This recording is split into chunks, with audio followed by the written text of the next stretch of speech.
Chapter 1091 Unsolved Cases. Missing? Zhang Heng raised his eyebrows. Yes. It is said that the last time a coworker saw the missing person was around 2 a.m. He sat up from the bed, mumbled a few words, and then got dressed and walked out of the room. The people who shared the room with him at the time thought he just went to the bathroom. But he never came back. Later, the construction company called people to look for him, and only then did they find his helmet and wallet in the tunnel that was half built. However, they still couldn't find him. He seemed to have evaporated from the face of the earth. This incident also caused a small riot at the time, because the subway tunnel they were building itself did not have any forks, and the end was a dead end. No one could think of where to hide him. Malu hesitated, then continued, because our city has been the capital of the dynasty for the past few hundred years. There was a rumor among the construction team at the time that the construction of this subway line destroyed the Dragon Vein underground, and the workers' disappearance was a warning. This rumor became more popular after more and more people fell ill for unknown reasons. However, the management of the construction company is more inclined to believe that the missing person was retaliated by his enemies, and the safety helmet and wallet in the tunnel were just a deliberate attempt by the murderer to confuse the murderer. As for why no one was found alive or dead, it was because the murderer threw the body into a mixer after the crime and crushed it and mixed it with the concrete. This speculation is indeed closer to reality, especially since the missing person had a dispute with another worker in the construction team because of some emotional issues. The two were from the same village. The suspect liked a girl in the village. The betrothal gift had been agreed upon, but the missing person intervened and added 30,000 yuan to marry the girl. The two of them also had a grudge because of this. The suspect had a strong motive for murder. However, the police also conducted an investigation later. I don't know if it was because the detection methods at the time were relatively backward. In the end, they could not find any substantial evidence and had to choose to release the person. Zhang Heng nodded. Then do you know what the missing person muttered before he went out at night? The coworker who lived with him couldn't hear it clearly, because he was also half asleep and half awake at the time. He said he only heard one sentence, which was probably about the water being a little cold. The water being a little cold. It was quite strange, because it was summer. It hadn't rained for several days, and there were no lakes or rivers nearby. Maybe he dreamed about his hometown when he was sleeping. Malu couldn't help but shudder after he finished speaking, although he didn't really believe in such things and usually just regarded them as idle talk after dinner. But as he said before, the three of them were now in this subway tunnel, and they had walked for so long without seeing the next platform. Combined with the rumors he had heard before, even if Malu was a big heart, he couldn't help but be nervous. However, the culprit who caused all this didn't seem to have much reaction at this moment. What Malu didn't expect was that Zhang Heng then said, "I almost know what happened to the missing worker." Malu was stunned for a moment before saying, "What are you talking about? It's just a legend. It's been so long since then. We were not at the scene that night. The police at the time couldn't investigate it. How do you know what happened?" "It's very simple. Because we are now experiencing what happened to him," Zhang Heng said calmly. His words seemed to lower the temperature in the tunnel by a few degrees. Malu felt a chill in his heart and forced a smile. Now is not a good time to joke. Indeed not, Zhang Heng admitted. So unfortunately, I am not joking either. He stopped while speaking and picked up a coin from the ground in front of him. I dropped this 1 yuan 30 minutes ago. What do you mean? Malu's mind was a little confused. It means we are going in circles now, Zhang Heng said. How is this possible? Malu's eyes widened. There is no fork in this tunnel, and we did not turn back. We have been walking in one direction. Even if we really went in a circle without realizing it, we should have seen the platform we came from first. That's true from common sense, Zhang Heng said. But the situation we are facing now cannot be explained by common sense. Friend, are you a little too into the story I told you before? Malu smiled bitterly.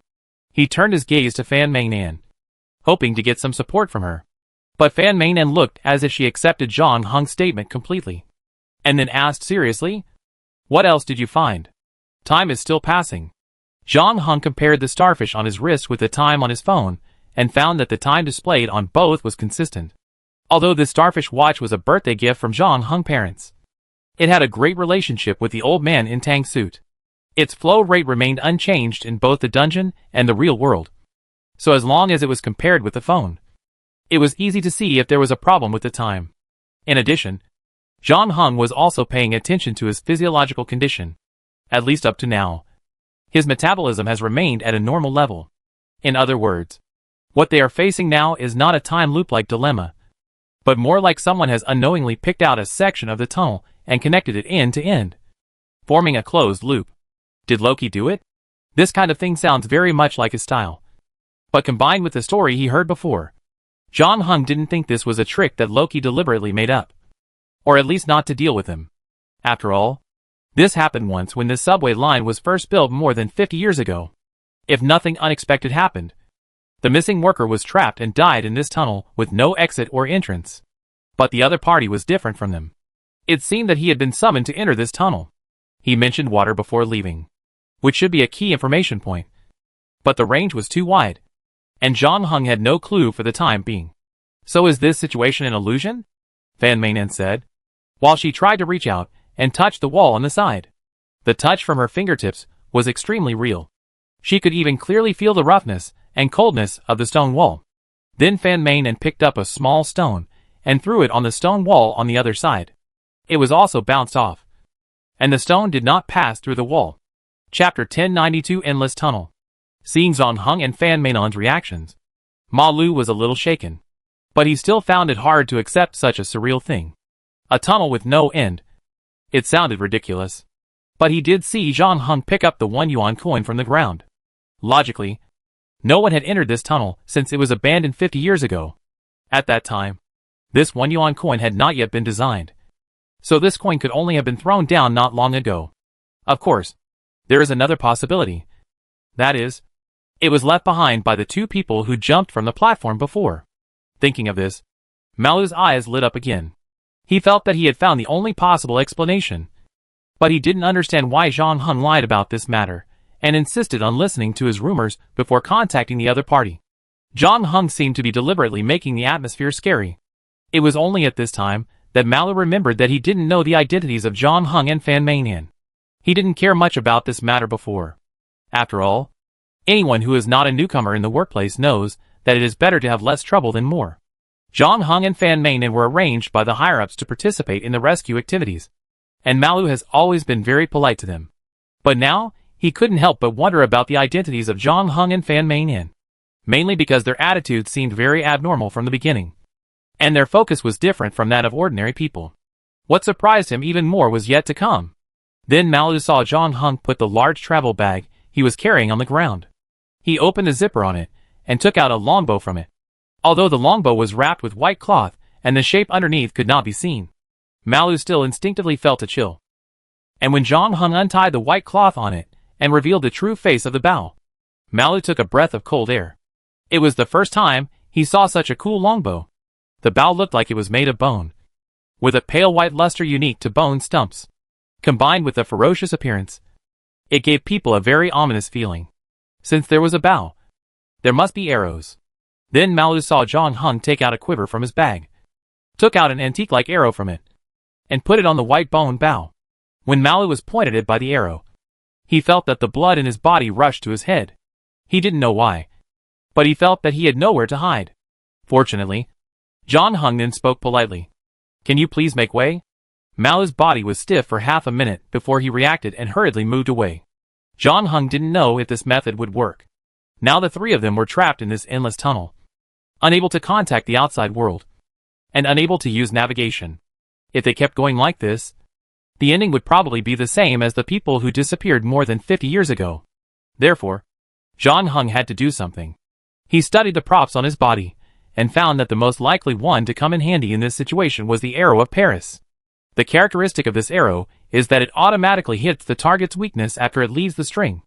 On the surface, this characteristic does not seem to help the three people's current predicament.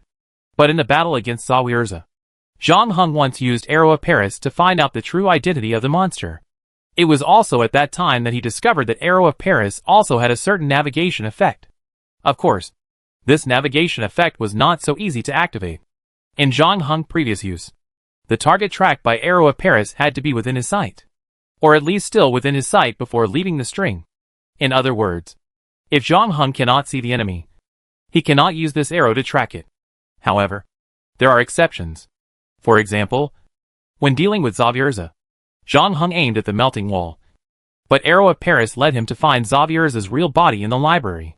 In other words, for some manipulators or puppets, Arrow of Paris will identify them as part of the main body, thus triggering the attribute of hitting the weak point. But John Hung is not sure how large this range is. He couldn't even be sure whether what they were experiencing now was an illusion or something else. John Hung just decided to try the Arrow of Paris first. If it didn't work, he would consider other methods. In order to observe the landing point and direction of the Arrow of Paris, John Hung didn't pull the bow to the full, but only pulled a small part. When he released his fingers, the Arrow of Paris also broke away from the bowstring without hesitation and flew forward. Fan Meinan turned on the flashlight and nervously observed the movement trajectory of the arrow. As a result, he found that the Arrow of Paris flew straight out. There was no abnormality in the movement trajectory during the period. It just went straight forward. And then the kinetic energy was exhausted and fell to the ground under the action of gravity. Did it fail? John Hung walked to where the arrow fell, picked up the Arrow of Paris from the ground again, hesitated for a moment, but did not put the arrow back into the travel bag, but put it on the plague bone bow, then raised the bow. This time John Hung did not choose the darkness in front of him, but aimed directly at the wall on his right. Malu blinked, not knowing what John Hung was trying to do. It was strange that he shot an arrow into the darkness for no reason before, and now he took the wall of the tunnel as his target. Did he expect this arrow to shoot a hole in the wall and lead everyone out of here? Malu was just thinking when he saw John Hung loosen his fingers again, and the feather arrow on the white bone bow flew out again. However, Malu saw a scene that almost made his eyes pop out. The feather arrow suddenly turned for no reason before hitting the wall, and then continued to fly forward and landed about 30 meters away. What the hell is this? Malu was really scared this time. If the 1 yuan coin could be explained before, then he really couldn't explain the scene he just saw now. This arrow completely violated physics, and it made him sweat coldly on his back. John Hung was also a little surprised. He didn't expect that the Arrow of Paris actually worked. It flew forward because the target was really in front of it. After that, John Hung changed the direction, and the Arrow of Paris automatically corrected its trajectory. So John Hung continued to work hard, repeating the actions of shooting and picking up arrows, and paying special attention to keeping the Arrow of Paris in his field of vision every time. As a result, after about 15 minutes, the three of them actually walked out of the tunnel and saw another platform. Chapter 1093 Strange Noises at the Station. Malu finally breathed a sigh of relief when he saw the platform, mainly because what happened tonight was too bizarre. Whether it was the two people who jumped off the platform and disappeared, or this ridiculously long tunnel, or the 1 yuan coin that John Hung picked up halfway, and the extremely retro equipment he was wearing now. Any one of them was something Malu had never heard of before, adding to John Hung's conclusion that he was trapped in a cycle not long ago. Even an atheist like Malu couldn't help but feel a little shaken, until he saw this platform. His heart rate, which had been climbing, gradually slowed down. Moreover, Malu was careful this time, and looked at the platform in front of him. It was certain that this platform was not the same as the one they got off before, although the appearance of the two platforms was almost the same. Some differences could be seen if they were carefully observed. First of all, there was no iron ladder leading to the tunnel above the platform. Secondly, there was no construction waste piled on the platform this time, which made it look particularly empty. And the amazing thing was that there was no dust on the ground. Instead, it was rubbed and shiny, as if something was rubbing against it frequently. However, what disappointed Malu was that he did not see the two missing people on it. He glanced at the dark tunnel entrance not far away, and hesitated for the first time. The main reason was that the previous section of the road was too long, and Malu didn't know if the next tunnel would be as long. When he led the search, he didn't expect the missing person to come here. He was not well prepared. He had no food or water. He was thirsty after shouting for so long, considering that even if he found the person, he would have to walk a long way to get back. After some thought, Malu had to adjust the original plan and propose to John Hung and Fan Meinan. The situation here seems to be a little beyond our control. Let's go back and tell the people above about what happened here. However, what he didn't expect was that John Hung shook his head and insisted that he would not leave until he found someone. Then John Hung looked at him and added, "I advise you not to turn back." Why? Malu was a little puzzled. However, It was difficult for John Hung to explain the reason to him. The tunnel they walked through was obviously problematic. Anyone who entered it would fall into a certain cycle. John Hung didn't know whether Chung Sahan and Beta were also trapped in this cycle. He relied on the characteristics of Arrow of Paris to get out of it. But even he couldn't go back to the platform he just came from. Because no matter what caused the abnormal situation in that section of the tunnel, that thing is at this end of the tunnel, not at the first platform. Arrow of Paris can lead him here, but it can't take him back the same way. In other words, John Hung and Fan Main actually have no choice now. Whether they want to find the missing Chung Sahan or return to the ground, they must first find the owner of this place. Ma Lu didn't ask any more questions when he saw that John Hung didn't explain. Even if he was slow, he could feel that the situation here was not right. Although he still didn't believe in the theory of loop, he also felt that it was better not to act alone at this time. So are we just going to keep going? Ma Long used a flashlight to illuminate the tunnel ahead. It was still pitch black there, and he couldn't tell where it would lead to. No. John Hung pointed to the platform nearby and said, "Let's go up." The last arrow of Paris was shot in the direction of the platform, which meant that the thing should be hidden in this station, not in the tunnel ahead. As John Hung spoke, he easily climbed onto the platform, picked up the Arrow of Paris, and then reached out to Fan Main An, wanting to pull her up as well. But at this moment, there was a sudden rumble above his head, as if there was thunder, and the entire station shook. Is there an earthquake? Malu's heart tightened, but the tremor only happened once. And then, there was an even stranger sound, as if something was dragging a subway train directly across the ground. Just hearing that sound made Malu feel an instinctive fear. But fortunately the sound disappeared quickly, and the station returned to calm after about half a minute. When Malu came to his senses, he found that John Hung had pulled the plague bone bow again without knowing when. Half crouching on the ground, aiming at the position of the stairs. What was that just now? Malu's heart rate soared again. He originally thought that after seeing so many bizarre things tonight, nothing could scare him anymore. But now he found that he was still too optimistic. I don't know, John Hung said. But it's obviously a big guy. After a pause, he added, "Let's go. We'd better follow it." Are you serious? Malu was shocked by John Hung's next plan. The sound alone was so scary. Did John Hung want to see the real owner again? For the first time, Malu began to doubt whether it was a wise decision for him to follow the two down here. John Hung was very considerate and told him, "If you are worried, you can stay on this platform and wait for us to come back. Just don't walk around." Before Malu could reply, he heard a rustling sound again. But this time the sound was very small, like something rubbing against paper. If this hellhole wasn't too quiet, Malu might not have heard it. He could barely tell that the sound came from the tunnel ahead. So Malu turned the flashlight over and saw a dark shadow crawling out of the tunnel. With the help of the flashlight, Malu could tell that it was a small snake, probably a common aleph, non-venomous, about 1 meter long, spitting out its tongue and moving on the ground. When the flashlight hit it, its body froze and stopped moving.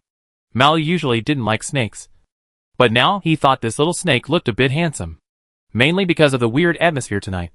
He really didn't know where things would go. He was afraid that something strange would crawl out of the tunnel. His heart couldn't bear more stimulation. Besides, this was the first other creature they saw in this world that seemed to have been forgotten. Malu couldn't help but feel a sense of familiarity. However, the little aleph opposite him didn't seem to think so. It froze for a while, then coiled up its body and put on a vigilant look. Chapter 1094 Huge Creature. The little aleph snake stretched its neck to make itself look more ferocious. This is almost the most common posture used by snakes when encountering an enemy.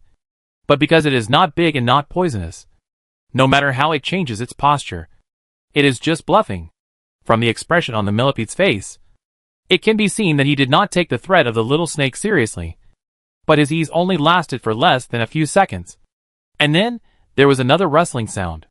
If the rustling sound before was like someone shaking a piece of white paper, then now, it was like tens of thousands of pieces of white paper being shaken together. These sounds were not loud in themselves, but when they gathered together, they made people's hair stand on end. Especially when Malu followed the light of the flashlight and saw the scene in the tunnel. He felt that the blood in his body froze at this moment. The walls and the ground of the tunnel were now covered with dense snakes. Not only rat snakes, but also pit vipers, pythons, cobras, Water snakes. Malu had never seen so many snakes in his life. It was like walking into a snake museum. Moreover, many of these snakes had different habitats and living environments. He didn't know how they gathered in this abandoned subway line from all over the world. How can so many snakes live together and hunt and get food? But now is obviously not the time to worry about such problems, because the snakes are now scrambling to crawl to the tunnel entrance, as if to support the little Elif. Moreover, they did not stop after crawling out of the tunnel, and soon crawled towards the three people again. What should we do now? Malu was so anxious that he was sweating. He didn't take Elif very seriously, but now there was clearly a tide of snakes in front of him, and there were many poisonous snakes and larger pythons. If he was bitten by the former, considering the length of the tunnel, Malu didn't think he could still walk to the ground alive for treatment. As for the python, it was even more terrifying. It was something that even buffalo could swallow. Either eat until you are full or be stuffed to death, which has always been the hunting rule of pythons. John Hung did not answer Malu's question immediately, but stretched out his hand to pull Fan Mei Nan onto the platform, and then said to Malu, "It seems that you have no choice but to follow us upstairs." Malu instinctively resisted when he thought of the huge rumble and the subsequent dragging sound he heard before. His reason told him that it was better to stay away from that thing. But compared to the snake tide in front of him, the unknown threat should be kept away after all. Going up may be dangerous, but staying here is definitely a dead end. So Malu didn't need to hesitate to know what to choose. He buried his head and followed Zhang Heng and Fan Mei Nan up the stairs. The three of them moved very quickly, and the platform itself was at a certain height, so the first batch of snakes could not climb up for the time being. The three of them had already run to the stairs, but Malu did not expect Zhang Heng in front of him to stop after running a few steps. Malu wanted to ask what happened, but soon he saw the situation in front of him. The exit of the stairs was blocked by something. It should be a creature with a huge body and grayish-white skin. It looked a bit like an elephant lying on the ground. Malu felt that there must be something wrong with his eyes. He actually saw an elephant in a subway station that had been abandoned for 50 years. If it were normal, he would definitely want to figure out what was going on. But now, he had not forgotten that he was running for his life. Without saying a word, Zhang Heng and Fan Mei Nan turned around and ran towards another staircase. However, unlike this staircase, the other staircase was located closer to the snake tide. Now some snakes have climbed onto the platform one after another, and the three of them had to speed up. Malu was originally at the back of the team, but turned around and ran in front. Of course, if Zhang Heng really let go of the speed, he would be able to surpass Malu very quickly. However, in order to take care of Fan Mei Nan beside him, he not only did not speed up, but also deliberately slowed down a bit. However, even so, Fan Mei Nan seemed to be struggling to keep up with him. Her physical condition was indeed much worse than the last time they met. In addition, the three of them had already walked through a long tunnel before, and Fan Mei Nan's physical strength was also consumed. Now she became out of breath after running only 2 steps. Zhang Heng simply took off the plague bone bow. He squatted down in front of her and said, "Get on my back." Fan Mei Nan knew that this was not the time to be pretentious, so she climbed onto Zhang Heng's back without hesitation, and then took the plague bone bow from Zhang Heng's hand. The two of them were dragged about 20 meters away by the millipede. The millipede took the lead and rushed up another staircase before the snakes had completely joined together, running towards the second floor.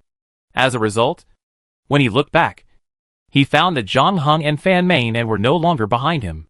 Malu's heart suddenly sank, and he thought he was abandoned. But soon, he saw Zhang Heng carrying Fan Mei Nan and running over from not far away. However, there were already many snakes crawling on the steps in front of the two of them, and it seemed that there was no place to stand. So Malu began to worry about the two again, but he could only stare at them, and there was nothing he could do. On the other hand, Zhang Heng, the person involved, did not look panicked. Zhang Heng held the travel bag in one hand and freed up the other hand to pull out the hidden sheath at his waist. With a flash of knife light, the iron head in front of him was cut into 2 pieces. Zhang Heng stepped on the body of the iron head and rushed up the stairs. His hidden sheath did not stop, and soon cut off another oriental tiger snake that wanted to attack him. At the same time, Zhang Heng also found the second landing point, stepped on it with his sneakers, and the surrounding snakes immediately began to move. But before they could make any moves, they were already cut into 2 pieces. After that, John Hung almost danced the hidden sheath into a light curtain, protecting himself and Fan Mainon's body, blocking the snakes that wanted to attack the two, while clearing the way for his feet. In Malu's eyes, John Hung seemed to have turned into a meat grinder. He had killed countless snakes along the way. Hide sheath no snake could get close to him and Fan Mainon.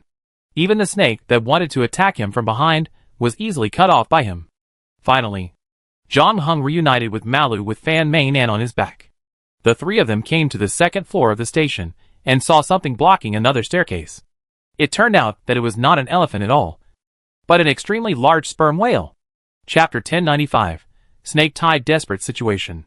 The only thing more ridiculous than an elephant appearing in the station is probably a sperm whale appearing in the station. If he hadn't seen it with his own eyes, Malu couldn't believe that this deep-sea monster living in the ocean would be stranded in an abandoned subway station. And the sperm whale in front of him was still alive. But it seemed a little sluggish because it had left the ocean, lying on the ground without any strength to struggle. Malu remembered the rumbling sound he had heard before, and the earthquake that suddenly appeared and disappeared. Now it seems that it was not an earthquake at all, but something had thrown this huge sperm whale here. Its body weighing more than 60 tons fell to the ground, causing the entire station to tremble. The size and weight of this sperm whale far exceeded any existing land creatures. Millipede didn't dare to think about how big the thing that dragged it here would be. John Hung also noticed the sperm whale, but he didn't have time to care about it for the time being, because although the three of them ran to the second floor, they were not out of danger.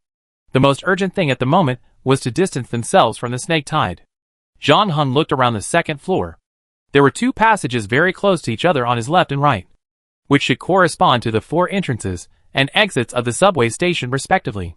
However, the passages in different directions were quite far apart. John Hung had made a wrong choice once before, so he didn't rush this time. He calmed down and thought carefully for a moment.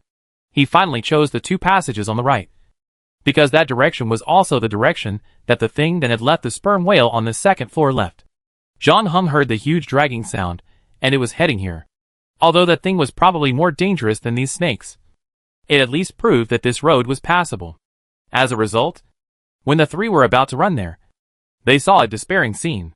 They saw another dense black shadow pouring out from the two passages. How could this happen? Malu felt dizzy. They didn't know how to deal with the snake tied behind them, but they didn't expect that a new wave of enemies would come. At this moment, the three of them were caught in the middle of these two waves of snakes, unable to move forward or retreat. Malu had never been in such a desperate situation.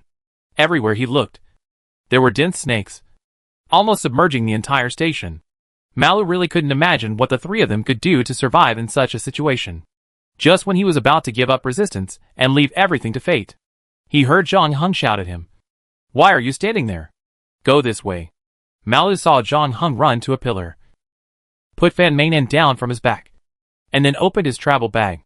So Malu also hurried over. He had expected that there was some killer weapon in John Hung's travel bag, but he only saw John Hung pour out a bunch of Lego parts from it. Malu didn't know what to say. At this critical moment, he didn't expect John Hung to still be in the mood to play with Lego blocks, especially when he saw several snakes rushing towards them. However, John Hung seemed to have not seen it, and was still concentrating on the building blocks in his hand.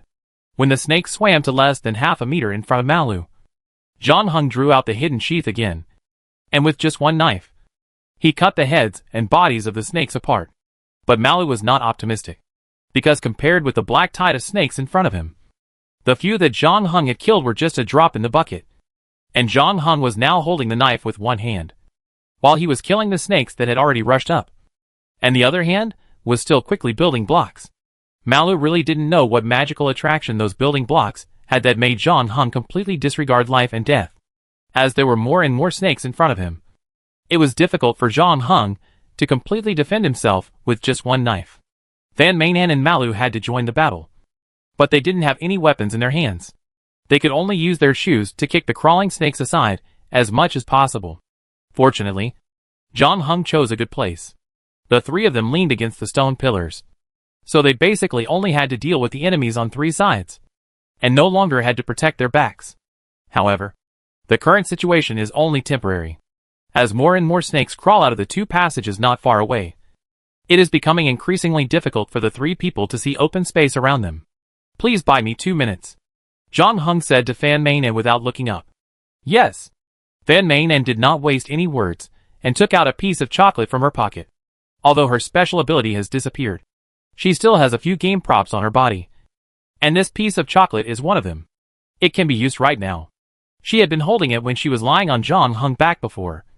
But at that time John Hung told her that he didn't need help for the time being. So she put it back in her pocket. Now Fan Meinan broke off a piece of chocolate the size of a fingernail, and threw it into the snake group. Then all the snakes went crazy, and completely forgot about the three people. They all rushed to the place where the chocolate was. Even the snakes that were about to crawl to the feet of the three people were busy turning around and trying to grab the chocolate. Unfortunately, they were already one step too late. The chocolate was swallowed by a corn snake as soon as it landed on the ground. But before it had time to taste it, another bamboo leaf pit viper that almost ate the chocolate had already bitten it. However, because of the protection of its scales, the bamboo leaf pit viper was unable to bite the corn snake's flesh. But its angry behavior seemed to have pressed a switch. Then the companions around the corn snake seemed to be awakened, and rushed to bite it. Before long, the corn snake was eaten up. Not even a bone was left. And the snakes regained their composure. The snakes that had gone to grab the food turned around again, and crawled towards the three people. So Fan Meinan repeated the same trick, breaking off another piece of chocolate and throwing it over, causing the snakes to scramble for food again. The good news was that every time Fan Meinan threw chocolate, she could buy the three people about 20 seconds of safety. But the bad news was that the size of the chocolate in her hand was constantly getting smaller, until she threw out the last piece of chocolate. The snakes went from irritable to calm again. Fan Meinan wanted to throw more chocolate, but found that there were only some residues left in the tin foil. Fan Meinan threw the remaining residues and the tin foil far away. However, probably because the amount of chocolate was not so much this time, the snakes were not so obsessed. After the tin foil was swallowed by a snake, the snakes next to it did not attack it again, but surrounded the three people again from all directions. Chapter 1096 T148. Fan Meinan subconsciously took a half step back. After the chocolate was used up, she had no way to stop the snakes. Although she still had two props on her, they were not useful at this time. The millipede on the other side was an ordinary person, so she couldn't rely on him. In fact, it was already amazing that he hadn't been scared to death until now. Fortunately, John Hung's voice came from behind them at this time. Okay, leave it to me next. Malu looked back and found that the pile of Lego blocks in front of John Hung had disappeared at some point. Instead, there were two straight metal cans that were more than 1 meter tall, connected to each other. There was a pressure display and a safety valve on the top, and a hose connected to something that looked like an oil gun at the bottom. Now the oil gun was in John Hung's hand. When Malu and Fan Meinan retreated behind him, John Hung pulled the trigger of the spray gun in his hand. The next moment, a terrifying column of fire spurted out from the muzzle, which was more than 60 meters long and almost swept everything in front of it.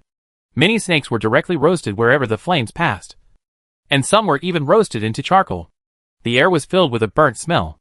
When John Hung finished the first flamethrower, there were almost no other living creatures within a 25-meter diameter around them. The T-148 flamethrower, produced by the Italian Turin Company, first appeared in the 1980s. It is a weapon specially used to deal with multiple enemies and hard fortifications.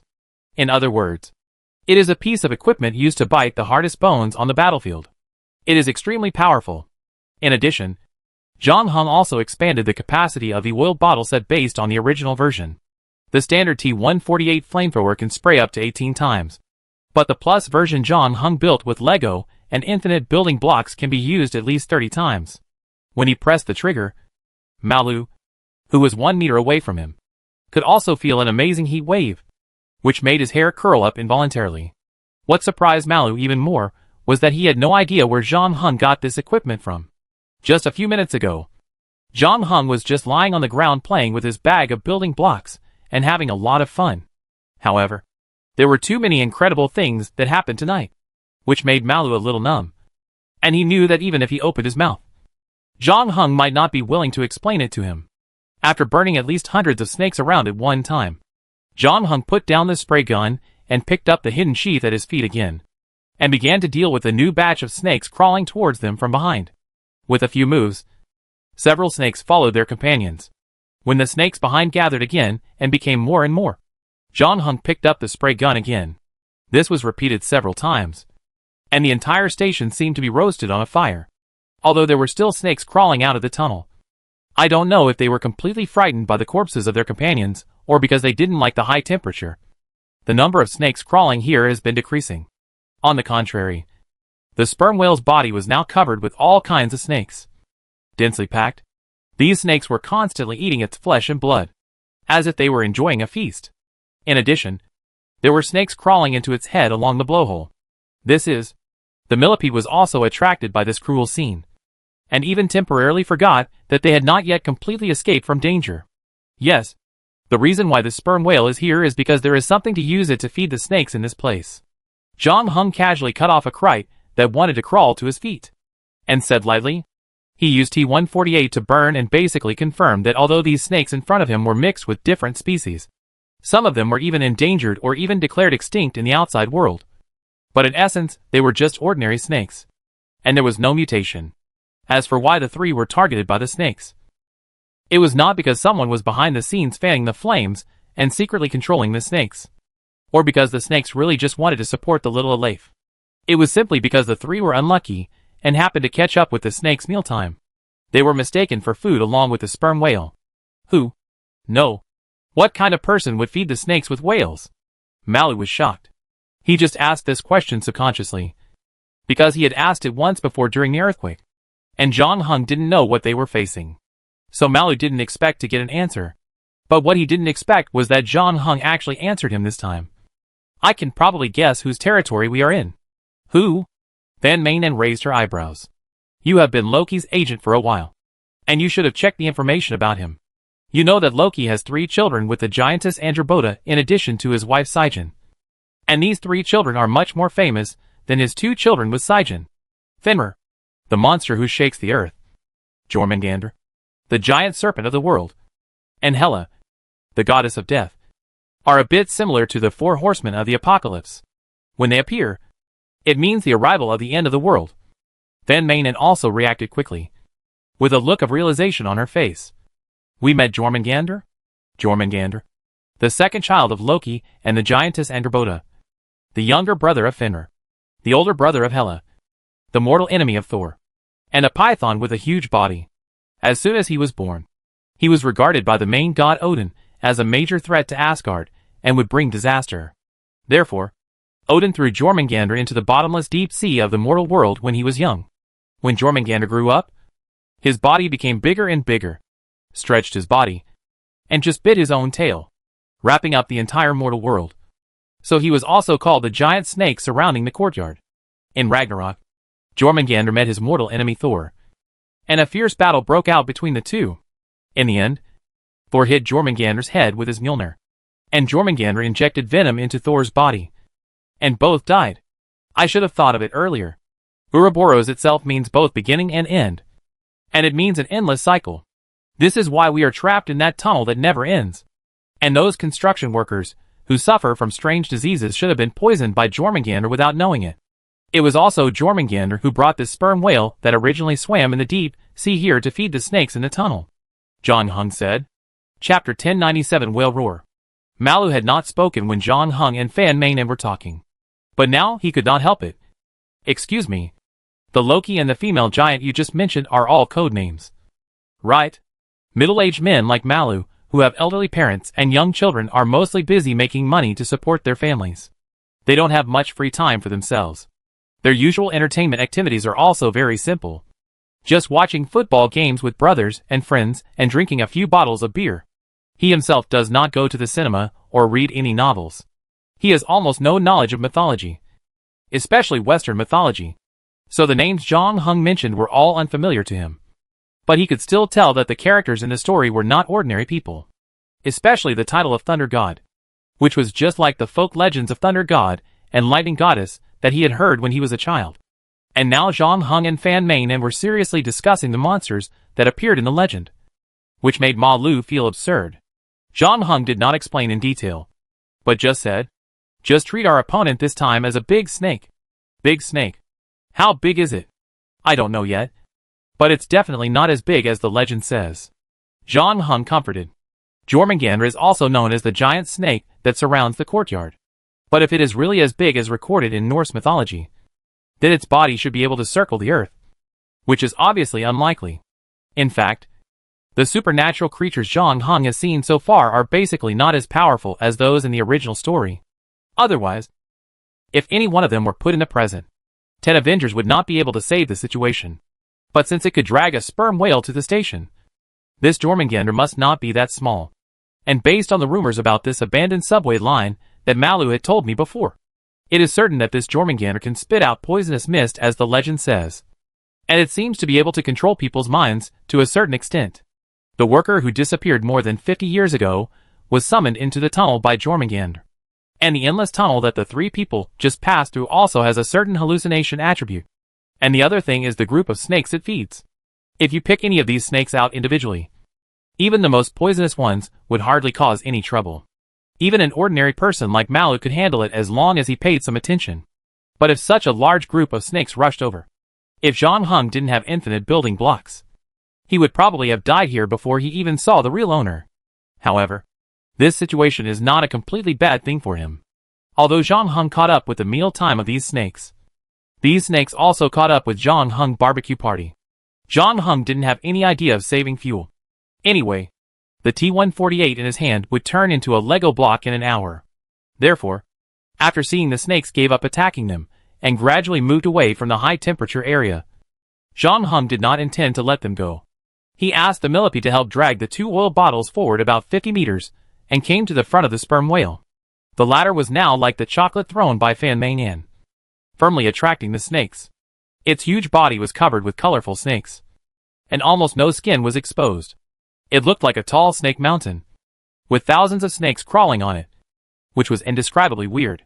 Moreover, its originally hard and rough skin has become as soft as jelly for some unknown reason, allowing even those venomous snakes with only 2 fangs to easily suck its flesh and blood. Zhang Heng's approach to the sperm whale also caused a commotion among the snakes.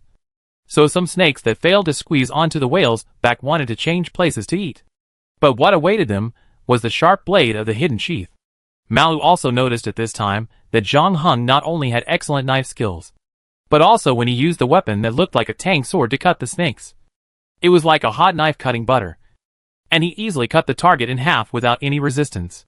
Some snakes even didn't realize that their heads were cut open, and they were still trying to crawl forward, until they crawled 2 more steps, and their heads fell straight to the ground. Just as Malu was secretly amazed at the sharpness of the hidden sheath, he heard Zhang Heng in front of him let out a light exclamation. Zhang Heng also walked closer, and found that the sperm whale that had become a lunch for the snakes was not completely dead. Its eyeballs had been eaten long ago, but the 2 blood holes were still slightly undulating, and blood was flowing out of them continuously, as if it was crying for its own fate. Zhang Heng stopped and raised the T-148 in his hand. It seems that you are not willing to be eaten like this. In this case, let me send you off. After saying that, he pulled the trigger under the spray gun again, and the thick column of fire rushed towards the dying sperm whale mercilessly, feeling the heat wave coming from behind. The snakes that were still eating became uneasy, and even caused a commotion. Some snakes stopped eating, and stood up to take a vigilant posture. But this instinctive action did not play any role in the face of the oncoming fire. Soon the snakes were engulfed by the flames, because the sperm whale was too big. Zhang Heng turned the muzzle several times to ensure that the flames burned every inch of the whale's skin. The fuel used by the T-148 is very durable, and the sperm whale is rich in oil. All Zhang Heng had to do was to light it. Under the scorching flame, the sperm whale quickly turned into a huge candle. Even though Zhang Heng had removed the spray gun, the flame on its body did not go out, but burned more and more vigorously. However, the sperm whale did not show any painful expression, and even made a whale roar in the flames. This was the first time Malu heard a whale roar, and it was in the subway station. If he told others, no one would believe it. The sound sounded melodious and deep, as if it came from the other side of the ocean, containing a faint sense of loneliness. However, Malu didn't know if it was his illusion, but he actually heard a hint of subtle joy under the loneliness, as if the sperm whale assassin did not reach the end of his life, but returned to the deep sea and swam freely in the ocean. Zhang Heng also heard the whale's cry, but his hands did not stop, and he was still burning the open space around the giant whale with a pillar of fire. There were still many snakes that had not had time to climb onto the sperm whale's body before. If nothing unexpected happened, they would probably have to face Jormungandr later. John Hung didn't want to face the human wave tactics of the snake group at that time, so he tried to use this opportunity to clear the monsters before the boss battle. Chapter 1098 Peach Flavor. John Hung was ultimately unable to burn all the fuel in the 2 oil bottles, because the station was now almost surrounded by thick smoke and fire. The reinforced concrete used to build the station was not easy to burn, and because the station was abandoned before it was put into use, it had not been decorated and there were no flammable materials inside. But as the sperm whale was set on fire, the situation began to change, and with the corpses of the snakes on the ground, the fire gradually burned up. However, most of the snakes were dealt with by Zhang Hung at this time. There were still a few hundred fish that slipped through the net, and they basically could not cause any trouble. So the 3 of them took the T-148 and retreated into the passage not far away. Until then, Malu was still a little dazed, as if he couldn't believe that the 3 of them actually survived this snake tide. You know, just 20 minutes ago, when he saw those overwhelming snakes, Malu thought he was dead. As a result, not only did they survive, but with this set of arson equipment in front of him, Malu's confidence has also increased greatly. Although Zhang Hung said there was a big snake waiting for them, in Malu's opinion, no matter how big the snake was, it could not withstand such a ferocious man-made flamethrower. As long as there was fuel in the oil bottle, they would be invincible. However, Zhang Hung beside him was not so optimistic. Jormungandr was not the first supernatural creature Zhang Hung had dealt with. Zhang Hung had not forgotten the monster named Moresby that they had killed together when he had just become the agent of the old man in tang suits. The latter was just the totem of a tribe called Alkaz in Papua New Guinea. After the Alkaz tribe was destroyed, it was basically forgotten by the world. But the battle was still very thrilling. Even though the old man in tang suit borrowed the prop that looked like the Spear of Destiny, he only won by a narrow margin. Of course, Zhang Hung was just an ordinary person at that time, and he didn't have so many skills and top props like he does now. In that battle, the old man in tang suit was the main output, and Zhang Hung just played a supporting role. Later, he encountered the creature Zawirza in the Slavic fairy tale. The opponent could control the melting wall to launch an attack. Although Zhang Hung finally found his true body and killed him with the help of Time Stop, the previous frontal battle was also very difficult for a while. And these were just minor characters that were almost forgotten by the world. The most formidable enemy Zhang Hung had encountered so far was Plague, one of the 4 horsemen of the apocalypse. He was sent to the emergency room after just a light touch, and his heart stopped beating. However, Plague was also the most unjustly killed among his many opponents. Zhang Hung still hadn't figured out how he managed to kill the White Horse Knight. However, after that incident, Zhang Hung was sure that he had some secrets hidden in him. After the alien copy and the trip to Yonaguni Island, he gradually unlocked some of his power, but it was still far from the level of the decisive battle with Plague. Zhang Hung didn't like the feeling of being out of control of his fate, and the enemy he faced this time was not a small character, but the Midgard Serpent, who was as famous as the White Horse Knight. As a huge monster that appeared in the final chapter of Norse mythology, Ragnarok, Jormungandr's name was also widely known, and it still exists in many literary and film and television works to this day, so the next battle would probably not be easy. Zhang Hung did not choose to chase the giant snake immediately, although he had guessed that Chung Sahan, who came in first, was probably not in a good situation now, and he didn't know whether he was alive or dead. But anyway, they had fallen behind for so long, and Chung Sahan probably didn't mind waiting for a while. Zhang Hung used this time to make some preparations, mainly waiting for the 1-hour usage time of infinite building blocks to pass, and then dismantled the T-148 that had been turned into Lego blocks again under Malu's completely dull eyes. Zhang Hung did consider using the T-148 to directly deal with Jormungandr, or further assembling some heavy weapons with greater single-point lethality, such as RPG-29 rocket launchers, anti-material sniper rifles, or even portable anti-aircraft missiles. But he finally gave up this somewhat tempting idea, because no one knows how effective these modern weapons can be when facing supernatural creatures, especially when dealing with a mythical beast of such huge size as Jormungandr. If the skin of this giant snake can resist the attack of flames or even missiles, Zhang Hung will not be surprised. So in the next battle, T-148 may not be as useful as before. On the contrary, His hidden sheath, plague bone bow, and arrow of Paris are more likely to cause damage. Of course, the safer approach is to use modern weapons to launch a long-range attack on Jormungandr first, and then use other props to fight if it does not have enough effect. But infinite bricks each use needs to last for an hour before it can be assembled into other things. John Hung did not think that Jormungandr would give him so much time. And as someone who has read Norse mythology, John Hung was also impressed by the cause of death of Thor, the god of thunder. Although Thor killed Jormungandr with his hammer in the end, he himself fell to the ground and died because he inhaled too much poisonous fog in that battle. John Hung had to guard against this in advance. So after some thought, he decided to assemble the Lego bricks into a set of gas masks and put them in the travel bag. But he did not rush to insert the infinite bricks. "How is your health now? Can you still walk?" John Hung asked Fan Mei, who was standing beside him. The latter was leaning against the wall and closing her eyes to recover her lost strength. She opened her eyes and nodded when she heard the words. However, John Hung could see that Fan Mainon's physical condition was not very good. The loss of physical strength was secondary. The three of them had been in this abandoned subway line for quite some time. During this period, they had not replenished any food or water. In addition, John Hung had just started a big fire, which made the temperature of the station continue to rise. As a result, Fan Mainon looked a little dehydrated. In fact, it was not just her. Malu, who was standing beside her, also had dry skin on his mouth. It's just that Malu is in good health and is not in any serious condition now. "Wait for me for a while." John Hung thought for a while and said to the two of them. Without waiting for Fan Mainon's answer, he stood up and walked back to the lobby on the second floor. After a while, John Hung came back with a large bag of snake corpses that were killed by smoke but not roasted. Then he used the remaining Lego blocks to build a bottle of mineral water, inserted the infinite blocks, and poured out the water inside, because if the water was drunk, it would turn into Lego blocks again after an hour.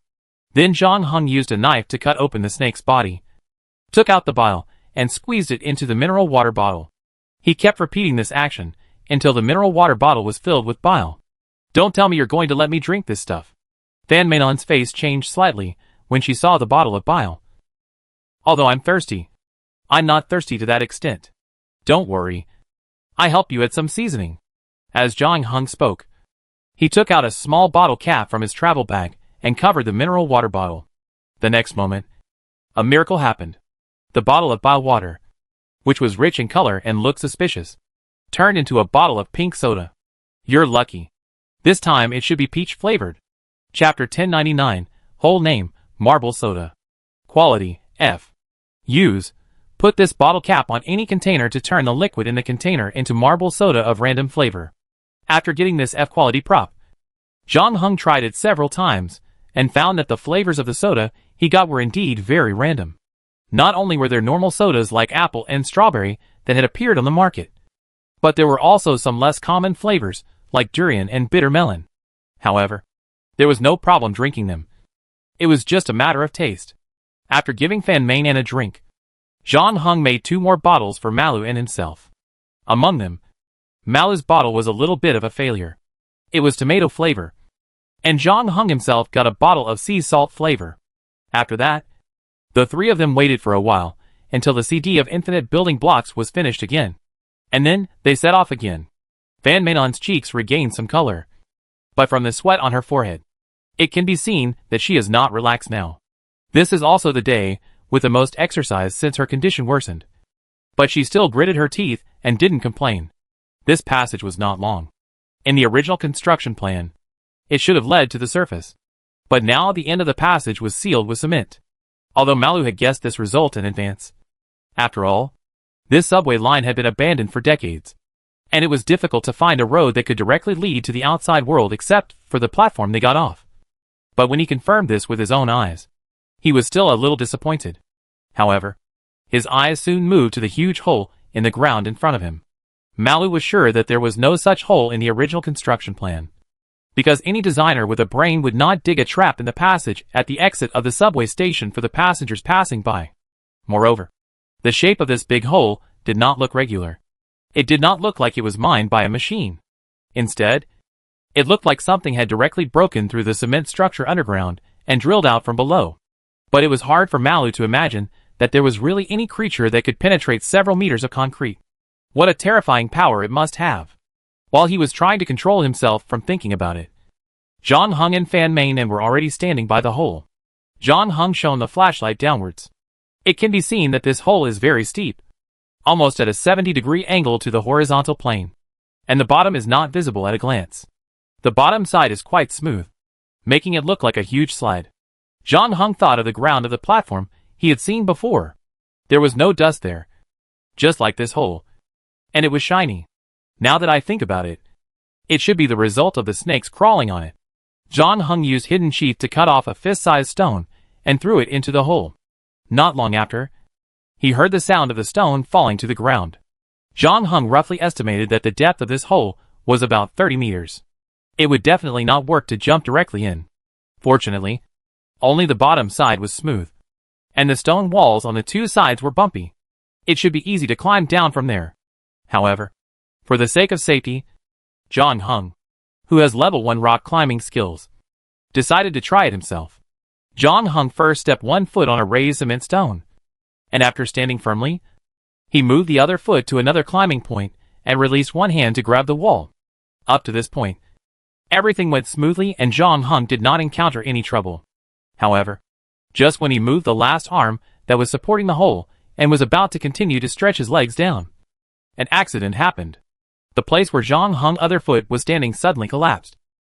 And then, the support point of John Hung's left hand also shattered from it. Based on John Hung's climbing experience, the places he chose all looked very solid. And considering the solidity of the cement, it should not be unable to withstand this kind of force. But now is obviously not the time to worry about such things. Amid the exclamations of Fan Mei and Malu, John Hung's body has begun to fall down. But the person himself does not look panicked.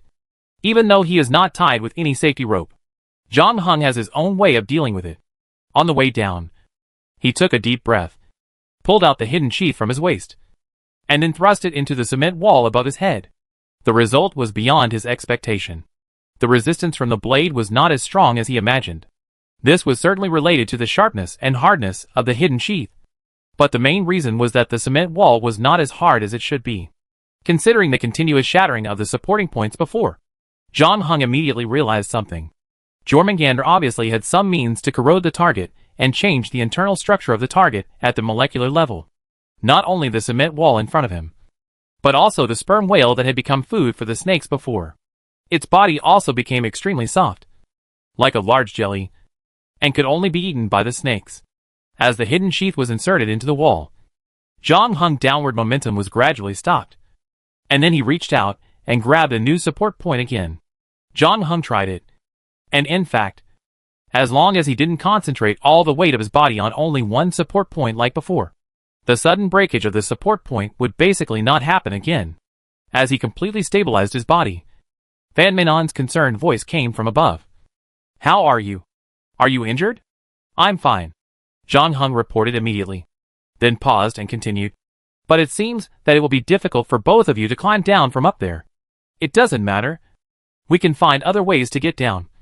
Or you can use Lego blocks to help us build a ladder." "Actually, I have a better suggestion," John Hung said. "What suggestion?" "How about you two stay up there? I have cleared the nearby snakes, and there should be no danger up there for the time being.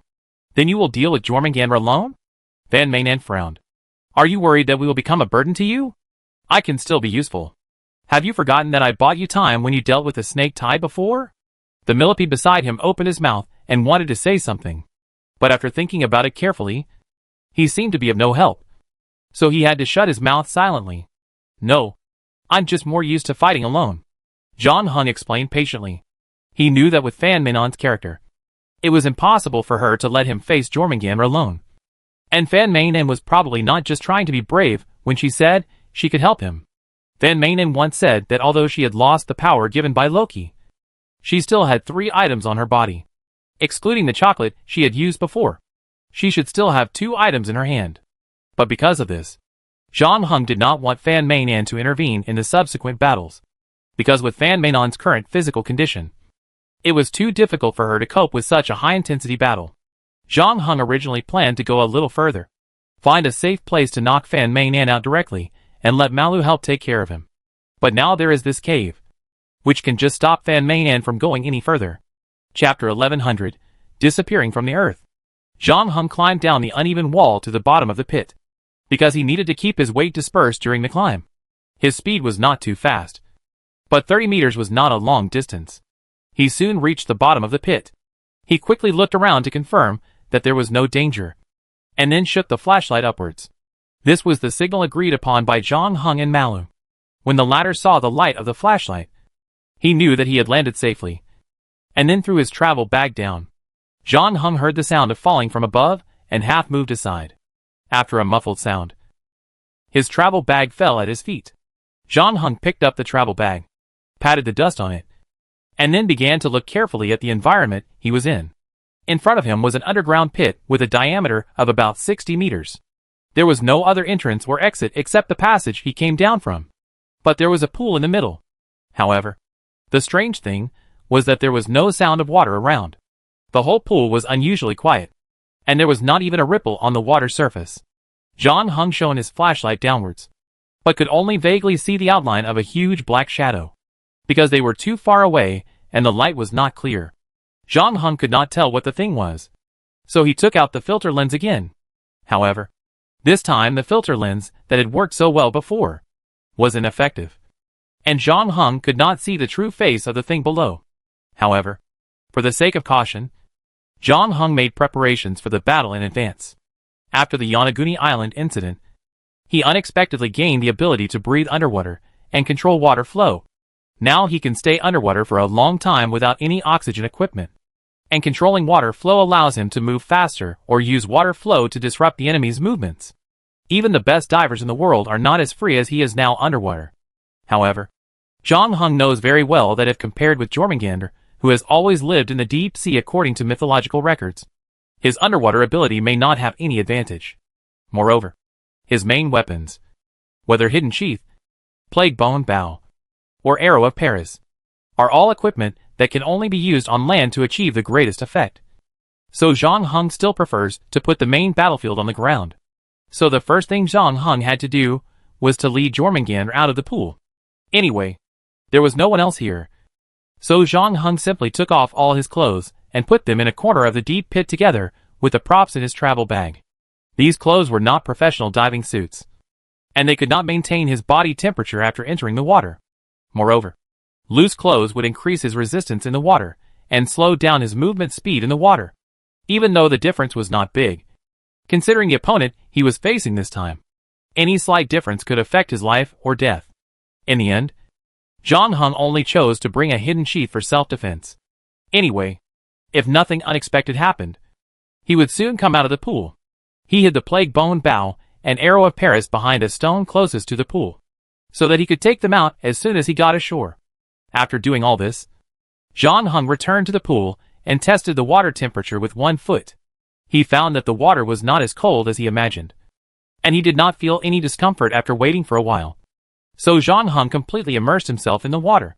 He tied the hidden sheath around his waist and controlled the water flow to make himself sink to the shadow below. Zhang Heng did not know if it was his illusion. After jumping into the pool, he did not feel nervous before the battle. On the contrary, when the water flow around him surrounded him, he felt a faint sense of intimacy. Zhang Heng could also feel the subtle changes in his body. Since returning from Yonaguni Island, he has become more and more fond of water. This reminded him of the huge dome, like a star disk in the underwater ruins palace on Yonaguni Island. Those half-human, half-fish frogs wanted to use him to perform some ritual, but he interrupted them and escaped. However, Zhang Heng knew that something had already begun. In fact, Zhang Heng dreamed of the underwater ruins several times after he came back. In his dream, he walked through the underwater corridor alone and returned to the underwater palace again, looking up at its dome. The stars there were constantly rotating, as if responding to some kind of desire in his heart. Zhang Heng sorted out his thoughts and came back to his senses from his previous memories. He had already dived about 10 meters, but was still a distance away from the black shadow. However, the latter did not react at this moment, as if he was completely unaware that an uninvited guest had arrived at his home. So Zhang Heng also deliberately slowed down his diving speed, trying his best not to attract the other party's attention. But he soon found that he was completely unnecessary. As the depth continued to drop, John Hung was finally able to see the thing at the bottom of the pool. It was a huge snake head, almost as big as the pool, with a pair of cunning and evil eyes, sharp teeth, and mesh-like gray scales. Its mouth was wide open, maintaining a hunting posture, as if it was about to jump out of the bottom of the pool and swallow the prey above in one gulp. John Hung was also shocked when he saw it for the first time. He thought that Jormungandr was waiting here for him to fall into the trap, and almost controlled the water flow to send him to the shore. However, after he rose 5 meters, he found that the snake head below did not react at all, and still maintained that eager and ready to pounce. So John Hung stopped again. After hesitating for a moment, John Hung drew out the hidden sheath and tried to slowly sink again. This time, he finally saw the true face of the snake head. It was not a living creature at all, but a stone statue. It was just that the carving was too realistic, making it feel lifelike, especially its 2 red eyes, which were actually inlaid with rubies. If you didn't see it with your own eyes, it would be hard to believe that there are such large rubies in the world. The diameter is probably more than 2 meters, and it has an indescribable evil luster under the water. John Hung slightly increased his diving speed, getting closer to the stone snake head. Only by standing in front of it in person can one appreciate how good its carving is, which is no less than the masterpiece of any artist in the world. However, when John Hung moved his eyes away from the snake head and looked around the bottom of the pool, he could not see the owner. If nothing unexpected happened, Jormungandr returned to this pool after dragging the sperm whale to the station. Unless it just disappeared, it should still be here. Chapter 1101 Red Island.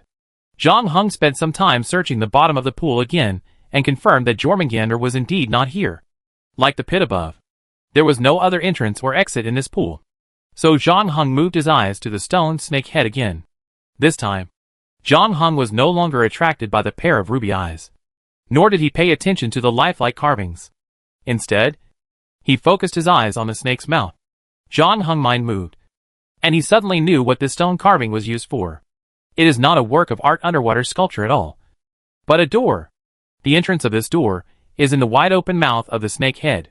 However, even if ordinary people realize this, it is probably difficult to overcome the fear in their hearts and really swim into the snake's mouth, especially with the excellent knife work of this stone carving. The oppression brought by the snake head with its mouth open is also extremely strong. But John Hung has no concerns in this regard. Since joining the game, his emotions have been draining, especially the emotion of fear. John Hung has experienced what fear feels like for a long time. He only carefully checked the stone carvings before entering the snake's mouth to confirm that there were no traps or mechanisms on it. And then he swam in with the hidden sheath. What greeted John Hung was darkness. With the filter lens unable to be used, John Hung could only use the flashlight to illuminate a small distance in front of him. And as soon as he entered the snake's mouth, he was swept into a turbulent flow. This surprised John Hung, because the pool looked calm from the outside, and John Hung did not encounter any natural water flow except the water flow he created during his descent. With John Hung's current control and perception, he could clearly feel that the pool was completely stagnant, but he didn't expect that after entering the snake's mouth. It was like entering another world. The water flow suddenly became faster, and it was obvious that there was more than one stream. John Hung felt that his body was being pulled by countless hands. He tried to control the water flow to offset the impact and stabilize his body. However, because the water flow was irregular and the strength of each stream was different, the only thing that was the same was that there was no sign of its appearance and disappearance. It was difficult for John Hung to completely get rid of their influence. He could only try his best not to hit the walls around him. He didn't know how long it had been. He was just carried forward by the current until a hole appeared in front of him, which ended this exciting roller coaster ride. John Hung noticed that the current around him was slowly slowing down until it disappeared, and he actually saw a long-lost light. Has he returned to the outside world from that abandoned subway line? If he had known that he could leave from here, John Hung would have asked Fan Mei and Malu to come down with him, although the two of them couldn't breathe freely underwater like him. With infinite building blocks, John Hung could easily make a diving suit and bring the two out one by one. Of course, it's not too late now. He can turn back and pick them up. But since he was here, John Hung decided to explore the surrounding environment first, at least to figure out where he was. He first looked at the starfish in his hand. It had been about a quarter of an hour since he entered the snake's mouth. multiplying it by the previous water flow speed. He could calculate how much distance he had moved in total. The environment he was in now was different from before and seemed very spacious. In this way, John Hung could lock his target in the reservoir or river near the station. But then John Hung was stunned because he noticed the figure approaching him not far away. This was the first time he saw a living creature after entering the tunnel. What swam towards him was a fish. A very common fish. However, in John Hung common sense, this fish should not appear here, because it was a clownfish. The clownfish got its name because of the white stripes on its face, just like the clown in Peking opera. But the problem is that it is a tropical saltwater fish and cannot survive in fresh water. Could this clownfish be an illusion created by Jormungandr? John Hung swam forward for a while, but he saw more saltwater fish, in addition to corals and anemones, which further confirmed that he was indeed in the ocean now. However, you have to know that just 15 minutes ago, he was still in the underground pit of the abandoned subway line, at least 200 kilometers away from the nearest coastline. And John Hung also noticed that this place did not look like any coast he was familiar with. So John Hung was a little confused about where he was now. He controlled the water flow to bring his body out of the water, and saw a red island to his right, about 6 or 7 kilometers away. This distance was not a problem for John Hung. But he was not in a hurry to leave, because the current situation has deviated from his previous plan. John Hung originally entered the pond just to lure Jormungandr to the shore to deal with him. Unexpectedly, he did not even see the shadow of Jormungandr under the pond, but instead came to this ocean inexplicably. However, if nothing unexpected happens, the small island in front should be Jormungandr's lair. John Hung now has two choices: either to go to the island and fight Jormungandr, or to return to the pond and wait for Jormungandr to appear again. Compared with the former, the latter has the advantage that John Hung can try to ambush Jormungandr once, with Plague Bone Bow and Arrow of Paris in hand. His ambush success rate is still considerable. But John Hung thought about it and ruled out the latter option, because according to the information John Hung had, Jormungandr went to the abandoned subway line to feed the snakes there. And wild snakes can eat a second meal after 10 days or half a month. However, John Hung, Fan Mainan, and Malu couldn't wait that long. Even though John Hung had solved the problem of drinking water, he didn't have any good ideas for eating. It was impossible for him to eat snakes for every meal. So the sooner the battle started, the better it would be for the three of them. But John Hung did not rush to the island. Instead, he turned back to the pond and picked up the clothes and props there. Then he followed the water back to the ocean. After about half an hour, John Hung finally stepped on the red island. Before the sun went down, John Hung spread his clothes and arrows on the rocks beside the island to dry until there was basically no water on them. Then he dressed neatly and ended his previous celestial state. While drying his clothes, John Hung also observed the situation of the island he was on. The whole island looked particularly desolate and bare. There were no animals or plants. All he could see was red soil. Chapter 1102 Pebbles and Writings. This is a world without any vitality.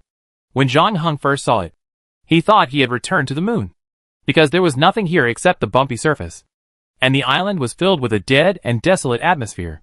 Both the soil and the rocks were dark red, as if someone had deliberately painted them with fuel as a prank. And when John Hung tried to cut off a piece of rock with hidden sheath, he found that there was actually a red viscous liquid flowing out from the bottom of the cut, just like blood flowing in the blood vessels. There are a lot of red rocks on the island, and they are scattered everywhere. Around these rocks are red pebbles, but these pebbles are generally larger than ordinary pebbles, and look fuller. In fact, they look more like eggs. John Hung picked up one and knocked it against the red rock. As a result, a corner of the rock was knocked off, but the egg-shaped pebble was intact. So John Hung used hidden sheath again, but this time it took some effort to dig open the red pebble and reveal what was inside. It was a newly formed snake embryo, and it was actually alive. At least when John Hung just cut the cobblestone, it was still alive. It twisted its body a few times, but it was obviously not yet grown to the point where it could break out of the shell. Because it was released early, it could no longer continue to absorb nutrients from the egg liquid. It struggled on the ground, as if it wanted to crawl back into the cut red cobblestone. But the next moment, John Hung stepped on its tail. John Hung wanted to see what the little snake in the red cobblestone could do. But he saw that the little snake's struggles became slower and slower, and less than a minute later, it lay on the ground and did not move anymore. Afterwards, John Hung tried to kick the little snake with his toes, but the snake didn't react at all. Considering its age, the possibility of fake death was basically ruled out. So John Hung stabbed the tip of the hidden sheath knife into the snake's abdomen, and from there all the way up, until it cut open its upper jaw. John Hung squatted down and checked the snake's body. He found that except for living in the extremely hard red cobblestone, its physiological structure seemed to be no different from that of ordinary snakes. This was good news for John Hung, because there are many red rocks on this island, and there are countless red pebbles near the rocks. If there is a small snake hidden in each pebble, and these small snakes have some special means of attack, then when they break out of their shells, even if John Hung has T-148 in hand, he may only have one way to escape by jumping into the sea. But at least now it seems that this worry will not happen. In addition, the dead little snake also reminded John Hung of something. He closed his eyes and thought for a moment, put the hidden sheath back to his waist, and continued to walk towards the center of the island. John Hung had a feeling that something was waiting for him there, inside the station. Although Fan Mainen had no choice but to agree to John Hung's request to stay up there, she herself did not intend to just sit there and wait. Even if this station was not the home of Jormungandr, it was also an important place for its activities. Fan Mainen still hoped to find some clues to deal with Jormungandr. The gods and creatures that appeared in Norse mythology were probably the most human-like of all myths. Almost every one of them had all kinds of emotions. They would be jealous and furious, and they also had weaknesses like humans. And some seemingly powerful gods or creatures even had the weakness of instant death. The most famous one is probably Balder, who was killed by mistletoe. One day, Balder, the god of light, had a dream that he died. His mother was very frightened when she found out, so she asked everything in the world to swear to her that they would never hurt Balder. Weapons, stones, even diseases and flowers swore to her. Only mistletoe was not asked to swear because it was too weak. Later, Loki found out about this, so he thought it was not a big deal and instigated Hodr, the god of darkness, who had always been at odds with Balder, the god of light, to throw a mistletoe at Balder. In the end, Balder, the god of light, was pierced through the chest by mistletoe and died. Loki was also expelled and punished by the gods because of this incident. And finally he and the gods became enemies. But these are all later stories.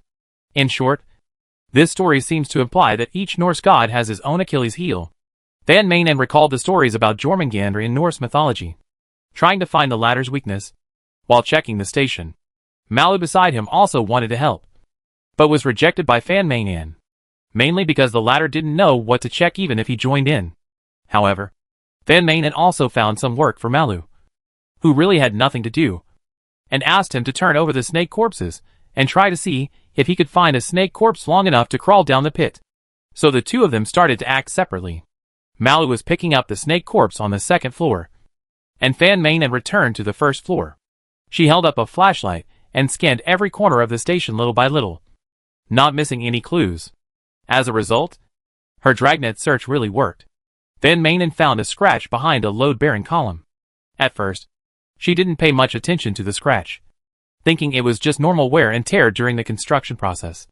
But when she took a second look, Fan Mainen noticed the pattern contained in those scratches. These scratches were not caused by accidental collisions, but were left intentionally. Fan Mainen tried to wipe off the dust accumulated on the pillar, revealing a line of crooked handwriting below. "It's there. Dangerous. It's there. Dangerous?" Fan Mainen didn't expect to see handwriting left by others besides them here, considering that this place has been abandoned for more than 50 years and has completely become a snake's nest. This line of words can probably be traced back to more than 50 years ago, when this subway line was still under construction. Who could it be? A construction worker back then? Fan Mainen thought of the missing worker in the story of Malu, wondering if this line of words was left by him to warn future generations. However, this sentence is a bit too vague. It is not known who the it there refers to, Jormungandr, and it is not known where the there in the second half of the sentence refers to. But Fan Mainen did read from this sentence that someone had been here before them, and the last two words dangerous were also carved very hard, which showed the tension in the heart of the person who left this sentence, as if something terrible was about to happen to him. And just as Fan Mainen squatted there studying the handwriting on the load-bearing column, In the tunnel on the other side of the platform, a pair of eyes were quietly looking at her. Chapter 1103 Cat. At this moment, Van Manen seemed to be completely unaware of the unexpected visitor behind her. She seemed to be completely attracted by the handwriting on the load-bearing column and ignored other things around her. However, the next moment, Van Manen suddenly turned around without any warning and turned the flashlight in her hand behind her. The place where the beam was shining was empty. But Van Manen did not relax her vigilance. Not long ago, she suddenly felt that she was being spied on by someone. Considering where she was now, the visitor was obviously not a good person. But Van Manen did not show any panic expression like ordinary people. On the contrary, she still pretended to observe the handwriting, and turned around quickly when the guy behind her gradually relaxed his vigilance and became careless. Unfortunately, this trick did not help her catch the peeper. Illusion? Van Manen didn't think so. She raised the flashlight up again and shone it to the place further ahead, where the snakes had emerged from before. Van Manen hesitated a little. She felt that the place written by the person who left the words on the load-bearing column before might refer to this tunnel. Unlike the endless and circular tunnel they had taken when they came here, this tunnel should not have the problem of being trapped because snakes can crawl out freely. But there may be other dangers inside. Just when Van Manen was hesitating whether to go in and take a look, she heard a jingle from behind. The sound was very close to her, probably less than 2 meters away, and Van Manen's vigilance reached its peak. She did not hesitate, and rolled forward to distance herself from the person who came, and then turned around. But then she was stunned, because what appeared in front of her was not a horrible monster, but a white kitten. The white cat's hair was combed neatly, without a trace of color, and its nails were carefully trimmed. There was a small yellow bell around its neck, and the jingle came from there. When Van Manen turned her gaze to the little white cat, the little white cat was also looking at her. The eyes of the person and the cat met, and then the little white cat licked its paws leisurely. Van Manen took another half step back vigilantly. This subway line has been abandoned for more than 50 years. No one has come down during this period. No creatures were seen in the tunnel they walked through before, and the other tunnel was the nest of snakes. So where did this little white cat come from? In addition, it is obviously not a wild cat running around on the road. It is very unusual for a well-cared domestic cat to appear here. Van Manen was recalling the records related to Jormungandr in Norse mythology before. When she saw this white cat, she suddenly remembered one of the stories. It is said that Thor, the god of thunder, once visited the giant kingdom. The giant king knew that Thor was born with supernatural power and was the strongest among the gods. So he gave Thor a test question to make things difficult for him. He asked Thor to lift his cat. Thor was also very confident in his own strength. He walked up confidently after hearing this. However, no matter how hard he tried, he could only lift one leg of the cat at most. This surprised Thor. After repeated questioning, the giant king finally told him the truth, saying that the cat was actually transformed by Jormungandr, the strongest monster among the giants. That was also the first meeting between Thor and Midgard, two lifelong enemies. Thinking of this story, and looking at the cute little white cat in front of him, Van Manen's hair stood up. 2 hours had passed since John Hung arrived on the island. Of course, he had spent most of the time drying his clothes and equipment. He had left the beach 40 minutes ago, and had also spent some time studying the red pebbles. Fortunately, the island was not particularly large, so Zhang Hung later sped up, and was almost at the center. It was not that he was in a hurry, and was unwilling to move cautiously. The main reason was that there was nothing on the island except the rocks and pebbles, and the scenery on the road was basically the same. Even if Zhang Hung wanted to spend time, there was nothing else to study.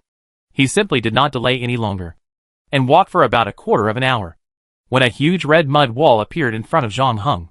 The height of the mud wall was about 7 or 8 meters, completely surrounding the center of the island. Because the mud wall was located in a relatively low terrain, it was difficult to see it from outside the island unless you walked here. However, Zhang Hung walked around the wall for half a circle, and did not see the entrance. It was not until he went around a small hill that he unexpectedly met a human here. He was an old man with gray beard and ragged clothes. He hadn't taken a bath for a long time. His hair and beard were tangled and stuck to his bronze skin, but he looked fine. He was not surprised to see Zhang Hung, but nodded to him. "You're here? Do you know me?" "No." The old man shook his head. "But I know why you're here." "Oh." Zhang Hung raised his eyebrows. If you want to see it, you need to go through the maze behind me first. Zhang Heng was a little surprised when he heard this. Do you know why I came here? But you don't plan to stop me? Stop? No. My duty is to provide guidance to people who come to the island and help them find what they want to find. Are there other people on the island besides me? Zhang Heng grasped the key point in the old man's words. Of course. Do you know Kekulé? A German organic chemist, who once came to this island and discovered the structural formula of benzene not long after returning. Beethoven, who was earlier, wrote the famous Fifth Symphony in C minor here. And Van Gogh. His condition was not very good. Not long after returning, he was admitted to a mental hospital. But he also completed Starry Night in the mental hospital. But these are all things that happened before I came to the island. The old man paused. During the time I was here, I received a total of 16 guests who came to the island. Unfortunately, more than half of them failed to pass the maze behind me, and 3 were eaten by it. But the remaining 3 people, each of them returned with a full load. I bet you must have heard of them. But according to the agreement, I cannot tell you their names. Zhang Heng realized that the old man might have misunderstood something and mistook him for a follower of Jormungandr. It seems that this giant python is also unwilling to be lonely, and has been using some means to attract some ordinary people to the island and make some deals with it. Chapter 11:0 for the 17th guest. Similar methods are actually quite common among gods. They establish a preliminary connection with selected potential believers through dreams, and then let the potential believers go to a specific location and perform miracles to convert potential believers into true believers. There are basically similar stories in different mythological systems. As one of the most well-known monsters in Norse mythology, it is not surprising that Jormungandr would choose believers in this way. And the mortality rate of its potential believers is also shockingly high. According to the old man, he had contacted a total of 16 potential believers, and only 3 of them successfully left the island and returned to human society. The rest were either lost in the maze forever or simply swallowed by Jormungandr. Now he regarded Zhang Heng as the 17th potential believer to come to the island. This could not be blamed on his carelessness. The main reason was that the island was extremely desolate, with nothing on it. Sometimes no one would come for more than 10 years. As the most ferocious monster of the giants, Jormungandr had never been the only one to target others, and no one had ever taken the initiative to provoke it. The old man didn't think there would be such a person in the world who couldn't think straight, so he firmly believed in Zhang Heng's identity. In this case, Zhang Heng simply accepted his new identity and asked the old man politely, "Is this maze difficult to walk through?" The old man nodded. "I know what you are thinking. The area of this island is not large, and the area of the central maze is even smaller. No matter how complicated the maze is, as long as you use the most stupid method to try one way after another, you can always find the right way. Isn't that right? It may be like this in a general maze, but if you use this method in the maze behind me, you will never find the right path." "Huh? This maze is constantly changing," the old man said. "So the method of going back and trying again and again after making a mistake will not work here. And not only will the place you pass change, but the maze in front of you is also constantly changing. So it's just pure luck. No. This maze is actually to test whether the spiritual connection between you and it is strong enough." The 3 people who passed through the maze before actually didn't have much effort. The slowest one took less than half an hour, and the fastest one took only 10 minutes. The old man said, "As long as your spiritual connection with it is close enough, you will naturally know how to get out when you step into this maze." This is not good news for Zhang Heng, because he is not a real potential believer, and there is no spiritual connection between him and Jormungandr. The only connection between the two is that Zhang Heng plans to go in and kill it. If Chung Sahan is still alive, rescue Chung Sahan, and then take Fan Mainan and Malu away from this subway line. And if possible, get Loki's whereabouts from Jormungandr. However, Zhang Heng did not show any anxious or frustrated look, but continued to chat with the old man. The latter seemed to have been on this island for a long time. It was difficult to see people at ordinary times. He finally waited for a fellow islander to come to the island, so he was also happy to continue chatting with Zhang Heng. And I don't know if it was because of Zhang Heng's identity as a potential believer. His attitude was also very good, and he basically answered every question. After all, if Zhang Heng passed the maze, he would be a believer, and from then on he would be one of them. If Zhang Heng failed to pass the maze and was stuck in it, then the things he knew would not be passed on to a third person. But even so, the old man still chose to avoid answering some core questions. For example, John Hung asked it how big the size of Jormungandr was, its usual activity time, how often it left the maze, etc. And the old man would shut up once he heard such questions. So John Hung changed direction again and started to talk to the old man about his own affairs. This time, the old man obviously became more talkative. I have been on the island for 51 years. Before coming here, I was a construction worker in a construction team. Our construction team built quickly, and the quality of the project was good. We won many awards, and were even in the newspapers. At that time, the capital was going to build a subway, and the leaders above first thought of our construction team. As a result, the noise made during the construction process attracted its attention. And then I was summoned by it, and came here to become a guide. Although John Hung had almost guessed the identity of the old man before. This was the first time that the latter admitted in person, confirming that he was the missing worker more than 50 years ago. The old man's expression became a little complicated when he talked about this matter. It can be seen that he actually missed the previous days. Although it was more than 50 years ago, when materials were scarce. There were no mobile phones or computers. But no matter how scarce it was much better than this red island with nothing. Besides, he still had his own family and friends at that time.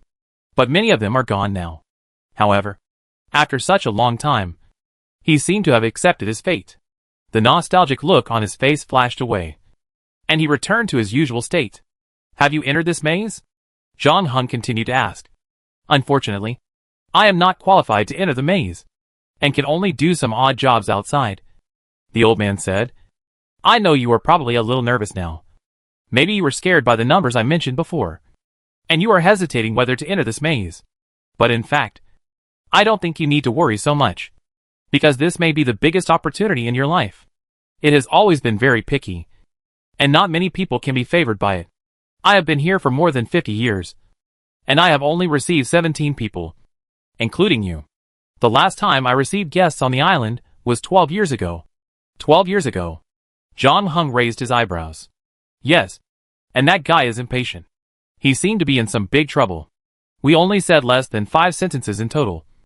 And then he plunged into the maze. The old man said.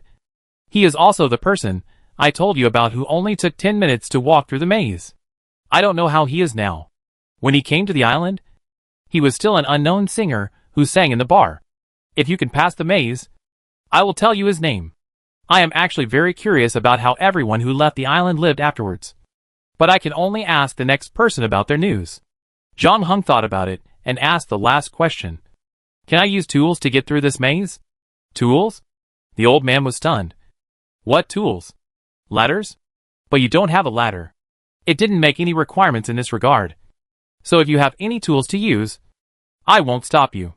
Chapter 1105 Labyrinth. John Hung did not deliberately avoid the old man, but opened his travel bag in front of him and took out the Lego bricks from it. The things he was going to build this time were not complicated, so it did not take long. He soon came to the last step and inserted the infinite bricks into it. The next moment, a brand new drone appeared in his hand. John Hung controlled the drone to rise up and flew to the top of the maze in the dumbfounded eyes of the old man. From here, the whole picture of the maze can be clearly seen, and the changes that are taking place during the period can also be seen at a glance. John Hung silently calculated the time of each change, trying to plan a path to the center from it, and at the same time bring his own movement speed into it. Drones actually appeared as early as the 1920s, but they were basically used by the military at first, or undertook some scientific research and mapping tasks. It was not until about 10 years ago that the consumer market was opened up, and it was only in recent years that it was really known and accepted by consumers. The old man came to the island more than 50 years ago, and the last person he met was 12 years ago, and the two of them had only spoken a few words. So he had never seen a drone before he met John Hung. When he saw the drone rise from John Hung's hand and fly all the way over the maze, he felt no less than seeing something supernatural, especially after he noticed the image uploaded by the remote control in John Hung's hand. And the look on his face was even more shocked. When John Hung asked him if he could use tools before, his understanding was only about ladders and the like, so he didn't care too much. In fact, let alone John Hung didn't have a ladder. Even if he really brought a ladder, He couldn't pass through this maze, because the changes in this maze are not just the movement of those red earth walls. Even the ground under your feet is slowly flowing. In other words, even if you stand in the same place, your position will keep changing. This is why the old man was not worried about John Hung using tools. However, the drone in front of him was obviously not what he expected. With this drone occupying a high point, John Hung directly obtained a map of the maze from above, which allowed him to observe the results of each change and always know his position in the maze. This also made it possible for him to reach the center of the maze without relying on the connection with Jormungandr. The old man subconsciously felt that something was wrong with this matter. But then, he was a little confused, and didn't know what to do now. Jormungandr's order to him was to welcome potential believers to the island in front of the maze. But he did not give him the right to search potential believers or seize any items. Moreover, the old man could tell from the scabbard on John Hung's body and the longbow on his back that this young man was different from the other people who came to the island before. Although he looked polite now, it did not mean that he would always be so polite. In fact, the old man could quickly distinguish the identity and occupation of most people who came to the island. But for John Hung, he was still unsure of who he was from the first time he saw him until now. So the old man did nothing in the end, just standing aside, letting John Hung control the drone to study the maze in the sky. Jormungandr and his guide suffered from their lack of culture. In fact, many of the tests and rituals set by the gods, with a relatively ancient history, are no longer suitable for modern society. For example, when Jormungandr built the maze on this island, he certainly did not expect that one day humans would invent drones. Of course, with the development of the times, some more enlightened gods will continue to adjust themselves with the progress and development of society. For example, Kronos, whom John Hung met before, wore a tang suit in order to open up the Eastern market. Of course, the combination was a bit out of place. Or the godlike being who called himself Einstein that John Hung met in the Apollo instance. The latter was simply born with modern technology, and his power has been growing with the development of science and technology. On the contrary, some ancient gods have been gradually forgotten by humans with the advancement of technology. However, the situation of Jormungandr is quite special. Its name has not been forgotten by the world. John Hung can't even judge whether its power has weakened or strengthened compared to its heyday. Because of the unprecedented development of entertainment and media, its popularity has increased more than in the past. But the problem with Jormungandr is that in the original Norse mythology, it was a monster trapped in the deep sea, and it did not really escape until the Ragnarok. So in today's terms, it is an autistic player who is far away from human society. Although it has not forgotten to select believers from humans over the years, the speed and number are really not satisfactory. After all, only 16 people came to the island in 50 years, which is really too shabby. Not to mention that it directly ate 3 people. In the end, only 3 believers left the island. From such a small number of people, it is difficult to say how much its understanding of modern society has improved, which leads to the construction of its maze being very retro. About half an hour later, John Hung took back the drone. He tried to simulate several times and successfully reached the center of the maze. The time spent was long and short, which was mainly related to the uncertainty of the maze changes. But in general, with the vision open, the difficulty of this maze has indeed been greatly reduced. So after waiting for about 10 minutes, John Hung released the drone again. And then he finally stepped into the maze. John Hung moved very fast. He ran as soon as he entered the maze. The main reason was that the maze would change every 90 seconds. So he needed to replan the route to the center. Even for John Hung, planning a route takes time, which means he has less time to move. Therefore, every second between each change is extremely precious to John Hung. With the drone as his eyes, John Hung's early movement was relatively smooth. And soon, he was less than half the distance to the center of the maze. But then, the speed of the maze's changes actually accelerated, and the interval between 2 changes was shortened to only 60 seconds. This was a new situation that John Hung had not encountered in the previous simulation test. And it was also a challenge for him, because it meant that he had less time to plan the route and move. Fortunately, the current situation was still under John Hung's control. Even if the time was reduced to 60 seconds, he was still moving towards the center of the maze. However, John Hung did feel a little wary at this time, because he was not sure whether the time would change as he continued to move forward. Chapter 1106 Reunion. Although the old man did not enter the maze with John Hung, he could clearly hear the constant rumbling sounds from inside, while standing outside. He knew that it was the sound of the red mud walls changing positions. Moreover, the intervals between the rumbling sounds became shorter after a while. The old man had been a guide here for more than 50 years. So of course he knew what this meant. He just didn't expect that John Hung only took 3.5 minutes to complete the halfway. At least in the first half. His speed was unique. Even faster than the person who had completed the maze in 10 minutes before. In the past, this kind of situation often meant that the spiritual connection between the people in the maze and Jormungandr was very close. However, this time, the old man seemed a little confused. Because the flying machine was still hovering above the maze. He didn't know whether John Hung's current achievements were due to the spiritual connection with Jormungandr or because of the strange machine. On the other side, John Hung's pace did not slow down, although the changes in the maze accelerated. As he continued to move forward, the amount of calculations he needed to perform was also decreasing. After half of the journey, he only needed to consider the changes in the second half of the route. So at least until now, he could still cope with it.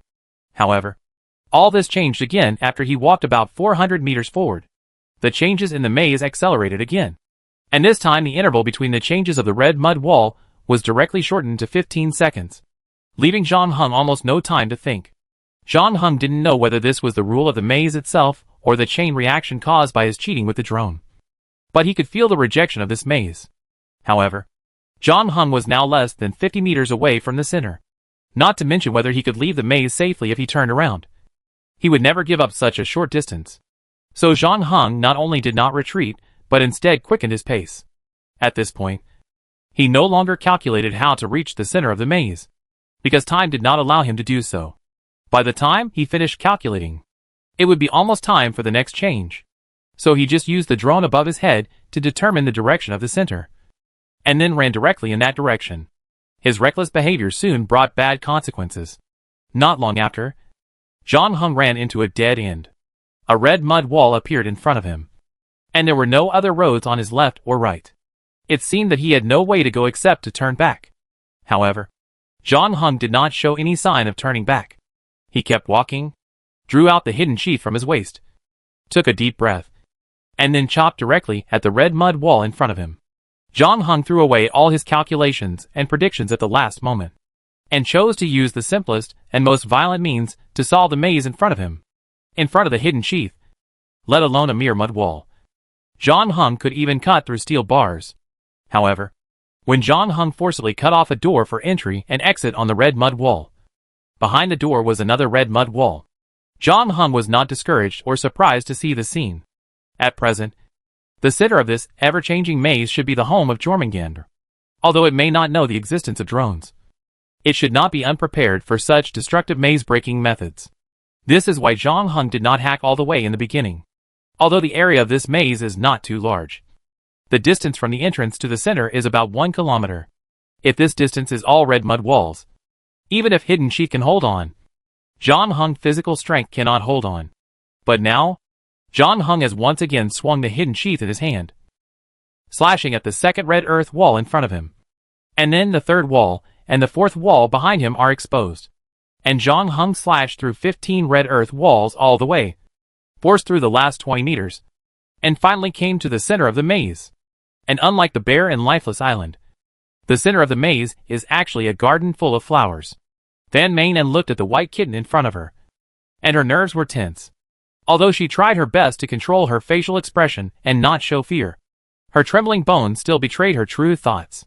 At this moment, Van Manen heard another footstep. This footstep did not come from the millipede on the second floor, but from the tunnel behind her. Van Manen didn't know whether she should continue to stare at the little white cat in front of her or turn around to face the new uninvited guest. Unexpectedly, the owner of the footsteps spoke first. She chuckled. "Why, senior sister, don't you want to see me?"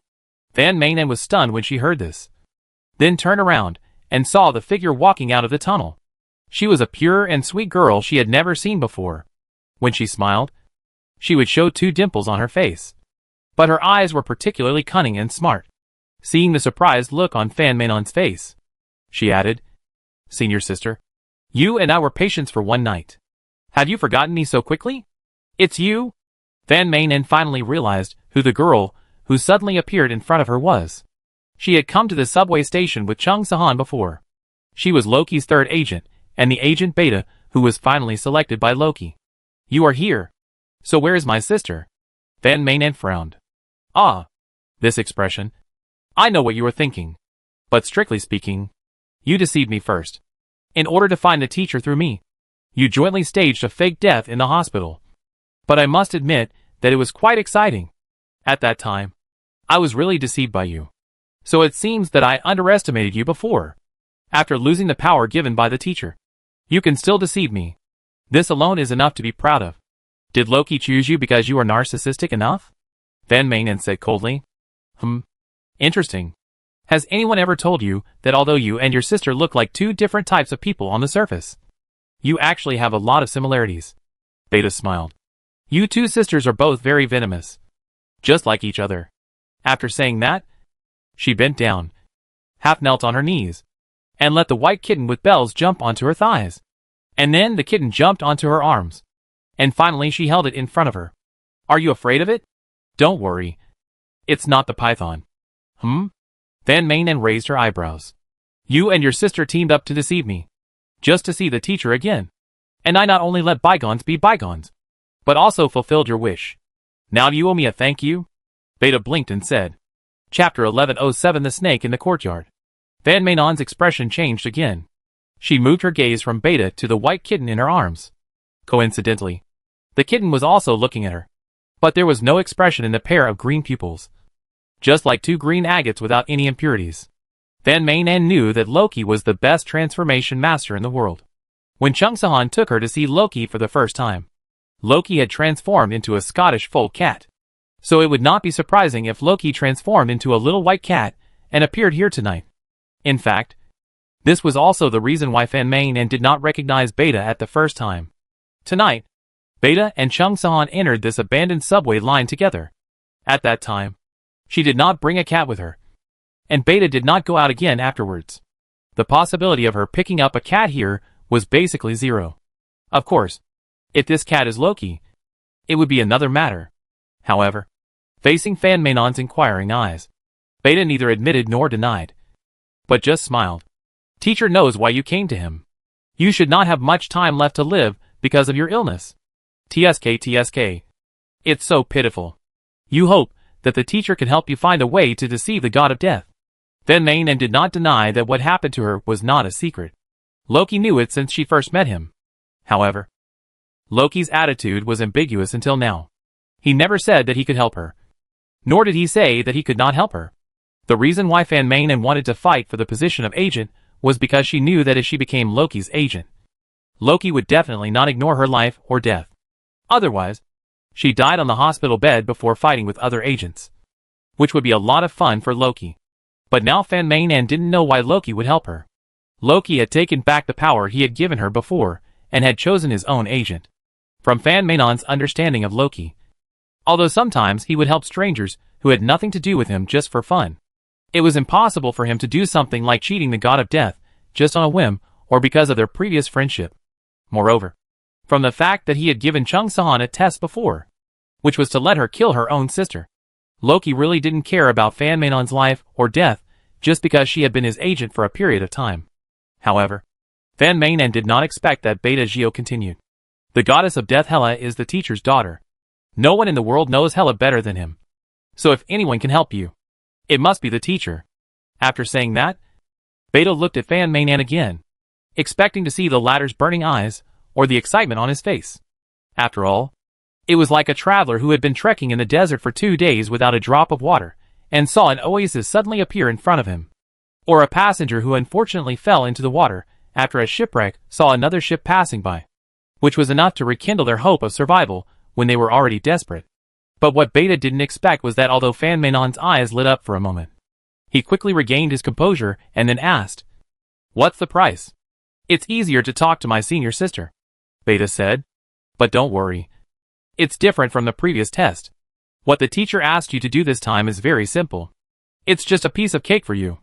A piece of cake in exchange for your life. There is no better deal than this." "Did you say the same thing to my sister?" Van Manen asked back. She glanced at the white cat in Beta's arms. If Loki has something to do, why doesn't he just send you to do it?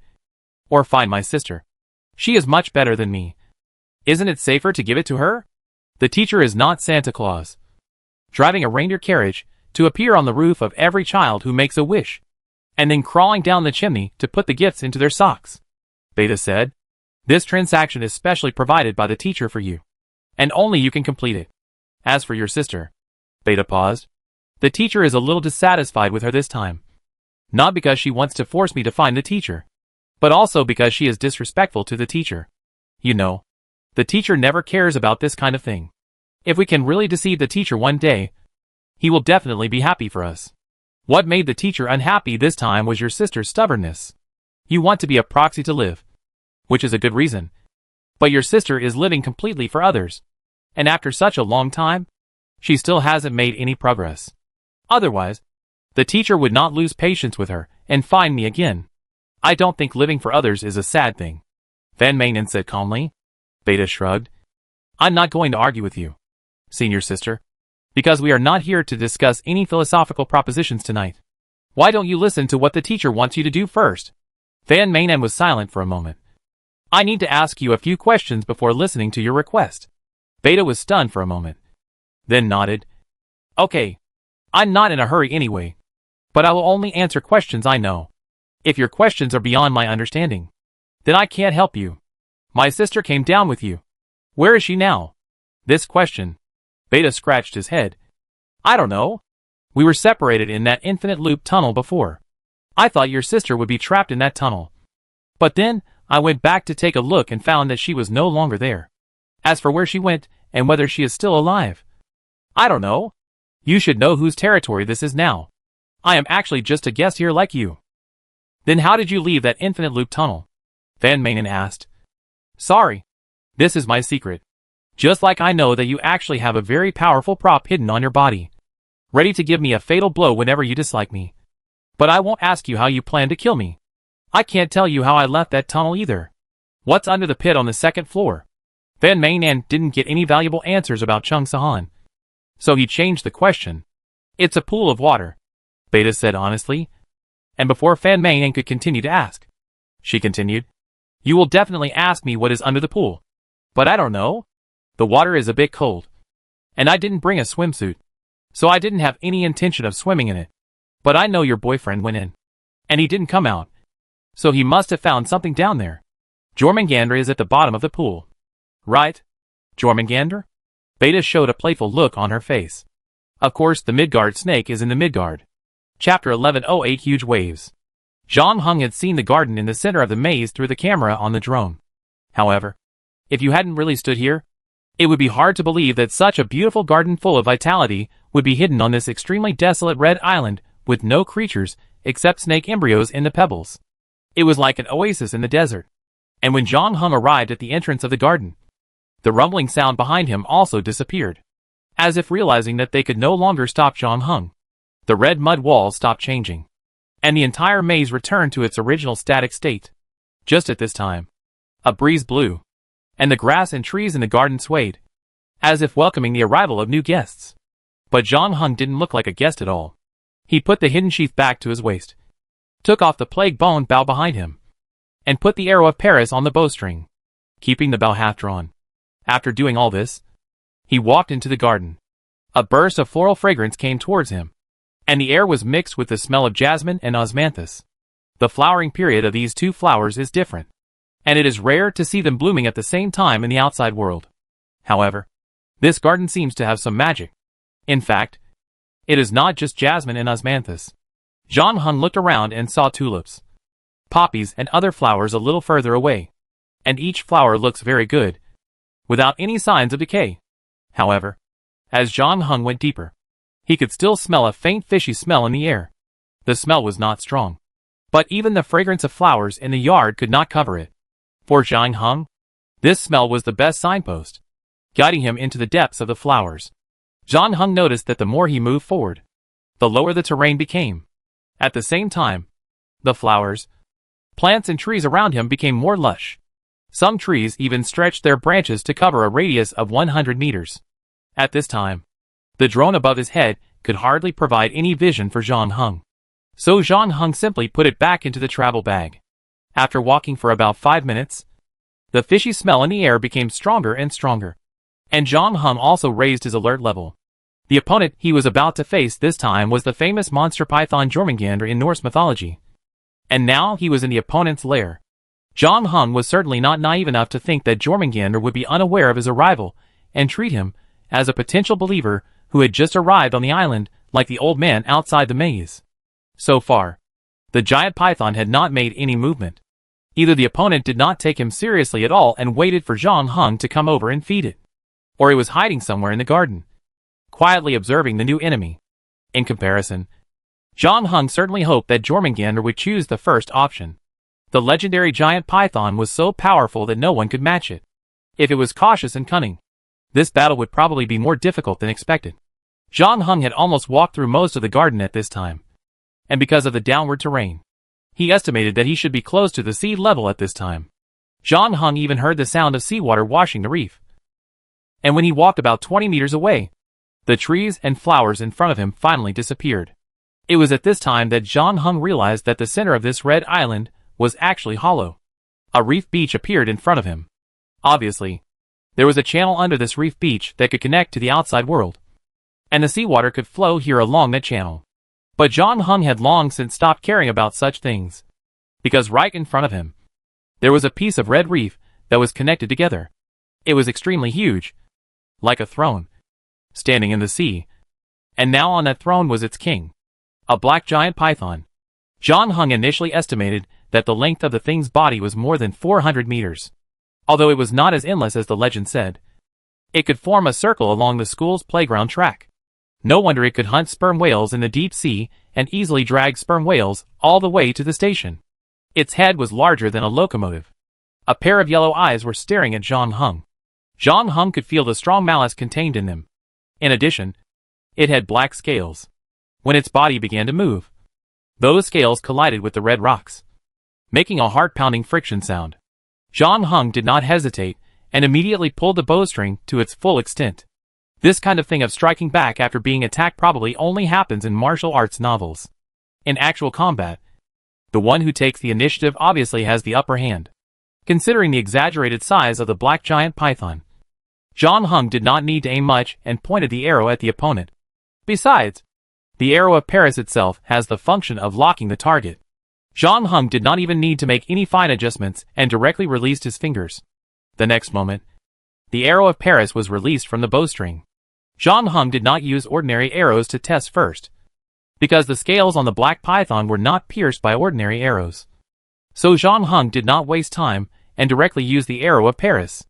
Although the arrow of Paris was only a sea-level item and had only the lethality of ordinary arrows, it had played a miraculous role in previous battles because of its unique characteristics. John Hung did not expect that this arrow could really hurt the black python in front of him, as long as he could find the weakness of Jormungandr in the first place. This sea-level item would have successfully completed its mission. But what John Hung didn't expect was that the arrow of Paris, which had always worked well before, actually failed in front of Jormungandr. The arrow was originally aimed at Jormungandr, but when it flew about 5 meters away from Jormungandr, it lost all its power for some reason and fell powerlessly from midair. John Hung didn't even have time to pick it up from the sea, because the black python on the reef had already made a move. It seemed that it didn't expect that the tiny human in front of it would dare to attack first. Although the arrow shot by John Hung didn't hurt it, it did succeed in arousing its anger.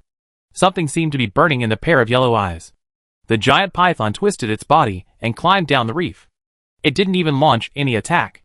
When its body fell into the sea, the huge waves it stirred up had already hit John Hung. But then the black giant python was surprised to find that the human in front of it did not flee in panic as imagined, but just stood there and stretched out a hand. When the huge wave touched John Hung's palm, it actually split in half. Chapter 1109 Black Disaster. If John Hung had encountered this huge wave before the trip to Yonaguni Island, he probably would have no other solution except to retreat. But now, he has initially mastered the ability to control the water flow.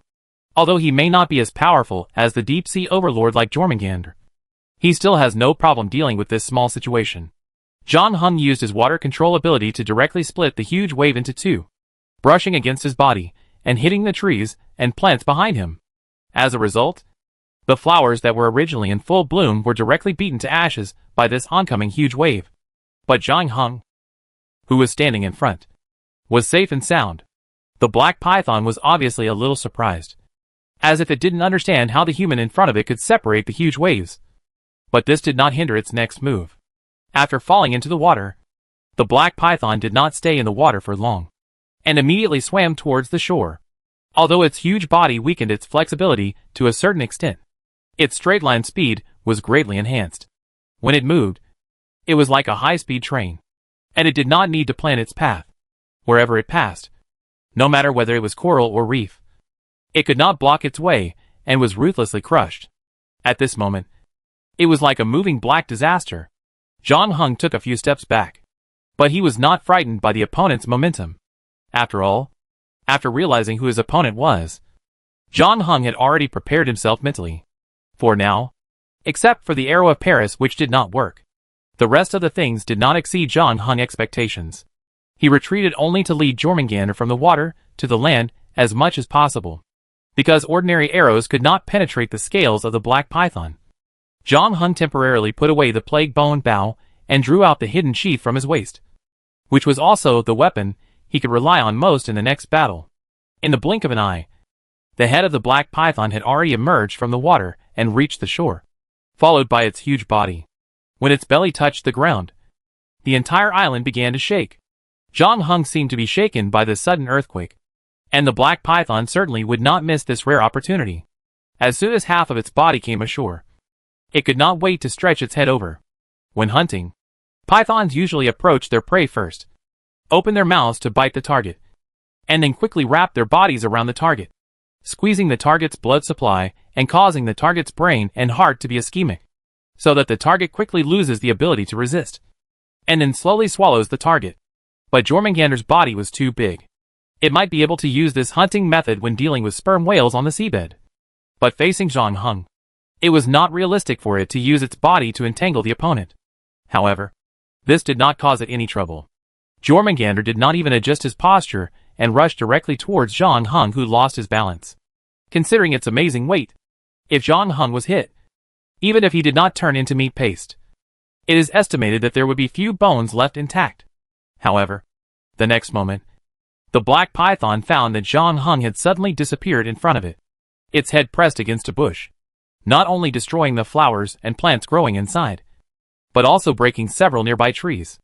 However, the only person who had provoked it was missing. Jormungandr removed his yellow pupils and used the cheek pits between his nostrils and eyes to relock John Hung's location. What surprised it was that the target, who had been a little unstable not long ago, actually dodged it at the moment it pounced. You have to know that Jormungandr's movement just now was not only fast enough, but also considering the size of its head, John Hung needed to move at least 5 meters to escape its attack range. This means that the opponent not only has excellent explosive power, but also must have regained control of his body.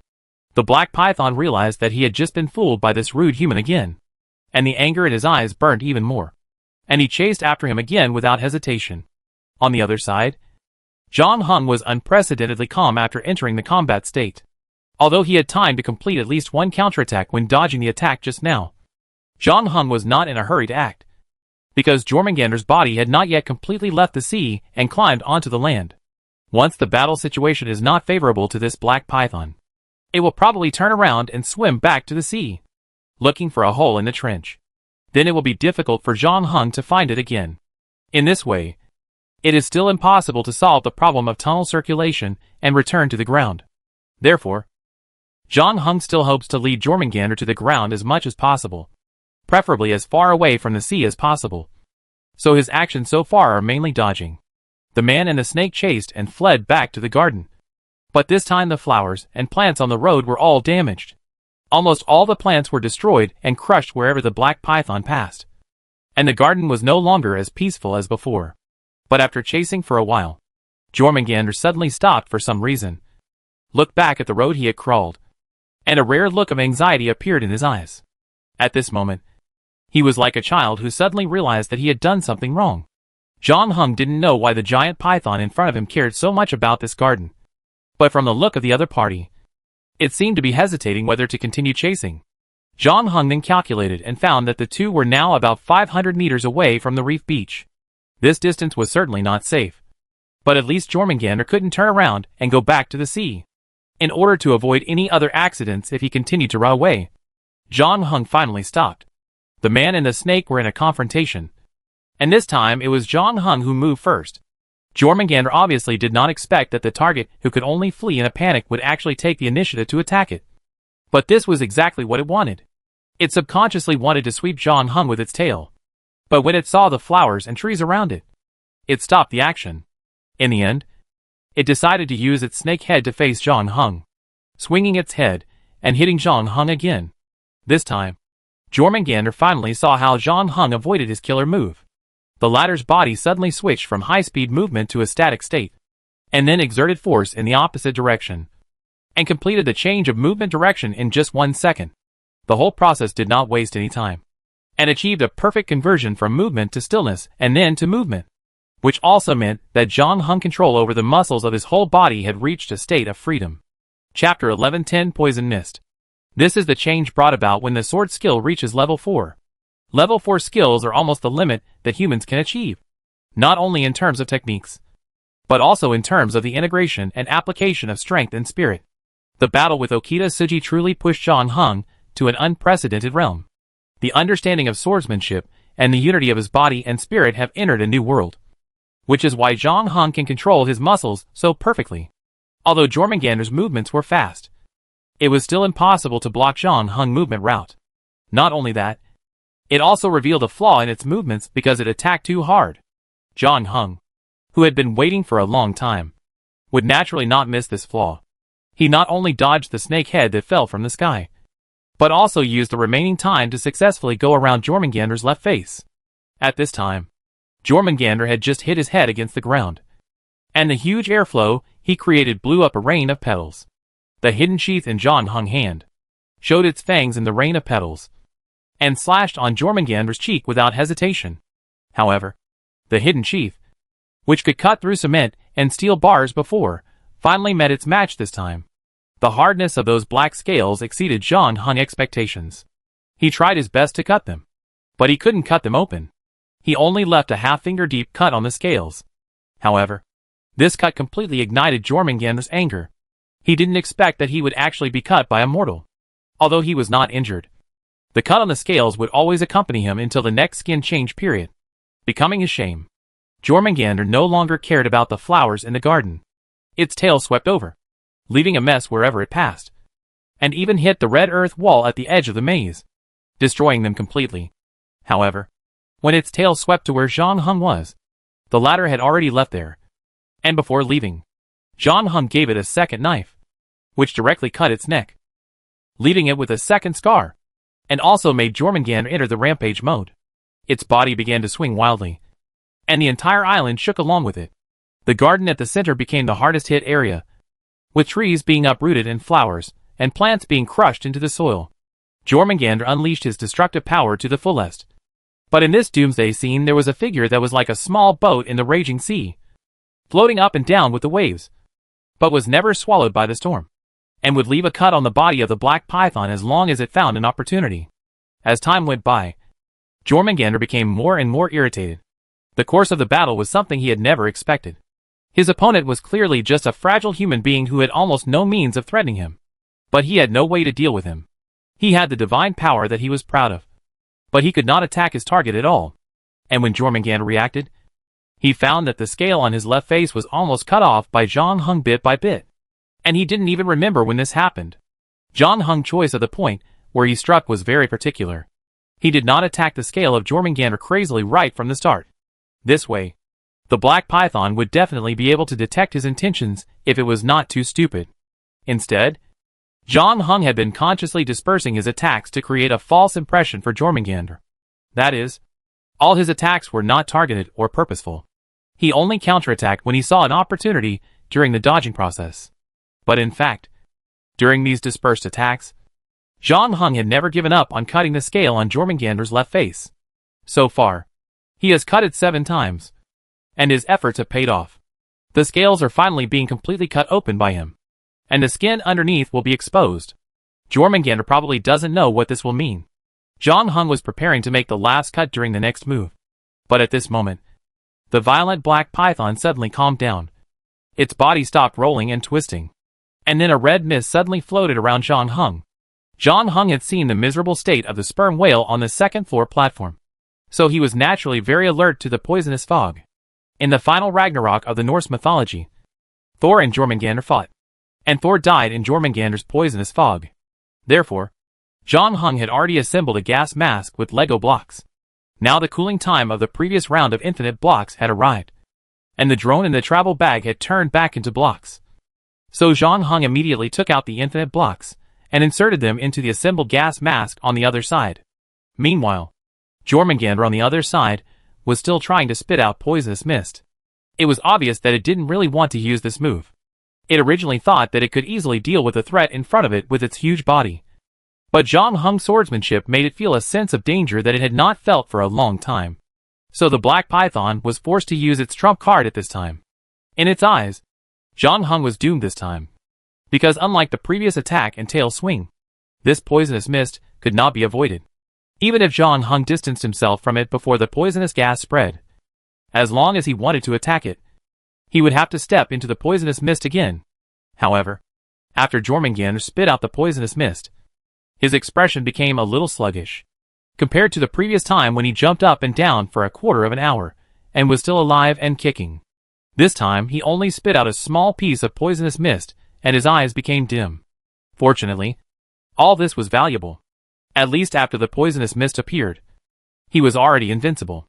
After doing all this, Jormungandr was about to close his mouth. But his upper jaw hurt slightly. An arrow that was only the size of a toothpick flew into his mouth while he opened his mouth to spit out poisonous mist. That was also one of the few places on his body that was not protected by scales. But it was just an ordinary arrow, which could not really cause any harm to the black python except to make it feel offended. At least that's what the black python thought. And considering that its scales were already covered with cuts, the black python was no longer as angry as before. On the contrary, after being shot, Jormungandr was happy, because it meant that John Hung was still in its poisonous mist.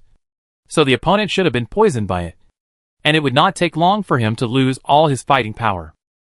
Chapter 11:11 The third attribute. Poisonous fog is Jormungandr's trump card. Creatures that inhale poisonous fog look the same as usual, but their internal damage will become very serious. They will continue to lose strength under the erosion of toxins until they die. The stronger the creature, the shorter the duration of this process. This is a poison that can turn gods into mortals.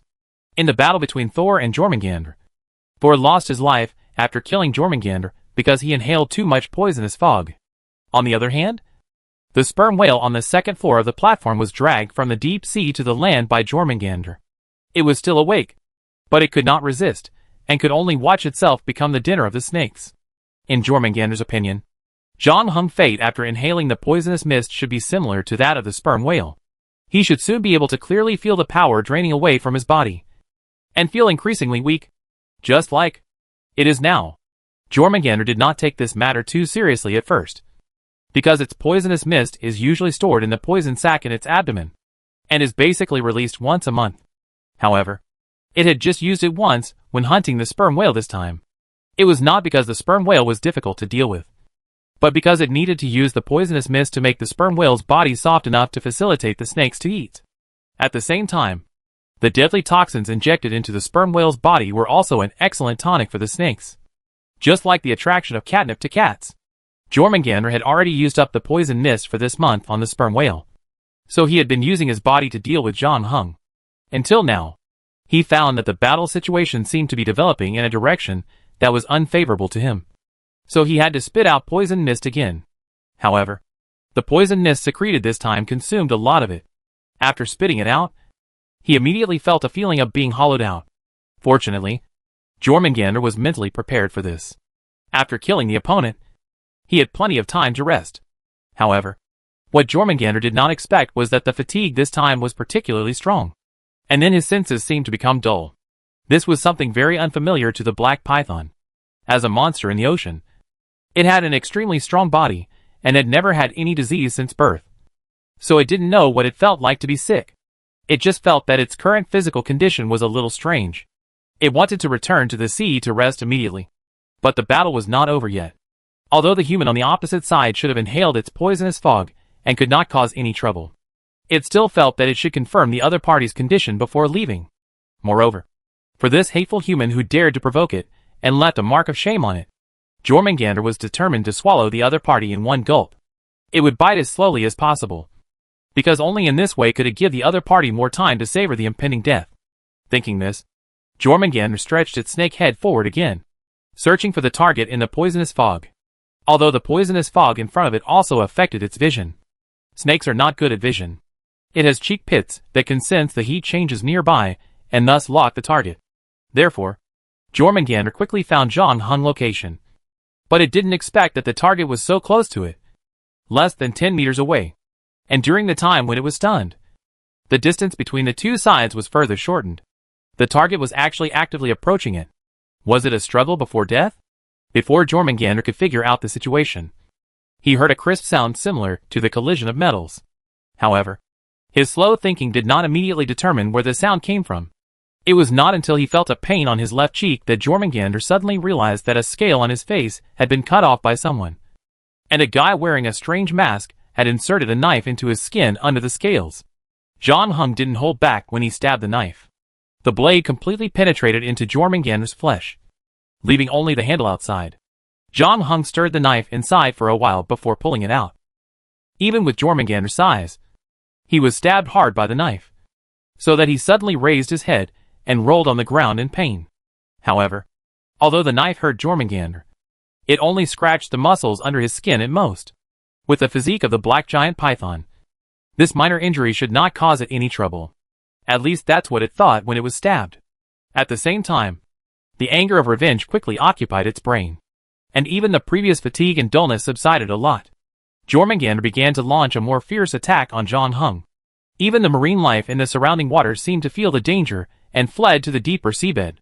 Zhang Hung decisively switched back to the defensive position after hitting it, and began to fight with the giant python in front of him. After a while, Jormungandr finally began to gradually realize that something was wrong. On the one hand, the tiredness and sluggishness after the rage of revenge subsided came back again. Now he had an inexplicable feeling of weakness all over his body. In addition, the wound on his cheek showed no signs of improvement. Not only did the bleeding not stop, but the pain became more and more intense. This made Jormungandr a little confused. Although Zhang Hung had almost inserted the entire knife into it, the wound on its left cheek was still negligible compared to its size. At most, it was equivalent to a normal person's finger being cut.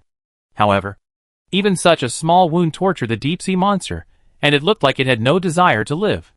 It could no longer ignore the pain on its cheek, especially when it moved its eyes there and found that the skin there had begun to fester, and the abscess was still spreading everywhere. This is the masterpiece of hidden sheath. After Zhang Hung got the knife, he also got the bartender's appraisal of the knife. The durability of the knife and the non-healing property of the wound were eye-catching enough. However, the last one that attracted Zhang Hung's attention the most was the effect of increasing damage to mythical creatures. With Zhang Hung's current skills, ordinary people can hardly threaten him.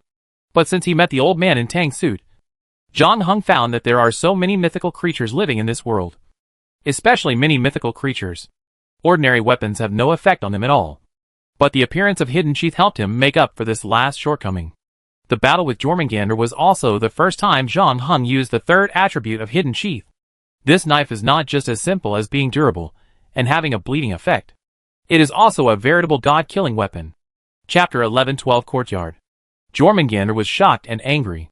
This was the first time he had suffered such a big loss since he became conscious. Although he was unwilling to admit it, he did feel a threat of death.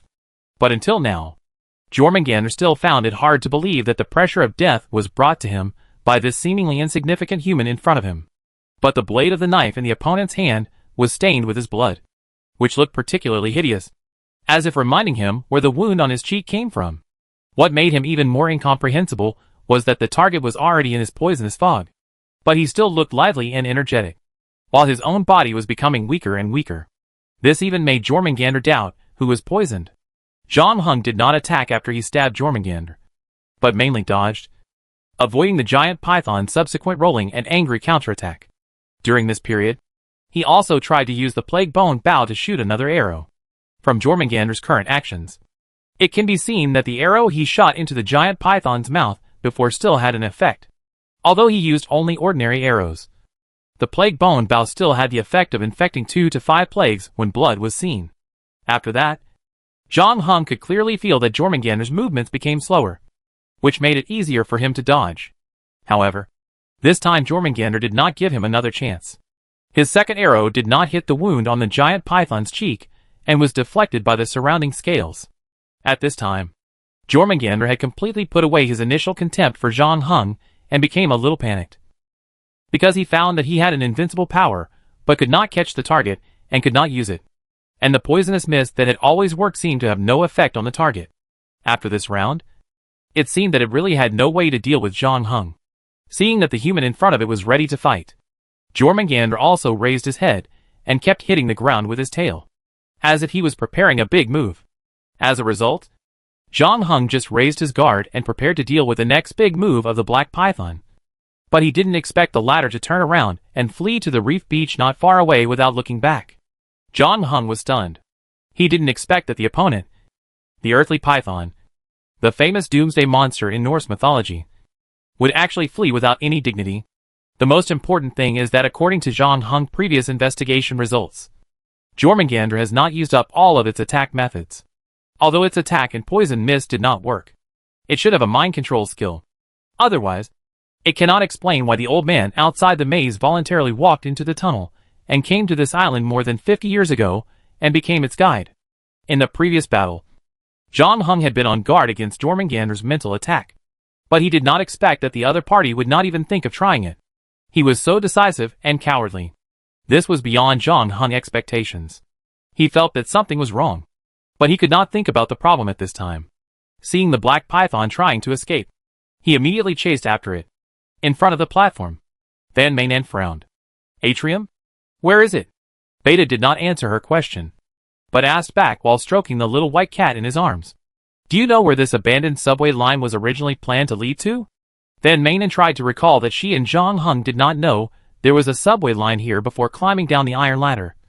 And after they came down, their cell phones lost signal and could not find relevant information. So everything about this subway line was told to them by Malu. But after all, it happened more than 50 years ago, and the relevant files have been sealed. Malu is not clear about many details, including where this subway line leads to. After so many years, many people have forgotten it. However, Beta pulled out a picture from his mobile phone album and put it in front of Van Manen. Just take a look. This document is more than 50 years old. I took a screenshot of the planning map from it. Van Manen enlarged the photo and looked at the route marked on the map. This is the Forbidden City? Was the end point of this subway line the Forbidden City? Wait. Van Manen widened her eyes. The courtyard? Could it be that? Guanzong went back in, stood behind the screen, and the Duke did not speak to him. He went into the courtyard, and the Duke did not speak to him. Beta took back his phone and said leisurely, this sentence comes from Guanzi Zhongquang. The so-called courtyard is the middle part of the steps in front of the temple, where the ministers stand during court meetings or conferring titles. Are you kidding me? We all know that the courtyard of the snake in the courtyard does not mean this. Van Manen said. In the Norse mythology, there are 9 kingdoms on the world tree Yggdrasil. The world where humans live is called the Atrium. You are right. Beta nodded. There is only one problem. We do not live on the world tree Yggdrasil. You have to find a place for our friend Jormungandr to stay. Beta looked like he had no other options. The area below the Forbidden City is the closest to the atrium in the mythology. When the subway line was built here, it woke it up, which led to a series of events. Well, strictly speaking, it is not awake. It just opened its eyes slightly. But this time, thanks to your boyfriend, it looks like it is really going to wake up. You said Jormungandr is under the Forbidden City? Then what was the thing that dragged the sperm whale to the 2nd floor? Van Manen asked doubtfully. In Norse mythology, Jormungandr could not wake up from his sleep until the poisonous dragon Nidhogg gnawed the roots of the world tree. Beta said.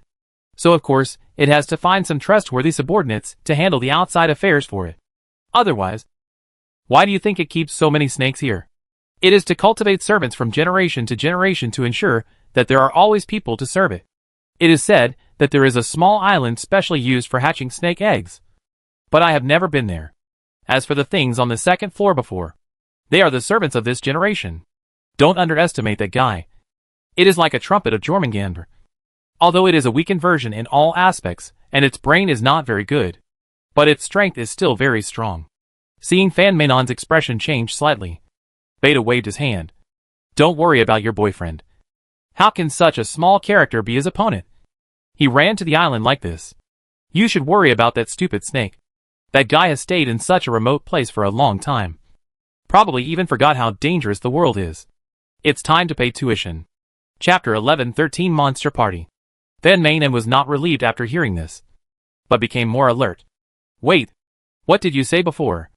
That Jormungandr could only wake up from his sleep thanks to my boyfriend? Why? Isn't he your boyfriend? Beta deliberately showed a surprised look. You know the point is not here. Fan Mainon was speechless.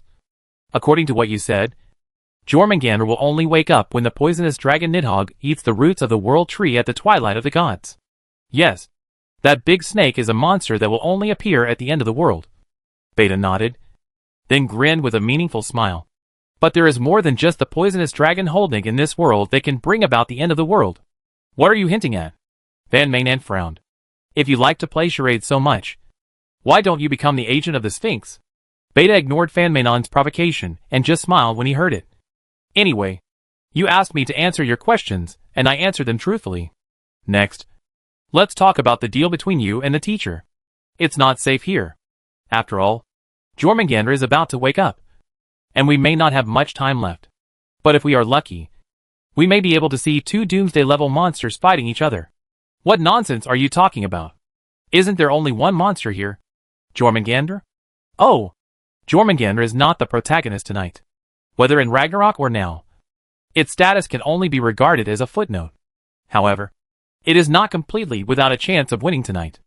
After all, the opponent is far from being a complete form. It may be able to destroy the arrangement that Kronos, the annoying old man, has been planning for a long time. Then things will become more interesting. At this point, Beta's eyes lit up, and he looked like he was afraid that the world would not be in chaos. Fan Mainon barely understood some of it. According to Beta, there seemed to be more terrifying monsters tonight. So she asked Beta, so now all this is actually arranged by Loki. Right. But isn't Jormungandr his child? Doesn't he care about Jormungandr's life or death at all? You know what the teacher is like. He has never really cared about anyone. Even if I am the agent, he probably wouldn't mind letting me die if it can make things more interesting. A crazy illegitimate child is always not well received by his parents. Beta winked playfully. Red Island. The old man stood on a huge rock, watching the man and the snake fighting in the sea. The black python was determined to escape, and Zhang Heng finally failed to keep it on land. But the black python was not doing well either. Zhang Heng cut off 2 more scales on its body, so it had 2 more wounds, and another wound was hit by an arrow. Now it is conservatively estimated that it has at least 4 plagues superimposed on its body. However, its physique is indeed strong. Ordinary people would probably have difficulty even standing at this time. The speed of this giant python's escape was not much slower than before. Of course, this is also because it has been completely scared and can't muster the courage to face the terrible human behind it. It just wants to go back to the sea and find a place where no one can find it, and never come out again. Besides abandoning all its face and dignity, its strategy of running away with its tail between its legs did yield remarkable results. The black python successfully escaped back to the reef beach, but this time it did not climb up the huge reef like a throne to dominate the world, but dived into the water. There is an underground passage under the reef that can connect to the sea outside. The black python returned to the island from this passage before, and now it has to escape to the ocean again through this passage after staying at home for a short time. After returning to the water, the beast calmed down a little. In its opinion, the possibility of the human behind him following him into the water was very small.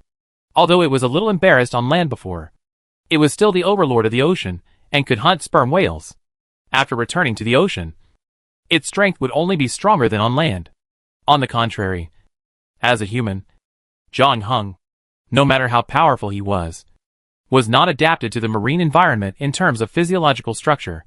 Once in the water, he would first solve the problem of breathing. And secondly, his movement speed would be greatly reduced. Therefore, in the opinion of the black python, as long as Zhang Heng was not stupid, he would definitely not go into the water with it. But it was indeed scared of being beaten by someone, and was worried that someone would shoot a cold arrow at it on the shore. After diving underwater, it did not stay for long, and immediately swam along the tunnel to the outside of the island. When it came out of the tunnel, the black python finally let go of its worries. However, for the sake of caution, it still looked back, and saw a scene that scared it to death. The lingering and annoying figure was still following it, like a dogskin plaster, and did not decide to let it go just because it escaped into the sea. What puzzled the black python was that Zhang Heng's movement speed in the water was even faster than on land. And at the same time, the other party did not seem to need to breathe at all. If it was in its prime, the black python wouldn't be afraid of competing with Zhang Heng in speed. But now it has accumulated 7 kinds of plagues on its body, and the abscesses where it was stabbed by the hidden sheath are still spreading. Even with its physique, it can't bear it. In addition, the desperate escape on the shore just now also overdraws its remaining physical strength. The black python sadly found that he, a deep-sea monster, couldn't outrun the human behind him in the ocean. Zhang Heng obviously calculated this, and followed him into the sea. Soon he caught up with the black python in front of him, rode on the ladder, and inserted the hidden sheath into the black python's flesh and blood without mercy, helping the deep-sea monster in front of him to continue bleeding. The black python rolled over in the ocean in pain, but it had no way to deal with the human on its back. At this moment, it had completely lost its previous majesty and looked like it was at the end of its rope. The old man didn't seem to expect the black python to be so cowardly. If it had legs, it might have kneeled down and begged for mercy. But the next moment, the old man's frown suddenly relaxed. And not only that, there was even a hint of joy on his face, because his heart felt a special throbbing. In the past, this situation only occurred when the great existence under the Forbidden City took the initiative to contact him. And this time, the throbbing became stronger than ever before. No one knew what this meant better than the old man. He couldn't help but shed tears of excitement. 51 years of waiting. 51 years had passed since he first heard that voice. He had grown from a young man to a white-haired old man. But even in his boldest dreams, he didn't dare to imagine that he could really wait for this day in his lifetime. To see with his own eyes that majestic and terrifying figure appear on this land. To watch it set off endless waves and swallow up the whole world. What a magnificent and heart-moving scene. Chapter 11:14 Boss and Worker. The old man was very excited about the upcoming magnificent scene. The life and death of the black giant python on the other side was no longer important to him. Zhang Heng, who was now riding on the snake's back, had completely become a dead man in his eyes. The old man firmly believed that as long as the figure under the Forbidden City could wake up, any enemy would only be able to tremble under its terrifying power. By then, let alone humans, even the gods of Asgard will usher in the end of the dusk. As the guide of that great being, he will be lucky enough to witness the coming of the end of the world as a mortal. A final battle that is difficult to describe in words. The old man cried excitedly while leaning down and kissing the ground below him. But then a lazy voice came from in front of him. What? Did your boss call you again? The old man froze when he heard this, moved his lips away from the red soil, raised his head, and saw the uninvited guest in front of him. It was a woman wearing a t-shirt and jeans, looking a little cold, holding a Boston shaker in her hand. It seemed that she was busy adjusting some beverage not long ago. But then she received an urgent message, so she didn't have time to put down her work and ran out in a hurry. The old man was surprised to find that he didn't know when the other party came to the island quietly, and there was obviously no means of transportation around, which made the old man feel like he had seen a ghost. Could it be that the woman in front of him flew from the sky, as if she could see through his thoughts?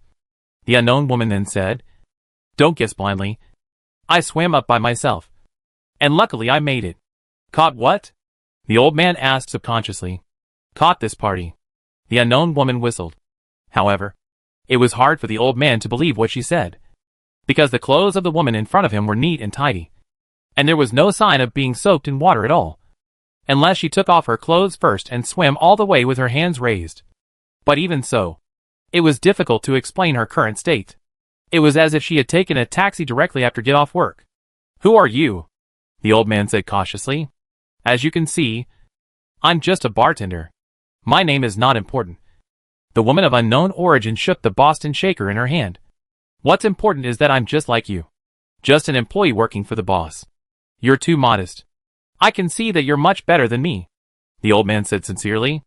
Although he couldn't see through the other party's true strength, he could still feel that the woman in front of him was not an ordinary person at all.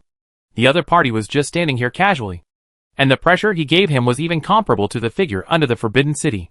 This was the most incredible thing in the eyes of the old man. You guys have really stayed in this isolated place for too long. You don't know your own weight at all. It's the end of the world. Even if your boss really wakes up from under the Forbidden City, he will be beaten when he goes out. The woman of unknown origin shook her head. There are many stronger beings outside. You are just being used as guns. The old man didn't say anything, but the look on his face clearly didn't believe what the other party said. However, considering the other party's strength, he still tried to test it in a polite tone. It seems you are not its enemy. If so, why don't you stand aside and wait quietly for the arrival of my lord? At that time, even if there are strong enemies, my lord can help you test their quality. No. The woman of unknown origin refused without thinking. Why? The old man was a little confused. Then he seemed to think of something. His expression changed. He looked at the other person with a hint of hostility and said in a deep voice, Are you a certain lord from Asgard? Asgard and Jormungandr are sworn enemies. If it weren't for the existence of those gods, Jormungandr would not need to put the island where it hatches servants and receives believers in such a remote place. Could it be that those guys in Asgard also had a premonition of something, and sent people to prevent Jormungandr from waking up in order to delay the arrival of Ragnarok? This seems to be the most likely explanation. However, the unknown woman shook her head and said, I have nothing to do with those guys in Asgard. No. Strictly speaking, I have a little grudge with your boss's enemy recently, but I don't care much. She paused and continued, I told you before that I am here because of my boss. You have a boss? The old man was stunned, wondering who is qualified to be the boss of the woman in front of him. Of course. And you have already met him. The unknown woman sighed. He killed your boss's next batch of servant candidates, who are still being trained. And it seems that he will soon kill the servants in this round. So if your boss wakes up, there will definitely be a fight between him and my boss. And this is also the scene that the person who arranged all this wants to see. This? The old man was speechless. He looked at Zhang Heng, who was fighting with the black python in the ocean in the distance. It seemed that he couldn't believe that this creature in front of him, who was obviously a mythical creature, was actually a mortal. Although the strength of this mortal has completely exceeded the old man's cognition, it seems that he is still not as strong as the woman in front of him. I can't tell you the specific reason. I can only say that he is far from showing his true strength. Believe me, you definitely don't want that scene to happen, the woman of unknown origin said. So I went to the island to provide you with a peaceful option before the situation becomes uncontrollable. You think too highly of me. I am just a guide who is not even a believer, the old man said. I can't influence its decision. I can only accept orders and complete them unconditionally. You are too modest. In my opinion, your status is much more important than those believers.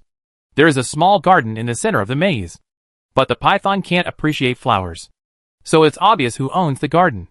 Although the so-called servants have been strengthened, their bodies have become larger, and they have learned to spit poisonous mist. They are limited by the body structure of snakes, and their intelligence level is difficult to improve to a satisfactory level. Therefore, the stupid snake on the island is at best a tool or a weapon. You are the real brain of Jormungandr left in the outside world. Only you can communicate with it and convey its orders. You are very important to it. Chapter 11:15 New Life. The old man didn't expect that his identity would be seen through by the woman in front of him. But after a long silence, he spoke firmly. Even if you are right, the awakening of my lord is a foregone conclusion, and no one can stop it. Who said that? I came here to stop this. The unknown woman raised her chin. But this requires a little help from you. What do you want me to do? You should be able to get in touch with that thing under the Forbidden City, the unknown woman said as she took out a palm-sized bone flute.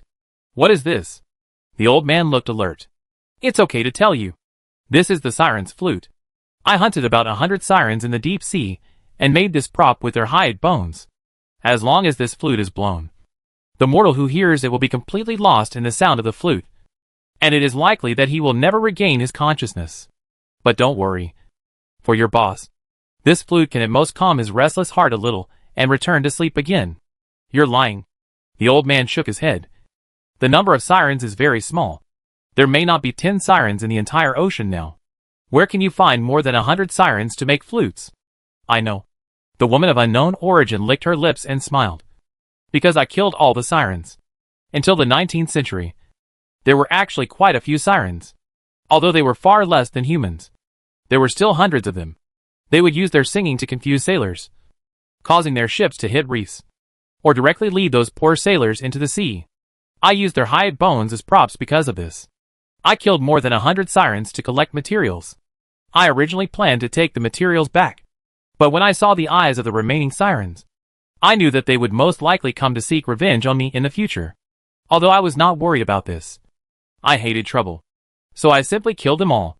The old man was the guide of the earthly serpent Jormungandr. The master he served was a famous evil monster in Norse mythology. But even he couldn't help but feel a chill in his heart after hearing the words of the woman opposite him. The most important thing was that the other party looked very relaxed throughout the story, as if she was talking about some gossip or celebrity gossip. But this does prove that she is not from Asgard. Even if those hypocritical gods really did such things behind the scenes, they would never dare to speak out. The woman of unknown origin then continued. You don't have to worry that I will harm your boss. Although we have never met before, we can barely be considered half of the same race. I won't do anything to it. After saying that, she bent down and picked up 2 red pebbles, knocking them against each other. As a result, the 2 red pebbles broke apart, and the snake embryos inside rolled to the ground, twisting their bodies and struggling constantly. However, because they came into this world too early, their organs have not yet fully developed, and they cannot adapt to the cruel environment of the outside world. In the end, their struggling movements became weaker and weaker, and they were about to lose their lives. But the next moment, the old man saw the unknown woman open her mouth and spit out a green mist, which enveloped the 2 little snakes on the ground. Not long after, their bodies began to tremble violently, and at the same time, the color of the skin pattern began to change. The original red gradually turned into red and green, and when the whole change was completed, their bodies stopped shaking and lay motionless on the ground. But the old man knew that the 2 little snakes were not dead. On the contrary, they survived miraculously, not only surviving the danger of premature birth, but also becoming more full of vitality than ever before. This vigorous vitality even made the old man feel unbelievable. The reason why they stopped moving now was just because the previous strange evolution had exhausted their physical strength. After they rested for half a minute and recovered a bit, they immediately began to eat the red pebble fragments in big mouthfuls. After fighting for the last piece, they seemed to be a little unsatisfied. They looked around and finally focused on the other red pebbles around them. One of the snakes bit an intact red pebble nearby, but the latter did not move at all. Its 2 milk teeth were almost broken. But even after this setback, it did not give up and still tried every means to open the red pebble. Seeing this scene, the old man couldn't help but waver. It was not because he had been convinced by the unknown woman opposite him, but because he found that the other party's strength seemed to be stronger than he imagined. So he had to weigh the consequences of being an enemy of the other party. Not to mention that there was another John hung in the sea. At this moment, the black giant python's thrashing strength was getting weaker and weaker. It seemed that it was already at the end of its strength. It was estimated that it would lose its life soon. The old man thought for a moment and tried to suggest. How about you ask your boss to spare Ahei's life first, and then we can talk about it? Ahei? Is that the name of the black python? The unknown woman sighed. When have you ever seen an employee give orders to the boss? And even if I speak up now, I can't save that stupid snake. From the moment it was chopped by my boss's knife, it was dead. You have time to plead for it, so you might as well think more about your boss. Speaking of this, the unknown woman's tone became grim. It's true that I came to the island with peaceful purposes, but if you really decide to be stubborn and let your boss wake up, then I will kill you first, and then join forces with my boss to let Jormungandr have a taste of what it feels like to fight 2 people at once. The battle between Zhang Heng and the black python has come to an end. The sea surface was once rough due to the struggle of the black python, but now these waves have gradually dissipated and the ocean has returned to calm. But the nearby seawater has been dyed red by the blood of the black python. However, because of the majesty of the black python in the past, the marine creatures living here fled the sea area at the beginning of the battle. And now they still dare not come back. Even sharks take the initiative to avoid it, making this place a stage for one man and one snake. Chapter 11:16 Golden Scales. This battle lasted longer than John Hung expected. 20 minutes ago, he had already noticed that the black python had almost reached its limit. The wounds on its body had already exceeded the previous two, although the plague bone bow could no longer work after entering the water. John Hung was still using the hidden sheath to continuously inflict damage to the black python. Up to now, the black python had dozens of wounds of varying sizes. Under the effect of the hidden sheath damage bonus attribute to mythical creatures, the pain caused by these knife wounds to the black python far exceeded the size of the wounds themselves. However, the body of the black python was too huge. Even if an ordinary person didn't die immediately after being stabbed so many times, he would have fallen to the ground long ago. And if one of the stabs hit a vital point, his life would be in danger. But even if John Hung stabbed the handle of the sheath knife into the body of the black python, it would be difficult to stab the opponent's vital point. And those seemingly horrible wounds were insignificant compared to the body of the black python. Fortunately, because of enough wounds, John Hung finally won this difficult battle. After jumping out of the water, the black python was no longer able to stir up any waves. It just lay quietly in the sea and stopped struggling. However, John Hung could feel that it did not die immediately. It was not until about 15 minutes later that the black python finally lost all vital signs. At this time, John Hung also felt exhausted. This was not the most thrilling battle he had ever faced, but it was definitely the most strenuous one. Fighting an enemy that was hundreds of times larger than himself for so long.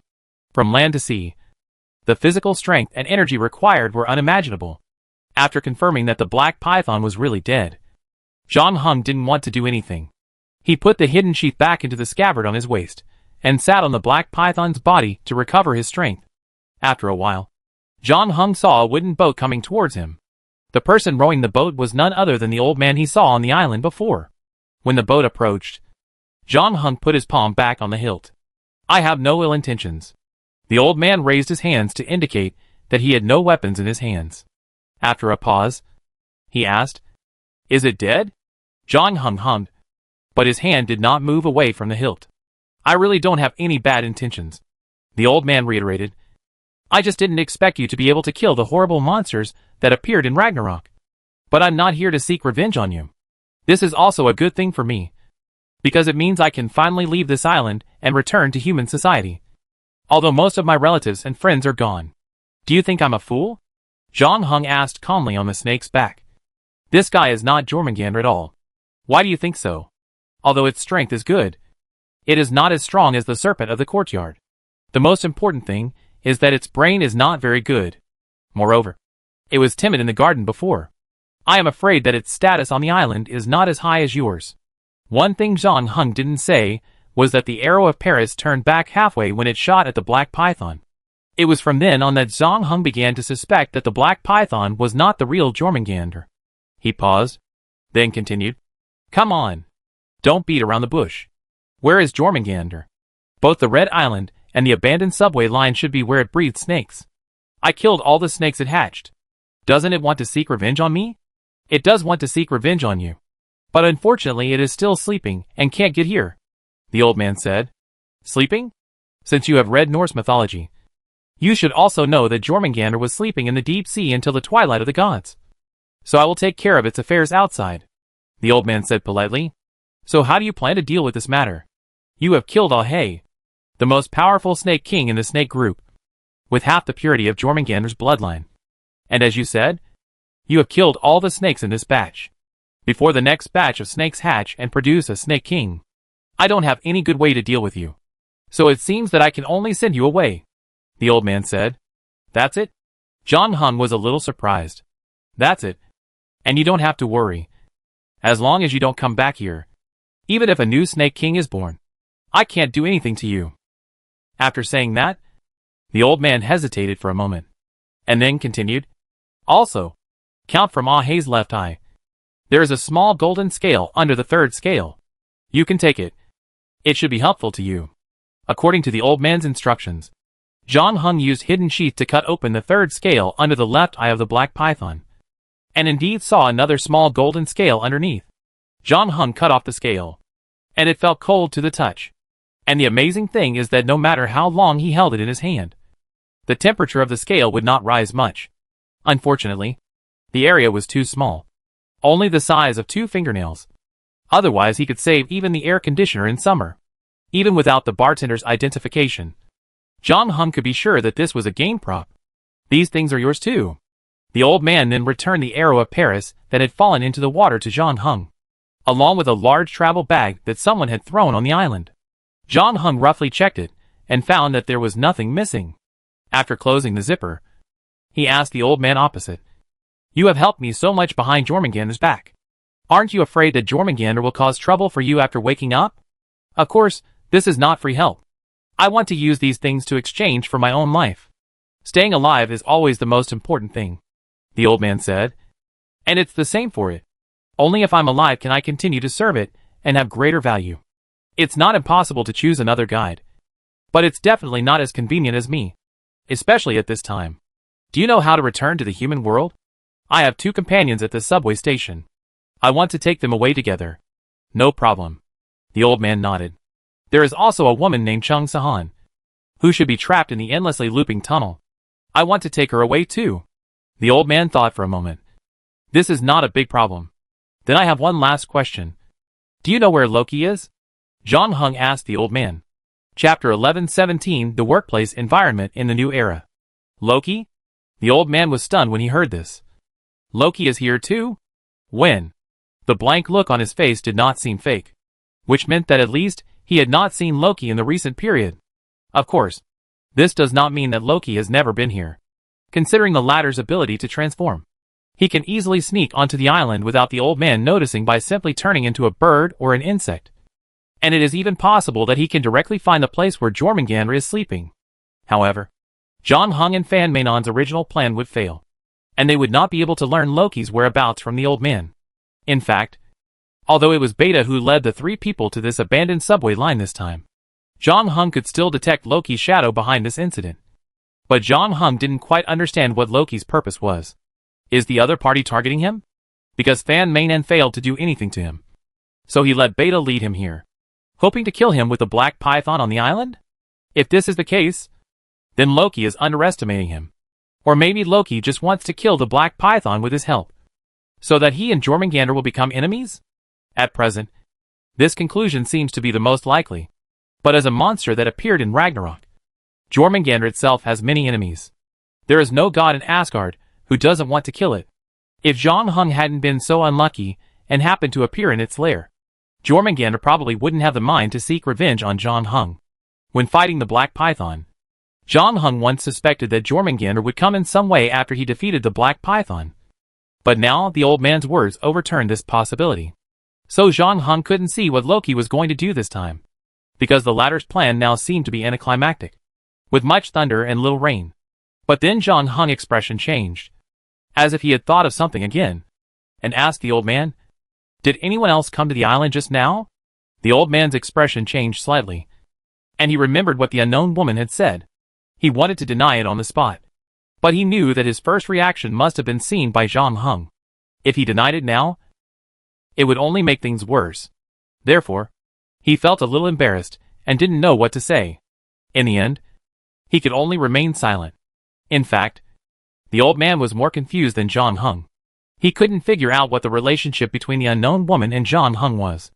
According to the old man, John Hung was her boss, and she came here to solve the boss's problems.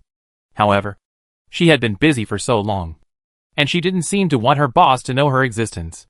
Before leaving, she specifically told the old man not to tell John Hung about her visit to the island. The old man could only sigh that he had stayed on the island for too long and could no longer adapt to the complex workplace environment of the new era. Fortunately, John Hung did not ask any more questions. He knew that he could not get an answer from the old man. So he closed his eyes and rested for about half a minute before jumping off the snake corpse and getting on the small wooden boat. The old man could not help but breathe a sigh of relief. This was the sadness of the strategist type. Although he was the brain of Jormungandr in the outside world, and was responsible for taking care of everything outside, when Jormungandr was asleep. He could not beat anyone after the death of the Black Python. He could not offend the woman of unknown origin. Nor could he offend John Hung in front of him. He could only walk on thin ice between the two. After John Hung got on the boat, he quickly rowed the wooden boat to the seabed tunnel that connected to the pool, and then took out 2 sets of old-fashioned scuba equipment from the boat and handed one to John Hung. But the latter waved his hand and refused. "I don't need this thing." The old man was not surprised. After all, since John Hung could come here, he could certainly go back from here. Moreover, not long ago, the other party had fought with Ahe in the sea for more than 40 minutes. Ahe once dived to the bottom of the sea, but still failed to escape. So the old man put on his diving equipment. His movements seemed a little unfamiliar, and he even studied the use of the respirator. At the same time, he did not forget to explain to John Hung, "This tunnel is just for Ahe to feed the snakes. As for the believers, there are other passages to enter and exit the island. I didn't expect that there would be people here, so I thought you were a believer who came to the island at the beginning." John Hung nodded, said nothing, took his travel bag, and followed the old man. Then the two of them went into the submarine tunnel together. When they came here, there were a lot of turbulent currents in the submarine tunnel, but the general flow direction was from the pool to the sea. John Hung originally thought that it would be more difficult to go against the current when going back, and he had even made plans to use his ability to control the water flow to send the two back. But he didn't expect that after swimming less than half a meter in, the direction of the turbulent currents changed magically, from flowing from inside to outside to flowing from outside to inside. Not long after, the two were sent back to the stone snake head. As soon as he came up to the water pool, John Hung heard Malu's cry, which was a bit anxious. What happened? After John Hung climbed up the pit, he asked Molong, who was lying at the entrance of the cave. The latter looked like an ant on a hot pot at this moment. When he saw Zhang Hung, he was anxious. "Miss Fan is missing. Not long after you went down, Miss Fan told me that she didn't want to sit here and wait stupidly, and wanted to see if she could find anything to help you. I also wanted to help. So she told me to find a way to make a rope. And then we separated. I was on the 2nd floor, and she was on the 1st floor. After about 20 minutes, I went down to find her. But I found that she was missing when I walked to the 1st floor. I shouted loudly but no one answered." Malu's first words made John Hung's heart sink. He turned around and asked the old man who was following him, "Is there anything else here?" The old man shook his head and said, "No. This subway line has been closed for decades. No one has come in. We use this place to raise snakes. In fact, the snakes usually stay in the tunnel very quietly. They only crawl out when they eat. They are very well behaved." However, John Hung knew that it was not that no one had come here before. The snakes in the tunnel had been basically cleared out by him before, and the remaining ones could not cause any trouble. Therefore, Van Mainon's disappearance was most likely not related to the snakes. But John Hung did not forget that Loki's agent Beta had entered here before them. He did not see Beta leaving in the surveillance video he retrieved before, so the latter was very likely to be here. If there was anyone who was most likely to attack Van Mainan, it would be Beta. Chapter 11:18 A Little Help. John Hung was about to assemble a motorcycle with Lego bricks and let the old man lead the way to search the entire abandoned subway line. Unexpectedly, he saw Fan Mainan, who Malu had said was missing, at the entrance of the passage. Fan Mainan was not injured, except for her pale face. She looked the same as before they separated. Malu was overjoyed and said, "Where did you go? I'm glad you're okay." "Oh, I heard some noise in the tunnel, so I went in to check. But I walked away without noticing," Fan Mainan said vaguely, and then she cast her eyes on John Hung beside her, and asked with concern, "You're back? Did you encounter any trouble down there?" "Yes, I encountered some trouble on the way, but it's solved now." John Hung also briefly mentioned his battle with the Black Python, and then pointed to the old man behind him. "He is the guide of Jormungandr. He can take us away from this subway line. And we can also find your sister from the circular subway line." "My sister is no longer there." Van Mainan shook his head when he heard this. "Huh?" John Hung raised his eyebrows.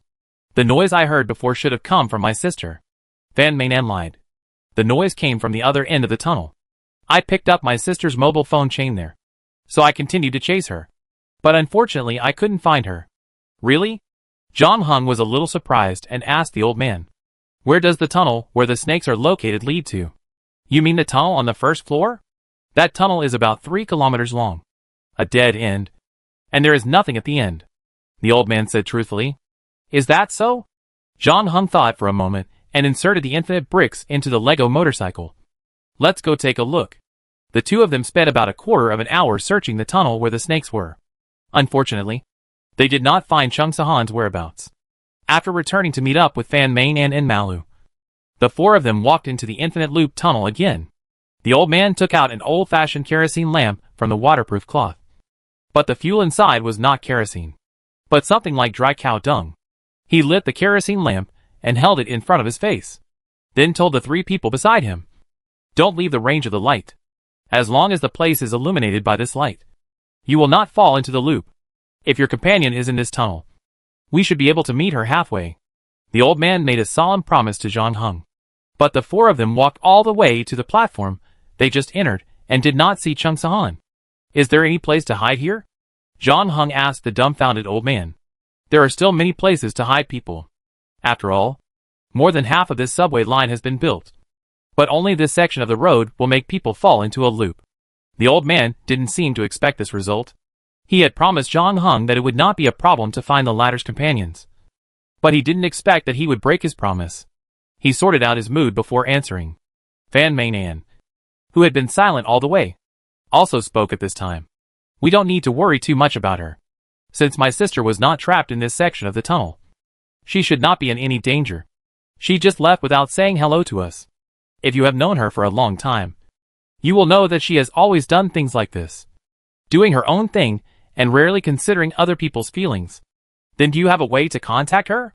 I'm afraid that Jormungandr won't be able to get Loki's whereabouts. In this case, we only have Beta as a clue," John Hung said. "If your sister really left here in a hurry, it was probably to chase Beta. We need her to lead us to find Beta. I will try to contact her later. But we have been tossing for a long time today, and I am a little tired. Why don't we stay here first? I will contact you again if there is news," Fan Mainan said. "Thank you. To be honest, I never thought you would come to me, and you would even try to find a way to cure my rare disease. Most people would avoid Loki as soon as they hear his name. After all, most people may not agree with his style of doing things, but they definitely don't want to be enemies with him. He was the one who came to provoke me first," John Hung said. "Isn't he already targeting me since he asked you to come to me? No matter what I do, it won't change his attitude and attention to me, so I naturally don't have to worry about his attitude." After a pause, John Hung added, "Since you feel tired, go back and rest. You don't have to worry too much. Your illness is not something that Loki can cure alone. I have posted a bounty on the forum before. Maybe there will be news soon. Are you really going to use 200,000 points or a B-level item to exchange for my life?" Fan Mainan asked after a long silence. "This is a fair price," John Hung said calmly. "I'm not talking about who loses and who wins on both sides of the transaction." Fan Mainan opened her mouth. "To be honest, I don't think my life is worth so many points for you." "You're right," John Hung nodded. "So during this time you better think about how to pay me back such a large sum of money after being rescued." After that, John Hung turned to look at Malu. "Master Ma." "Yes. What's up?" Until now, Malu still couldn't believe that he really escaped. When he saw the iron ladder going up, he almost shouted out in excitement. And then, he was immersed in the joy of finally being able to go home. A few hours ago, he would never have thought about what he would experience on this trip. In fact, he still felt a bit like he was dreaming. Whether it was the endless tunnel, the crazy snakes, or the sperm whale on the second floor of the station, they all made him feel extremely magical. Because Malu looked at the time, and found that the time when he came back was indeed much shorter than when he went in. Not to mention John Hung magic of using building blocks to make real objects, which almost overturned his 3 views. It was not until John Hung called his name that he was brought back to reality from his memories. "Can you do me a favor?" John Hung asked. Of course. Malu agreed without hesitation, without asking what the favor was, because he knew that if it weren't for John Hung, he would never be able to return to the ground and see his wife and children again. So he had made up his mind that no matter what John Hung asked him to do, no matter how difficult it was, he would not refuse. Then he heard John Hung continue. "Very good. Then please, Master Ma, Forget what happened down there. What? Chapter 1119 Farewell. After leaving the station, John Hung went to the game point first and took the golden scales cut from the black python to the bartender for identification. When he pushed open the door of the lounge, he saw the bartender tinkering with new drinks at the bar. Recently, the bartender has become increasingly lazy. When John Hung saw her, she was either reading comics or playing with her phone to watch TV series, or arguing with unknown netizens on the two-dimensional forum.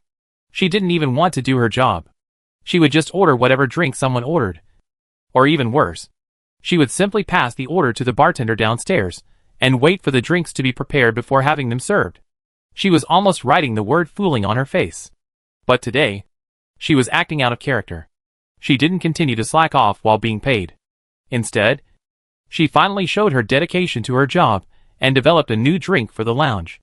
The bartender added a small spoonful of sea salt to a glass of blue-green unknown liquid. Completing her improvisation, she then handed the drink to a player at the bar. Then turned around and wiped her hands with a towel while saying, "It's been less than 24 hours since you last left." What? Are you already impatient to continue the next round of the game? No. I just got a prop and I want you to help me identify it, John Hung said as he took out the golden scale from his travel bag. The bartender took the scale and put it under her nose and sniffed it. It's quite fresh. It seems that you just had an intimate date with the owner of this thing. You are lucky. I just have nothing to do recently. I can give you the identification results tomorrow. After she said that, she raised her head and found that John Hung was staring at her. Why?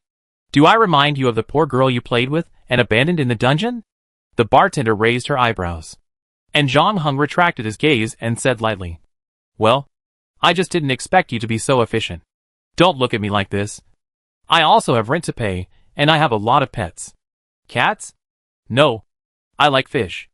I just ordered a 20-meter long aquarium online, and plan to raise 2 more electric eels. The bartender lifted her hair by her ear and said. John Hung nodded. Then I wish you good luck. After that, he paid the appraisal fee and left the lounge with his travel bag. As soon as he left, the bartender breathed a sigh of relief. Her enthusiasm disappeared, and she returned to her previous half-dead look. At this time, another player came to order a drink. As a result, the bartender said wait a moment and passed the order to the bartender downstairs. She took out a copy of Chess Soul and continued to flip through it. She found the page she had just read and was about to continue reading. But the next moment her movements paused, because she saw a faint red mark on the right page where her finger had just pressed. The red mark was very light, and only the bartender could see it. Then the bartender seemed to think of something, and reached out to touch her hair, and found a few grains of red soil on it. The bartender knew that something bad was going to happen. She rushed to the island, and was very careful along the way. She didn't get any seawater or anything else on her body. It was almost the same as before she left, only when she was on the island. In order to show that she had no ill will towards Jormungandr, the bartender reached out and picked up 2 red pebbles and broke them, allowing the snake embryos inside to come into the world early. It was at that time that she got the dirt on her hands, and she had the habit of picking up her hair, so the dirt probably got on her hair at that time. If it was an ordinary person, it would be fine, and they probably wouldn't notice these details.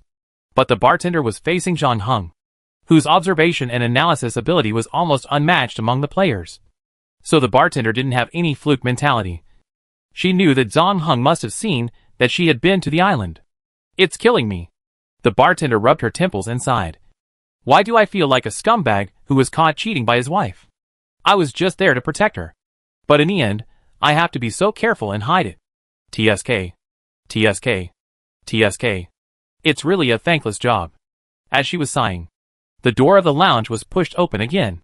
This time it was a waitress who came in, carrying the cocktail that the bartender had just transferred out of laziness. But the player had forgotten what he ordered because his eyes were only focused on the waitress. It stands to reason that he has been through many dungeons and met many different girls. But when he saw the girl in front of him, he still felt extremely amazed. The other party's appearance cannot be said to be perfect, but she has an innocent temperament, which can easily arouse the desire to protect men. At the same time, she is a mixed-race girl, with a bit of exotic pupils and hair. The player who ordered the drink now just wanted to hug her in his arms and love her well. But before he could say anything, He saw the bartender had grabbed the cocktail from the waitress's tray, and with a gloomy face, she threw it in front of him very roughly. "Your drink."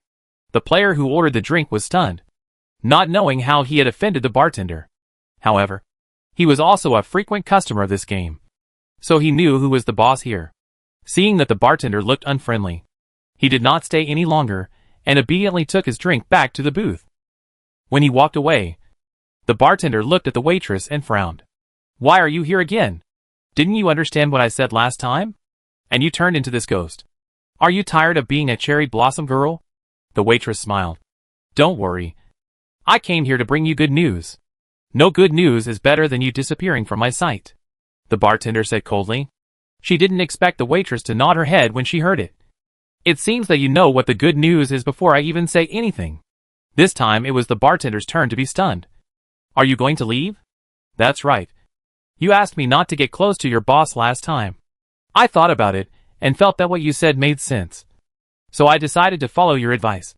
Not only to leave, but also to leave far away. Directly out of the country. At least, I won't be an eyesore in front of you for a while." The waitress blinked. "I'm going to say goodbye to you now, with this new identity. Little snake. Where are you going?" The bartender did not let down her guard. "Greenland." The waitress raised her lips and showed a sweet smile. "I just found a job there. I should be able to make a little money as a translator." Chapter 11:20 Conjecture and Exchange Rate. John Hung did not expect that the bartender had also been to the Red Island, and had just been there not long ago. The dirt on the latter's hair was the best evidence, because although there was a lot of red dirt in other places, only the dirt on that island was dark red, as if it was poured with paint. And John Hung had felt that the old man's attitude had changed significantly before and after. John Hung also suspected that someone had sneaked onto the island while he was fighting with the Black Python. In addition, this also answered his biggest doubt before. That is, why Loki's actions this time were thunderous, but little rain, and did not cause too much trouble. Now it seems that it is not that Loki didn't pay enough attention to him, but because the sudden appearance of the bartender disrupted Loki's plan. Otherwise, he would probably have to face the real body of Jormungandr after defeating the giant python. But then a new question arises. That is, why did the bartender help him? John Hung reviewed the 1 year he and the bartender had known each other. All the interactions between the two were basically limited to the existing business scope of the game point. Almost all of them were paid by him and provided by the bartender. It seems that there is no particularly deep friendship between them. What's more, the bartender's help this time was completely Lei Feng style. She sneaked onto the island without John Hung knowledge, and left quietly after handling the crisis. She left without mentioning the payment at all, which was completely different from her previous style. However, her behavior reminded John Hung of another person, Kronos, who gave him the watch. The latter always regarded himself as his guardian angel, and often appeared suddenly when he was in trouble to help him solve his problems. At first, it was Amorespi who came from Papua New Guinea. Later, when he faced the goddess of justice Justitia, it was Kronos who stopped time to help him avoid conflict. As for the recent incident in the bookstore, although John Hung didn't know where the crisis was at that time, Kronos' appearance obviously helped him solve the problem. John Hung has also been guessing what Kronos' real purpose is. According to the information he currently has, Kronos had been eyeing him when he was very young, and had sponsored his parents' scientific expeditions. But then he disappeared without a trace until he was 19 years old. He appeared again and signed a contract with him, making him his agent. The address of the game site was also given to him by Kronos. John Hung was no longer the newbie who knew nothing at the beginning. He knew that there were more than 20 game sites in his city. Kronos chose this one. If there was really a relationship between the bartender and Kronos, John Hung would not be surprised. However, John Hung was more alert to Kronos. The other party did not seem to be as simple as he said. That is, an ancient god who was declining day by day due to the impact of modern technology. At least his power and connections in the game organizing committee were not low. In addition, Kronos did not seem to be idle in the past 10 years. He had unknowingly woven a big network that enveloped John Hung's life. John Hung didn't know what the relationship was between the bartender and Kronos, nor did he know who else around him was related to Kronos. This feeling was not good, as if someone in the Gal game had selected all the dialogue options for him in advance, pushing him step by step to an inevitable ending. John Hung knew that his trip to Greenland could not be delayed any longer. He planned to leave after completing the regular dungeon this month in advance, and he could start applying for a visa and other preliminary preparations in the next few days. The other thing is Fan Mainon's matter. With John Hung's observation, he could see the change in Fan Mainon's mood after he came back from the Red Island, in connection with Malu's disappearance. Although Fan Mainon later explained the reason for her departure, there were actually many doubts. But John Hung did not ask any more questions. And the disappearance of Beta and Chung Sahan also meant the failure of their previous plan to lure the snake out of the hole. It would be difficult to find Loki in the short term. In this way, if Fan Mainon wanted to be cured, he could only hope for other methods. John Hung went to the forum and looked at the post that Fulu had posted for him. In just half a day, he had received thousands of replies. It took John Hung an hour to read all the messages. He found that most of them were just bystanders. Only a few people were analyzing the possibility of cure, and no one had been able to provide a truly reliable solution until now. However, John Hung decided to make preparations early. He first called Ding Si to ask about the current exchange of points and cash. After the call was connected, Ding Si's somewhat tired voice came a while later. After all, it was a trading bounty worth 200,000 points, and it also involved a B-level equipment. There were still many people asking for advice, not only leaving messages under the post, but also many direct private messages. Ding Si did nothing that day, just chatting with all kinds of people. A large part of them were guys who wanted to get something for nothing, thinking whether they could use trading loopholes or some fraudulent means to directly cheat 200,000 points, or at least cheat some deposits or something, which also added a lot of work for Ding Si in identifying authenticity. Exchange points? What exchange points? Ding Si's mind seemed to be stuck for half a minute, still stuck on the previous work. But he soon came back to his senses. Oh, do you want to exchange 200,000 points in advance? Now, because it is still a long way from the end of the year auction. The exchange rate of points is not at its peak. But because of the opening of the proxy war copy, all unions are engaged in an arms race, which has indeed pushed up the exchange rate to a certain extent. About 39,000 points. Ding Si paused, and then continued. Generally, our company will give certain discounts for large-scale exchanges. But your scale is too large, and our existing points reserves are not enough to meet your trading needs. But you don't have to worry too much. We can also contact several other brother companies, and we can pool together and purchase some of them. We can always get the points for you, but the price may have to go up a little. But it can basically be controlled below 40,000.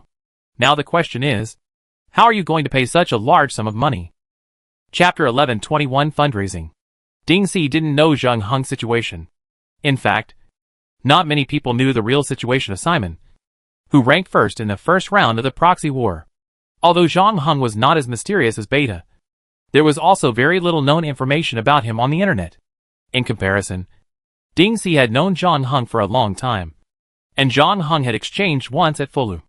At that time, Zheng Hung exchanged 50 points for 1.85 million.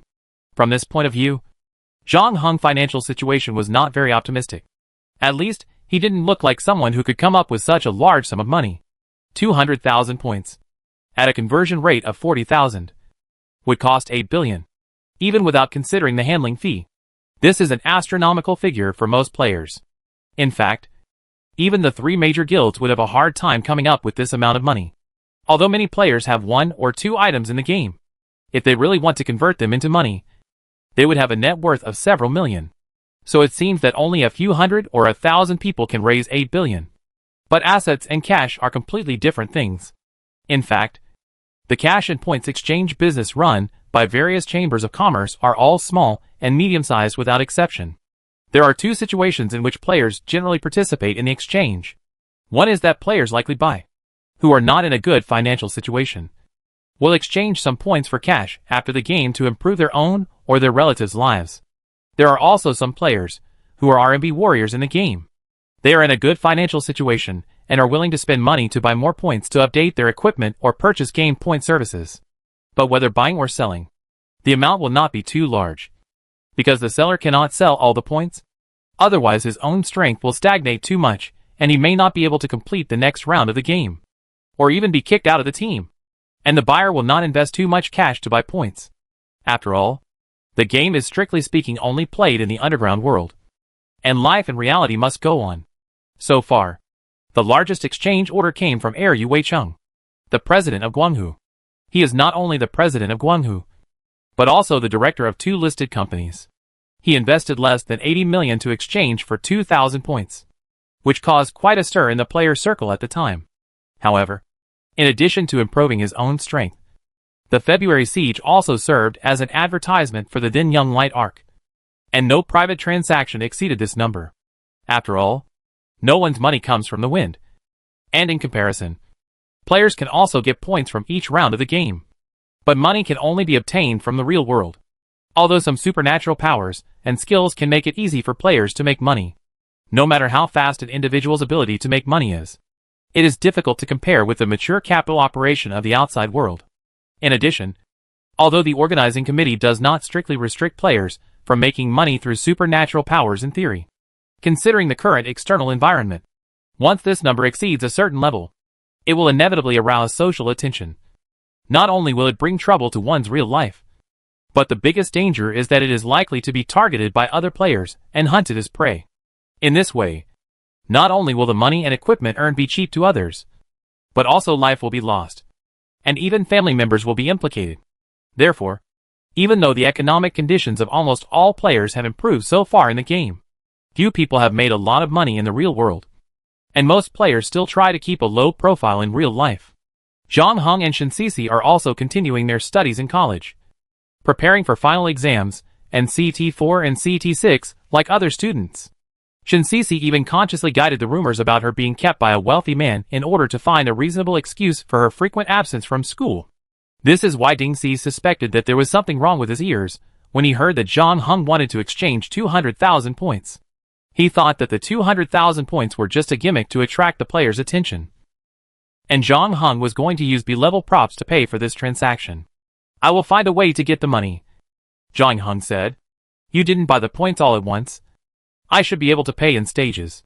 "Yes, considering that the number of points you need is very huge, and we also need to maintain normal business activities. Even if we contact other companies, it is expected that the entire acquisition will last at least 2 to 3 months. Ding Si said truthfully. "You don't have to pay us any money in the early stage. I can reach a verbal transaction intention with other companies first, and then wait for the first batch of cash to arrive, and pay in batches according to the purchase of points. Only in this way can the exchange rate be controlled below 40,000. Of course, if you need it urgently, we can also shorten the entire purchase time. But in this case, the exchange rate may rise to a certain extent. I personally do not recommend you to do this." Ding Si on the other end of the phone hesitated when he said this. "What?" Zhang Heng asked. "There is another way. Guilds, especially large ones, often have a large amount of game points, especially now that we are in the proxy war period. If we can convince a few guilds to sell points to us, we should be able to get the amount you want very quickly." "Don't contact the guild." Zhang Heng refused. "It just so happens that I also need some time to raise funds, so I can just buy from other businesses and players." Zhang Heng had asked Fan Meinan before. With her current health, she could still wait for 2 to 3 months. This time period would be just right for Zhang Heng to find a way to raise money and gain points. As for the guild, Zhang Heng didn't want to cause any more trouble. Okay. Ding Si had no opinion. He was just giving advice to Zhang Heng on behalf of Fulu. The final choice was still up to Zhang Heng. Finally, he reminded Zhang Heng again. "Mr. Simon, please take time to visit our headquarters within 2 weeks. We will appraise the B-level props you provided and complete the guarantee. Don't worry. Fulu will not leak any appraisal data." "Okay. I understand." Zhang Heng hung up the phone. He would find a way to get the funds and points later. But considering that he had an imminent trip to Greenland, he needed to find someone to advance at least the first batch of funds in the early stage. And Zhang Heng had already raised the money in advance. He did this before contacting Fulu.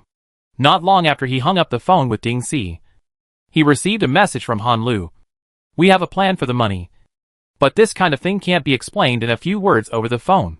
Let's talk in person. Are you free tonight? I've asked my assistant to book a restaurant. Let's meet at a Yuan Villa at 7 p.m. Chapter 11:22 Direction. Zhang Heng went back to school to take a shower and had his hair cut at a nearby barber shop. Afterwards, He found that he had received a WeChat friend request. John Hung originally thought that it was a T-girl or a honey trap, and was going to reject it directly. But after seeing the name in the note, he changed his mind and accepted it. It didn't take long for the other party to greet him. "Hi." John Hung also politely replied, "Hi. I hope I didn't disturb you. I calculated the time. It should be afternoon on your side. You said last time that you would come around July. Now the time is almost right. So do you have a specific schedule?" The person who added John Hung on WeChat was none other than Song Jia, a female student translator he had found on a travel website. The latter reached a preliminary employment agreement with him, and will be responsible for providing translation and guidance for John Hung's upcoming trip to Greenland. John Hung typed, "Do you also use WeChat? Well, I'm already preparing to leave. The itinerary cannot be completely determined for the time being, but I plan to hire you for a month. I will decide where to go during this month. Even if it does not last a month, I will pay you according to the month. Is that right?" After the other party replied with 3 words, John Hung could feel that Song Jia was hesitating. Although Greenland was her hometown, she was just a female student after all. She would have to get along with another strange man for a month. And she didn't know the specific itinerary. Naturally, she couldn't help but murmur. John Hung didn't urge her, and waited quietly for the other party to make a decision. After about half a minute, Song Jia's ideological struggle finally came to an end. It was still difficult for her to refuse the generous reward offered by John Hung. So she replied, "WeChat was recommended to me by a previous employer. I also wanted to facilitate communication with the employer and also have a window to understand your country. If you are not convenient to tell me the specific itinerary, can you tell me roughly the purpose of coming to Greenland? Is it a business trip, personal travel, or buying a house? Scientific expedition?" John Hung replied, "Oh, you are here to study glaciers, right? How many people are there in the team? There are some research teams from other countries here. Do you want me to introduce them to you?" Song Jia seemed to have misunderstood something. After hearing John Hung answer, she was not only relieved, but also became enthusiastic. After all, scientific researchers are a relatively high-quality group, and it will be safer and less troublesome to receive them. I don't have a team, and I'm not going to study glaciers. But my expedition this time does have something to do with glaciers. Climate? No. Song Jia heard that John Hung didn't want to talk too much about this topic, so she didn't ask any more questions. Scientific expedition? Okay. I know. I will make some preparations in this regard. Let's talk about the specific situation when we meet. Okay. John Hung ended the conversation with Song Jia. And then, he went to look through Song Jia's circle of friends. Song Jia should have started using WeChat a year and a half ago. In addition to communicating with her employer in advance, she should still keep in touch with many people. She would post some scenery photos or her own selfies on her circle of friends from time to time. They all looked normal, which was consistent with her student status. Each photo has a date displayed on WeChat, which also excludes the possibility of recent rush work. But John Hung still did not give up his vigilance completely, because there are many people eyeing him now.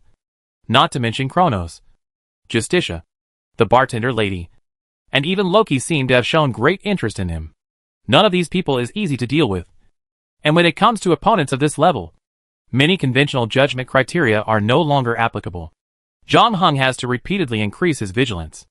Song Jia is the translator he chose, and so far he has not shown any abnormality. But John Hung will not trust the other party just like that. But this matter can wait until he arrives in Greenland. For now, he still needs to solve the problem of paying the first sum of money to Fulu. John Hung glanced at Haisheng. There was still some time before dinner, so he decided to go to the library and sit for a while. He found a book about glacier exploration and flipped through it. By the way, he also sorted out the gains from the previous dungeon. The proxy war dungeon itself does not have any props and points to obtain, and it is basically impossible for ordinary players to learn new skills. However, due to John Hung's own dungeon time extension effect, he still has time to continue to improve himself after completing the main task.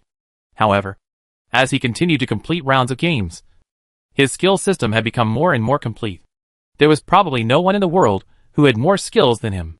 He had mastered everything from languages to driving various mechanical equipment, combat skills, makeup, reasoning, and even art appreciation. although compared to the vast science and human civilization, the knowledge he had now was only a tiny part, and there were still infinite areas waiting for him to explore. But the improvement in his strength was indeed becoming less and less obvious. This is also the inevitable law of the development of all things. In more popular terms, John Hung has now reached a bottleneck. Although he can continue to improve himself in the future, the marginal returns are indeed decreasing. Therefore, John Hung spent a lot of time in the bodyguard copy to think about his next development direction. Thingzi was bored and gave him some suggestions from the perspective of an observer. She counted on her fingers and said, "You are the strongest person I have ever seen. No one else.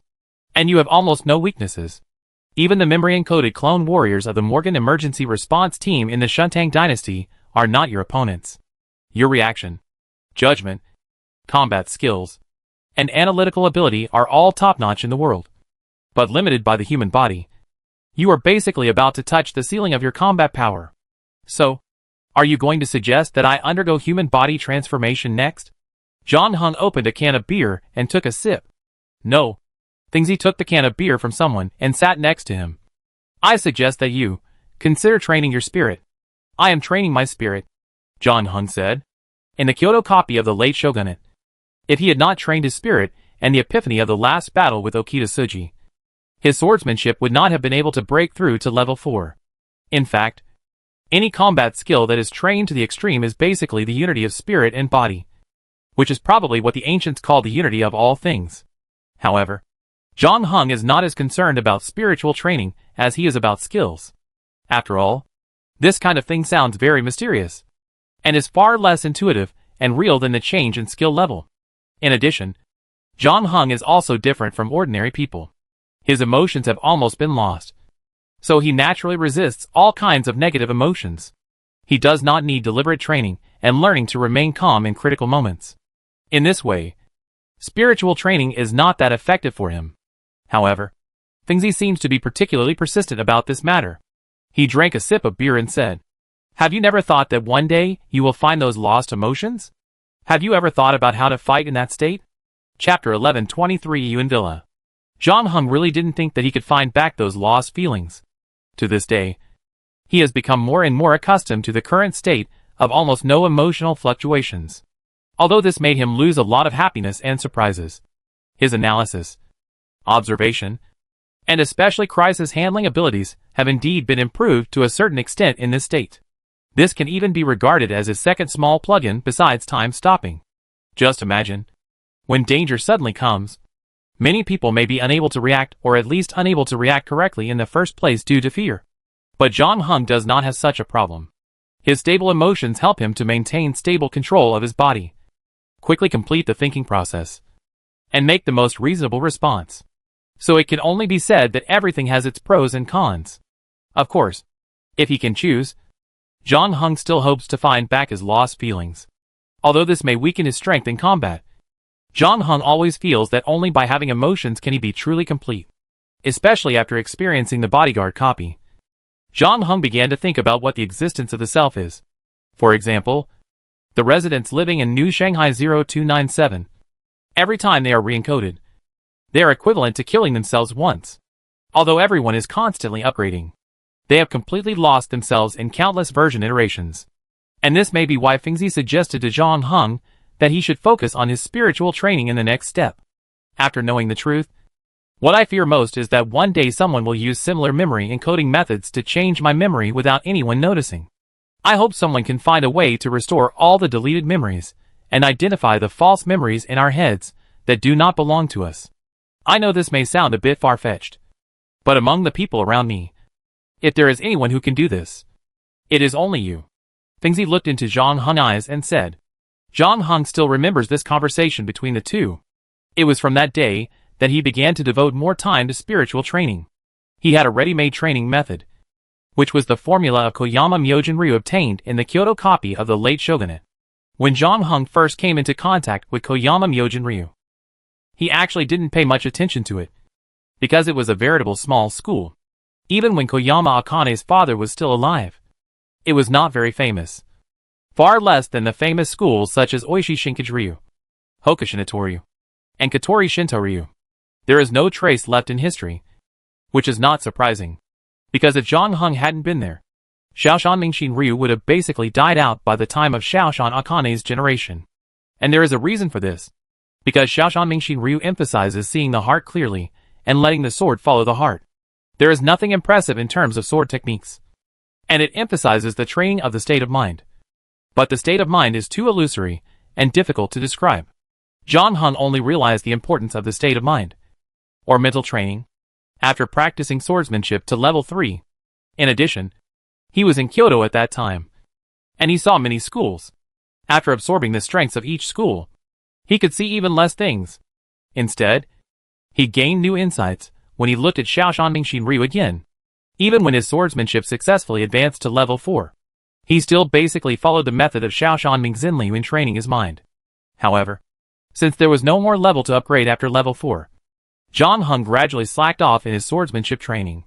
It was not until Fengzi mentioned it that he took it seriously again and continued to use this method to train his mind. Although he did not find a way to fight against memory encoding as Fengzi hoped. His mind and body were indeed more unified and coordinated. However, this kind of thing would not be presented in the form of numerical values on the character panel. But Zhang Heng had a feeling that he would use this period of training sooner or later. Zhang Heng summarized the gains from the last copy, checked the time, registered the book about glacier exploration, and then walked out of the library and drove his polo to the address given to him by Han Lu. Yuan Villa is located on the edge of the second ring road, in an inconspicuous alley, but after entering, Zhang Heng found that it was quite large, and when he parked the car in the parking lot on the side, he found that except for his polo, there were basically luxury cars worth more than 600,000 or 700,000 yuan, including Han Lu's Model S. The security guard at the parking lot checked with Zhang Heng again after seeing his polo to confirm that he was in the right place. However, Zhang Heng himself did not feel much. He calmly found an empty parking space as usual and parked his polo between an A8 and a Panamera. Then, he walked into a restaurant nearby under the guidance of the waiter. The owner of a Yuan Villa rented 8 courtyard houses nearby and renovated them into a private kitchen. The location is very hidden. There is no advertising. Only small-scale recommendations from customers. There is no lobby inside. All are private rooms. Because the people who come to Yuan Villa for dinner are basically businessmen. So privacy is guaranteed. The waiter led Zhang Heng directly into the private room Han Lu had booked. It was a large private room that could seat more than a dozen people. But Han Lu was the only one in it. She was on the phone at the moment. When she saw Zhang Heng, she nodded and talked for about 2 minutes before hanging up. "You're here." "Yeah." Zhang Heng pulled a chair away casually, but then heard Han Lu say, "Why are you sitting so far away from me? Are you afraid that I will eat you?" Han Lu paused, and then said, "This place usually has good business. It needs to be booked at least a week in advance. The large private room I booked was originally to entertain a group of guests from Macau. But then something happened there.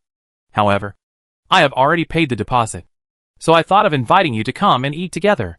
"Thank you." Zhang Heng found a seat next to Han Lu and sat down. Han Lu was as decisive as ever, and didn't waste words. After the waiter left, he immediately got to the point. "I thought there was no problem that could stump you. You have been helping me for so long. You have saved me twice, including the death dream last time. This time it is finally my turn to help you." Han Lu's expression became serious when talking about business. "I am an investor. I rarely leave a large sum of money idle, so I don't have much liquid funds on hand. Fortunately, I am preparing to invest in a project. I have about 20 million in cash that can be taken out immediately. In addition, I have some fixed assets, equity and miscellaneous things. I can take out part of it to find a bank loan. The amount is about 100 million to 150 million. You don't have to worry about the interest. I can help you pay it back. In addition, I have been in this circle for so long, and I still have some friends. Just tell me how much you want." Han Lu said. "In the early stage, I want 1 billion first, but it can be paid in 3 installments. The first installment is 500 million. Zhang Heng thought for a while and said, "Is it difficult?" "In my experience, raising money is difficult and not difficult. The key is to see how you raise it," Han Lu said. Chapter 1124 Greed. If you want to get 500 million simply by borrowing money, it won't be easy even if I come forward. Because everyone knows how difficult it is to get money back after lending it out these days.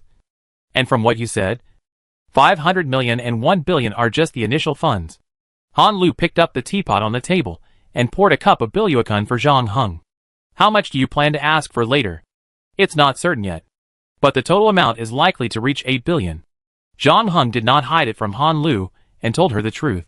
Ordinary people might be paralyzed by fear after hearing this number. But Han Lu is a famous venture capitalist after all. Especially when she was working in an international investment bank in her early years.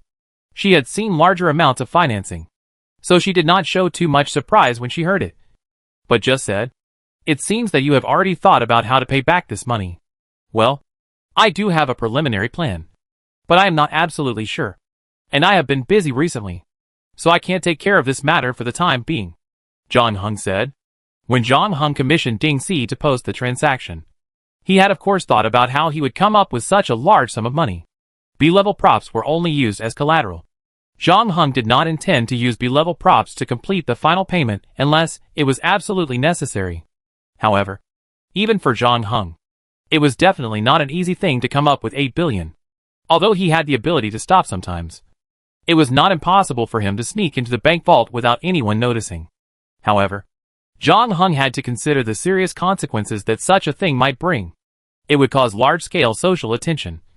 And the police's intervention was almost inevitable. And this was not in line with his usual style of doing things. So Zhang Heng passed this method without much thought. And then he set his sights on other places. The Black Sail dungeon was the longest dungeon he had ever experienced. At the beginning of the dungeon, he was intercepted by a pirate ship and boarded the pirate ship of Blackbeard Edward Teach. He followed the ladder to Nassau, the legendary pirate kingdom, and eventually became the Lord of Nassau, the King of the Seven Seas, and witnessed the last glory of the pirates in the 18th century. Over the past decade, Zhang Heng has become friends with or fought with many famous pirate captains in history, and he has learned many unknown secrets, including the whereabouts of some pirate treasures. Although his intervention has changed the fate of some of them, and the location of the treasure may also have changed. It is not easy for pirates to choose the treasure location. They need to consider various factors comprehensively. Zhang Heng believes that there are still some treasures that remain in memory. In addition, Zhang Heng also has the route and location of a Spanish treasure ship, which is known as the biggest pearl in the entire treasure hunting world. It is estimated that the treasure on the ship is worth more than 13 billion yuan. Although Colombia announced that it had found the Spanish treasure ship not long ago. However, Zhang Heng also looked through the news of that year and found that the shipwreck area announced by Colombia was not on the route of the Spanish treasure ship. And Colombia has not organized salvage until now. Zhang Heng tends to think that this is just a hype. The real Spanish treasure ship is still sleeping somewhere in the ocean with its treasures, waiting for the day to be discovered. If he can find the treasure ship, Zhang Heng can basically solve the funding problem at once. But this matter is not that simple. In the Black Sail instance, Zhang Heng participated in the attack on the Spanish treasure ship, so it is likely to affect the sinking point of the Spanish treasure ship to a certain extent. So he probably needs to search again along the route that the ship sailed a year, considering that nearly 300 years have passed, and considering the ocean currents and wind direction. This is not an easy project. In addition, how to transport the treasure back after finding it is also a big problem. If it is not solved properly, it may involve international disputes. However, compared with moving the bank vault directly, the impact is much smaller, and it is possible to control it within a certain range. However, even if everything goes well, and he has all the advantages of time, place and people, Zhang Heng cannot get 8 billion in just 3 months. This is why he asked Han Lu to raise funds first. Han Lu did not disappoint him. You want to borrow such a large sum of money? Even with my guarantee, it is impossible, because no one will lend such a large sum of money to someone they don't know or know at all. But, Han Lu paused, investment is different. Capital is always chasing returns. As long as there are good investment projects, you don't even need to ask. And there will be countless people scrambling to give you money. But I don't seem to have any valuable investment projects. Zhang Heng frowned. It doesn't matter. As long as you can convince the capital market that your project has the prospect of profitability, you can still get a steady stream of funds, Han Lu said. And I happen to be the best at this kind of thing. But today's investors are not fools. The era of financing by simply telling stories is over. Then what do you rely on? Good products? No. By telling better stories. Han Lu blinked. You are lucky. This is an era where traffic is king. Originally, only old companies dared to use loss-making strategies to grab the market and rely on burning money to defeat their opponents. But now almost all emerging companies have become extremely bold and aggressive. No one cares about the profit margins of unicorns. That's something from the last century.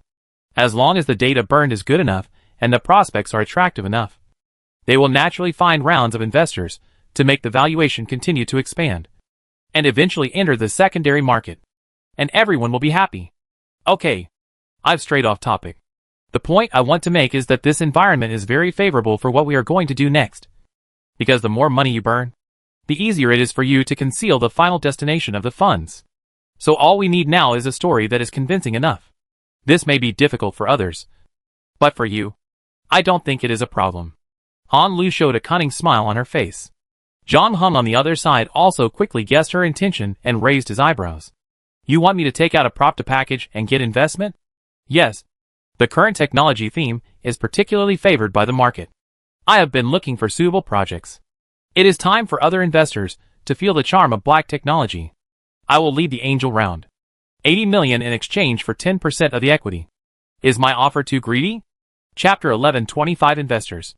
John Hung already knew what Han Lu was going to do.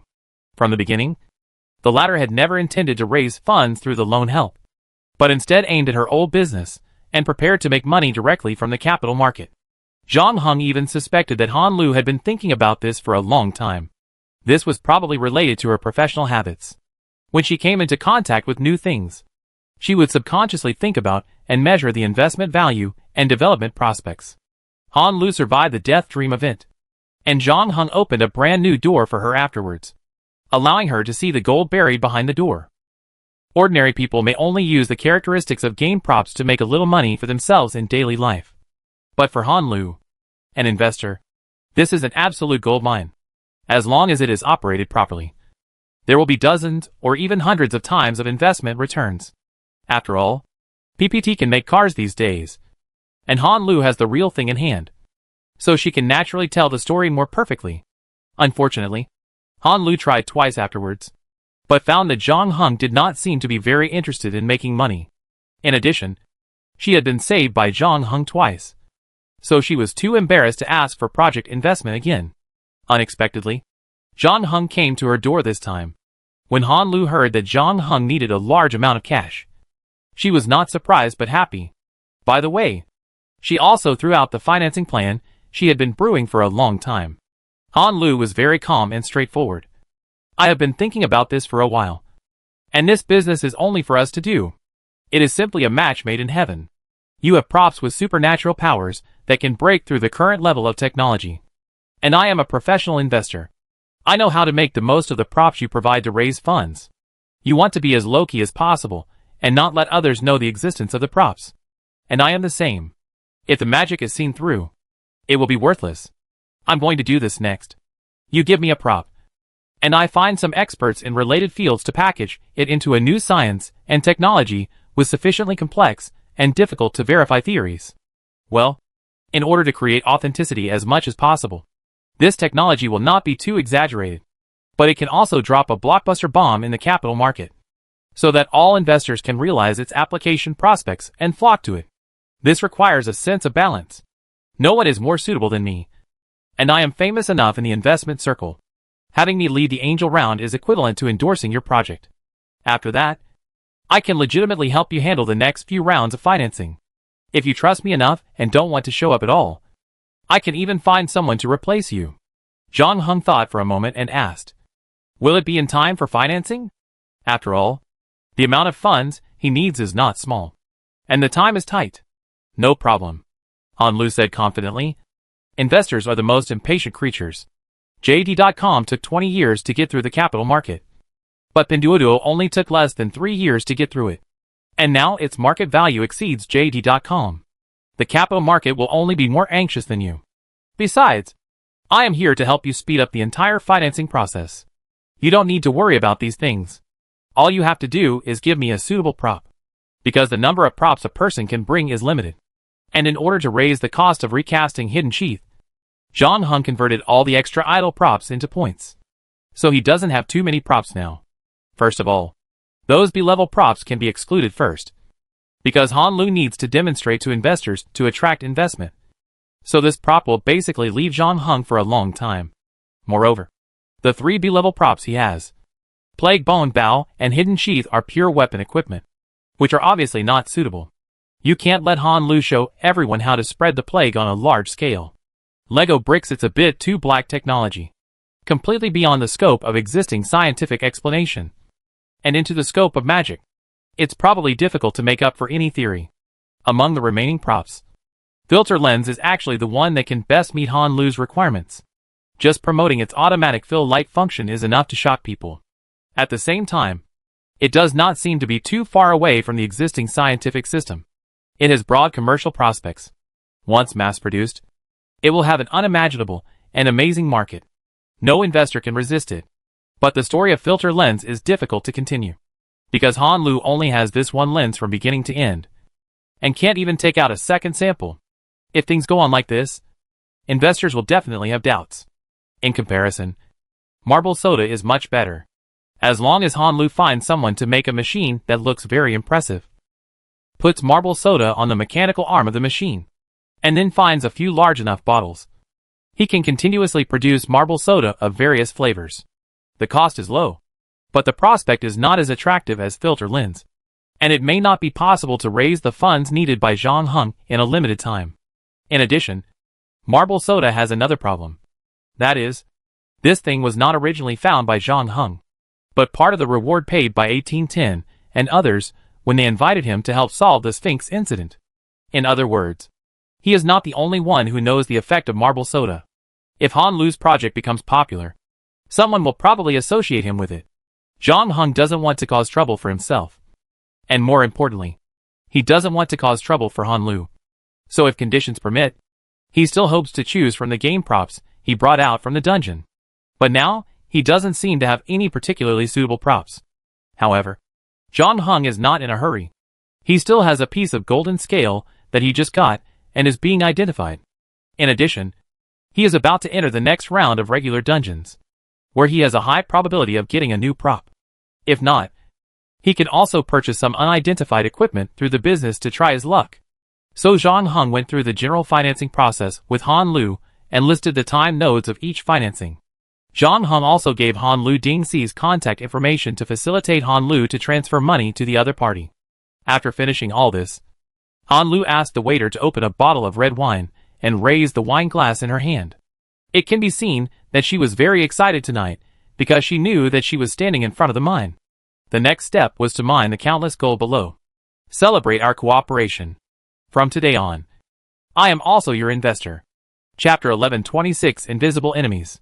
In order to make time for the subsequent trip to Greenland, John Hung hardly rested this time. He returned to the game site the day after meeting Han Lu to discuss financing. At this time, the school was basically on vacation. It could be felt that there were obviously more students in the bar. The air was filled with the smell of hormones. John Hung squeezed through the crowd and came to the iron ladder. He showed the player number on his arm and then walked up. When he opened the door, he saw the bartender sitting behind the bar as usual, playing NS. When she saw Zhang Hung, she just raised her eyelids slightly. "Are you here?" "Yeah." The two acted as if the incident on the Red Island had never happened. John Hung never asked the bartender why she was there, and she didn't want to explain. But after killing the monster in front of her, the bartender finally put down the game console in her hand, stood up again, took out a Tule Tree box from under the bar, and pushed it in front of John Hung. "Your new item has been identified."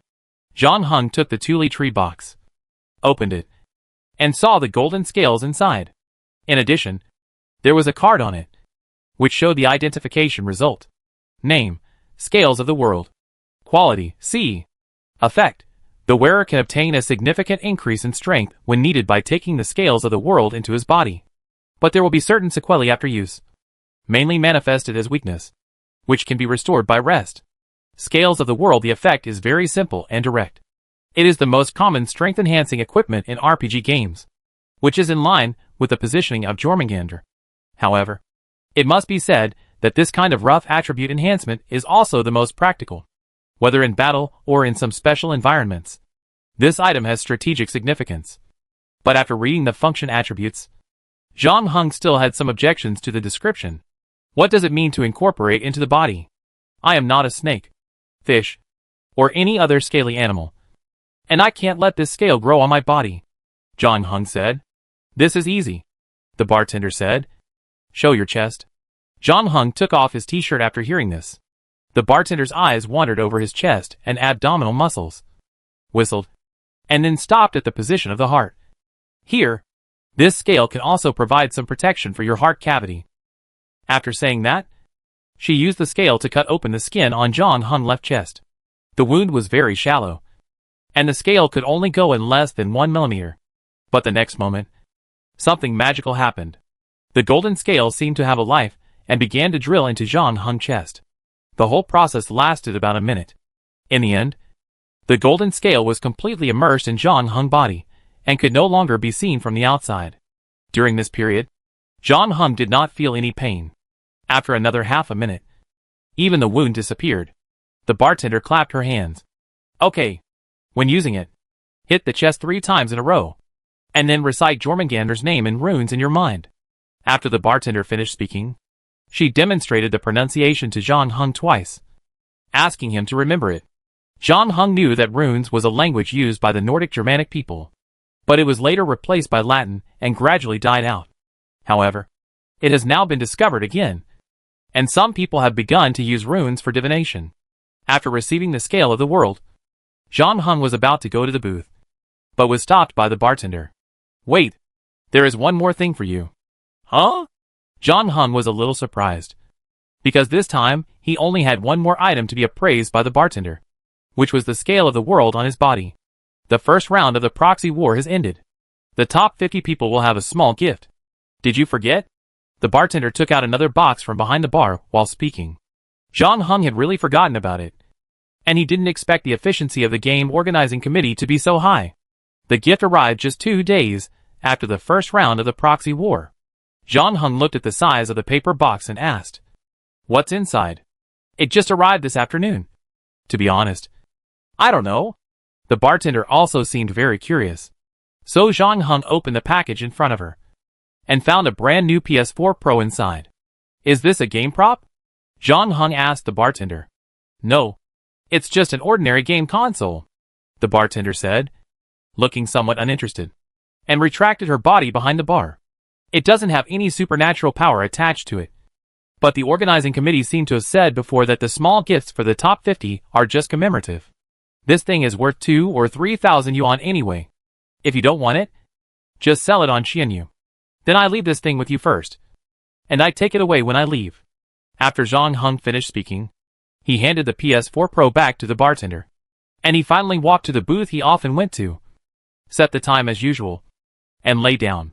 When the alarm rang, the familiar feeling of dizziness came over him again. Player identity verification in progress. Verification passed. The 10th round of copies are being randomly drawn for player number 07958. Drawing completed. The current copy is the Invisible Killer. They are like stars in the sky, shining all day long. We should spread them all over the country. They are very safe. M.A. Stilikovich. Mission objective: find the key person. Mode: single player collaboration. Time flow rate: 1440. 1 hour in the real world is equal to 60 days in this game. There is no specific time limit for this round of the game.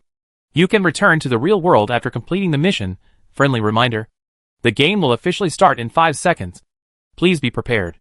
The name and introduction of this copy are unprecedentedly abstract, and almost no truly valuable information is given.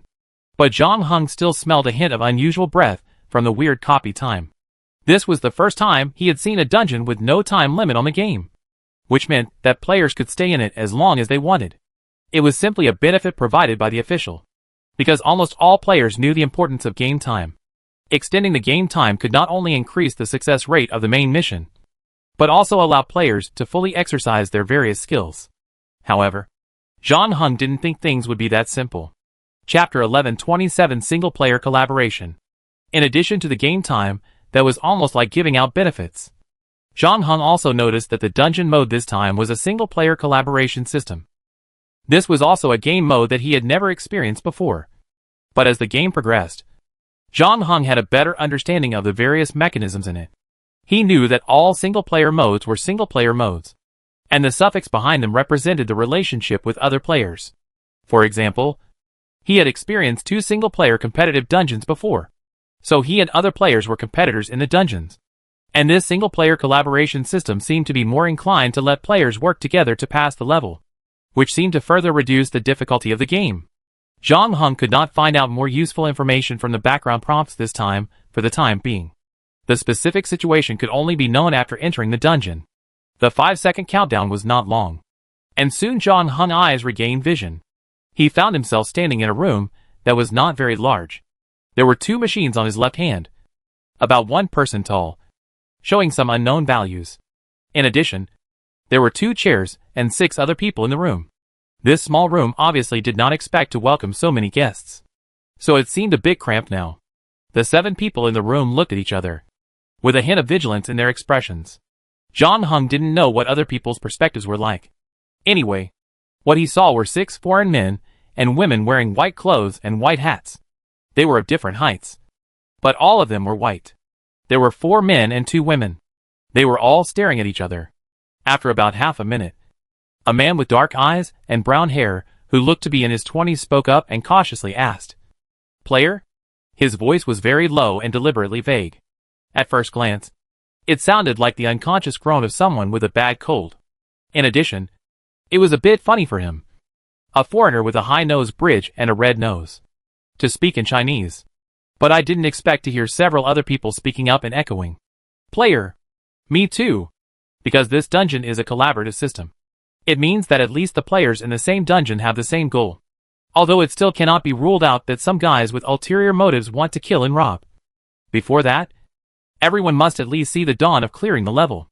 Therefore, the relationship between players is relatively peaceful, which is why the young man with dark eyes and brown hair is willing to be the first to speak up and expose himself. After him, everyone including Zhang Heng revealed their identities. There was no mirror here, so Zhang Heng didn't know what he looked like, but he could still tell his basic skin color and height. Like the other 6 players, he was now a white man, probably less than 30 years old, with a thick stubble.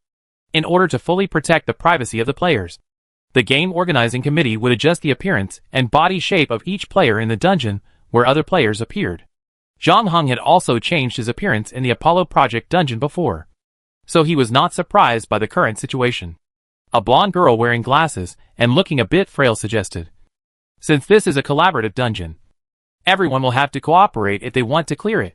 Why don't you introduce yourself first? This will help us get to know each other better and make it easier to work together later. It doesn't have to be too complicated. Just tell us your code name and what you're good at." "Okay."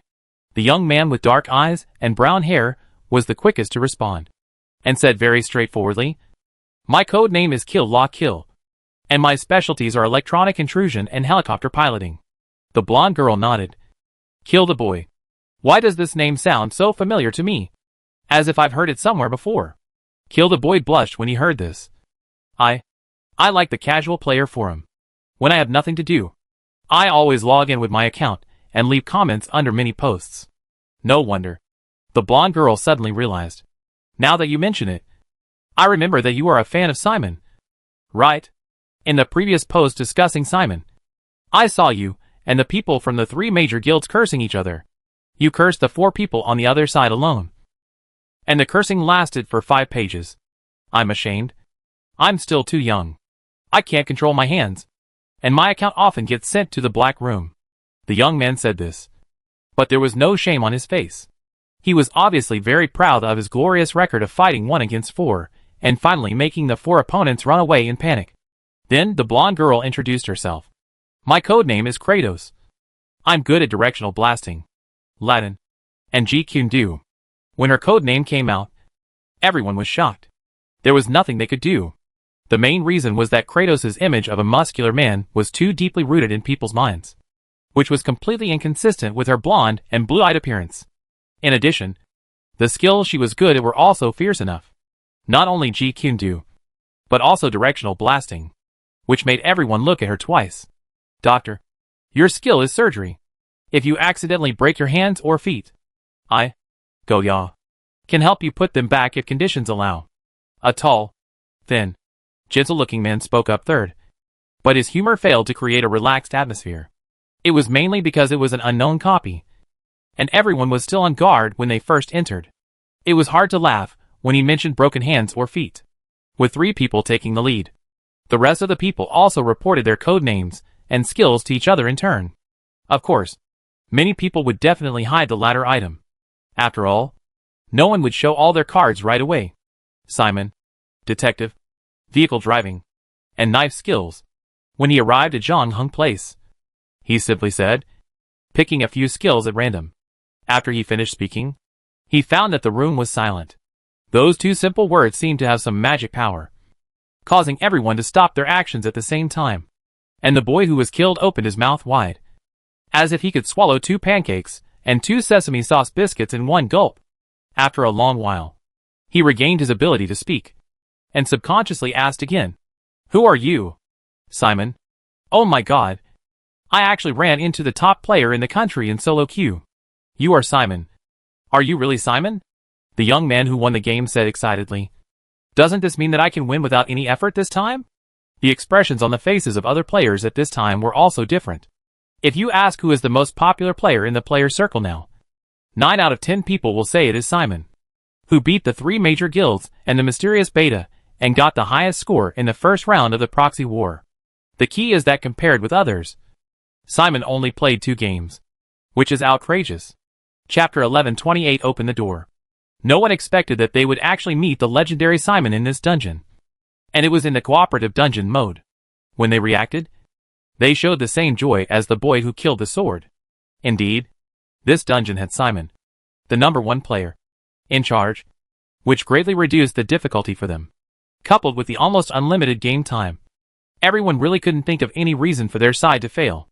In addition, they didn't have to worry about being robbed by powerful players when the dungeon was about to end, since Simon could offer a reward of 200,000 points.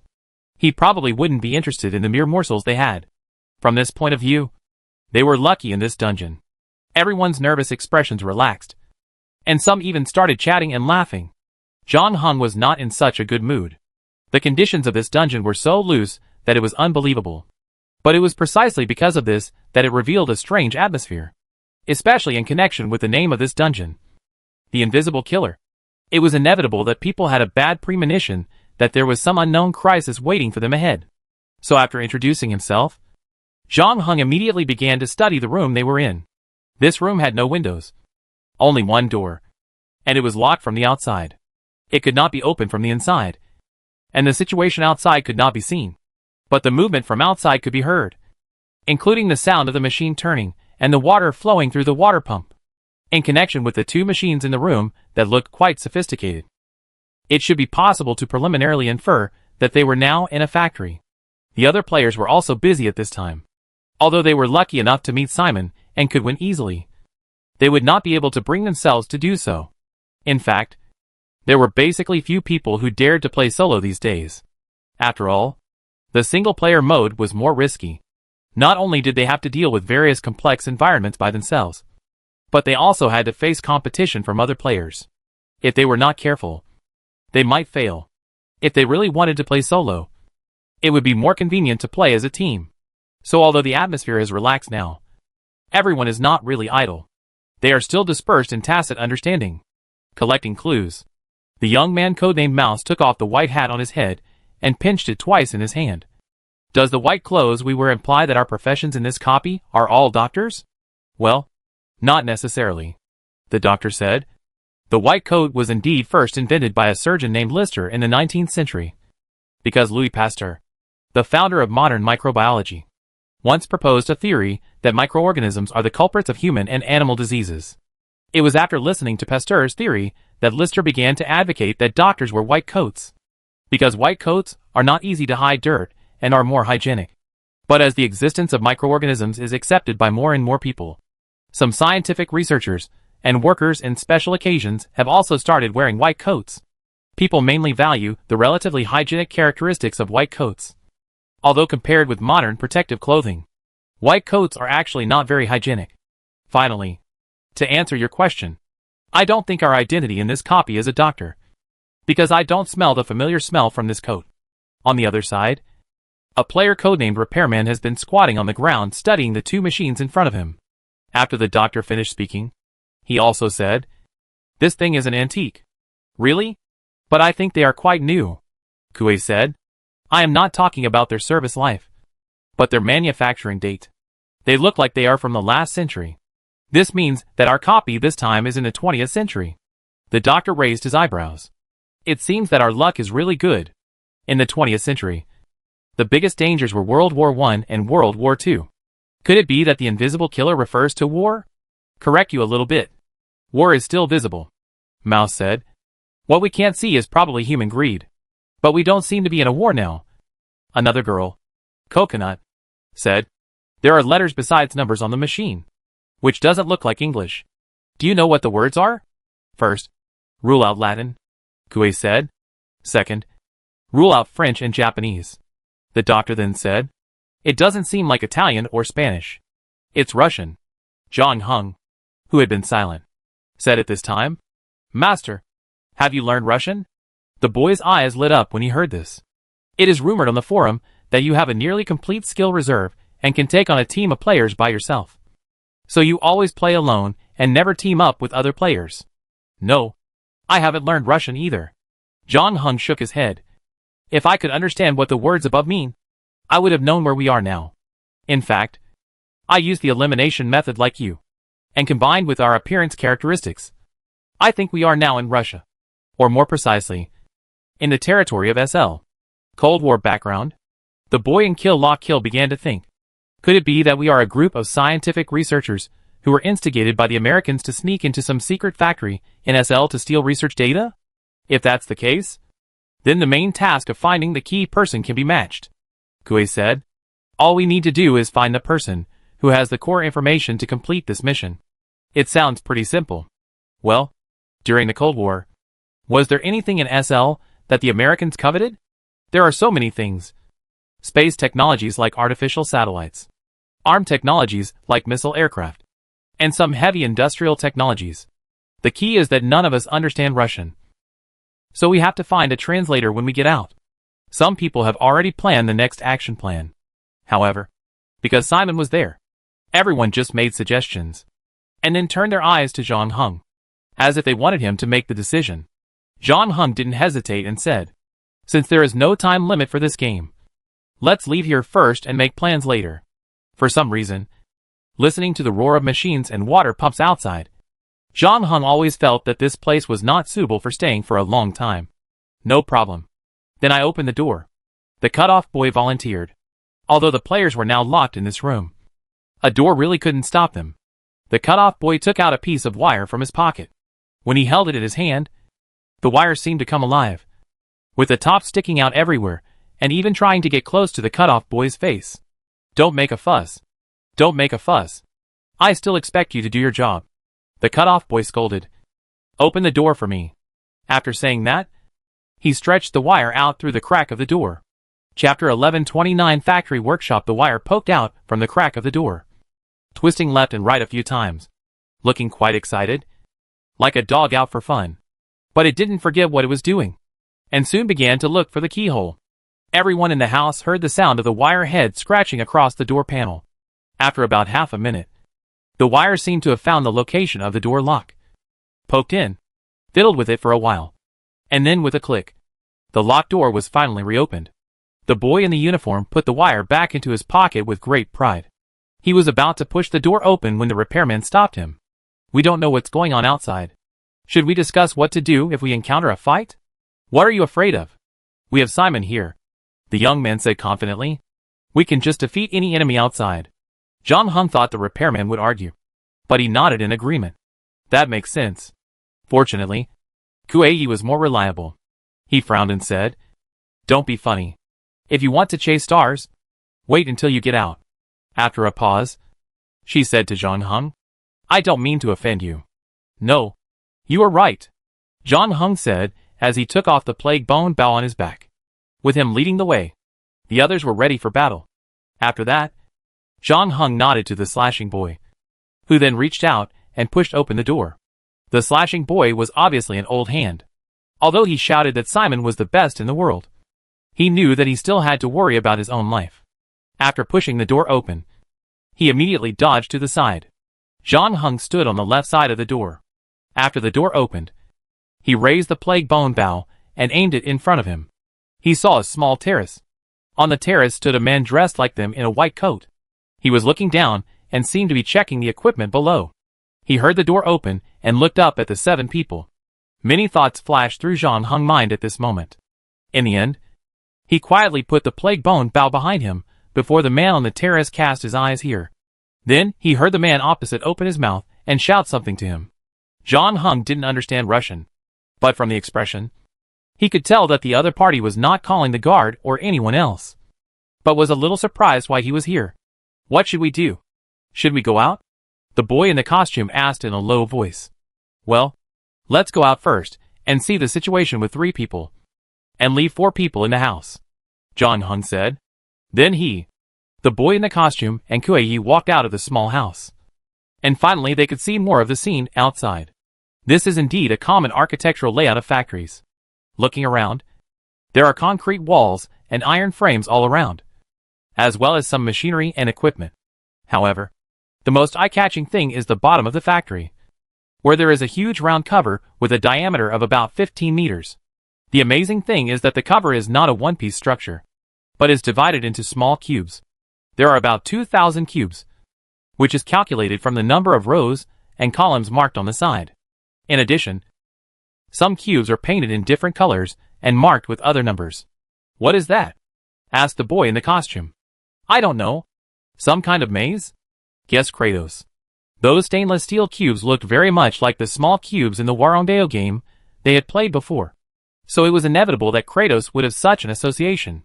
In addition, she also noticed that there was an office on the left, opposite the terrace. Through the glass window, she could see 2 staff members inside, and that was everyone in the factory. There were no guards that the players had worried about before, and they didn't even encounter any decent armed forces. The 7 people seemed to be continuing their good luck when they first entered the game. Is that all the manpower you have? The slasher boy said eagerly. Give me 3 minutes. I can take them all down. I only need 2.5 minutes. Kuei said calmly. How is that possible? They are quite far away. The slasher boy said unconvinced. It would take a long time just to run over there. But then again, it seems that we are indeed in the factory's production workshop. No wonder there is no security guard. But why don't we see a few workers? Is the production level of 20th Century SL really that high? While the 2 were talking in a low voice, the man on the terrace opposite shouted a few more words. But the 3 fake foreigners in white clothes on the opposite side could not say anything except Yura. And of course, they could not give him any answer. So the man on the terrace had to walk over here after shouting several times, and no one paid attention. I take him down. You go deal with the 2 in the office. Kuei assigned tasks. Why? The boy in the costume was quite dissatisfied with this arrangement. You have to run a few steps in the office. And who knows if there is an alarm button inside. If you fail and alarm the people inside, I will have to bear the blame in the end. What else? You don't want to do anything about these small fish and shrimps. Do you want your idol Simon to take action? Of course not. It must be me who goes. The young man who killed the sword said hurriedly. But after a while, he came back to his senses again. Wait. Isn't this how we assign tasks? You are really annoying, Kuei said impatiently. I asked you to do something, and you still complain. How about we switch sides? Do you have a way to control the guy so that he won't make any noise and alert the 2 people behind the glass window? The slasher boy was speechless, and finally had to look to John Hung for help, only to find that John Hung had been staring at the big iron cover below. Is there any problem? The slasher boy said. Oh, I wonder what this workshop produces, John Hung said. What does it produce? This seems to be a problem. The slasher boy was also curious. Although there are several machines in this place, why are they all installed against the wall? And there is only a big manhole cover in the middle of the open space? Could it be that the production line is below? When he said this, there was a sudden vibration under his feet, and then the whole factory workshop began to shake. The 3 people found that the metal cubes under the ground suddenly moved, just like the lid of a pot being pushed open by boiling water, and began to jump. At first there were only a few, but soon almost all the cubes were moving up and down crazily, and the round lid now looked like a distorted human face. Chapter 11:30 Explosion. What the hell? The boy in the knives was startled by the sudden vibration. Is this a normal birth process? He still had a glimmer of hope in his heart. But he saw the man on the terrace, who was walking towards them, suddenly stopped. His face turned extremely terrified, as if he had seen something extremely terrifying, and he no longer cared about them, and rushed to the spiral staircase on the side. I don't think it's a good idea to stay here any longer, Key said with a serious expression.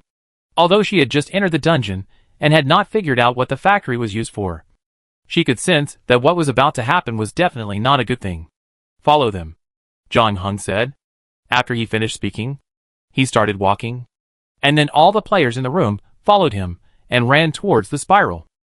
The players looked down while running, and found that not only were the cubes jumping more and more violently, but even the surrounding fixed insulation boards were bent by the huge force. It seemed that there was a terrifying demon sealed under the round cover, and the latter was about to break free from the cage that imprisoned it and bring disaster to the world again.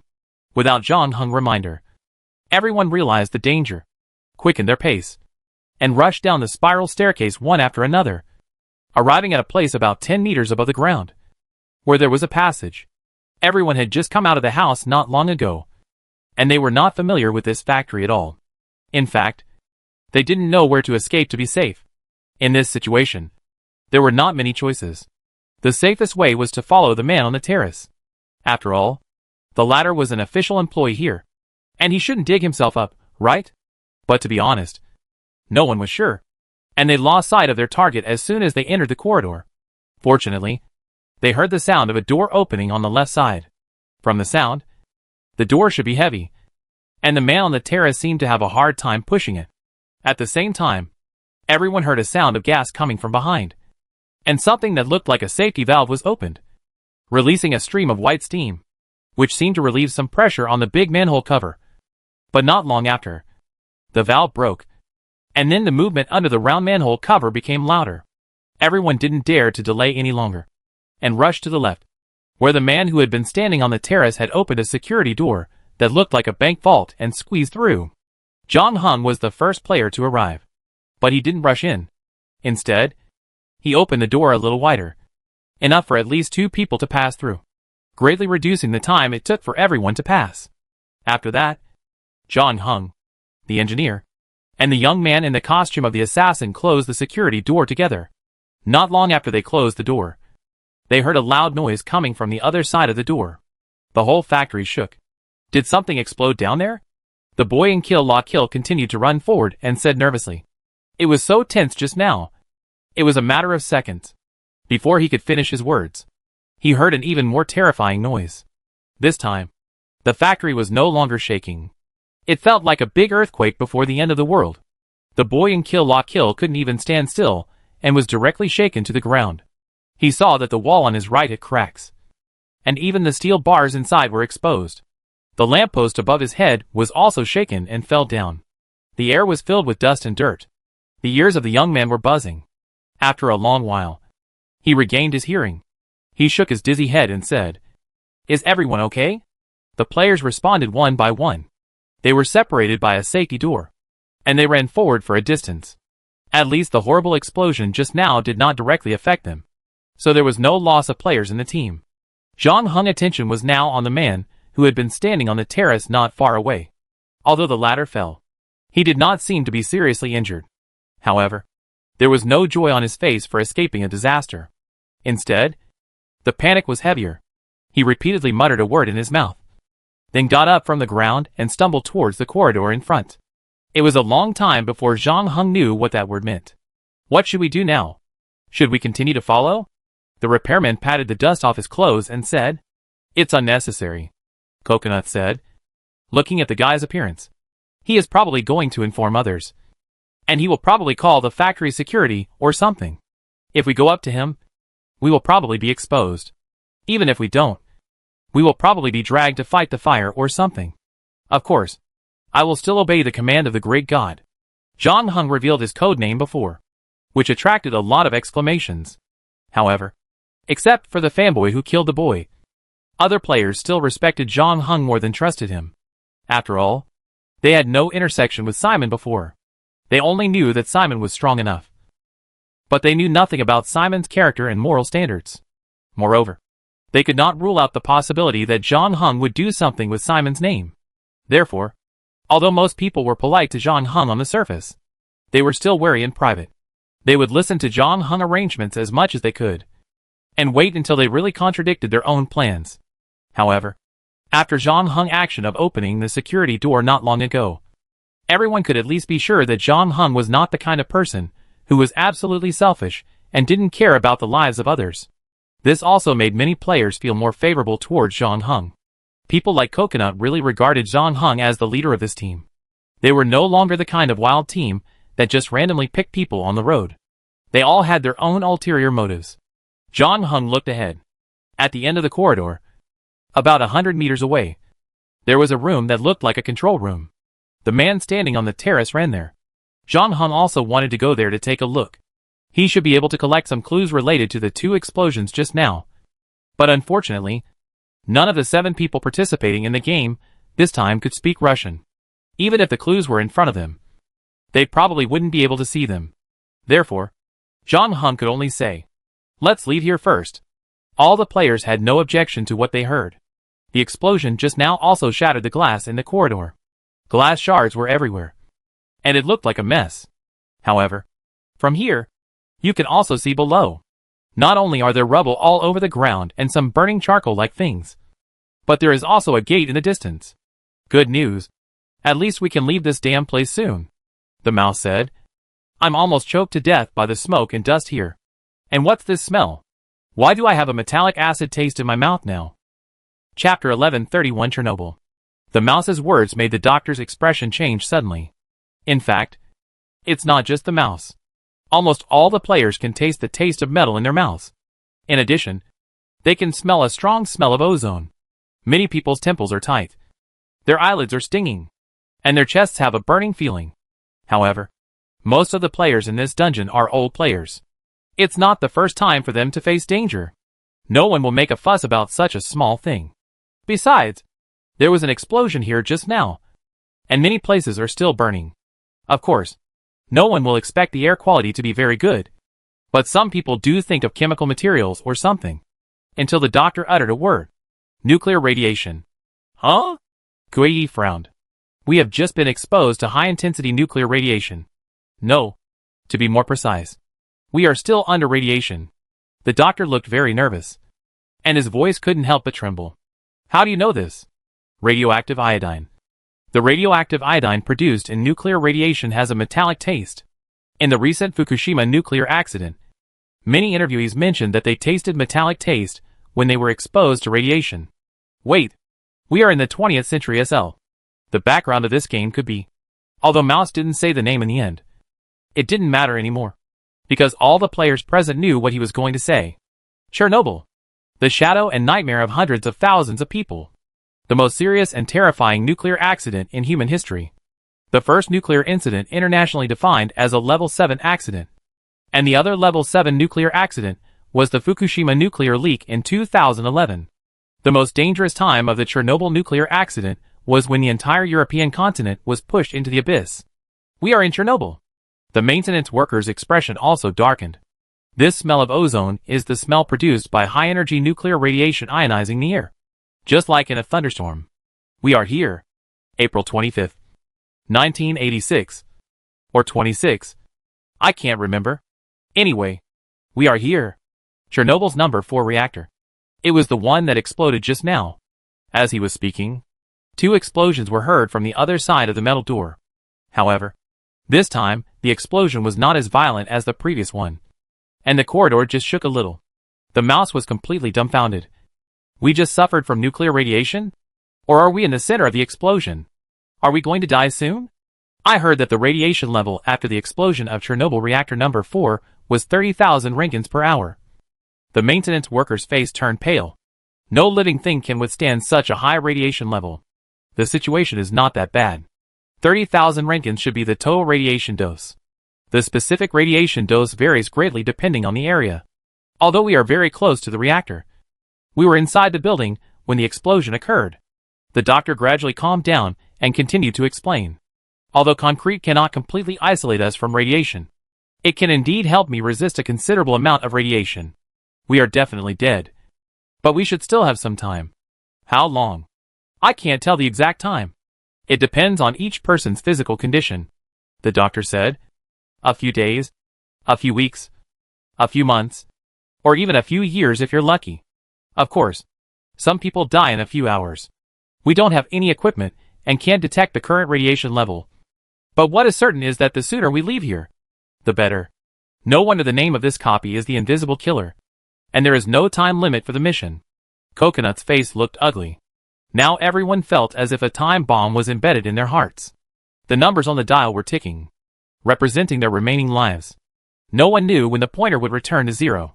Just a few minutes ago, most people thought this would be an easy and enjoyable experience-boosting journey, with Simon leading the team. It didn't matter who the opponent was. However, no one expected the situation to take a sharp turn for the worse in an instant. They were about to face an invisible and deadly enemy. In this situation, no matter how powerful Simon is, he can't do anything to such an enemy. So the player team no longer has the relaxed and happy atmosphere before.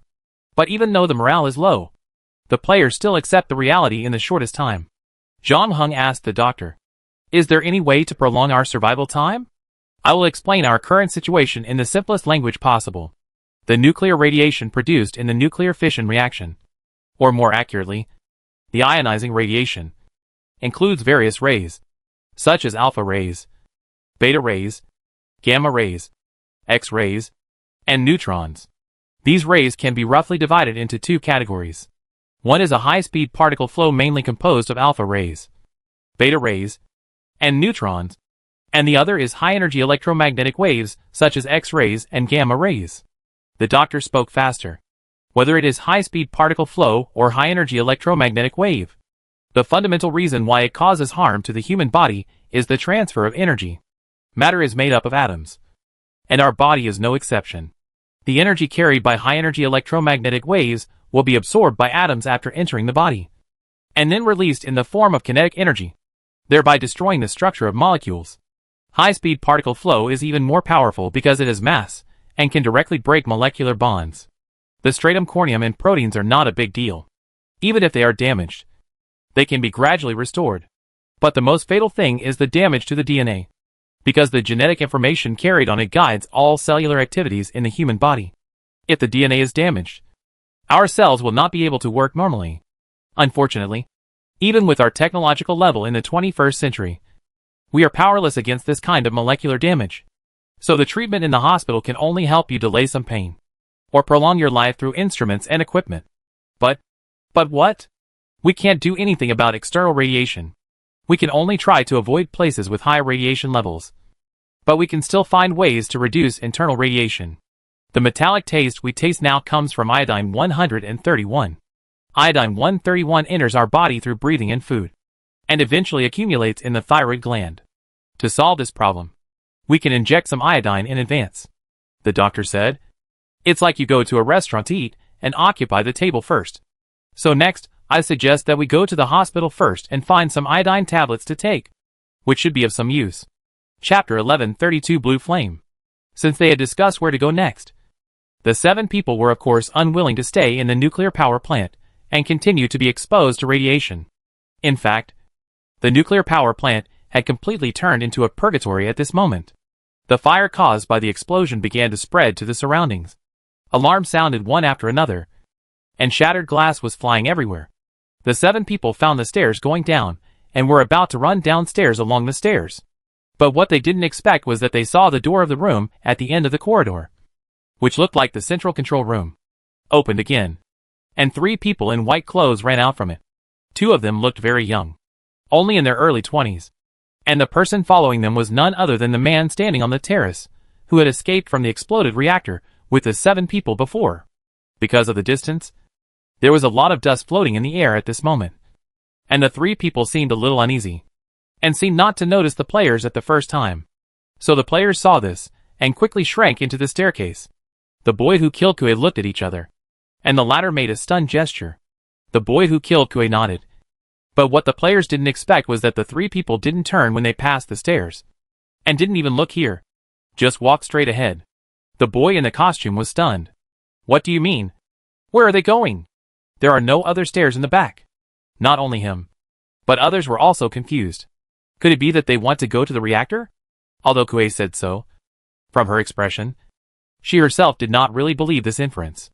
After all, it is understandable that players do not know how powerful it is when they first enter the dungeon.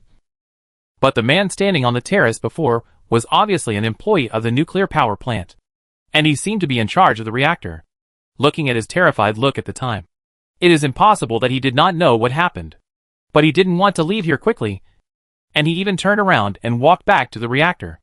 Didn't he know what was waiting for him after opening the safety door? As if answering the players' questions, the three of them really came to the safety door again, and it seemed that they were ready to open it. Are they crazy? The boy in Kill La Kill, who leaned out, was surprised. Don't worry about other people's business. Let's leave here quickly, the doctor said solemnly. If they open the door, the radiation level will definitely increase. After hearing this, everyone lost interest in watching the fun and continued to run down the stairs. Along the way, they met several people in white coats, all of whom were nuclear power plant workers. Most of them had panic and confusion on their faces, but they did not run out. Some were busy rescuing the wounded. Some were busy putting out fires, and some remained at their posts. The nuclear power plant workers that the players met, no matter what they did not wear any protective equipment. Whether it was protective clothing that could prevent radioactive dust floating in the air from falling on the skin, or breathing masks. They basically dressed the same as they usually do when they work. But what was even more incredible was the scene that the players saw after running out of the building. The roof of the reactor building where they were before had been completely blown off by the explosion, and the wall facing the road had also collapsed in half. Broken bricks, concrete, and some black materials were flying everywhere and fell on the asphalt road. Some of them were still burning. The steel bars and pipes that were originally buried in the building were now exposed outside. A huge column of fire shot up into the sky, emitting a faint blue luster under the effect of Cherenkov radiation. However, behind this beautiful luster lies an extremely terrifying danger. Without the protection of the protective cover and concrete, high-intensity radiation is spreading from the damaged core to all directions. At this moment, all the players just want to do everything possible to leave this radiation hell. But at this moment, the sharp-eyed mouse saw a figure appear on the ruins. It was the man who had been standing on the terrace before. He had returned to the building where the reactor was located and was climbing up along the ruins. Stumbling, under his feet was the damaged reactor core. At this moment, his body was enduring an unimaginable amount of radiation. The skin burned by the nuclear fire was getting darker and darker, and his eyes were swollen. He used his hands and feet to crawl while repeatedly shouting something. What is he shouting? The Slayer asked subconsciously. His colleague, Zhang Heng, said. Didn't we see two other nuclear power plant workers in that building before? He is heading to the office where those two workers are. However, the players only took a look and then looked away, because according to the doctor, the radiation dose they would receive would increase significantly after leaving the building. Considering their current distance from the core, the risk would increase with every extra second they stayed here. This time the maintenance worker ran in the front, rushing towards the gate, followed closely by Coconut. However, after running about 50 or 60 meters, Coconut groaned, because the scene was in chaos and it was night. She could not see the road clearly, stepped on a piece of construction waste, and fell to the ground. The mouse behind her immediately stopped and helped her up. Are you bleeding? It's just a little scratch. It's nothing serious. Coconut said that there was a black stone where she fell just now, which scratched her palm. But Coconut didn't take this little injury seriously. Instead, she tried to walk a few steps and found that she sprained her ankle and became a little limp. So the mouse and the boy in the costume picked her up and continued to run towards the gate. There's a car over there. Let's get on first, the doctor said, pointing to a bus parked outside the gate not far away. The maintenance worker jumped on the bus first. The driver waved his hands and feet and said something excitedly to him. But he was interrupted by a punch from the maintenance worker before he could finish his words. Kuei got on the bus and saw the maintenance worker holding the driver's neck. The latter's face was red, and he looked like he was about to suffocate. Are you planning to kill someone to silence him? No, I just want him to calm down, the maintenance worker explained, and his muscles were tensed. As a result, Kratos grabbed the driver's hair and slammed his head against the iron handrail next to him. The bus driver immediately rolled his eyes and fainted. He's calm now. Chapter 11:33 Countdown. When the last player climbed onto the bus, the doctor immediately called on everyone to close the doors and windows. The maintenance worker had already sat in the driver's seat, holding the steering wheel. But the question he asked next made all the players dumbfounded. Hospital, how do I get there? Before, everyone had made plans in the corridor to get iodine tablets from the hospital. But they had overlooked the most important issue, which was where the hospital was. They were now certain that the background of this instance was Chernobyl. And with historical knowledge, they knew that the town closest to the nuclear power plant was Pripyat. But for more detailed information, such as how many hospitals there are in Pripyat and where they are located, everyone is completely in the dark. It's not that everyone is careless. It's mainly because for people living in the information age of the 21st century who are familiar with the internet, finding a place has never been a difficult task. Just take out your phone and search and locate it. But now there is not only no internet, but also the players. Although they are white, no one knows Russian and can speak Russian. Finally, it was Zhang Heng who reminded. Ambulance. He did not explain much, because after observing all this time, he found that although most of the players in this round of games were solo players without guilds, their average level was still quite good. Although they were a little dazed after experiencing the nuclear explosion at the beginning, they believed that they had not completely lost their ability to think and could understand what he meant. There would definitely be casualties in the explosion of the Chernobyl nuclear power plant, so someone would definitely call an ambulance afterwards. At that time, they would naturally find the hospital by following the ambulance. However, the first to arrive was not an ambulance, but firefighters. In fact, the first batch of firefighters had already arrived at the scene before the players ran out of the building, and it was only 2 minutes after the explosion. Then the second and third teams of firefighters arrived at the scene within 5 minutes. As soon as the fire truck stopped, the firefighters on it jumped down impatiently and rushed into the sea of fire with water guns. Before them, several staff members in white coats had been fighting there for a while.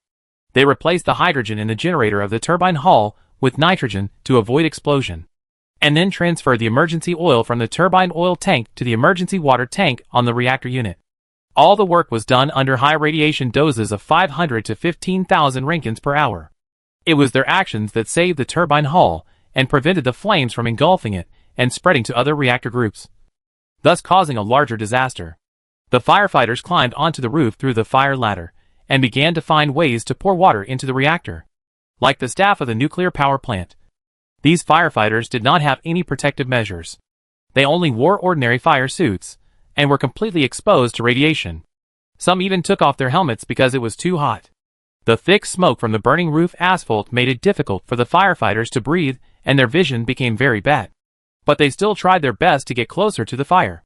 At the same time, fire trucks were coming from all directions, not only from the vicinity of Chernobyl, but also from Kiev and other regions after receiving calls for help. Under the guidance of the doctor, the maintenance worker drove the bus behind a wall to avoid continued exposure to radiation, until the scene inside the nuclear power plant could no longer be seen. The hearts of the players were still difficult to calm down for a long time. Most people had heard of the name of Chernobyl more than once, but the disaster that year was too far away from them. Many people were not even born at that time. All I know about Chernobyl comes from various news anecdotes on the internet, or novels, games, and I never thought that one day I would be there and witness one of the most terrible disasters in human history with my own eyes, and at such a close distance. I feel terrible now, the mouse said. He slumped in the seat of the bus, gasping for breath. But it was not because of how intense the exercise just now was.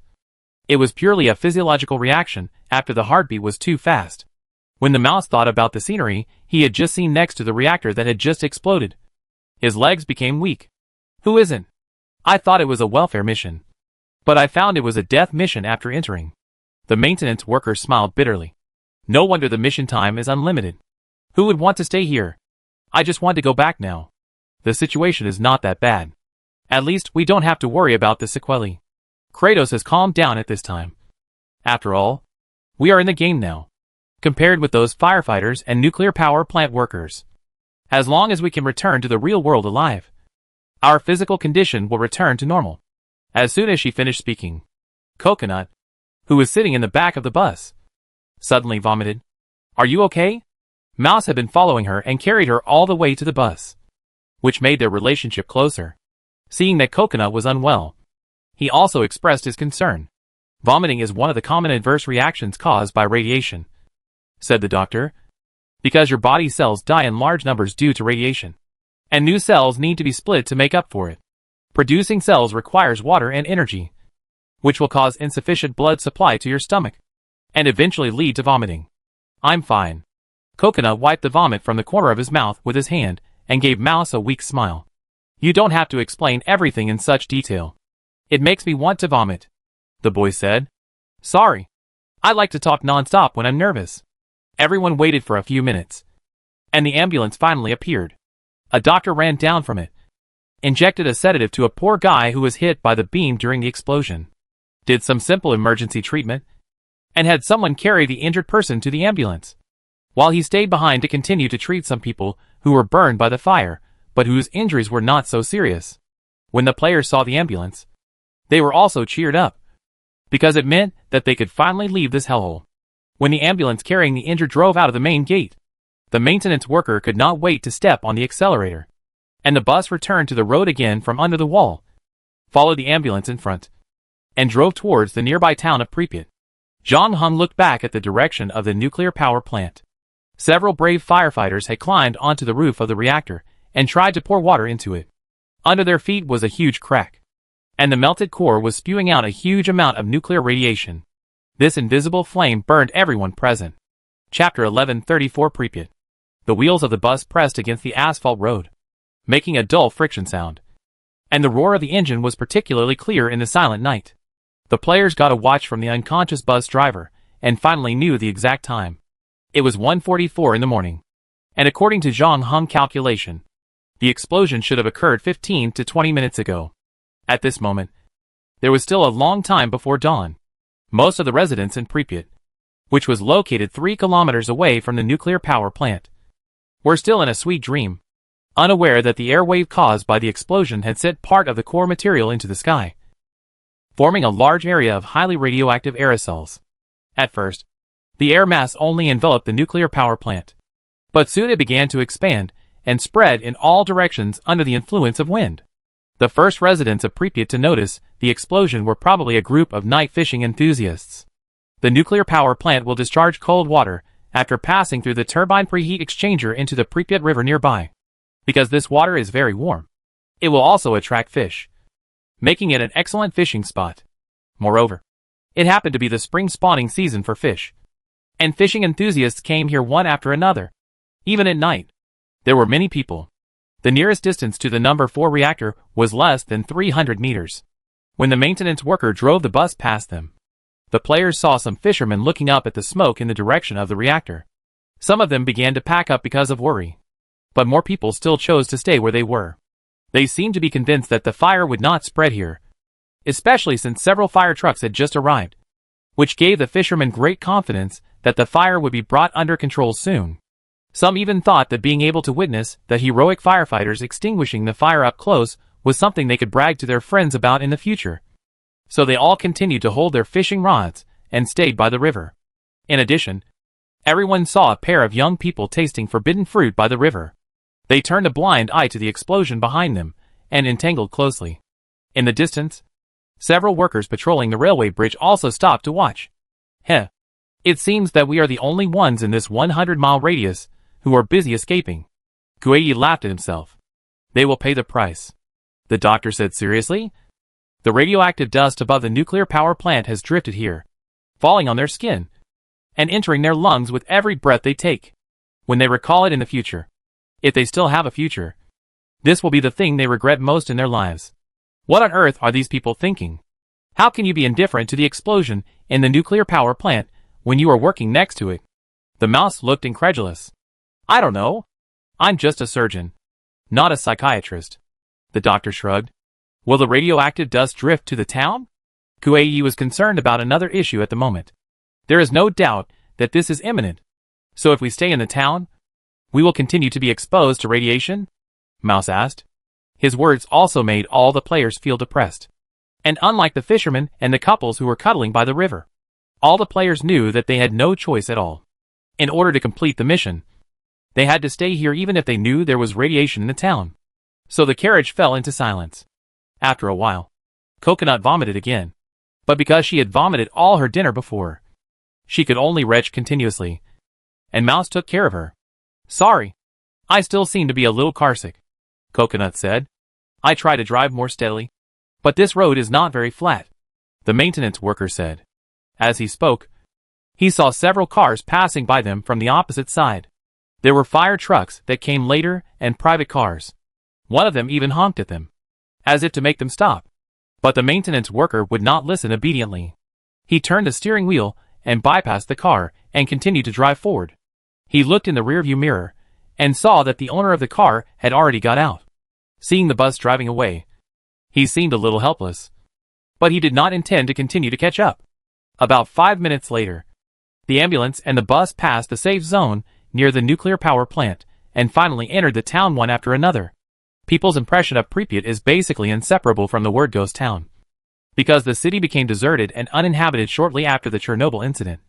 And Ukraine later launched an adventure tourism project, which basically confirmed Pripyat's identity as a ghost town.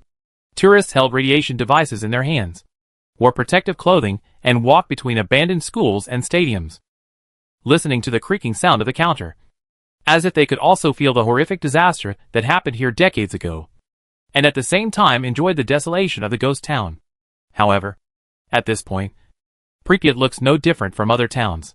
No, to be more precise, Pripyat looks more beautiful than most towns of this era. This town was built earlier than the Chernobyl nuclear power plant to the east.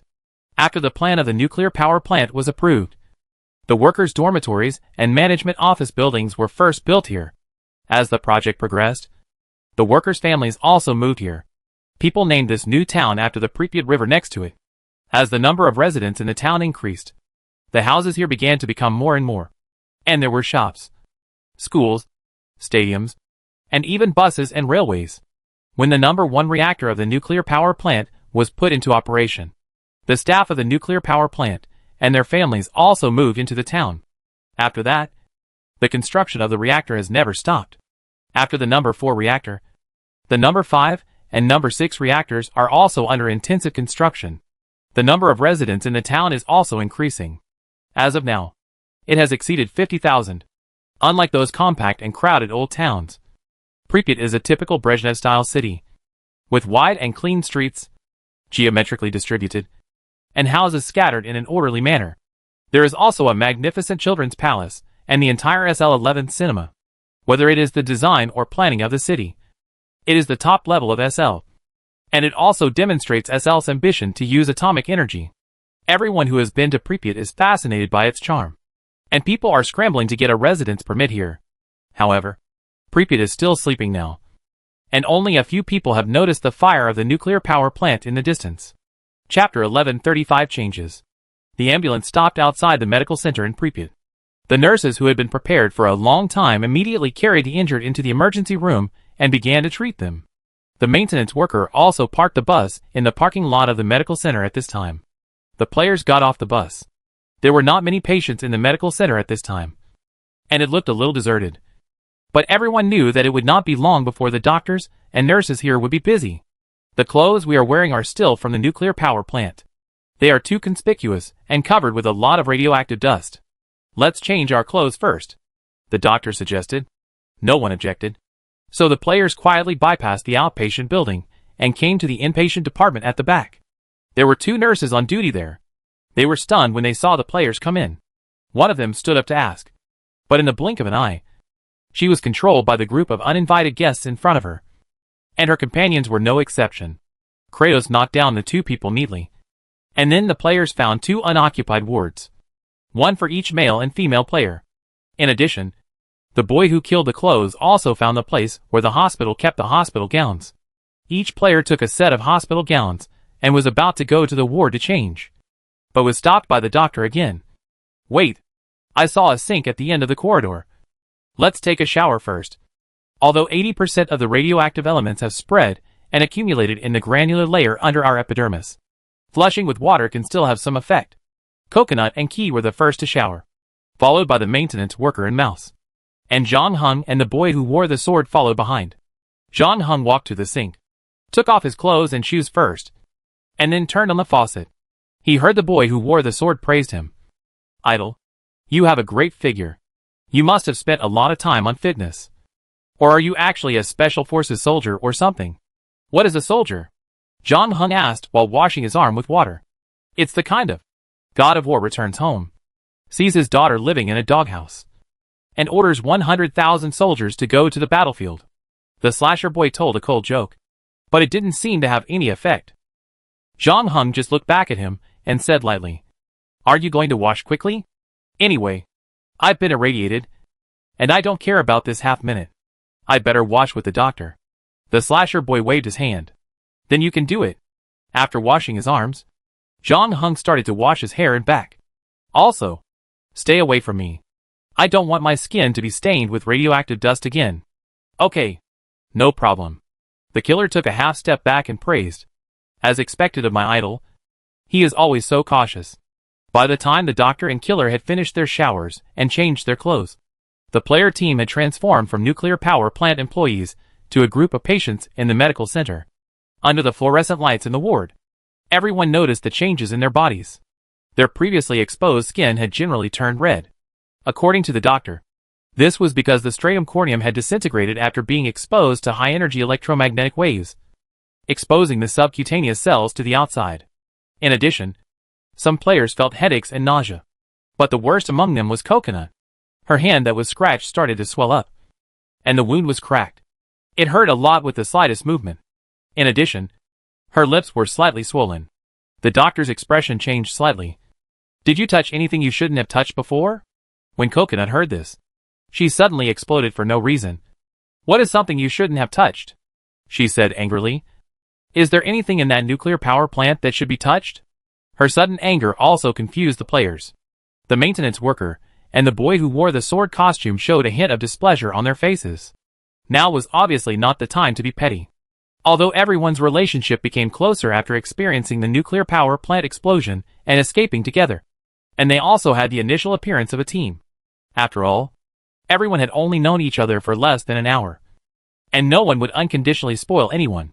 In the end, the doctor who was one of the parties involved came out to comfort the others. "It's okay. This is not her intention. She should be suffering from nuclear mania of the nervous system now. This disease will show excessive tension at the beginning. What will happen next?" The dissatisfaction in the eyes of the maintenance worker disappeared when he heard that this was a disease, and asked, "It will turn into deep depression later." "It's okay. We will also get some antidepressants later." After the doctor said this, he looked at Coconut again. "How is your hand? What do you think?" "I feel really fucked up right now. As if someone is using a knife to cut my palms," Coconut said. "And my mouth is swollen. I want to cut it with a knife." "When you fell at the nuclear power plant before, you might have touched some strong radioactive material. So your hand became like this." The doctor took gauze from the nurse station and wrapped Coconut's injured hand twice. "And then when you vomited, you covered your mouth with your hands to wipe it. So your mouth was also exposed to a high dose of radiation." The other players were also shocked when they heard this. They thought that the radiation they were exposed to was already very high because they were so close to the core of the reactor. They didn't expect that there was such a dangerous thing in the nuclear power plant at that time. "Let's find a large-scale radioactive measuring instrument to test it. This instrument can measure the nature and degree of radiation inside and outside." The doctor paused and added, "It would be best if we all tested it together later. At least we can know how much radiation we have been exposed to." Then everyone left the ward and came to the outpatient building. What the players didn't expect was that they looked for several places where the equipment was placed, but they didn't find the measuring instrument that the doctor mentioned. At this time, new wounded people were sent to the hospital one after another, including some who were severely irradiated. The doctor suggested to see how the hospital checked their radiation doses. It turned out that the hospital only used a relatively simple measuring instrument to do a simple radioactive test on the patients sent in. After confirming that they were all capable of radiation, they were given a bath, changed clothes, and intravenous injections. The doctor was also very surprised at this time. "That's it? What's wrong? Is there anything wrong with their approach? John Hung asked. There are still many problems. What I said before was not some particularly high-end medical equipment. It should be available in this era. Besides, this hospital provides medical services to nuclear power plants. At least, you should know how much radiation your patients have absorbed. In addition, more patients are being sent in now. It stands to reason that the hospital should classify patients according to the progress of acute radiation syndrome. But now all the patients I see are mixed together, and the medical staff are not fully protected. Chapter 1136 Potassium Iodide. The doctor was surprised at the lack of preparations made by the Pripyat Medical Center to deal with acute radiation sickness. In particular, the lack of a large-scale radioactivity meter meant that the players had no way of measuring how many rads of radiation they had absorbed in the previous explosion, and thus had no way of calculating how much time they had left. However, the good news was that they did find potassium iodide injection in the hospital. The best time for this thing to work is before exposure to radiation, but it can also play a certain role after radiation.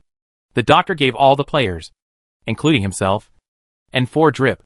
Everyone had a bottle in their hands, and with the hospital gowns on their bodies. They really looked like patients now. After they finished all this, the hospital finally became busy. The wounded were sent here from Chernobyl. Many people's skin had turned dark brown, and their bodies were swollen. When they were carried out of the ambulance, they kept groaning.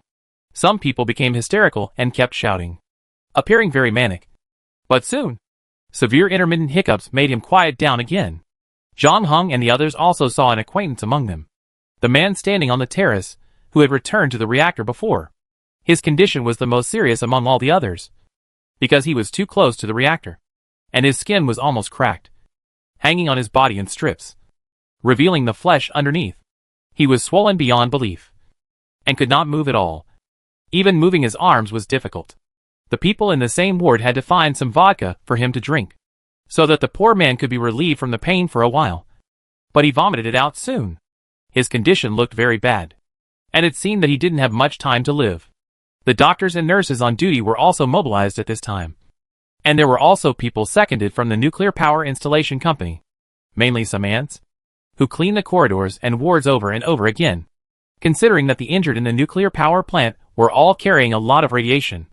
The players had already evacuated the medical center with 4 bottles, but they did not return to the original bus, but found another small jeep.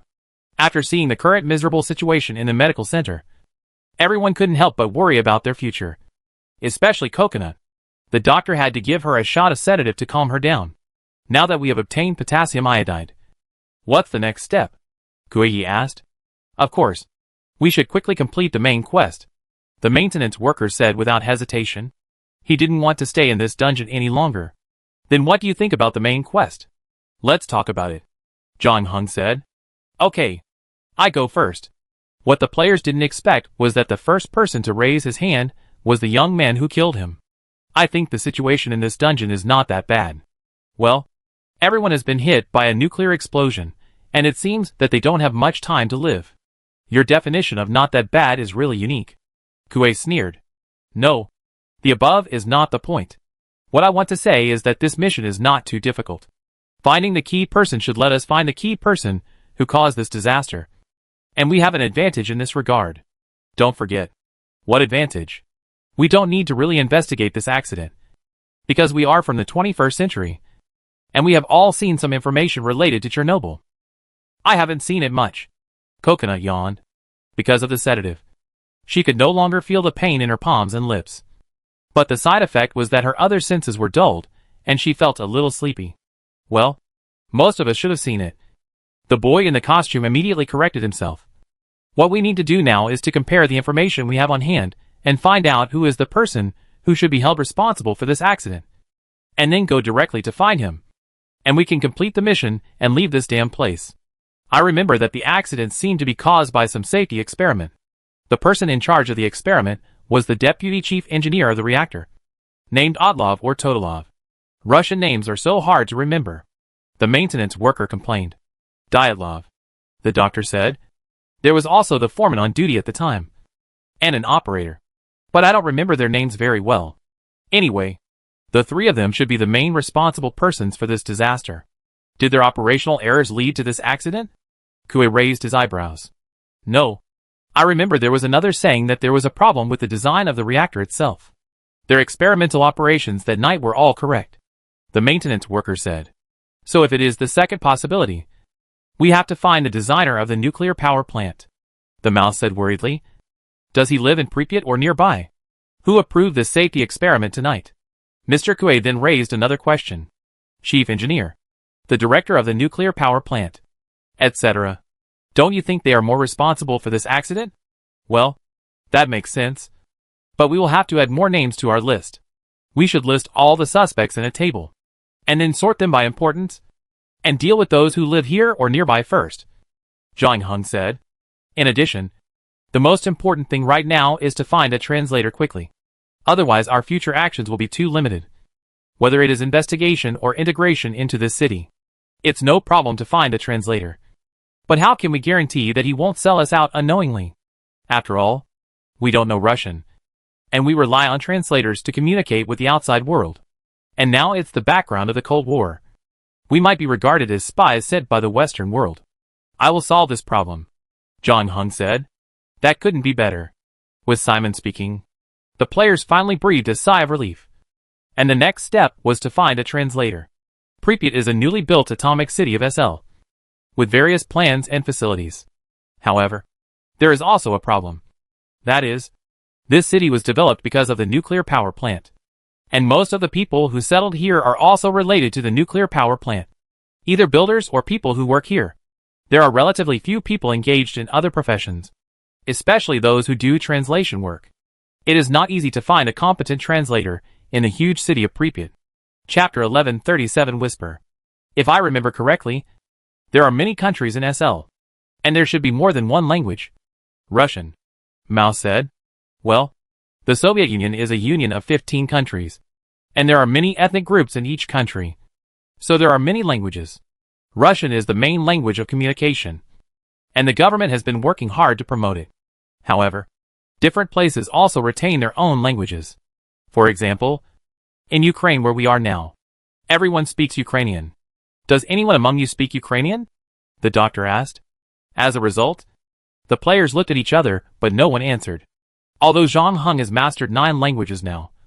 Unfortunately, Russian and Ukrainian are not among them.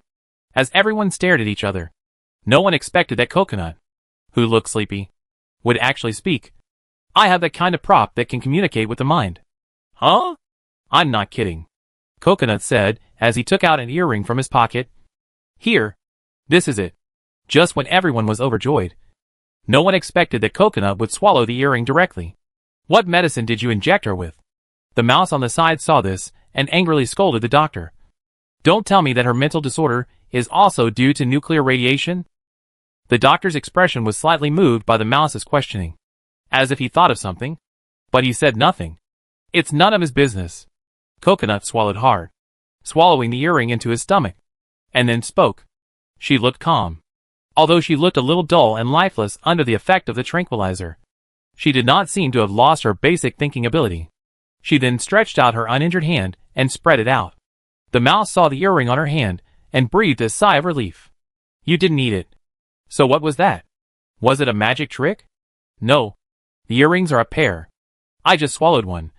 And there is another one here, Coconut said. It seems you still don't trust us. The doctor sighed. Since everyone dares to play solo, of course you should be careful. I don't have any intention of harming anyone, but I don't want to die in vain. What's more, my current condition is not good, and I am a burden to the team. If I take out a valuable item at this time, there is no guarantee that someone will not have other ideas, Coconut said. Then why did you reveal that you have a telepathic item? Zhang Heng asked. Because I am a member of the team, and everyone is on the same page. I naturally hope to help the team pass this dungeon smoothly, seeing that everyone is in trouble now. And I happen to have a solution. I can't just sit there and do nothing, Coconut said. So you swallowed the earring? Yes. The earrings are a pair, called Whisper. People who hold Whisper can communicate through their minds. But there are still many restrictions to do this. First of all, both parties must agree. And just like when you send and receive text messages, you need to concentrate your mind to convey what you want to say, and then accept the other party's words. You swallowed an earring, So as long as you give the other earring to the translator we are looking for, you can talk to him. And then the team can't leave you and can't abandon you. Right? Yes. You are worthy of being the #1 player. And you are well organized. Coconut praised. Mouse was stunned. He didn't expect that behind Coconut's seemingly irrational actions, there was such a calm plan and thinking. I have no objection, John Hung said. And then he looked around at the other players in the car. And everyone shook their heads. The maintenance worker muttered quietly. You're asking for trouble. But he didn't say anything else. With private whisper, it became much easier to find a translator. The crowd didn't bother anymore and directly dragged one of the 2 nurses, who had been knocked unconscious in the inpatient department, into the car.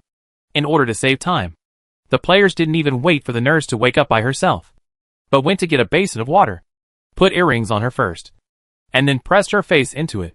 The young nurse was stimulated by the cold water and woke up. Then she saw that she was imprisoned in a jeep by a group of people, and these people were the guys who knocked her out before. The young nurse subconsciously wanted to scream, but then someone covered her mouth, so she could only pray with her big black eyes that the robbers in front of her would have a change of heart and let her go home. But her beautiful wish was destined to fail. The young nurse saw a woman with slightly swollen lips in front of her pointing at her head, signaling her to concentrate. But the nurse was completely frightened at this moment. She couldn't concentrate at all. Her mind was in a mess. She was busy guessing where the group of people in front of her came from and what they were going to do to her. She was trembling all the time. So after trying for a while, Coconut got tired first and said, No, this cooperation is too poor. Do you want to use some tricks? The maintenance worker asked. It's useless. She was scared to begin with. If you scare her again, it will only make things worse. Change to another one, Coconut said calmly. So Key had to knock the nurse unconscious again, and then dragged her colleague over. The second nurse looked much taller and bigger, and she wanted to resist when she was subdued before, which was why the players wanted the first nurse to be a translator. Unfortunately, the former psychological quality was too poor, while the second one was much better. It took Coconut less than 5 minutes to connect with the girl on the other side. He knew that the other party's name was Besanova, a Ukrainian who came to Pripyat after graduating from school 3 years ago and became a nurse in the medical center. She had no other relatives here, only a roommate who shared a house with her, and a boyfriend who had just started dating and worked at the railway station as a ticket inspector. Tell her that as long as she does what we say, we won't hurt her, and it will also be good for her and her boyfriend, John Hung said. Coconut closed his eyes and passed these words to Besanova, who quickly nodded and agreed. She was a very smart girl and saw that she was no match for the people in front of her. In this case, she could only cooperate with them first, because only in this way could she save her life. Okay, ask her the first question first. Where can I buy parchment in the town? John Hung said. Chapter 1138, Used Bookstore. The player team searched almost all the grocery stores and shops in the town before finding a notebook wrapped in parchment in an old bookstore. John Hung used the parchment to complete the oath ring ceremony with Besanova. After that, if Besanova had any thoughts that were not good for them, John Hung would know it at the first time and stop it in time. Of course, it would be best if such a situation could not happen. In order to make Besanova realize this, John Hung specially invited her to play a small game, asking Besanova to think about anything. Besanova thought about her boyfriend and whether the hospital staff would send someone to look for her after discovering her missing. John Hung did not react at all. However, as soon as she thought of how to escape, a knife was placed on her neck almost as soon as she had such a thought. The coldness emitted by the blade pierced her neck skin and raised a string of goosebumps. Even though Besanova was brave, she was frightened by this, and her eyes, when she looked at John Hung, completely changed. She said, "You are a devil." Coconut, who was responsible for translation, said, "Well, let her think I'm a devil." John Hung said lightly, paused and then continued, "Ask her if she knows Dyatlov?" Coconut closed his eyes and said after a while. She said she had heard of this name and knew that Dyatlov was the deputy chief engineer of the Chernobyl reactor number 4. Some nuclear power plant workers who went to the hospital for treatment had talked about Dyatlov in private. Really? What did they talk about? Most of the time, they complained that Dyatlov was difficult to get along with. He always evaded responsibility, often yelled in meetings, was dissatisfied with everything, was stubborn, and didn't interact with people much. In addition, A foreman who came to see the dentist said that he liked to appoint people based on personal connections. Most of the physicists recruited were from the Far East. His old employer. The foreman called Dyatlov a despicable bastard because before the reactor unit was put into operation, he had an opportunity to study. But Dyatlov did not give it to him, saying that he had enough knowledge and did not need to study anymore. He said 2 other people to study instead. However, during the final assembly and startup phase, those who did not go for further study did most of the most difficult work. But they did not receive as much salary as those who did. The foreman went to Dyatlov angrily to ask for an explanation. Dyatlov told him that those people went for further study, but he did not. So it was reasonable for those people to receive high salaries. He was so angry that he cursed for the whole morning when he went to the dentist. It sounds like a jerk. But as long as the company or organization is big, there will always be such inhuman leaders. Zhang Heng said. Now we know that our deputy chief engineer Dyatlov is not very popular in the nuclear power plant. But we can't put the main responsibility of this accident on him. We need to meet him and understand the details of the accident. After Zhang Heng finished speaking, he looked at the watch seized from the bus driver. The current time is 5:30 in the morning. It has been 4 hours since the explosion, after the heroic firefighters fought all night. The fire in the direction of the nuclear power plant seemed to have been extinguished. At least there was no such pillar of fire rising into the sky. However, the crisis did not pass as safely as most people thought. The doctor stood on the second floor of the old bookstore, looking out the window, looking very worried. At this moment, the sky was gradually turning pale, and the sun was ready to take over the moon's position. It seemed to be another sunny morning. On the balcony of the house opposite, the sheets and washed clothes were fluttering in the wind. Some early rising women began to prepare breakfast for their husbands and sons in the kitchen, and the flower bed downstairs was full of flowers. For the residents of Pripyat, this day seemed no different from usual. People wake up from their warm beds, open windows for fresh air, pour themselves a glass of water, kiss their loved ones, plan a day's work, and think about where to go on weekends, whether to go fishing or have a picnic, or simply go hunting in the forest across the river. In fact, May Day is just a few days away. This holiday belongs to workers all over the world. All factories and units will be closed, and various cities will hold grand celebrations. At that time, people will flock to the streets, and the whole city will be full of joy. But no one realized that their lives had changed completely since the explosion at 1:23 a.m.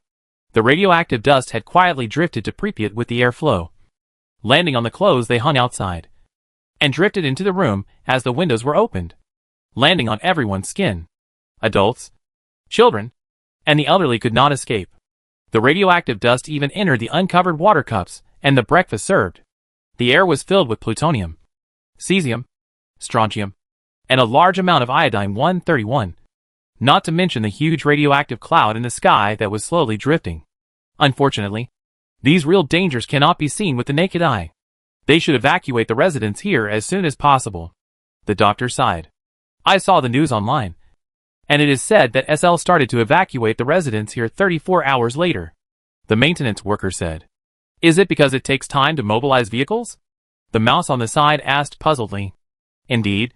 It takes a lot of vehicles to transport 50,000 people away. But it won't take that long. And it is said that ordinary people were not notified after the accident. The maintenance worker glanced at Bezanova as he spoke. As expected, the latter now looked confused.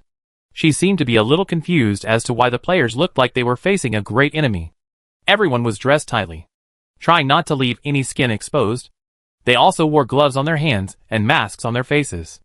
Zhang Heng also threw a set of protective clothing to Bezanova. Everyone was lucky. They had passed by a firefighting equipment store and found some pedal-shaped respirators in it. However, they were far away from the radiation source now, so they didn't need them much. The mask could block some large particles of radioactive dust from entering the mouth. Although it may be cruel to say this, it is actually a good thing for us. While the main responsible persons on the list are still here and have not been taken to Moscow or anywhere else, it will be convenient for us to conduct investigations. The boy in the costume blinked and said, Well, the owner of this second-hand bookstore is about to get up. It will probably be here soon. We should leave too. Zhang Heng also said. And then he glanced at Coconut on the side. The latter started vomiting again after finishing the communication with Besanova. Chapter 1139 Searching for Dyatlov. In fact, Coconut was not the only player in the team who vomited. The maintenance worker and the rat also vomited twice. But not as seriously as Coconut. The wound on her hand, which was bandaged by the doctor, seemed to be unable to heal at all. Blood kept oozing out. And the bandage had to be changed every once in a while. Even under the effect of the sedative, Coconut did not look very well. Her lips also seemed to be cracking. Not to mention the lingering feeling of nausea, which the players could basically feel. But the degree of severity was different. There was also a faint sour smell in the air. But it was not so obvious yet. The players had already come out of the bookstore and got back on the jeep. John Hung walked behind and said to Yuzi, "Tell her for me that she can call her boyfriend and ask him to stay home today. But don't say anything extra. If she does something tricky, I can find out." Coconut rinsed her mouth with water from the old bookstore's kettle and looked at John Hung. "Do you want to tell her the reason?" "Well, just tell her the truth that the nuclear power plant exploded." Coconut nodded. After a while, Bezanova's face showed a touch of surprise, as if it was a little hard to believe. But there was not much fear in her eyes. John Hung guessed that she didn't know the seriousness of the matter at all, just like the night fisherman they saw on the road. But John Hung didn't explain. First, Coconut, as the middleman, looked very tired, and John Hung didn't want to bother her anymore. Second, John Hung had done his best to let Bezanova call her boyfriend. If Bezanova didn't want to or didn't believe it, John Hung would let her do it. But after thinking for a while, Bezanova actually called her boyfriend using the bookstore's phone. She was very obedient throughout the call and didn't talk for long. But at the end, she seemed a little annoyed and slammed the receiver hard on the phone. She said her boyfriend didn't listen to her and insisted on going to work at the train station. He also told her not to talk nonsense, saying that his colleagues had received the news. But a water tank in the nuclear power plant exploded and the accident had been controlled. Coconut said, "Any rational person who has been to the scene would not think that it was just a water tank explosion." But John Hung did not say anything after hearing this, and just took Bezanova and Coconut into the car, because the maintenance worker was a little dizzy. The driver was replaced by Kuei. After everyone arrived, she asked, "Where is Dyatlov now? Does anyone know?" "That guy probably ran away. He is the deputy chief engineer of the number 4 reactor. Unlike ordinary people in the town, he should know a lot about the reactor.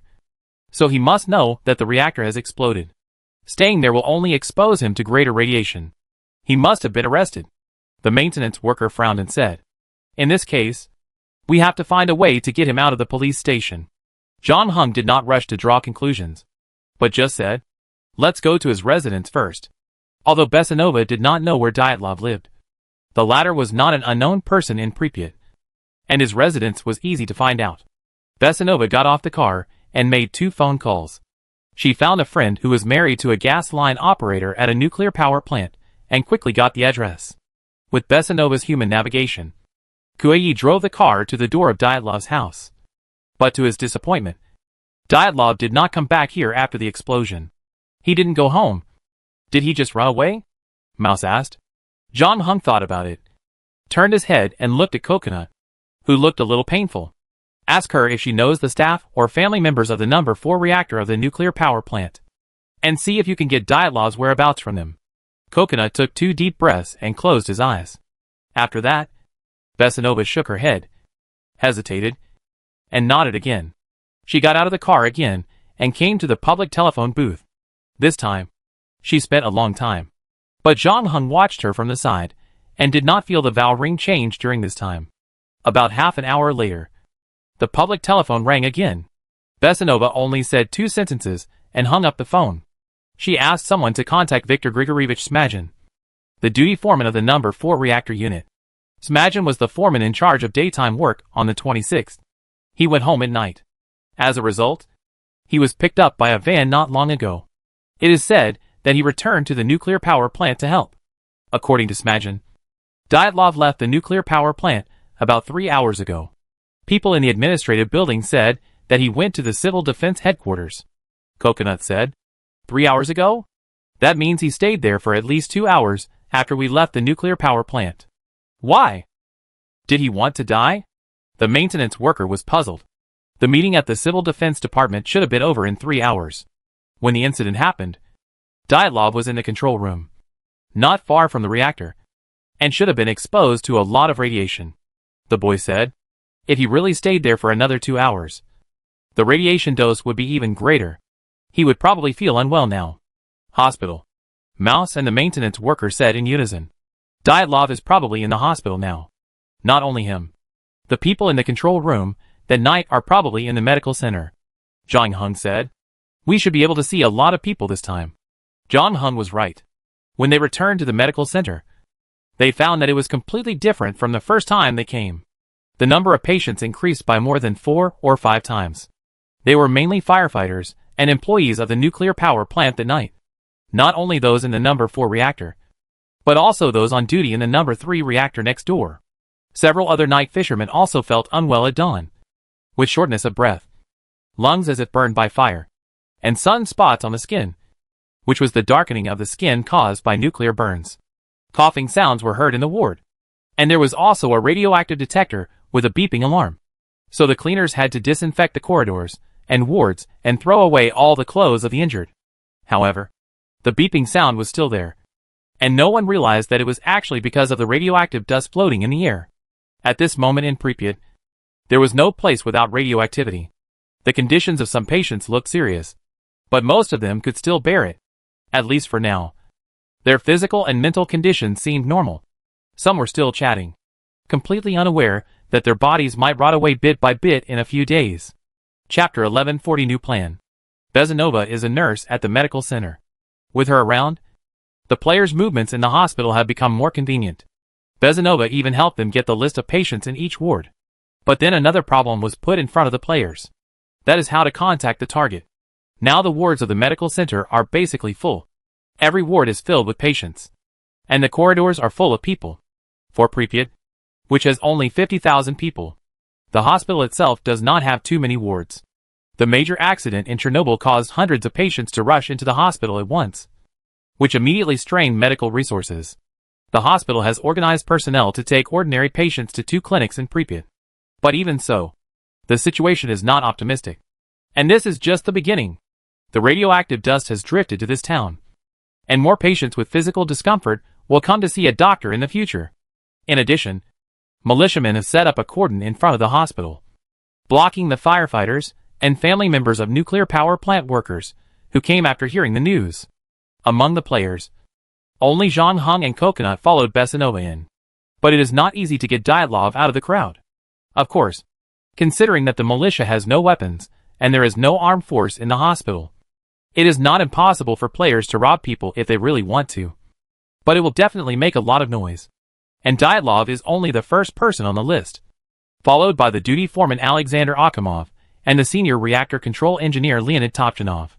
The better way at this stage is to pack them up and take them away together. But the situation of Akimov and Topchanov is much worse than that of Dyatlov.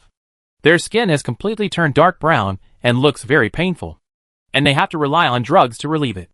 Zhang Heng didn't know if the 2 of them could still withstand the ordeal. Besides, there was another problem with taking the 3 away, which was that it would alert the people on the list who were not in the hospital. If the 3 were excluded, it would be more difficult to investigate the people on the list. The best way was to talk to Dyatlov and the other 2 in the hospital and try not to cause any disturbance. The players just wanted to know what happened in the control room last night and who was responsible for the accident.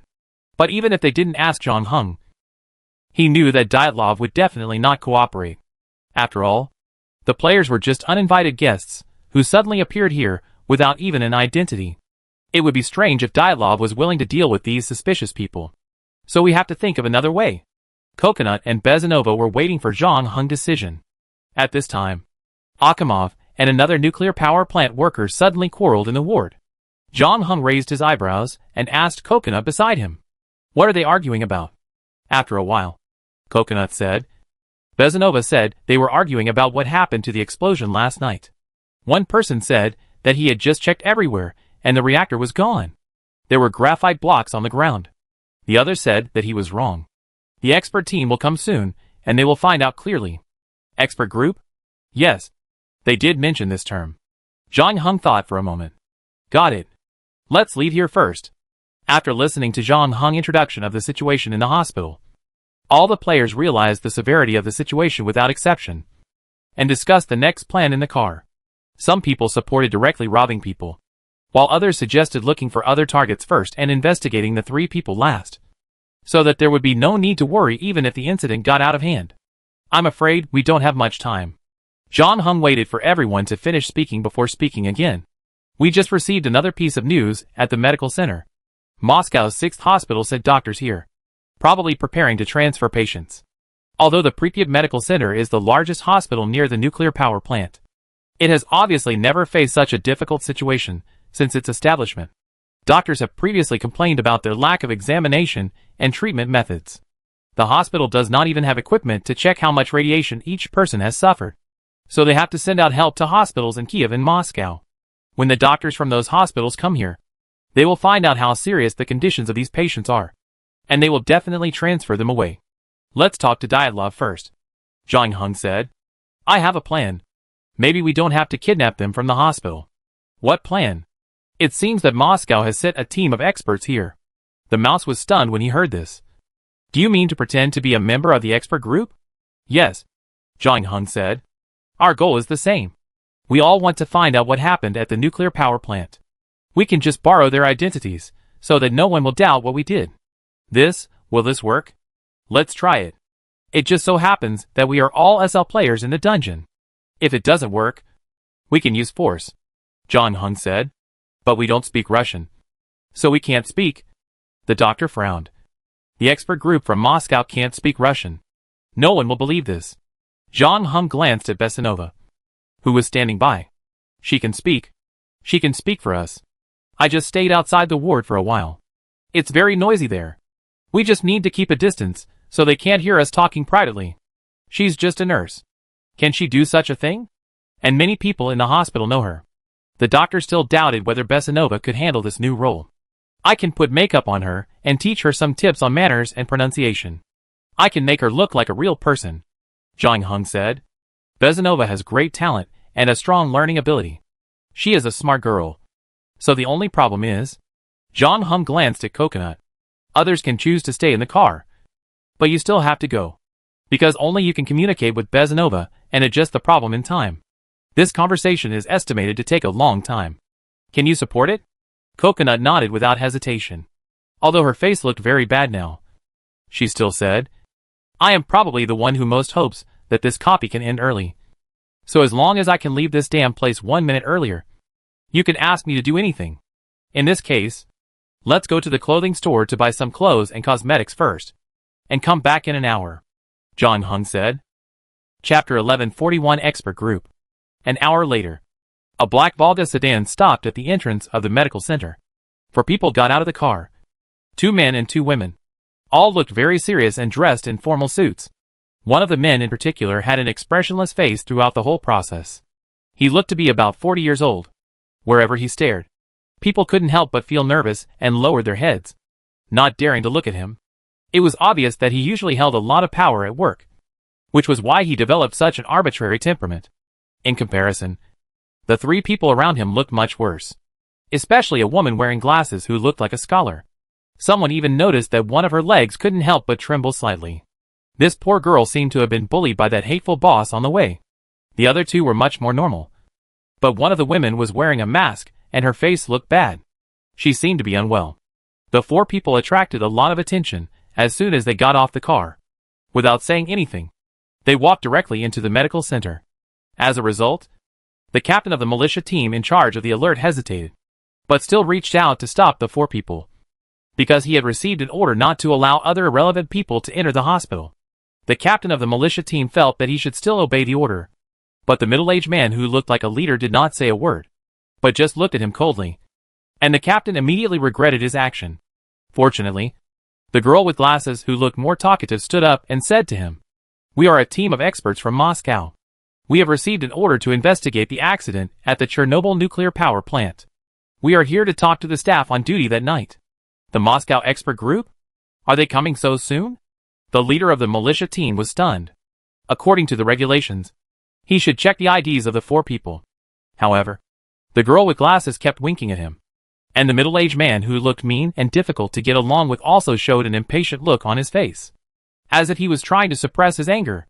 The leader of the militia team finally gave in, saluted, and let the 4 people enter the medical center. Bezanova breathed a sigh of relief. Although the confrontation just now was not long, her heart almost jumped out. Fortunately, she finally got through it safely.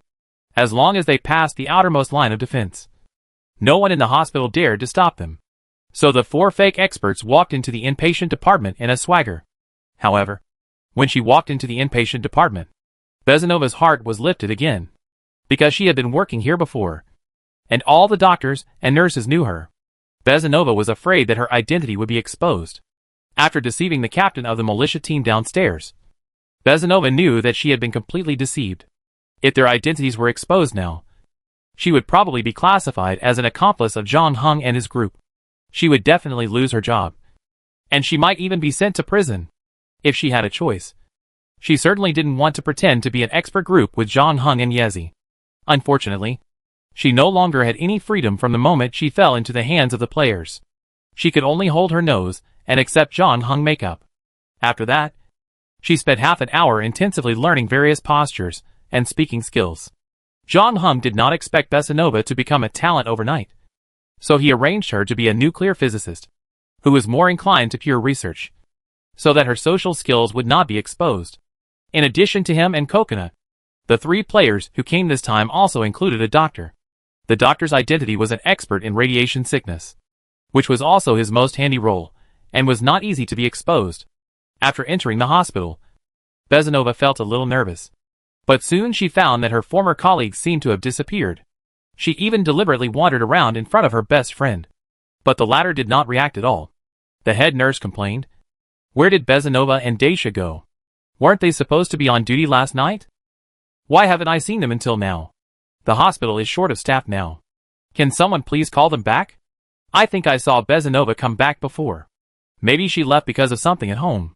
Bezanova's good friend whispered to defend Bezanova. They didn't expect that the person they were looking for was walking past them. Bezanova realized how powerful John Hung makeup skills were. She knew which ward Dyatlov was in, but she didn't forget her current identity. She coughed twice and asked the head nurse next to her, Are Comrade Anatoly Stepanovich Dyatlov and Comrade Alexander Akimov here? Who are you? The head nurse glanced at Bezanova and felt that the person in front of her seemed familiar, but she couldn't tell where he looked familiar. When she looked at the serious-looking middle-aged man behind her, she was also startled. We are a team of experts from Moscow. We have received an order to investigate the accident at the Chernobyl nuclear power plant.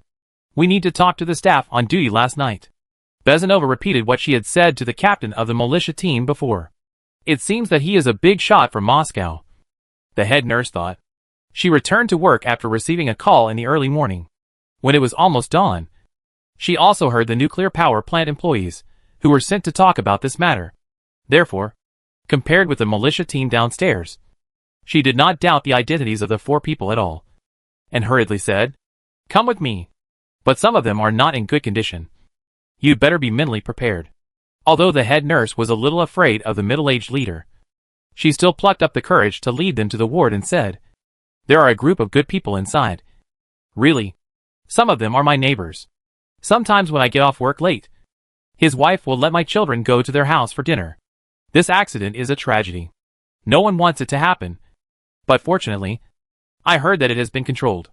The expert group is here to investigate this matter. We will definitely find out the cause of the accident, and then we will naturally give the innocent people a clear name.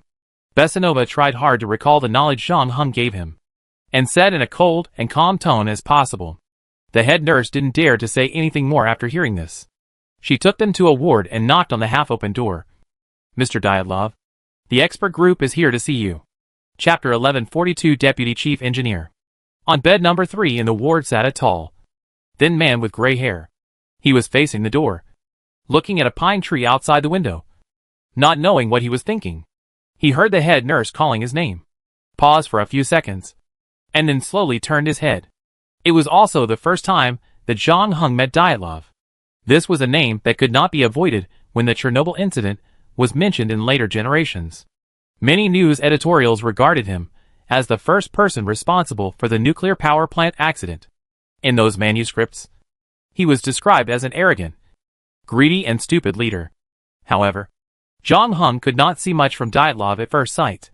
The man in front of him had a sharp face, deep eye sockets, and a dull look. Like his colleagues, Dyatlov had also suffered a large dose of radiation.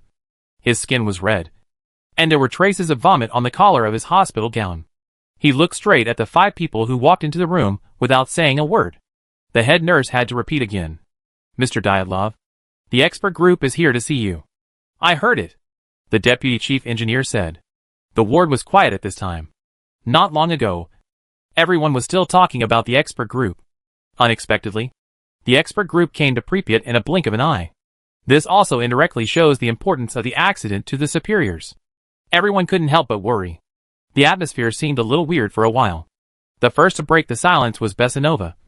"I am Daria, an engineer from the Atomic Energy Union. The person next to me is Yefrem, an acute radiation disease expert. And Valentina, a nuclear physicist. And Mr. Sergey, a senior assistant prosecutor."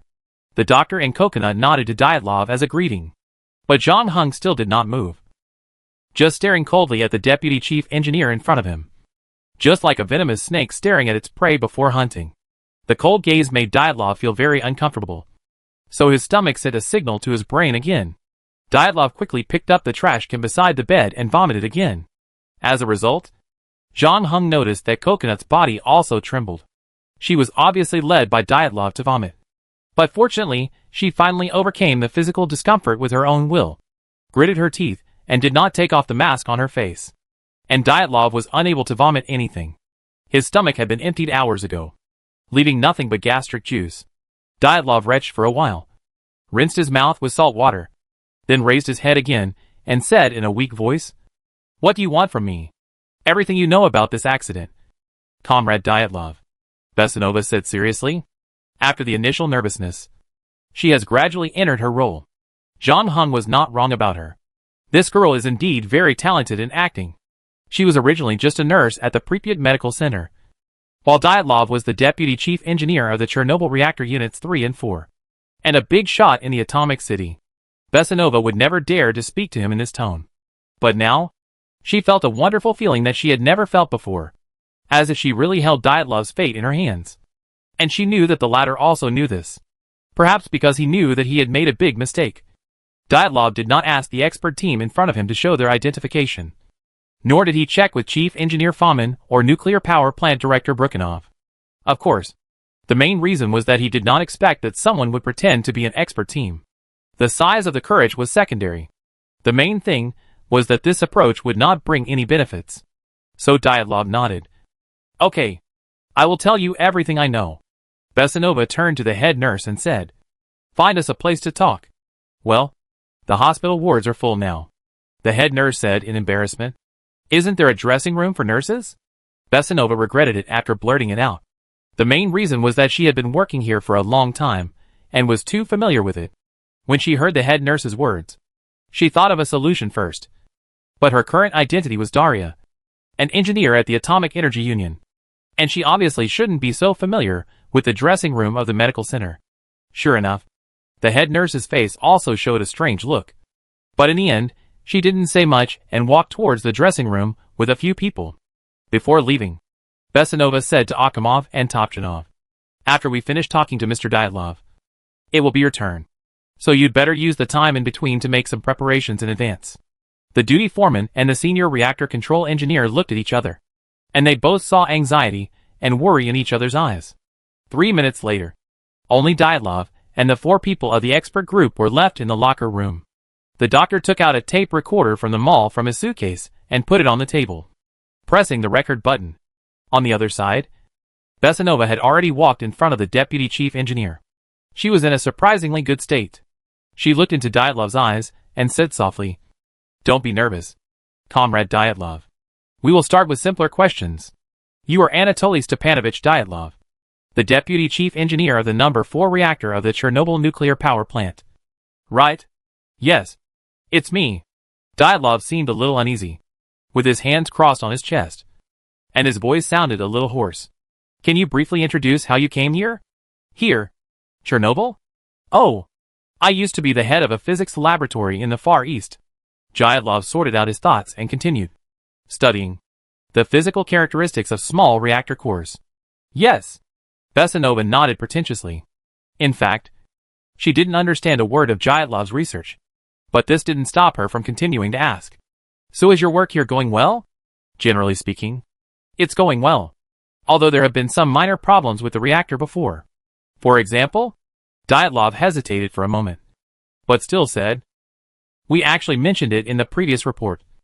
Mainly some leaks. Mostly in the drains and vents. The leakage of radioactive wastewater is about 50 cubic meters per hour. And there is some waste treatment.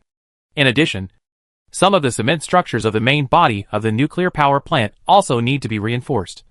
But as I said before, these are all minor problems. Chapter 1143, Dyatlov's Memories. Let's talk about what happened this morning. After laying the groundwork with a few questions, Besanova gradually got to the point. Dyatlov subconsciously glanced at the three players not far away. He had seen that the expert group this time was led by the three people over there. They stood at the other end of the room, seemingly acting as a jury, and occasionally exchanged opinions with each other. But their voices were very low, and there was a distance between the two sides, so Dyatlov didn't know what they were talking about. So the deputy engineer could only withdraw his gaze and think back to a few hours ago.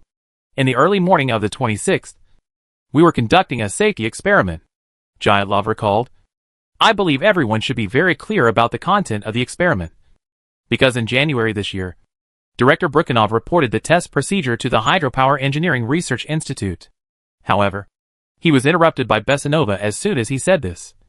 Comrade Dyatlov, you just need to tell us everything in detail and accurately. As for what we already know and what we don't know, please don't worry about it.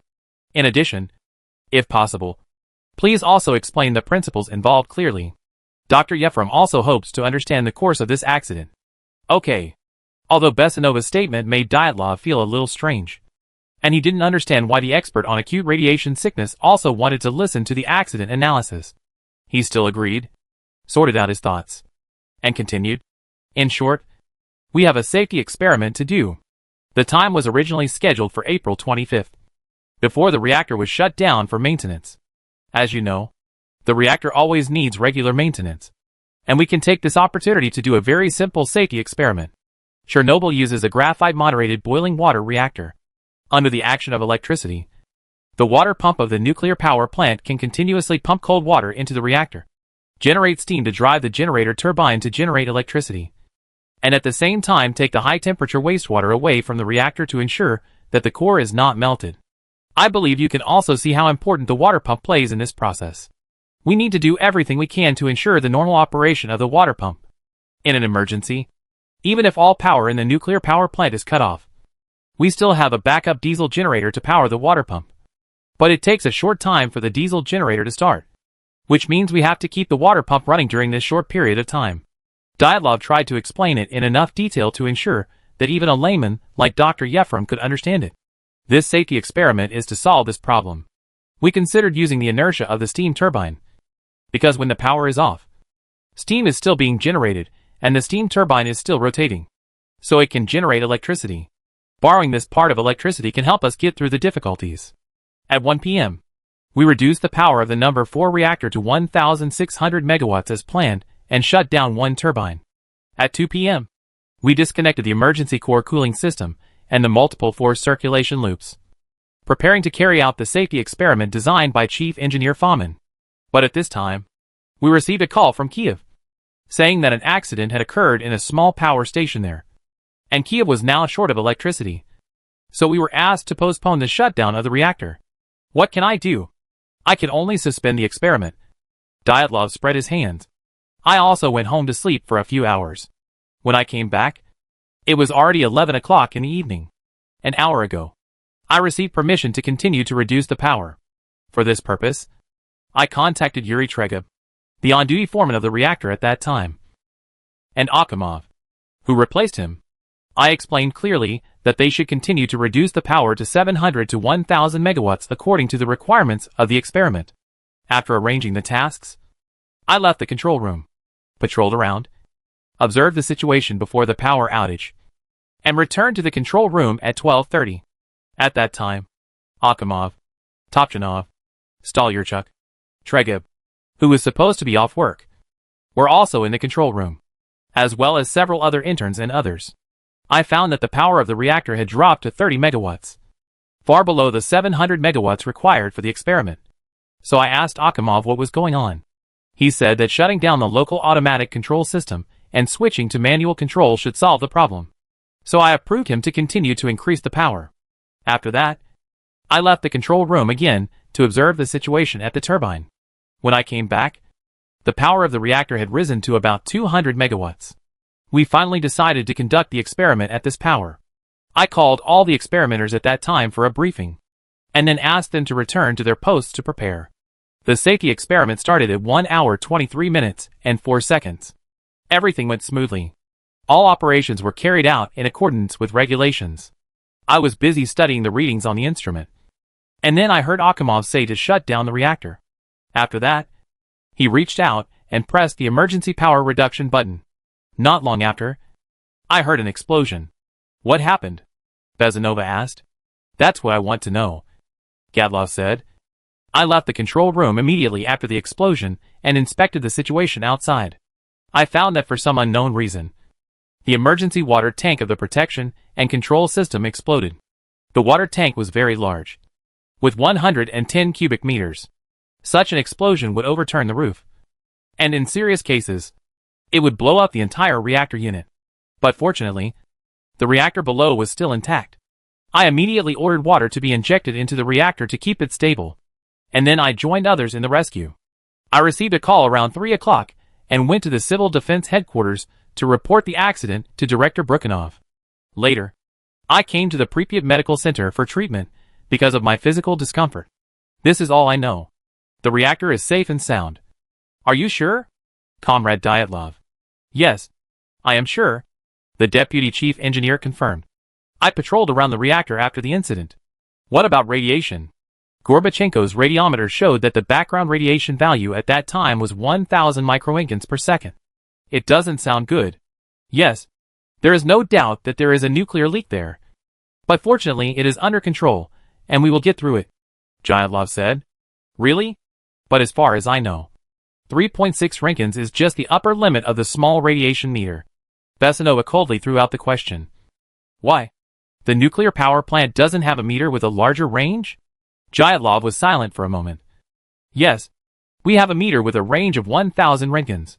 But it was locked in a safe, and then buried under the wreckage of the building. But the measured value should not be too much of a deviation. After all, it was just a water tank that exploded. Chapter 1144. The reactor is like a furnace. The conversation with Dyatlov lasted about half an hour. Bezanova had done her best. Not only did she have to convey Dyatlov's words to Kokina through her mind, but she also had to ask Dyatlov the questions she received from Kokina.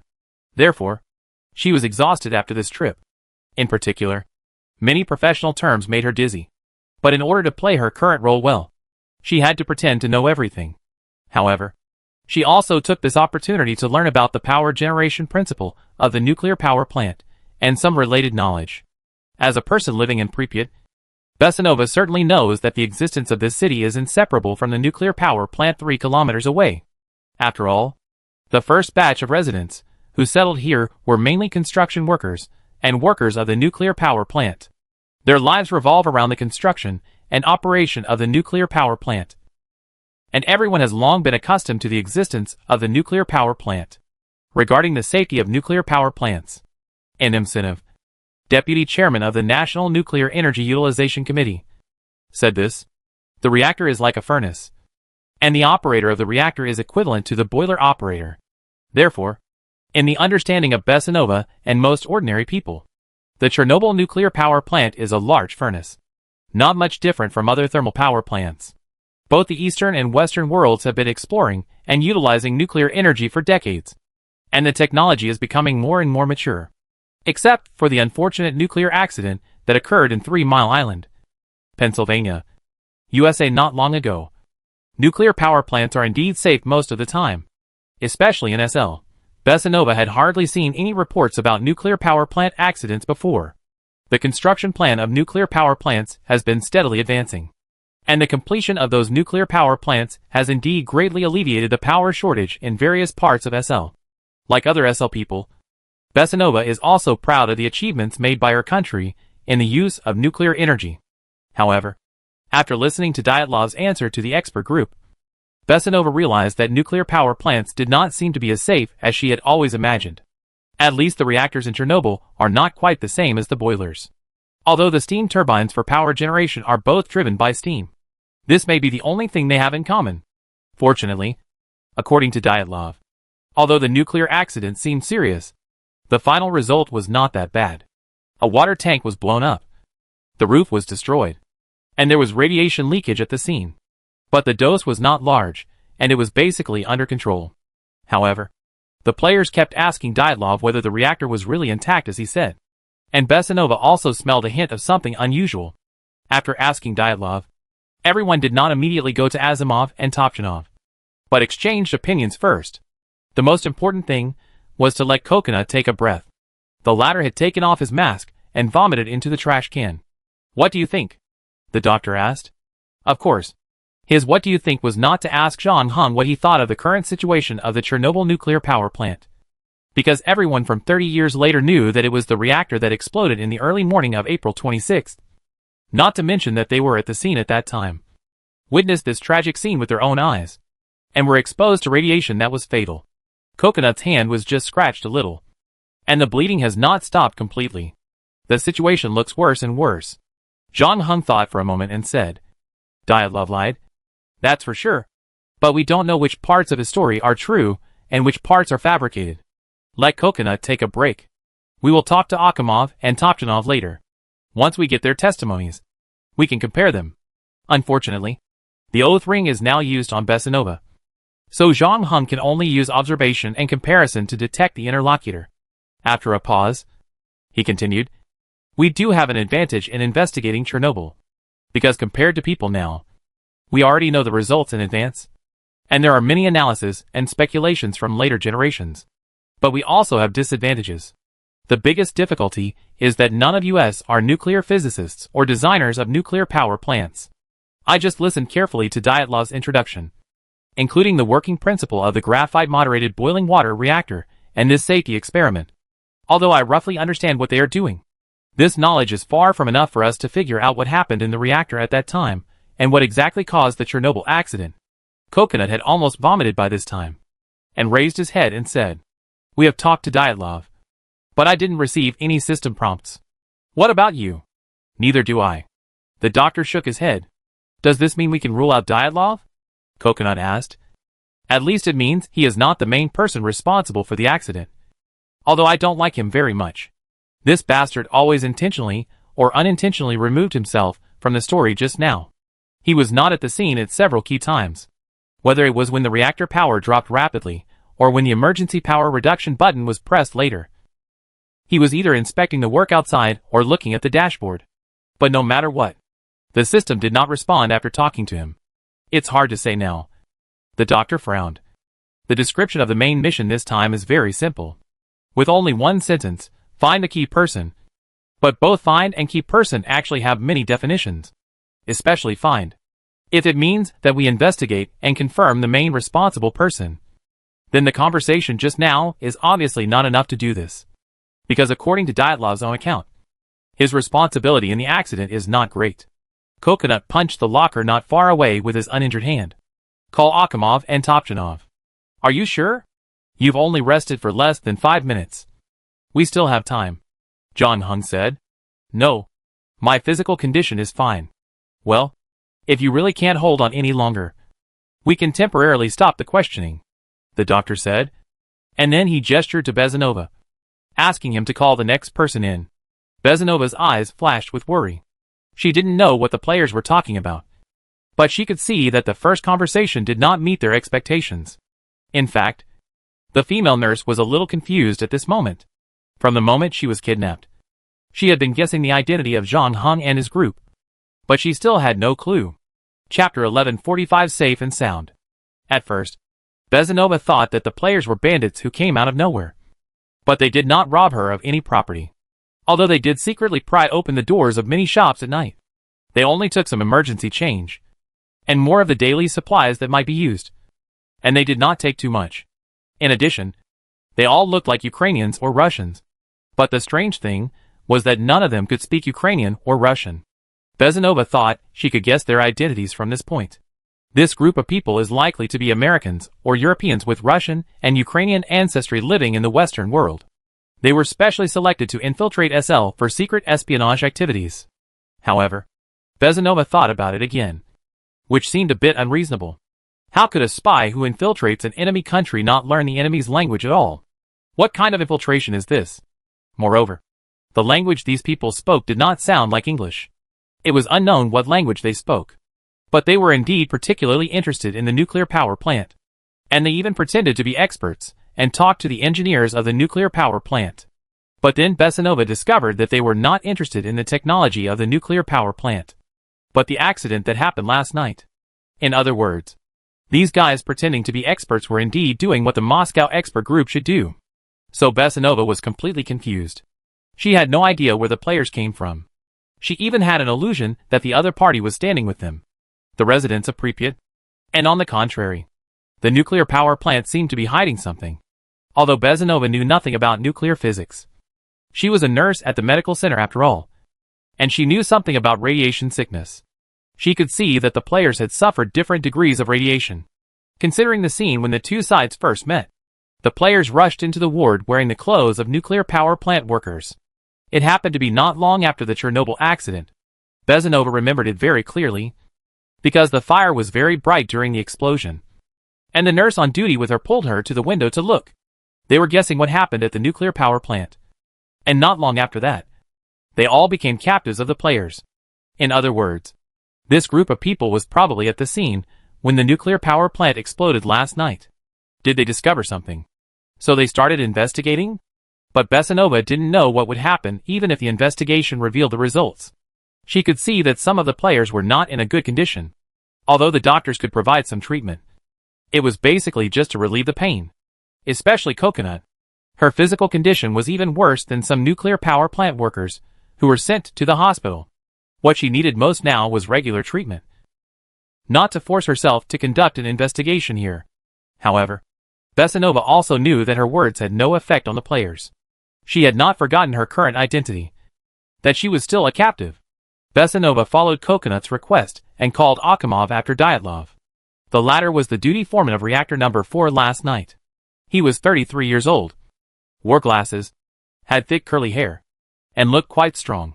But now, he was extremely weak. The skin was completely burned by radiation and turned dark brown. The face, hands, and even the tongue were swollen. And even speaking was a bit laborious.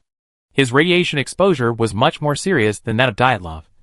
Because according to his own statement, he and Topchanov ran to the reactor to try to restore the water supply after the accident. When he said this, he was interrupted by Bezanova. Just like she had questioned Dyatlov, Bezanova also questioned the foreman on duty. Are you sure the reactor is still intact? Akimov obviously hesitated. His body began to tremble. And he kept repeating what he had been repeating since he entered the room. We did everything right, following the regulations in the operating manual. We didn't make any mistakes. Really? Calm down, Comrade Akimov. We are not here to hold you accountable. At least not now. We just want to know the specific situation of the reactor to provide a scientific basis for the next decision.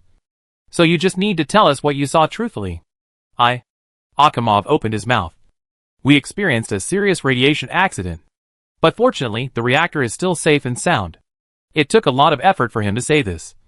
But he obviously felt better after saying it. What was the radiation value at that time?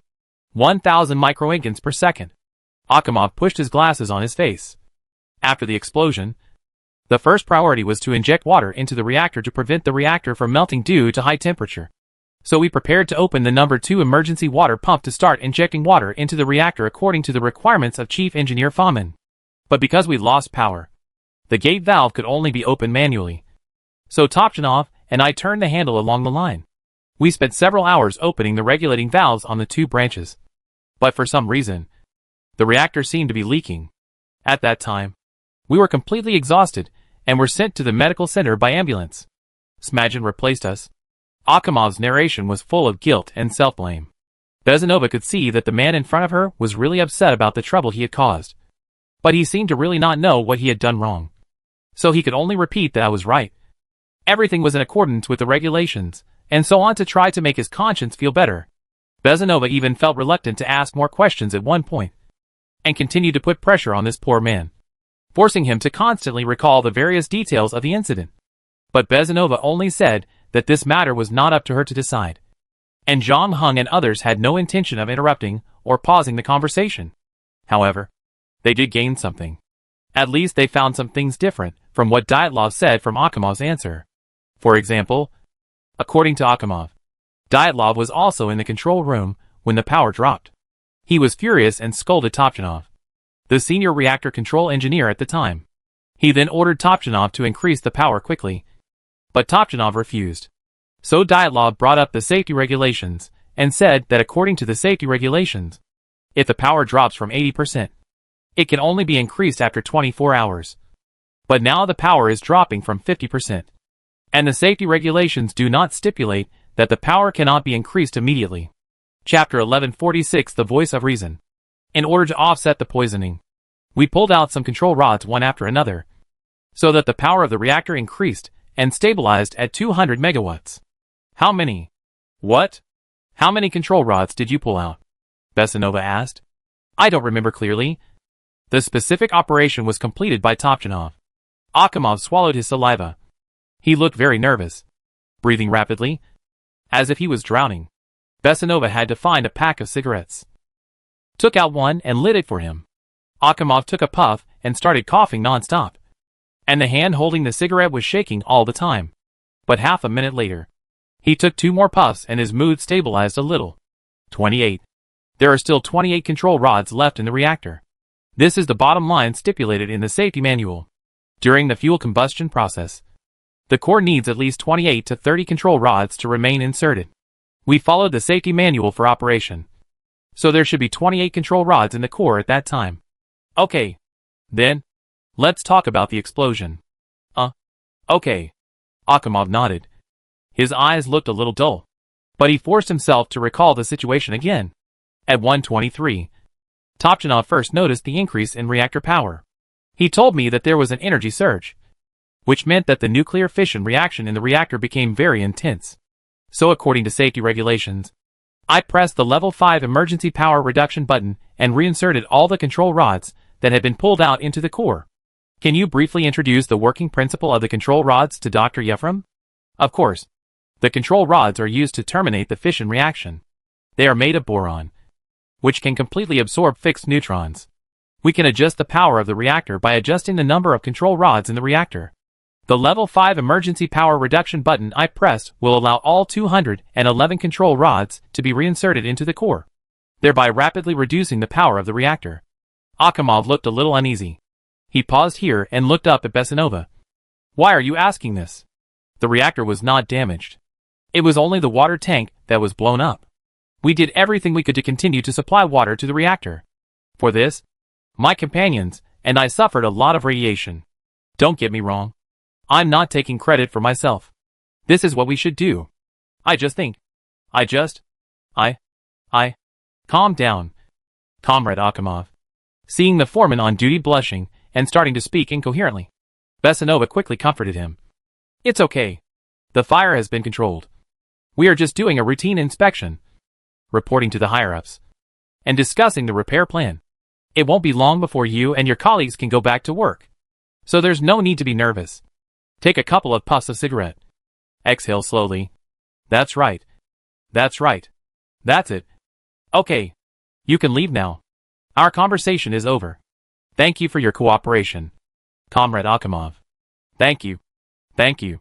Akimov seemed relieved, stood up from the stool, and staggered out of the locker room with his battered body. Then the player spent about a quarter of an hour chatting with Topchanov, the operator that night. He was very young, only 26 years old, and looked completely frightened. He almost cried throughout the conversation. What he described was basically consistent with what Akimov said. Topchanov repeatedly swore that all operations were in accordance with the safety manual. When it comes to the part related to Dyatlov, it can be seen that Topchanov is obviously a little afraid of the deputy chief engineer, and basically just glossed over it. When Zhang Heng and the other 4 left the hospital, it was already around 10:30 in the morning.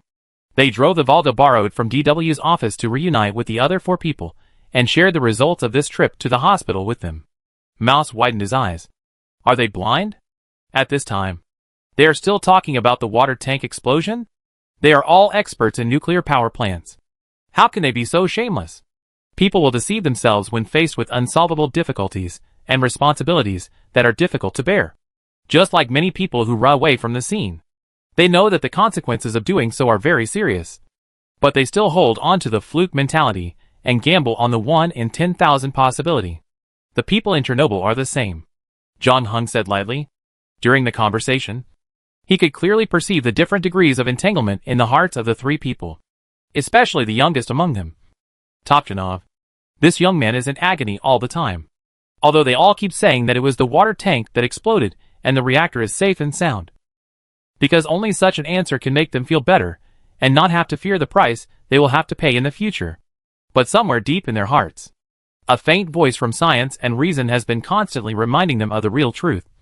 The cruel reality that they refuse to believe. The doctor also added. Also, don't forget that our current understanding of the dangers of nuclear accidents almost all comes from the Chernobyl incident. Before that, people could not imagine such a serious accident in a nuclear power plant. Most of these people did not believe that the core would explode, even though graphite blocks had fallen everywhere.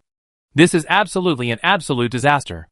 We just passed by the school gate and saw a group of children carrying school bags to school. They were also buying food on the roadside. The maintenance worker handed John Hung and the others a pack of biscuits and a bottle of mineral water for breakfast.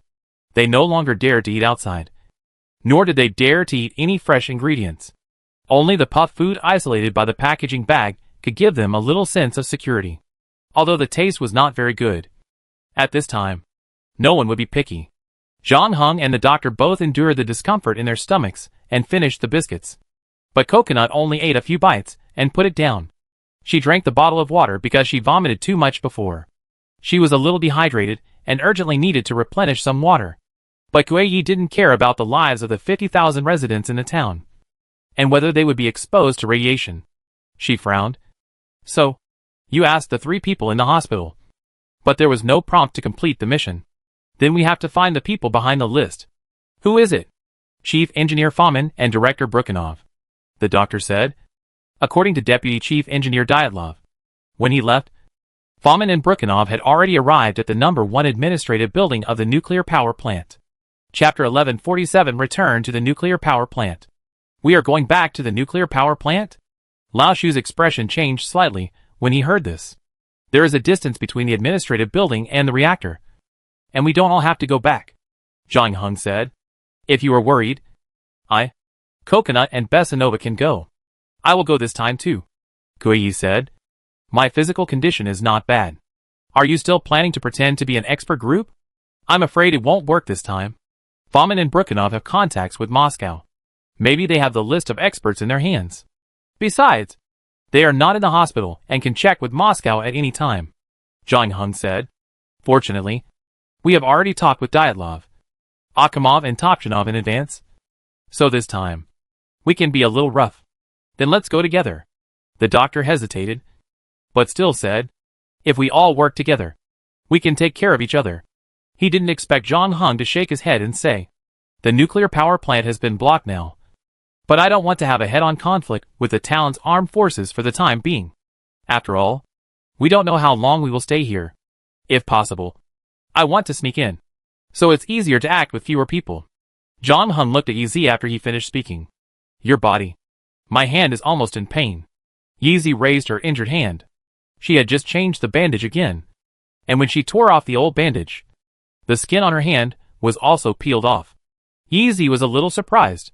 When she first saw the scene, she was stunned, as if she didn't understand why her skin fell off so easily. But I'm still alive. So of course, I can go to the nuclear power plant with you, Coconut continued. And she stretched out her hand to the maintenance worker. The latter raised his eyebrows. What? When we were in the supermarket before, I saw you steal 2 bottles of vodka from the shelf, Coconut said. Let me have a sip. This thing is not for women to drink. Are you sure you want to drink it? The maintenance worker muttered. Be frank. Don't be nagging. I have been exposed to radiation. Why would I be afraid of a sip of vodka? Coconut scolded. Okay. Hearing this, the maintenance worker took out a bottle of vodka from his bag. The doctor said you have a nuclear mania of the nervous system. I won't argue with the patient. This bottle is given to you. I dare not drink it again if your mouth touches the bottle mouth. Don't worry. If we fail to complete the main mission, we will all die. It's just a matter of time, Coconut said lightly. Death later means you will suffer more than me. Then we will go this time with 4 people, John Hung said. You can send us to the vicinity of the nuclear power plant. We will arrange a time and place. And then you can pick us up. Mouse sighed, looking sad. Alas, I don't know when I can complete the mission and leave this damn place. The maintenance worker drove the jeep and turned back to the nuclear power plant. The failure at the medical center made everyone realize that the main mission this time was not as simple as described. So far, they had not received any hints. Everything came from their own exploration. They had no idea whether the direction was correct. It was as frustrating as the radioactive cloud not far away. Especially the background of this game made the players feel powerful but unable to use it. They had experienced more than one round of games and encountered various opponents. But no opponent made them as powerless as they were now. They could not even find a target to fight back against. They were completely beaten unilaterally. The maintenance worker drove the jeep carefully away from the disturbing cloud. But the residents of the town obviously didn't think so. Some children rode their bicycles past there, and rode all the way to the small bridge near the Yanov railway station, from where they could clearly see the destroyed reactor. Of course, as a price, the radiation level there was also terrifyingly high.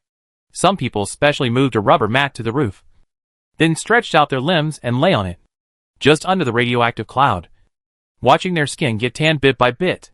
They were probably quite satisfied, because the effect of sunbathing today could be equivalent to a month sunbathing, and it didn't cost money. After experiencing the initial shock, the players have gradually become numb to this scene and are no longer surprised. Not long ago, John Hung saw several people fishing by the river in the hospital. In real history, one of them later appeared on the cover of a foreign magazine and became famous throughout Europe.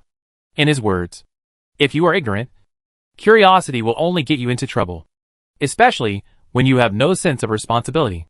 At this moment in Pripyat, due to ignorance or the slow response of the authorities, few people really realized what was happening, and the only people who were at the scene and had relevant knowledge were unwilling to believe what they saw because of fear or other reasons.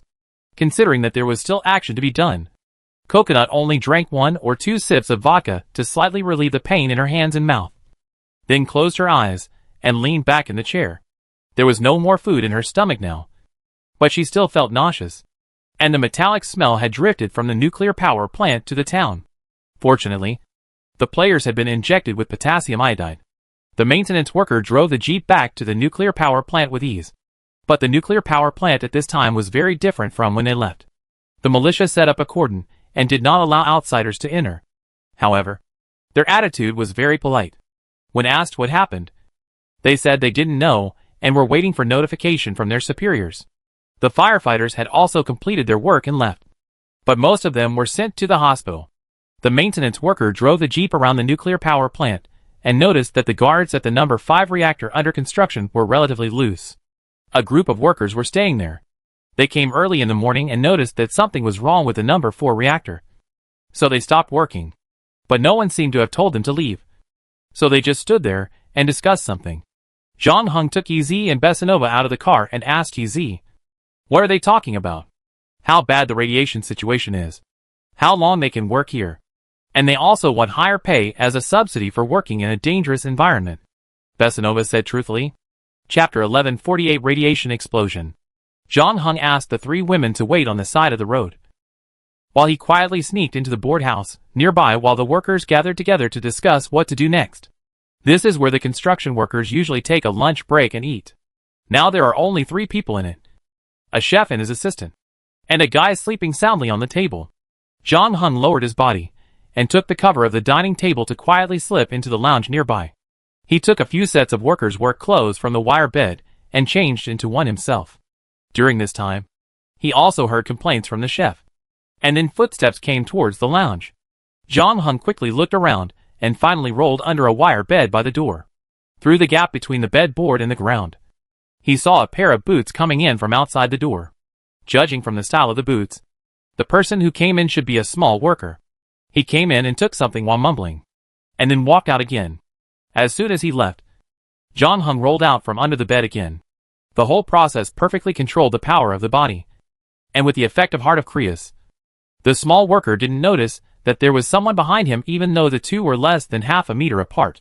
John Hung even had time to look at what he was holding in his hand, which was a box of mints.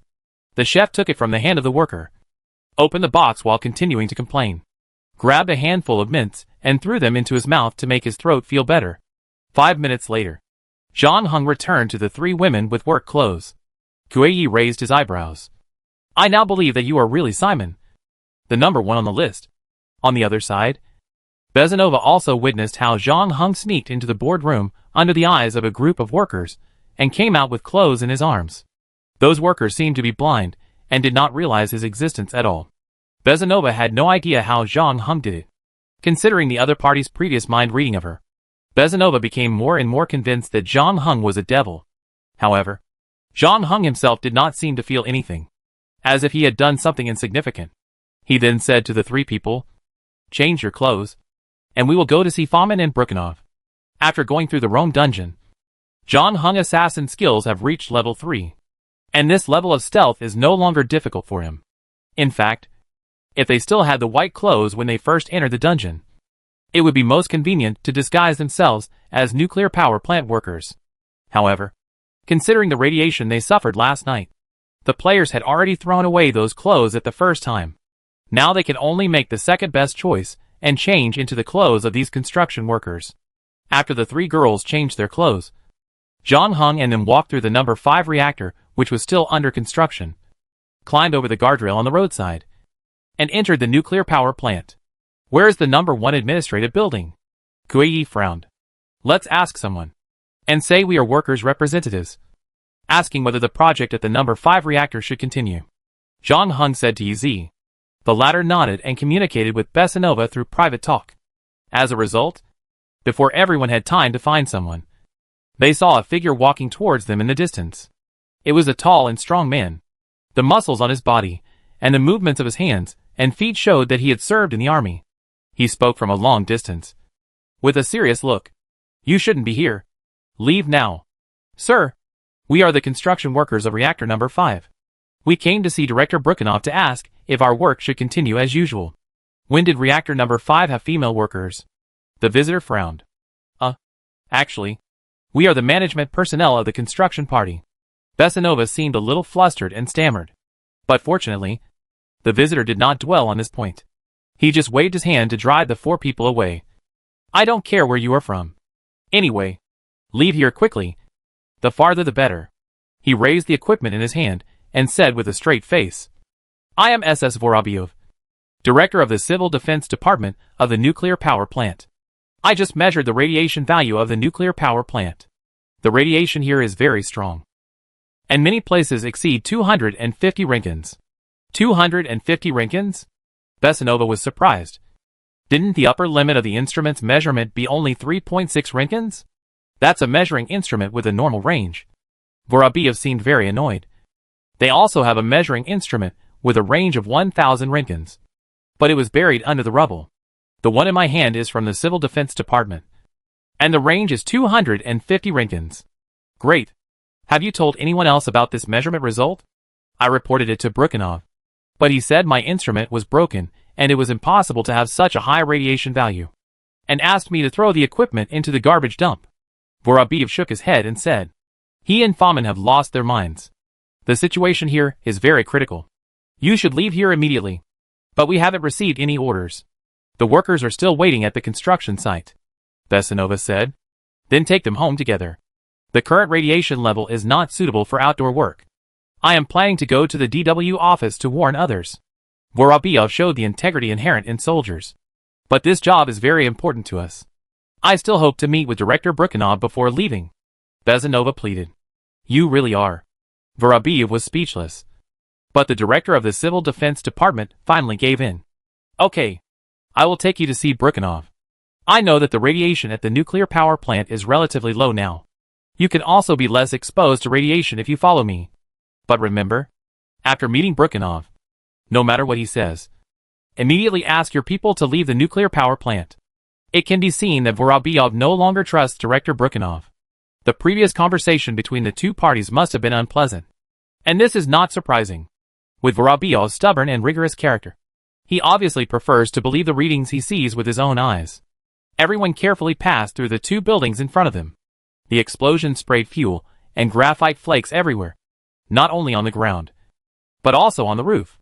In addition, several small fires were caused in other places. Fortunately, they were all put out by the staff of the nuclear power plant at the first time. The players now know what the black objects on the ground are. That is the graphite wrapped around the fuel rods. If you are close enough, you can even see the grooves on it, or the fuel holes in the middle.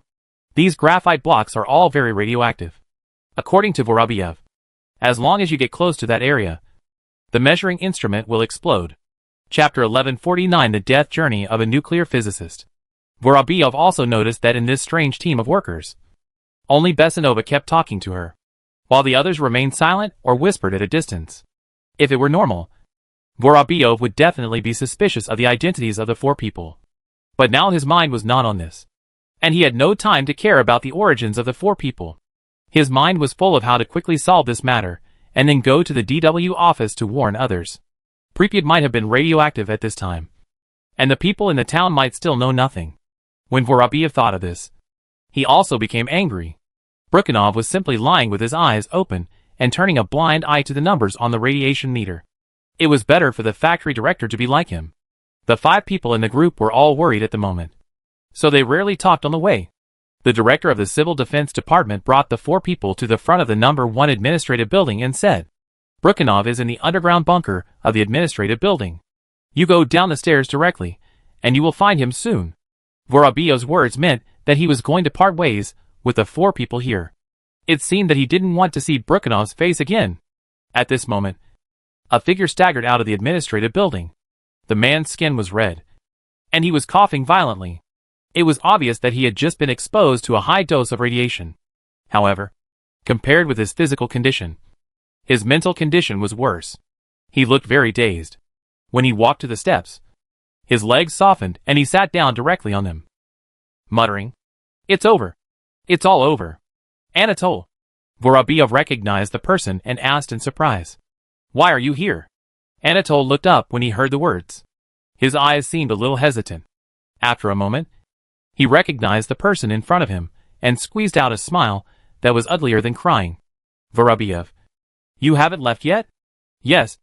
I just measured the radiation values in various places again, recorded them, and prepared to go to the DW office to warn the people in the town." "You look very uncomfortable. What happened?" Anatoly sighed. "Well, you reported to Brukhanov that the radiation meter had exploded and warned him that a serious nuclear leak had occurred. But Brukhanov didn't believe it. So he found me and told me that I was one of the most experienced physicists in the nuclear power plant, and that I was the deputy chief engineer of the first phase of the construction project, and that I was a neutral outsider in this accident. He asked me to climb up to the roof of Zone V to see what was going on in the central hall." "You promised him?" Vorobyov was shocked. "The radiation level near the reactor is too high. I can't get close to it. If I get a little closer, the measuring instrument will keep ringing. I can't refuse. After all, he is the director of the plant. And most importantly, I also want to know what happened and whether there is any problem with our current response plan." Anatoly said, "I passed through the unit and knew that the reactor was in danger when I arrived at the central hall. But in order to further confirm this, I climbed onto the roof of Zone V as requested by Brukhanov. I saw that the cover of the reactor had been blown open by the explosion, and it probably flew to the roof and collapsed the concrete wall. Only half of it is still covering the reactor. The reactor is still burning underneath, and the nuclear fission reactions are still happening." Vorobyov, "I can feel it in my bones." Anatoly smiled bitterly. "It's terrible. I saw graphite blown everywhere on the roof. The graphite came from the core of the reactor, not the water tank. But the core exploded." "Did you tell Brukhanov what you saw?" "Of course. I reported everything I saw to him truthfully. But he was very angry. He just refused to believe that the core was destroyed. He and Fomin were still asking people to pour water into the reactor. But I think all the low-level water exchange pipelines there have been blown up. In order to restore the water supply, Akimov and Topchanov worked down there for several hours. They were courageous. But unfortunately, all the water flowed into the underground compartment, flooding the cable room and high-voltage switchgear. And it might cause the other 3 reactors to lose power. Brukhanov and Fomin are no longer reliable. We should notify others immediately, Vorobyev said seriously. Bardasarov has shut down the number 3 reactor, although Fomin did not allow him to do so. He shut it down himself when he noticed that the water level in the degassing tank was getting lower and lower. Fomin is probably furious about this. But one day he will thank Baldessaro.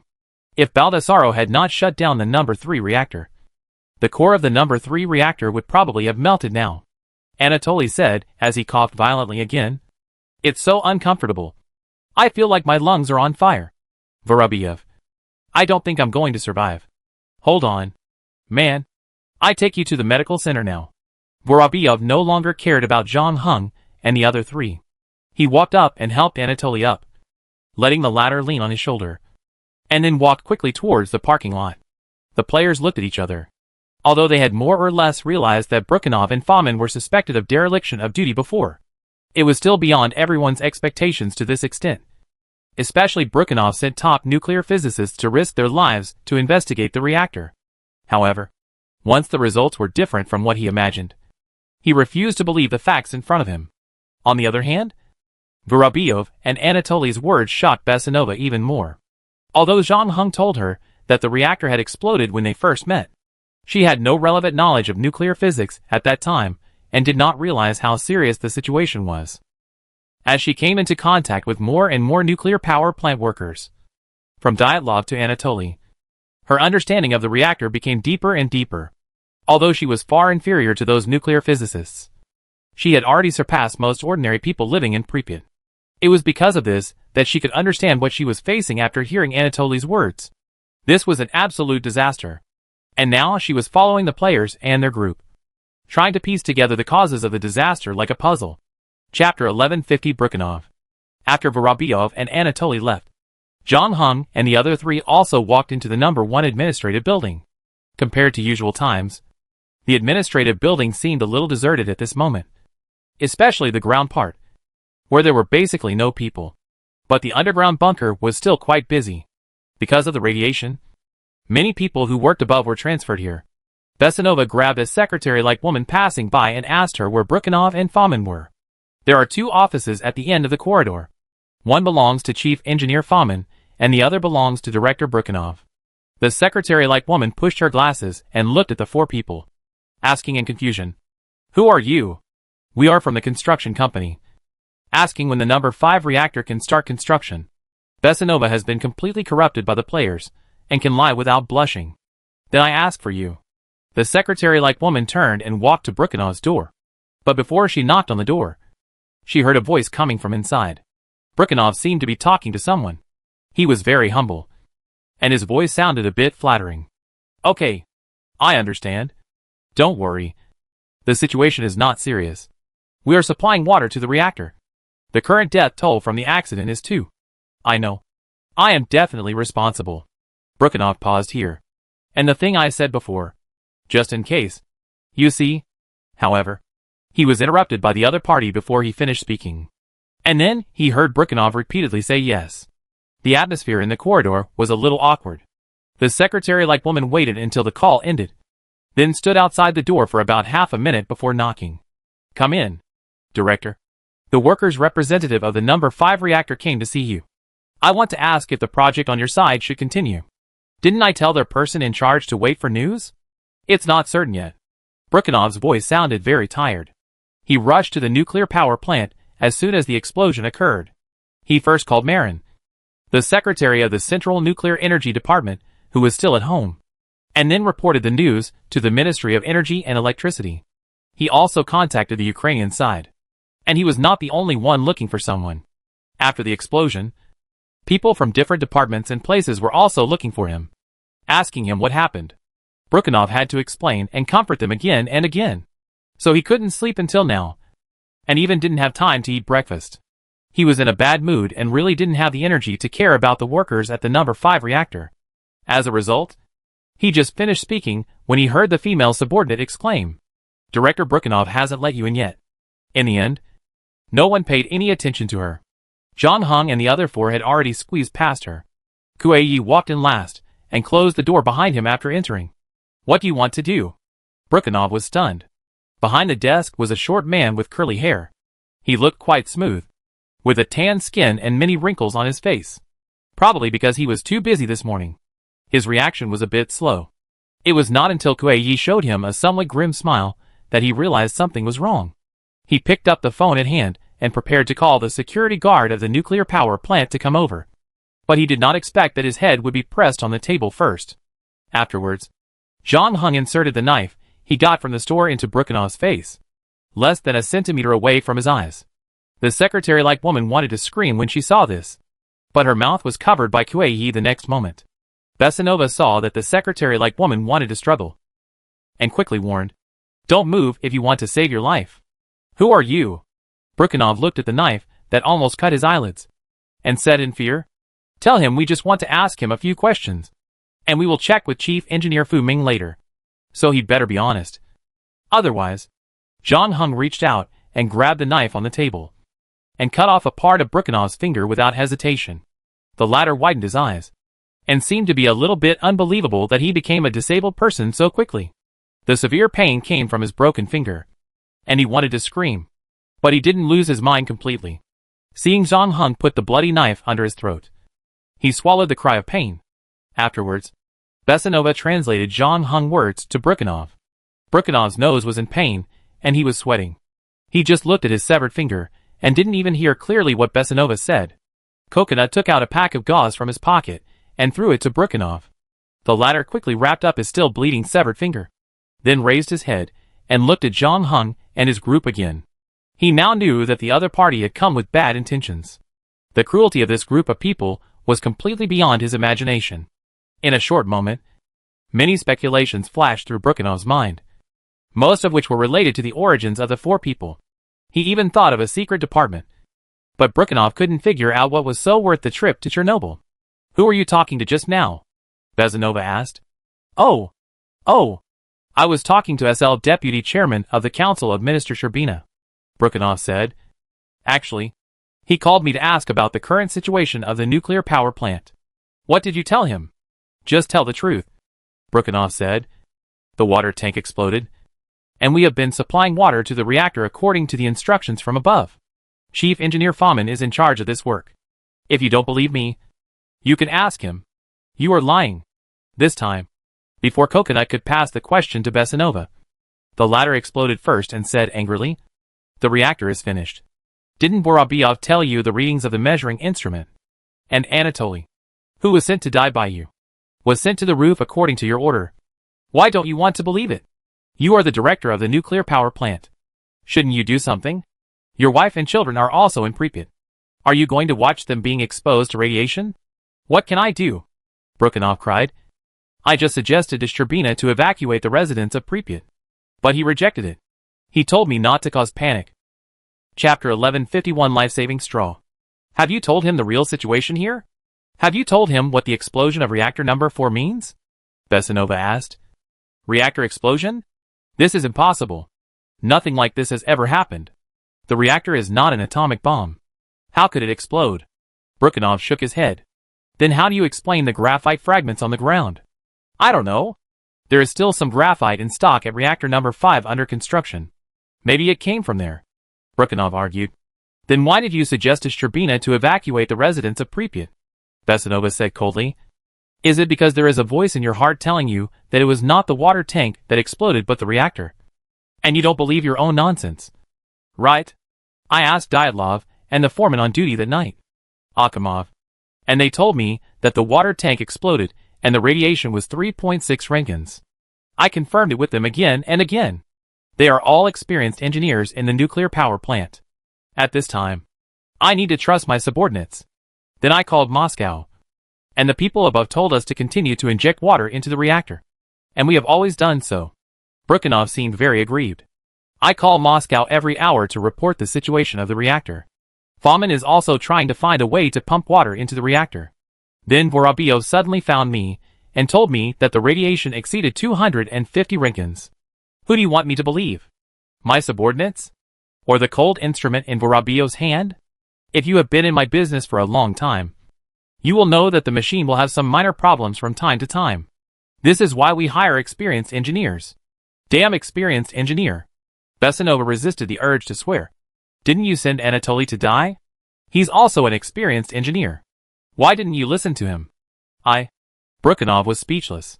While Besanova was asking questions, John Hung was also observing Brukhanov coldly. Like Dyatlov and Akhimov, Brukhanov was obviously suffering from great torment. His mind had already noticed what happened in the nuclear power plant. But he refused to admit it, especially for him to overturn what he said just a few hours ago in front of his boss. This kind of thing is too difficult for this man in front of him. He simply does not have such courage. There have been some minor accidents in the nuclear power plant before, but because they were not too serious, they were all suppressed by Brukhanov using his own tricks, which made his resume very good. In addition, he has been working hard recently and wants to make further progress. So this time, he is more inclined to the opinions of Dyatlov and Akhimov. He kept comforting himself in his heart that it was just a water tank explosion. Although he drove around the reactor and saw the tragic situation there, the explanations of Dyatlov and Akhimov were like a life-saving straw for him. Once he grabbed it, he couldn't let it go. He could only repeat the initial lie over and over again until he was completely swallowed by it. When he realized that the radiation was more serious than he had imagined, he finally mustered up the courage to propose to Moscow to evacuate the residents of Pripyat, which was probably the only useful thing he had done in such a long time since the explosion. However, it was eventually rejected by Sherbina. Moscow was unwilling to evacuate the residents of Pripyat on a large scale when the reactor was safe and the radiation was under control. Sherbina believed that this was a complete artificial nuclear panic. This was a stab at the time when SL was vigorously promoting the use of nuclear energy, which was likely to cause public resistance to nuclear energy. The energy plan previously formulated might have to be shelved for a while. This was also the reason why Sherbina flatly rejected Brukhanov's evacuation proposal. However, even if he got the beautiful report, Moscow immediately set up an accident investigation committee. Ask him about the expert group. John Hung said to Yz. The first group of experts boarded the plane at 9 in the morning. I just got the news that they have arrived at the Kiev airport and are heading to Chernobyl.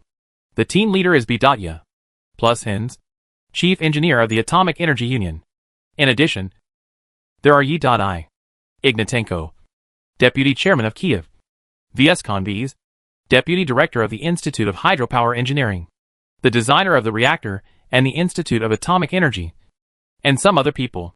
Brukhanov was very honest on this issue. After a pause, he continued, the second team is of a higher level, including the senior assistant prosecutor, the Minister of Civil Defense, the commander of the Chemical Warfare Force, and several other ministers and academicians. Their plane will take off in half an hour, but I got news that it is not easy to contact them on the weekend, so the departure time may be delayed. It is said that Sherbina will also fly over after finishing the things at hand. How are you going to explain all this to them then? Besanova sneered. Okay. John Hung interrupted Besanova. After realizing that the expert group could arrive here at any time, he didn't plan to waste any more time. John Hung didn't forget that their purpose was to investigate the cause of the nuclear power plant explosion. He could understand Besanova's indignation at Brukhanov's concealment, because Besanova was a resident of Pripyat, living in that beautiful town, where her friends and lover were.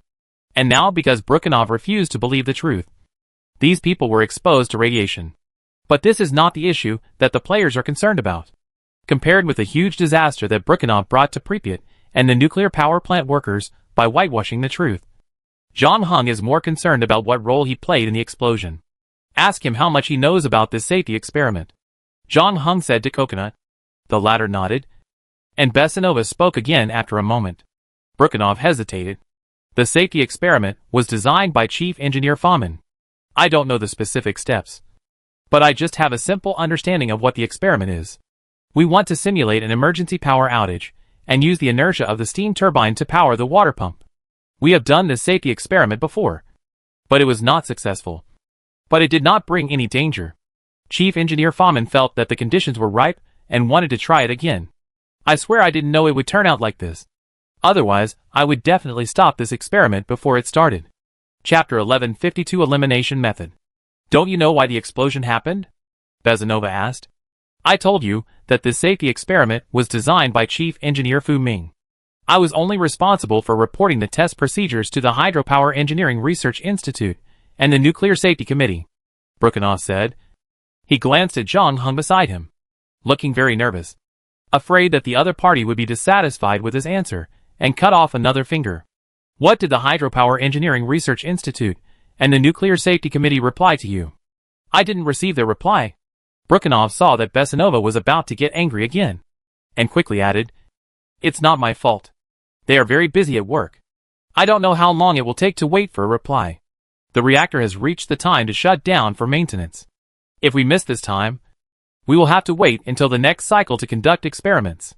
We have done this several times before, and have not encountered any problems.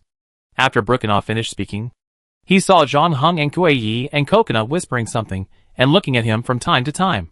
He felt a little uneasy, so he took the initiative to beg. I know I made a mistake. I will go back to Moscow with you. I just hope you can let me say goodbye to my family. Who wants to take you to Moscow?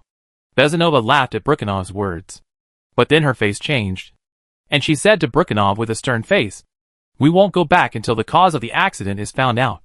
Don't tell anyone else that we came to see you. Understand? Understood. Brukhanov nodded repeatedly. The others I mentioned also include the subsequent expert groups and committee members. Of course. Brukhanov almost patted his chest. Your secretary? I take care of it, and make sure she keeps it a secret. Your finger? I was too worried about the nuclear power plant accident, so I peeled the apple myself. Brukhanov understood, but his excuse was a bit too far-fetched, and Bezanova was speechless.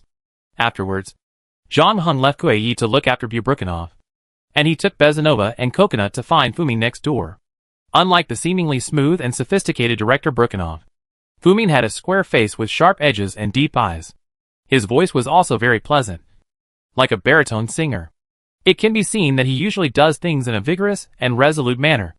But now, he was the first person in the entire nuclear power plant to collapse. Before entering the door, Zhang Heng and others could hear him shouting inside. Where can I find water? Where is there any water? It was obvious that the chief engineer was having a headache about how to execute the order from the upper level to continue supplying water to the reactor, even though there was actually no need for water there. Zhang Heng and the other two did not say hello in advance, and pushed the door open and walked in. Then Fu Ming enjoyed the same treatment as Brukhanov, and was pressed directly on the table by Zhang Heng. So far, the players have talked to the 4 people on the list, but still have not received any system prompts. So Fomin is the only one left in the front. According to Dyatlov and Brukhanov, the safety experiment that caused the reactor explosion was designed by Fomin, so he obviously has a great responsibility. Fomin must have realized this, and now he is under such great mental pressure. Like Brukhanov, he insisted on blowing up the water tank instead of the reactor, because only in this way can he survive the current crisis. So his work this morning was basically to figure out how to inject water into the reactor. After the water in the backup water tank ran out, he even contacted the fire department and asked them to use the fire truck to bring water. Zhang Heng and his 4 companions returned to the nuclear power plant. Although they were led by Vorobiev, they were still exposed to some radiation along the way. If it were normal, it might not be so serious, but because they were at the scene when the explosion occurred before, and now they absorbed some radiation at close range.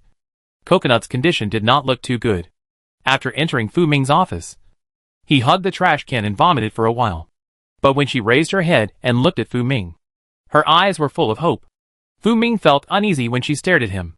He didn't understand why this strange woman looked at him like a savior. The chief engineer actually had no way to deal with the current difficult situation, and his mental pressure had reached a critical point. Zhang Heng only needed to put a little pressure on him, and he would confess everything honestly without even doing anything. However, after a round of questioning, Fu Ming repeatedly said that he didn't understand why the explosion happened.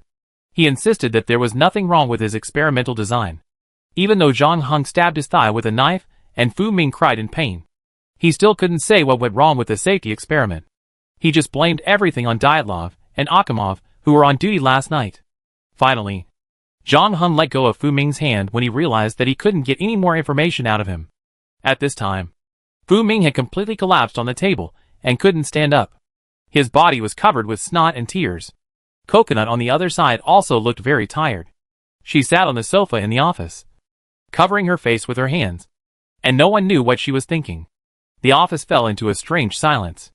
Coconut spent 6 or 7 minutes to barely suppress the disappointment in her heart, and spoke again. We just asked everyone here who could be asked, but still failed to complete the main task. What should we do next? Who else should we look for? The designer of the nuclear power plant? What if there is no effect there? Have we been going in the wrong direction from the beginning? Coconut's tone was full of frustration and lack of confidence. As the names on the list were eliminated one by one, the remaining ones were either difficult to find or seemed to have less responsibility. Coconut's mood became more and more irritable. She was the player who was most exposed to radiation, and if nothing unexpected happened, she would be the remaining. Game time. The least number of people could even feel an invisible hand pinching their necks. I can comfort you that our mission is almost complete. But you are also a player, and you should know that we are still in the investigation stage and cannot rule out other possibilities. We can only choose the most likely path and go on to see. Zhang Heng said. We can't get any more clues at the nuclear power plant. Let's meet up with others first. Tell them the situation here, and then discuss what to do next. Chapter 1153 Next Step. It was already 12:20 noon when the players gathered together again. It had been almost 11 hours since the explosion, and Zhang Heng had questioned everyone in the nuclear power plant who was involved in the accident. He understood why Pripyat in history was delayed for more than 30 hours before evacuation was organized. However, the main quest that the players were most concerned about still had no progress. Not only Coconut, but other players could not help but start to grumble at this time. We have met Dyatlov, Akimov, Topchanov, Brukhanov, and Fomin, but none of them can trigger the prompt to complete the main task. Could it be that this explosion really has nothing to do with them? Mao said while counting his fingers. There is definitely something wrong with Fomin and Brukhanov. Zhang Heng said. They started the safety experiment without getting approval. This is what Brukhanov said himself. It's hard to say about others, but these two leaders are definitely not to blame. He had just changed his clothes and threw the work clothes he wore to the nuclear power plant into the trash can beside him. The doctor also spoke up. The main task this time is to find the key person, but there is no mention of how many key people there are. We fell into a thinking error before, thinking that we should find the person with the greatest responsibility. But is it possible that we actually need to find all parties involved in this accident to complete the task? If that's the case, it will be a big trouble. Kuei frowned. We don't even have an exact number of people. How do we know if we have missed anyone? And we don't know exactly how many people have been found and how many are missing. Who else is on the list next? The maintenance worker also asked. Well, the designer of the nuclear power plant, or more accurately, the designer of the graphite-moderated boiling water reactor. But the problem is that we don't know who he is. And it seems that he is not in Pripyat. The mouse said. He is also a little panicked now. Before, everyone expressed their opinions and worked together to improve the list of suspects. But in fact, most people's attention was focused on the first few on the list, and they didn't think that things would develop to this point. As the names in the front were ruled out one by one, the remaining ones were all unlikely, but very difficult to find. If it was in normal times, it would be fine. At most everyone would investigate a little bit. But in this round of dungeons, the most lacking thing for the players is time. Although the conditions of the others except Coconut are okay now. According to the doctor, this is probably just a temporary illusion. They were next to the reactor when it exploded, and they should have absorbed a lot of radiation. These radiations damaged their DNA, causing the cells to no longer be able to continue to renew normally. Once these cells have completed their life cycle, then what awaits them next will be death. And in the words of the doctor, it is probably the most painful and cruel of all known ways of death. What should we do? Should we go to Moscow next? The boy who killed the enemy asked. But where should we start to investigate after arriving in Moscow? I asked Brukhanov. The Chernobyl nuclear power plant was designed by the Hydropower Engineering Research Institute. Among the first batch of experts after the explosion was someone from the Hydropower Engineering Research Institute. The one who came was V.S. Konvitz, the deputy director in charge of nuclear power plant safety affairs. Zhang Heng said. He should know who designed our BMK. Great, Lao Shu said. All the players breathed a sigh of relief. It's not that they don't want to go to Moscow. In fact, Considering the current radiation situation in Pripyat, no one wants to stay here any longer. But according to previous game experience, the main quests rarely need to be completed across cities. Besides, it's easy to leave Pripyat, but it may not be so easy to come back. In another 20 hours, when Moscow realizes what happened in Chernobyl, the place will be completely taken over by the military. All the people will be forced to evacuate, and it will become an empty city. In fact, in the morning, everyone saw empty buses entering Pripyat one after another, and the roads near the nuclear power plant were also guarded by militias. In addition, there were militia teams from other places gathering at the Yanov railway station.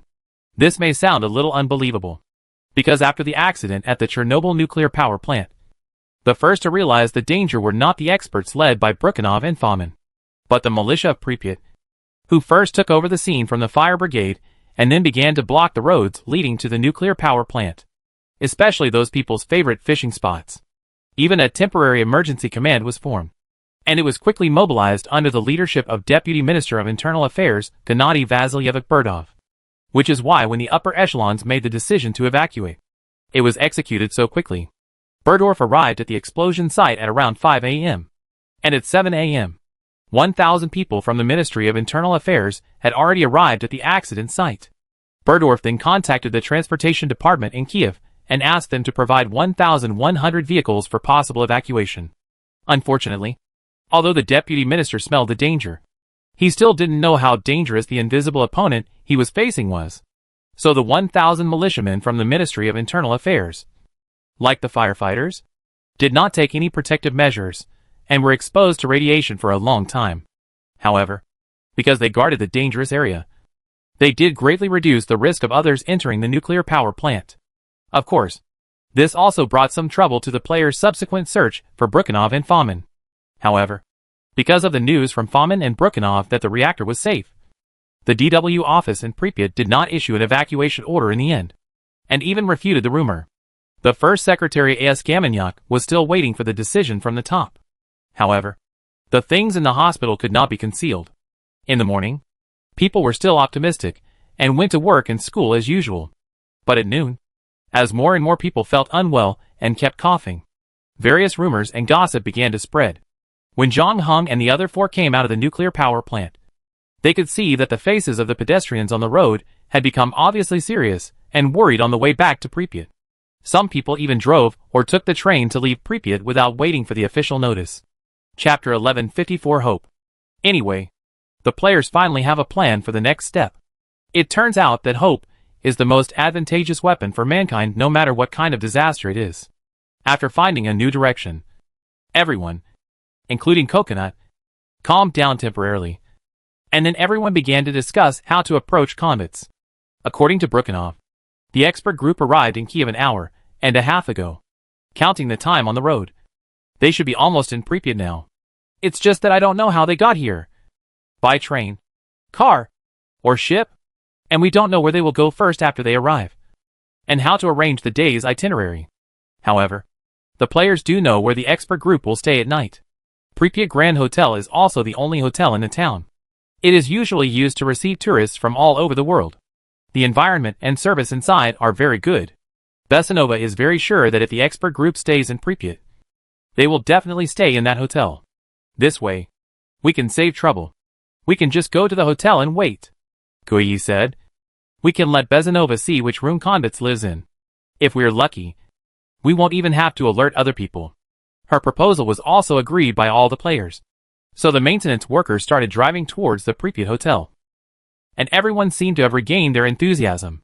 However, Zhang Heng knew very well that this enthusiasm was only temporary. Once he got an unsatisfactory answer from Konvitz, it would not only be Coconut, but many people would probably collapse emotionally. Unlike people of this era, Zhang Heng and his group of players are very aware of the horror of nuclear radiation. In a sense, most of humanity's true understanding of crisis comes from disasters. Perhaps only such an intuitive way can arouse everyone's attention and vigilance. The Chernobyl accident was like a heavy punch, hitting everyone hard. Not just ordinary people who knew nothing about nuclear physics, but even engineers and workers working in nuclear power plants. Before this, due to the smooth nuclear utilization for more than 30 years, everyone was somewhat paralyzed. so that when the disaster really came, many people lost their sense of danger. This is also an important reason why many people in later generations think that people at that time seemed a little slow in handling this matter. To be frank, whether it is SL or the United States, they have never dealt with a situation of reactor explosion before. So until now, 11 hours after the explosion, many people still don't understand what kind of situation they're facing, just as the players were rushing to the hotel. On the other side, the Moscow expert group finally arrived in Pripyat from Kiev. Some of them went directly to the nuclear power plant and found Brukhanov and Fomin in the bunker to understand the situation. Others tried to get the Ministry of Internal Affairs to find a Mi-6 helicopter, and also found a photography club and a telescope to fly over the reactor to see the specific situation. As a result, when the helicopter approached the reactor, they were completely stunned by the scene under their feet. The original location of the reactor has now become a complete ruin. The drum separator had long since left where it was supposed to be, and the pipelines underneath had also been pulled out. The headers extended from the outer wall of the auxiliary system, proudly pointing to the sky. There were broken stones and black graphite everywhere. The asphalt road was glowing blue, and the air was filled with a strong metallic smell.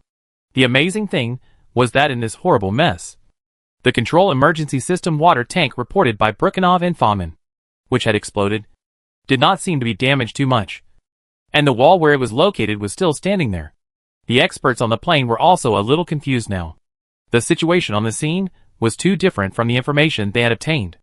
On the way here, they were already thinking about how to repair the damaged parts as quickly as possible and connect the reactor to the grid again. But now, even the most optimistic people would not think that the number 4 reactor could continue to generate electricity. The experts let the helicopter hover over the right side of the reactor, and then asked the photographer to take pictures of the scene under their feet. Everyone's heart and eyes were beating wildly. Even without the measuring instrument, one can tell how strong the radiation is now, especially when they look at the ruins of the reactor and see the deep red below. The people on the plane soon realized what this meant, but none of them spoke out their guesses because it was too scary. It affects far more than just the Chernobyl nuclear power plant, nor just the 50,000 residents of Pripyat. Ukraine, Belarus, and even further away will be affected. In fact, just by flying near the reactor, they were exposed to a lot of radiation. It was only because of the responsibility of the investigation that the experts did not let the helicopter land immediately. However, when they saw Brukhanov and Fomin in the bunker, they didn't expect that the two were still gritting their teeth and insisting that the water tank exploded and the reactor was safe and sound. Brukhanov and Fomin had figured it out. They had no way out, no matter how they tried to shirk responsibility. The main person in charge of the nuclear power plant could not escape the blame for the reactor explosion. The only way out now was to drag the experts set by the committee into the water, and then everyone would figure out how to cover up this big lie together. The experts, who had seen the reactor, were speechless. They looked at Brukhanov and Fomin with a hint of sympathy, thinking that the two men had gone completely crazy. After all, the first team was only responsible for investigating the accident and proposing solutions. They did not have the right to directly command and issue orders. Although everyone who saw the current situation of the reactor felt that nearby residents should be evacuated immediately, but they still waited for the members of the accident committee who took the second flight to arrive, especially Boris Yevdojimovich Turbina, deputy chairman of the Council of Ministers, who was also the first person in charge of handling the Chernobyl accident this time. He has been promoting the nuclear energy construction of SL in recent years. Before, Brukhanov proposed to him to evacuate the residents of Pripyat, but he rejected it without hesitation. He arrived in Pripyat around 9 o'clock in the evening, and then rushed to the meeting room without stopping. "How is the situation?" Turbina rubbed his sore thigh and sat in the chair of the meeting room. "It's very pessimistic. The reactor has been destroyed. I propose to evacuate the residents of Pripyat immediately." Marin, the Central Committee member and the person in charge of nuclear energy accidents, said solemnly. Chapter 1155 Pripyat Hotel.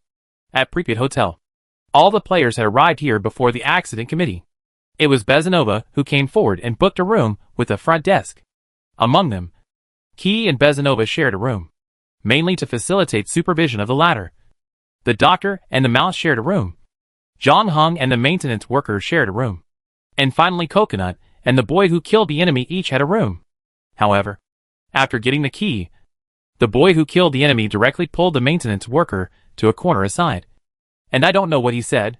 When he came back half a minute later, the key in his hand had been changed to the room he shared with Zhang Heng. At this time, Zhang Heng also got his key. And at the same time, the system prompt sounded in his ears. Ding! Successfully checked into the Pripyat Hotel. Game points +3. You can go to the character panel to view relevant information. Although the atmosphere of this dungeon was very tense, the game points were still issued as usual, and they were hidden as usual. Zhang Heng looked around, except for the boy and the maintenance worker who were busy changing the key. The expressions on the faces of others also changed, and they obviously received the system prompt. Moreover, most players are already used to the way points are earned. They witnessed the explosion of the Chernobyl nuclear power plant, but did not get any points. Now they get 3 points just by booking a room. Zhang Heng's eyes turned around and finally landed on the boy who was walking towards him quickly. Idle. The boy shook the key in his hand and said excitedly, "We can live together. How did you convince the maintenance worker to exchange rooms with you?" "I promised to pay him 1 point after I get out. 40,000 yuan. Just to live in the same room with me?" Zhang Heng raised his eyebrows. "My family is in a good situation. We have 2 office buildings for rent. This little money is nothing." The boy in the costume said nonchalantly, "You haven't seen those star-chasing girls out there. In order to support their favorite popular stars, some of them spend hundreds of thousands of yuan on shopping. If they can live with their idols for a night for 40,000 yuan, they will definitely fight over it. It's a pity that I'm not a popular star." Zhang Heng said, "The name Simon is enough to overshadow all the stars in the player world. And I'm not the only one paying attention to you. Idol." The boy in kill uniform blinked, then looked around and lowered his voice. "Before this dungeon, I just got a little news that the president of Light Arc, Wei Chung, is also secretly investigating you. It is said that he has also mobilized a large amount of funds in the guild. I don't know what he wants to do." Zhang Heng frowned. He didn't expect that Wei Chung would also target him. He had some friction with Guanghu, one of the 3 major guilds, because of Shinxisi before, but he didn't reveal his identity. Wei Chung noticed him, this time probably because of the proxy war. Speaking of it, Guanghu was probably the one who suffered the most from his airborne ranking this time. Guanghu's people had successfully dominated the list, but he didn't expect that he and Beta would ruin it in the end. However, if Wei Chung wanted to kill him because of this matter, it seemed a bit too much. Therefore, Zhang Heng couldn't guess what Guanghu was thinking. But he still nodded and thanked the young man who provided the information. The latter patted his chest. "It's a small matter. I've been hanging around in the forum for a long time, and I don't like those guys from the 3 major guilds. If I find any small moves by their people, I will definitely inform you as soon as possible. So you see, Idol, should we add WeChat or QQ friends for easy contact?" The boy in the costume rubbed his hands. "Sorry. I don't want to be disturbed in my daily life." Zhang Heng refused directly. "If you want to find me, you can send me a private message on the forum. My ID is Saturn 5. "Got it. Experts are more individualistic." The young man gave a thumbs up, looking like he understood everything. He didn't have much hope of getting Zhang Heng's phone number and QQ. He asked just to try his luck. He was already very satisfied to get Zhang Heng's forum ID, which meant that he could secretly peek at Simon's posts and replies in the future. Then he added, "I often hang out on the forum, so I am well informed. I can also see many posts that were deleted not long after they were posted. If you want to know anything about your idol, you can come to me." Well, okay.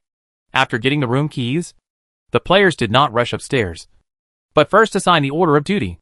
Of course, they would not forget the purpose of staying here, and they needed to know when the experts from the committee would come to the hotel.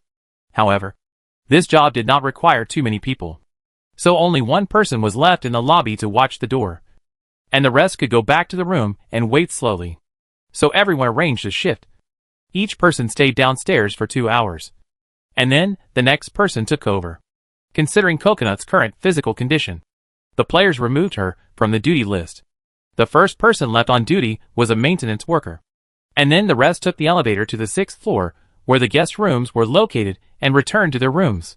The players had been rushing for time since they entered the dungeon. Before, they were trying to escape from the Chernobyl nuclear power plant, where the accident occurred, as soon as possible. And then, they were trying to complete the main task as soon as possible and investigate the cause of the accident. They had been running around for more than 10 hours. And only now did they have a little time to rest.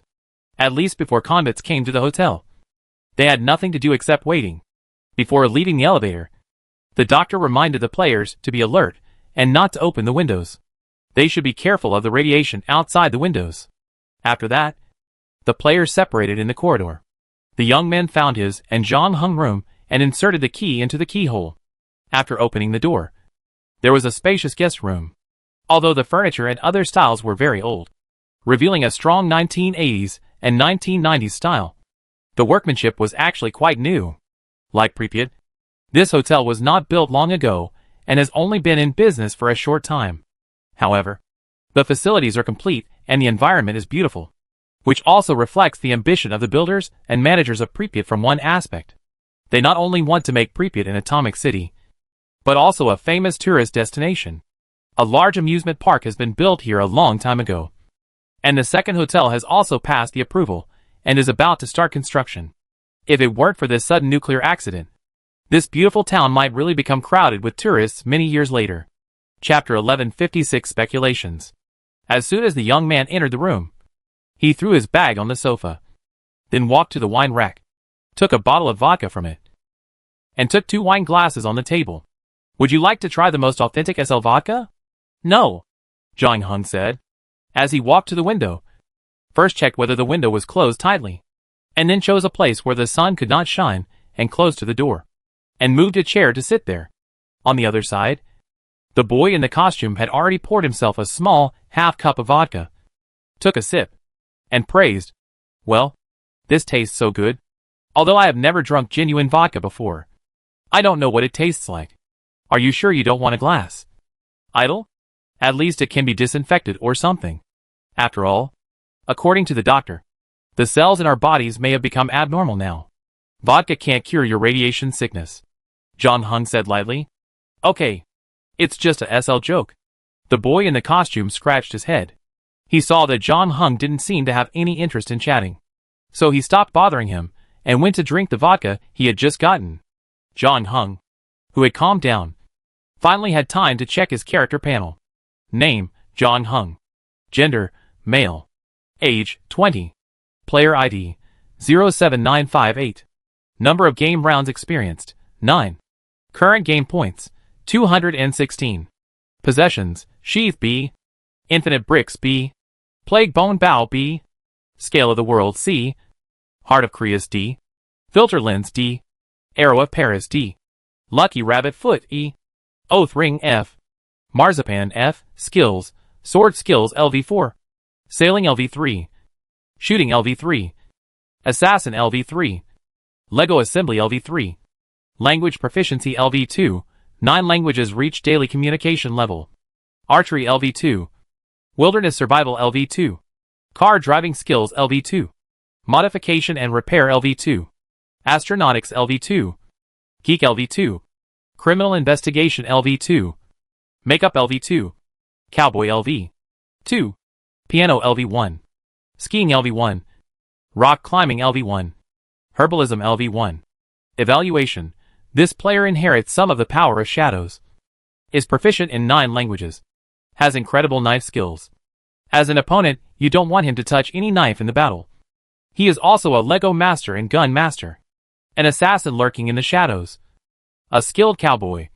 Has excellent criminal investigation and camouflage abilities. Slightly higher luck and chance of encountering enemies than ordinary people. He is the messenger of plague. Carries a fierce blade. And has excellent sailing experience. Is good at using bows and arrows. Can drive cars, airplanes, spacecraft and other vehicles, and can adapt to the wild environment. Has a rich skill reserve. Keeps his oath. Can burst out amazing power at critical moments. In addition to this, he is also a pinball soda lover. A nearly perfect game player. This time, John Hung slightly adjusted the props he carried. Death Illusion had been used by Fan Main and not long ago, and was replaced by the newly acquired Scale of the World. The biggest advantage of this prop, besides its practical effect, is that it does not occupy any space and is directly hidden in his body. In addition, John Hung also brought marble soda this time. In addition, after going through the last round of dungeons, his skills have also changed. Although his language proficiency is still level 2, it has become 9 doors, which means that the Finnish he has been learning before has reached the level of daily communication.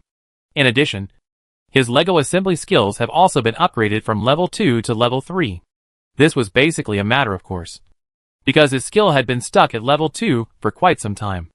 Although John Hung did not practice it deliberately after leaving the Lego instance, he still used it quite a lot, so he made a breakthrough in the bodyguard instance. This was also his 5th skill above level 3, and the evaluation that followed was also updated accordingly. John Hung was already familiar with the previous content, and the evaluation of the marble soda lover in the latter was probably because he brought the corresponding props. The focus was actually on the last half sentence. This is also a review. Before this, John Hung's description of this part has always been rare among players, and has not been updated. Until this dungeon, this half of the sentence finally changed, and became a nearly perfect game player. John Hung didn't know if there were other players who had received such a review. The boy on the other side was silent for a while, but he couldn't help it and said, "Idle, what are you thinking about?" "I'm thinking about which god is behind this dungeon," John Hung answered. The young man nodded. "Indeed, there has been a saying among the players that there is a god behind each copy. They will set up obstacles in the copy to select the agents who meet their wishes. This copy is related to Chernobyl, which means that the one behind it is the god of disaster, or the god of nuclear energy. If there is such a thing, well, what's the point of finding out the owner behind this copy? In most cases, there is no point," John Hung said. "But we don't have any other clues now. I just said it casually. You don't have to take it too seriously." "How can I not take it seriously? You are Simon, the number 1 player. You have cleared many dungeons by yourself. If it were someone else, it would be fine. You would definitely not be aimless. Did you find something?" The young man who killed the enemy became interested. "No. Any investigation will make a lot of assumptions in the initial stage. In fact, most of the assumptions will be quickly eliminated as the investigation progresses," John Hung said. "Don't think too highly of me. The information I have now is basically the same as yours. You are too modest." "Idle," the killer boy said dissatisfiedly. "You have landed on the top of the ranking list in 2 games. I don't know which other player can do it except you. Unlike others, I have always believed that you can lead us through this round of dungeons. Well, it may be that I think too much. After all, this is just an ordinary dungeon. The difficulty coefficient should not be that high. When we find Conway's, we can almost restore the nuclear accident. I hope that we can successfully complete the main task by then," John Hung said. "I take a nap first. I'd probably be busy at night. Go to sleep. Idle. Don't worry. I wake you up immediately if anything happens." The boy in the costume raised the wine glass in his hand, because he was the next person on duty as a maintenance worker. He couldn't rest immediately, so he volunteered to take on the role of the alarm. Chapter 1157 Emergency. John Hung slept until about 8 o'clock in the evening. The sky outside the window had darkened. There were obviously more vehicles on the street downstairs than during the day, and almost all of them were heading out of the city. They lined up in a long line, blocking the road. At the same time, more and more vehicles joined along the way. Although the official evacuation announcement has not been issued until now, more and more people have chosen to leave Pripyat. In fact, the school had announced the suspension of classes in the afternoon and asked students to stay indoors after returning home. However, just now, the hotel sent people to inform each guest room that all hotel services, including the restaurant, were normal and unaffected. However, the 7 players did not dare to eat the freshly baked bread and sausages, even though they looked very delicious. John Hung and others chose to eat the portable food in the packaging bag, and only boiled 2 bottles of mineral water in the hotel kettle. 8:40. John Hung took over the doctor on duty and sat in the lobby of the Pripyat Hotel. He picked up a newspaper, but actually observed the people entering and leaving the door. According to the hotel front desk, the occupancy rate of the Pripyat Hotel is now more than half, and the guests are mainly traveling and on business trips. In addition, there are a small number of foreign guests who come here to appreciate this modern atomic city. It can be seen that the guests are also a little worried about the current situation. Some have already considered whether to leave early, but some have decided to stay. At about 10:15, John Hung saw a group of people coming in from outside. There were more than 20 of them. Everyone was dressed in suits and leather shoes.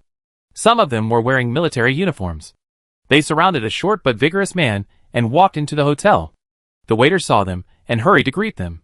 But before he could say a few words, he was interrupted by the short man in the middle. He waved his hand impatiently, and the waiter immediately became silent, not daring to say anything, and walked quickly to the restaurant next to them.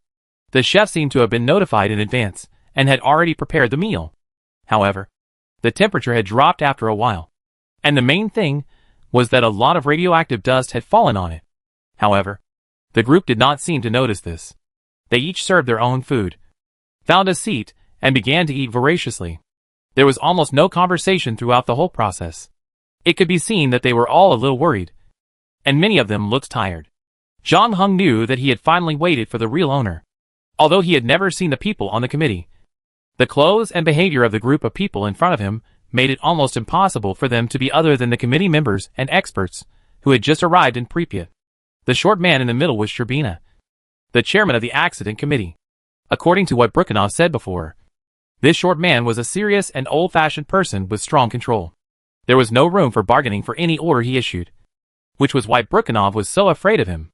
Until now, the director of the Chernobyl nuclear power plant still insisted on the water tank explosion. However, the experts who arrived first had already realized how serious the situation was. After dinner, they split into two groups. Sherbina and two other people took the elevator, while the rest did not return to the room, but turned around and left the hotel. John Hung hesitated for half a second, then stood up from his seat, holding a newspaper, and followed Sherbina. Because if nothing unexpected happened, the people who left would go back to work, while Sherbina and the other two might take a rest first. But after entering the elevator, John Hung saw Sherbina directly press the button on the top floor. After that, John Hung chose the next floor. When the elevator arrived, John Hung left the elevator with the newspaper in his hand.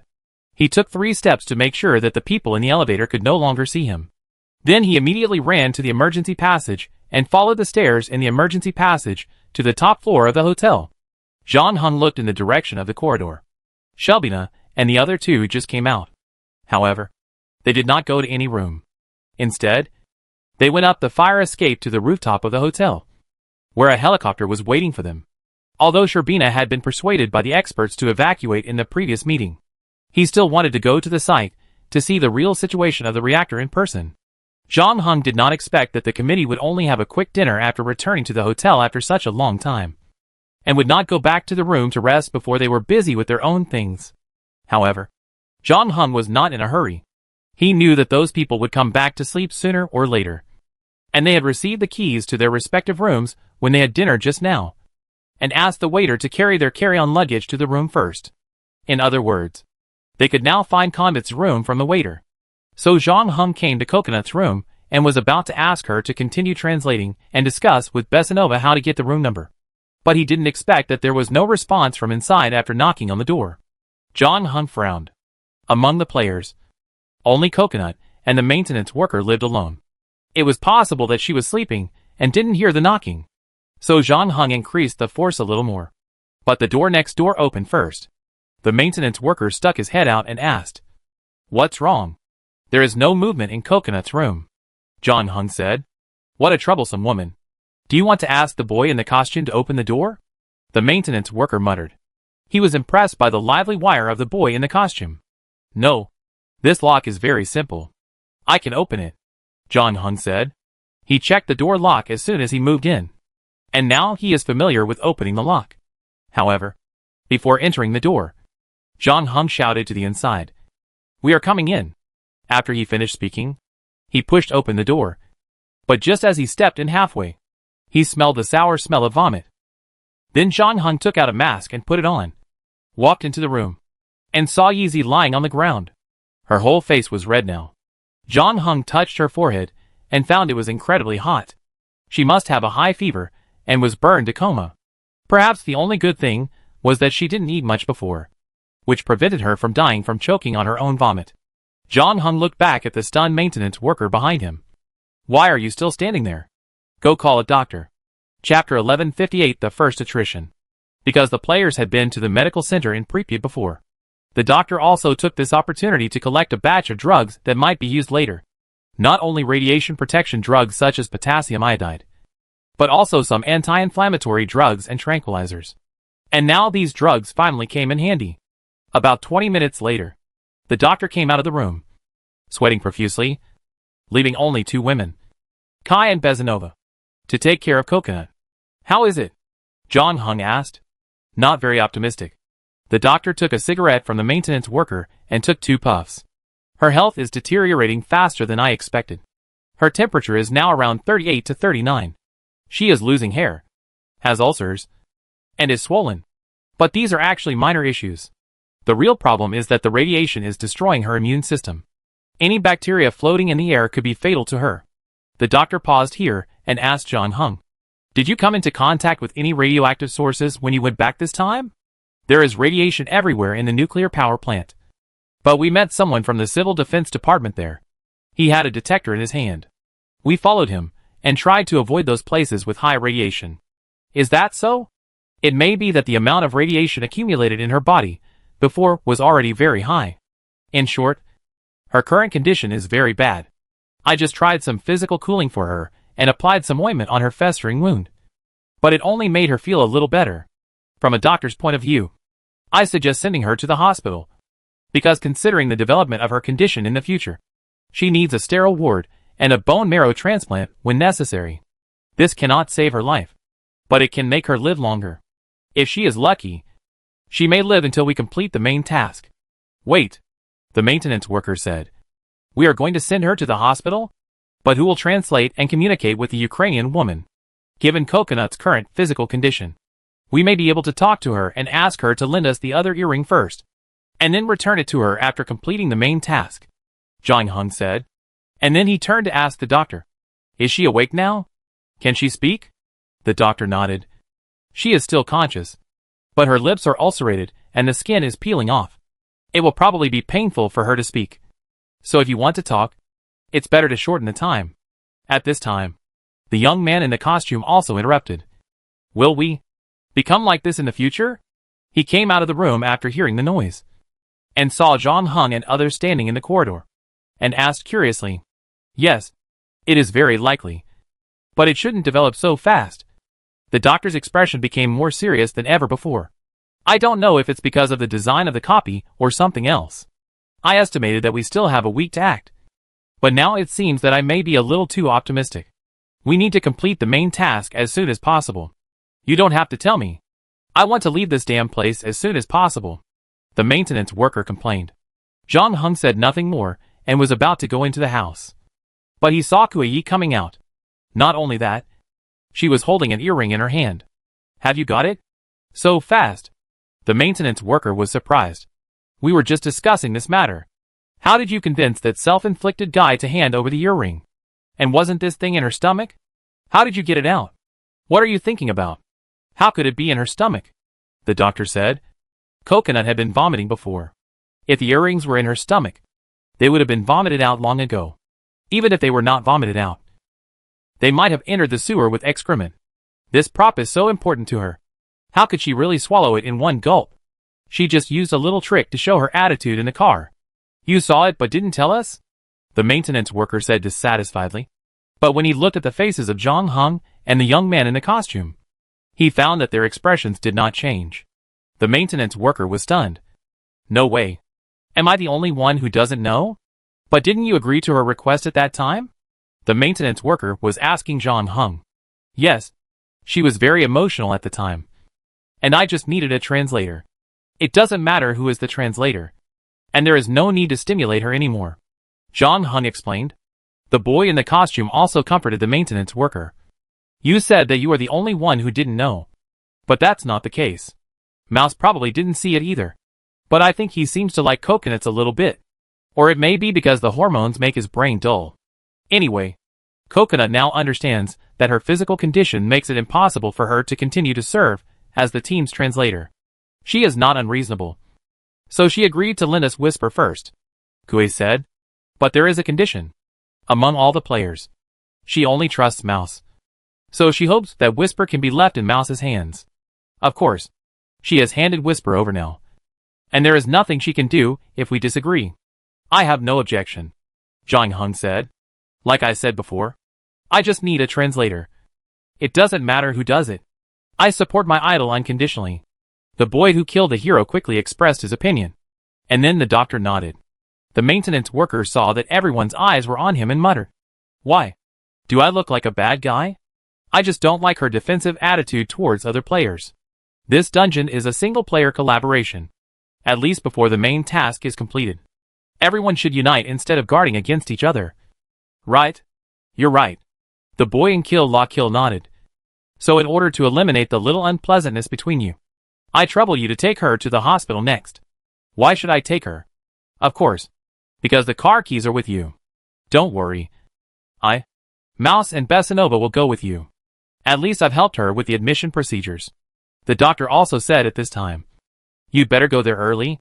The Pripyat Medical Center does not have much experience in treating radiation sickness. It is estimated that they will gather the injured together and send them to the big hospital in Moscow.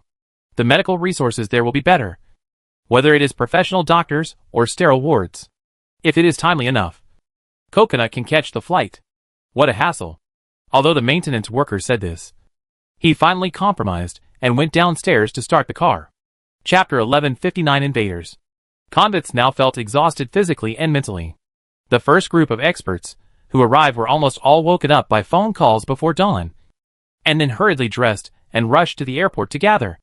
On the way, they studied the report submitted by Brukhanov and Fomin, and discussed how to restore power to the nuclear power plant as soon as possible. However, when they arrived at the explosion site, they realized that the severity of the problem was far beyond their imagination. All the previous plans were based on the safety of the reactor, but now they were all useless. So they had to collect information while looking for new solutions.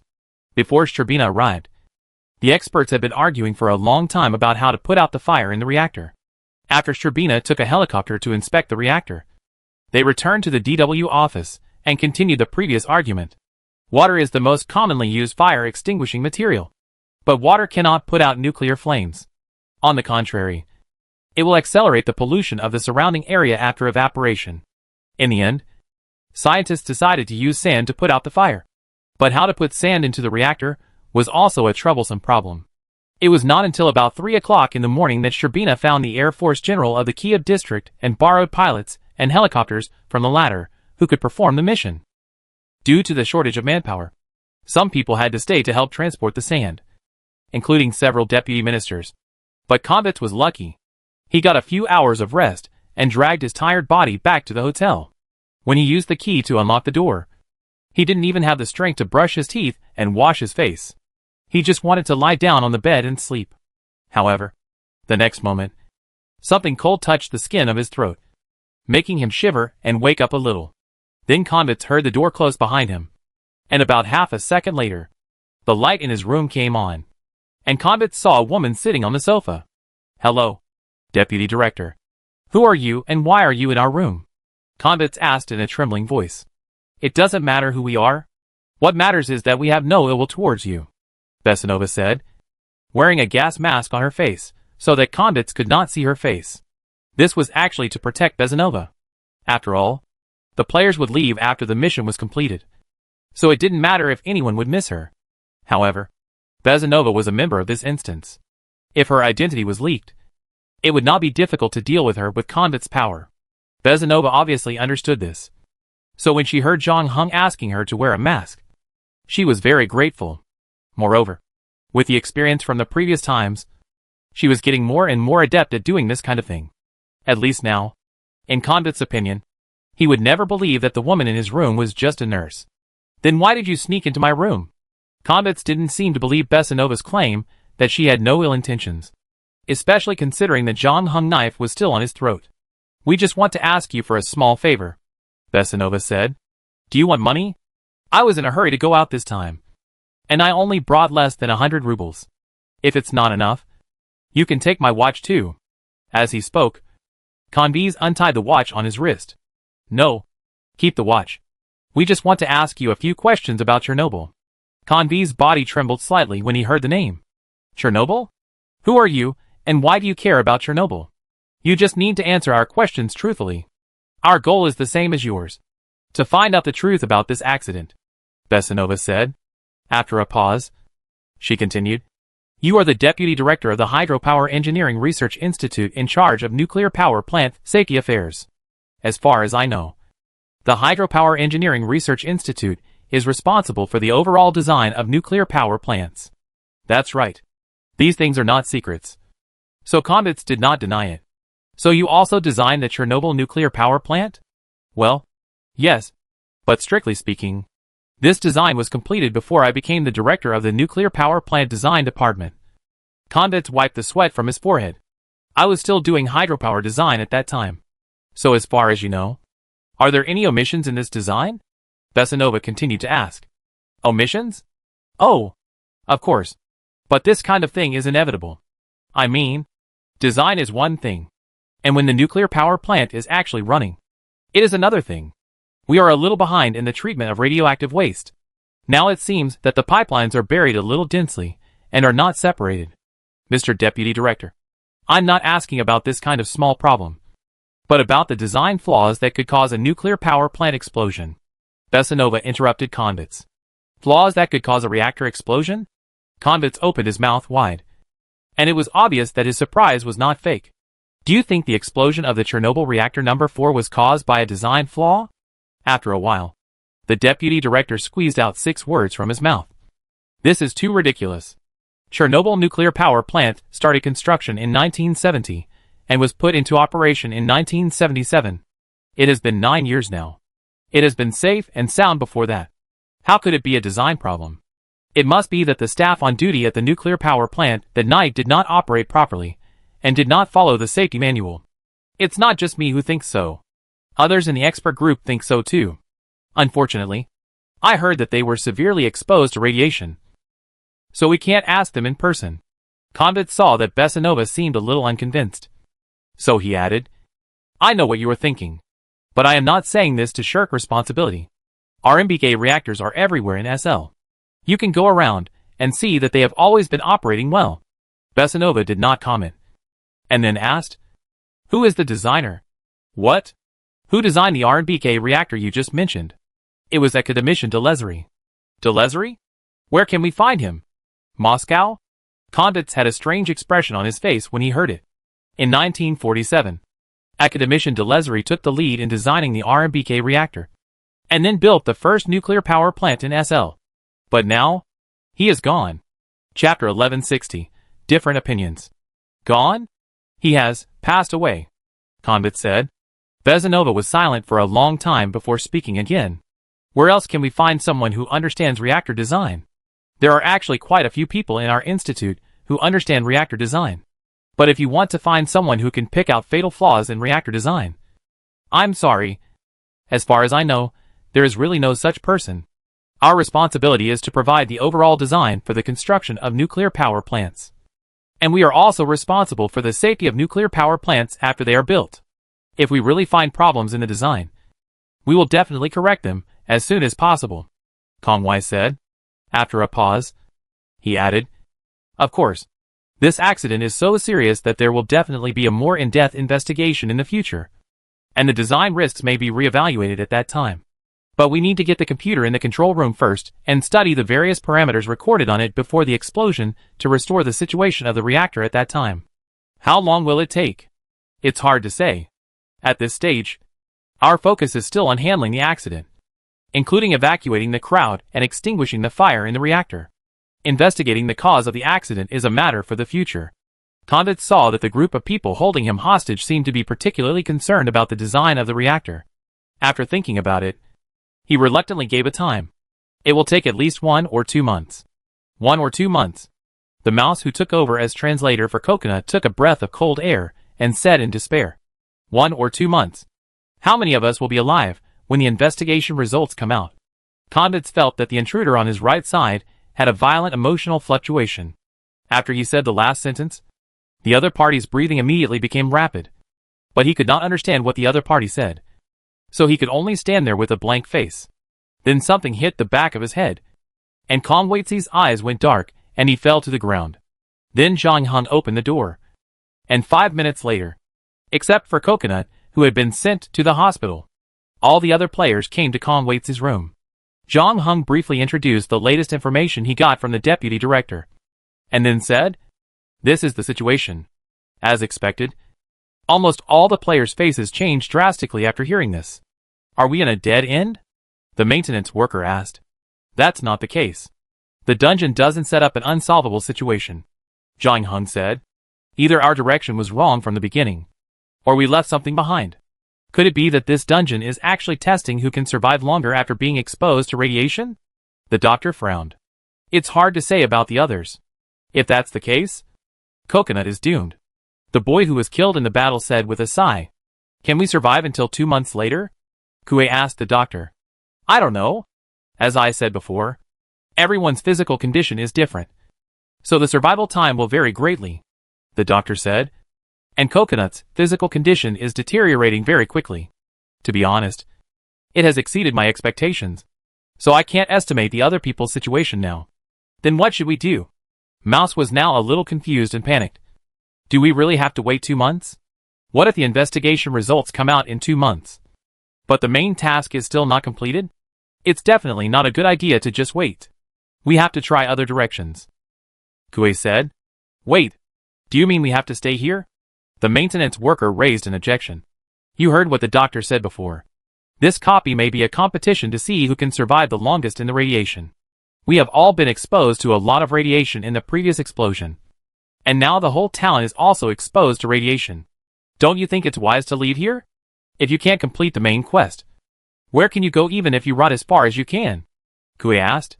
"But the problem is that we don't even know what the main quest is," the maintenance worker said. "From the explosion to now, we have been running around aimlessly and absorbing radiation, and even returned to the vicinity of the nuclear power plant. In the end, what did we get? There was no progress in the main quest. That's why we have to stay in Pripyat," Kue said. "You are also a player. You should know that few quests are completed outside the initial city, but the whole city will be evacuated in less than 10 hours, the maintenance worker said. "The residents here will be forcibly evacuated, and the wounded will be sent to Moscow. What can we do even if we stay? By then, this place will become an empty city. We won't find anything."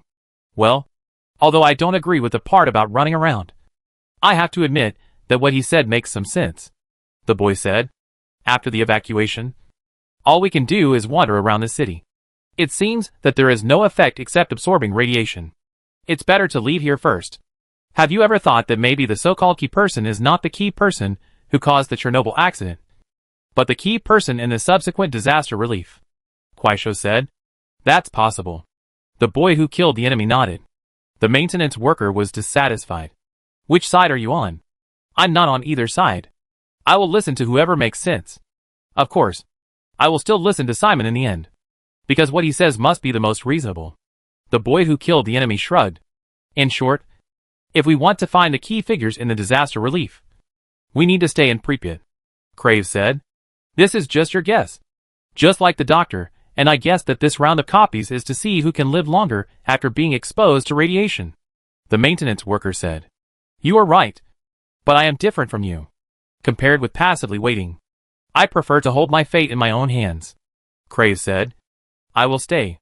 Then I will choose to leave this damn place immediately." The maintenance worker refused to budge, and his eyes swept over the other players. "Will anyone come with me? We can drive away from here before the big evacuation.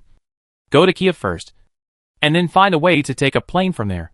Fly far away, and leave this polluted city. Forget it. You can't go anywhere without a translator," Kue said indifferently. "Even if the investigation report comes out 2 months later, what can you do if you are still alive?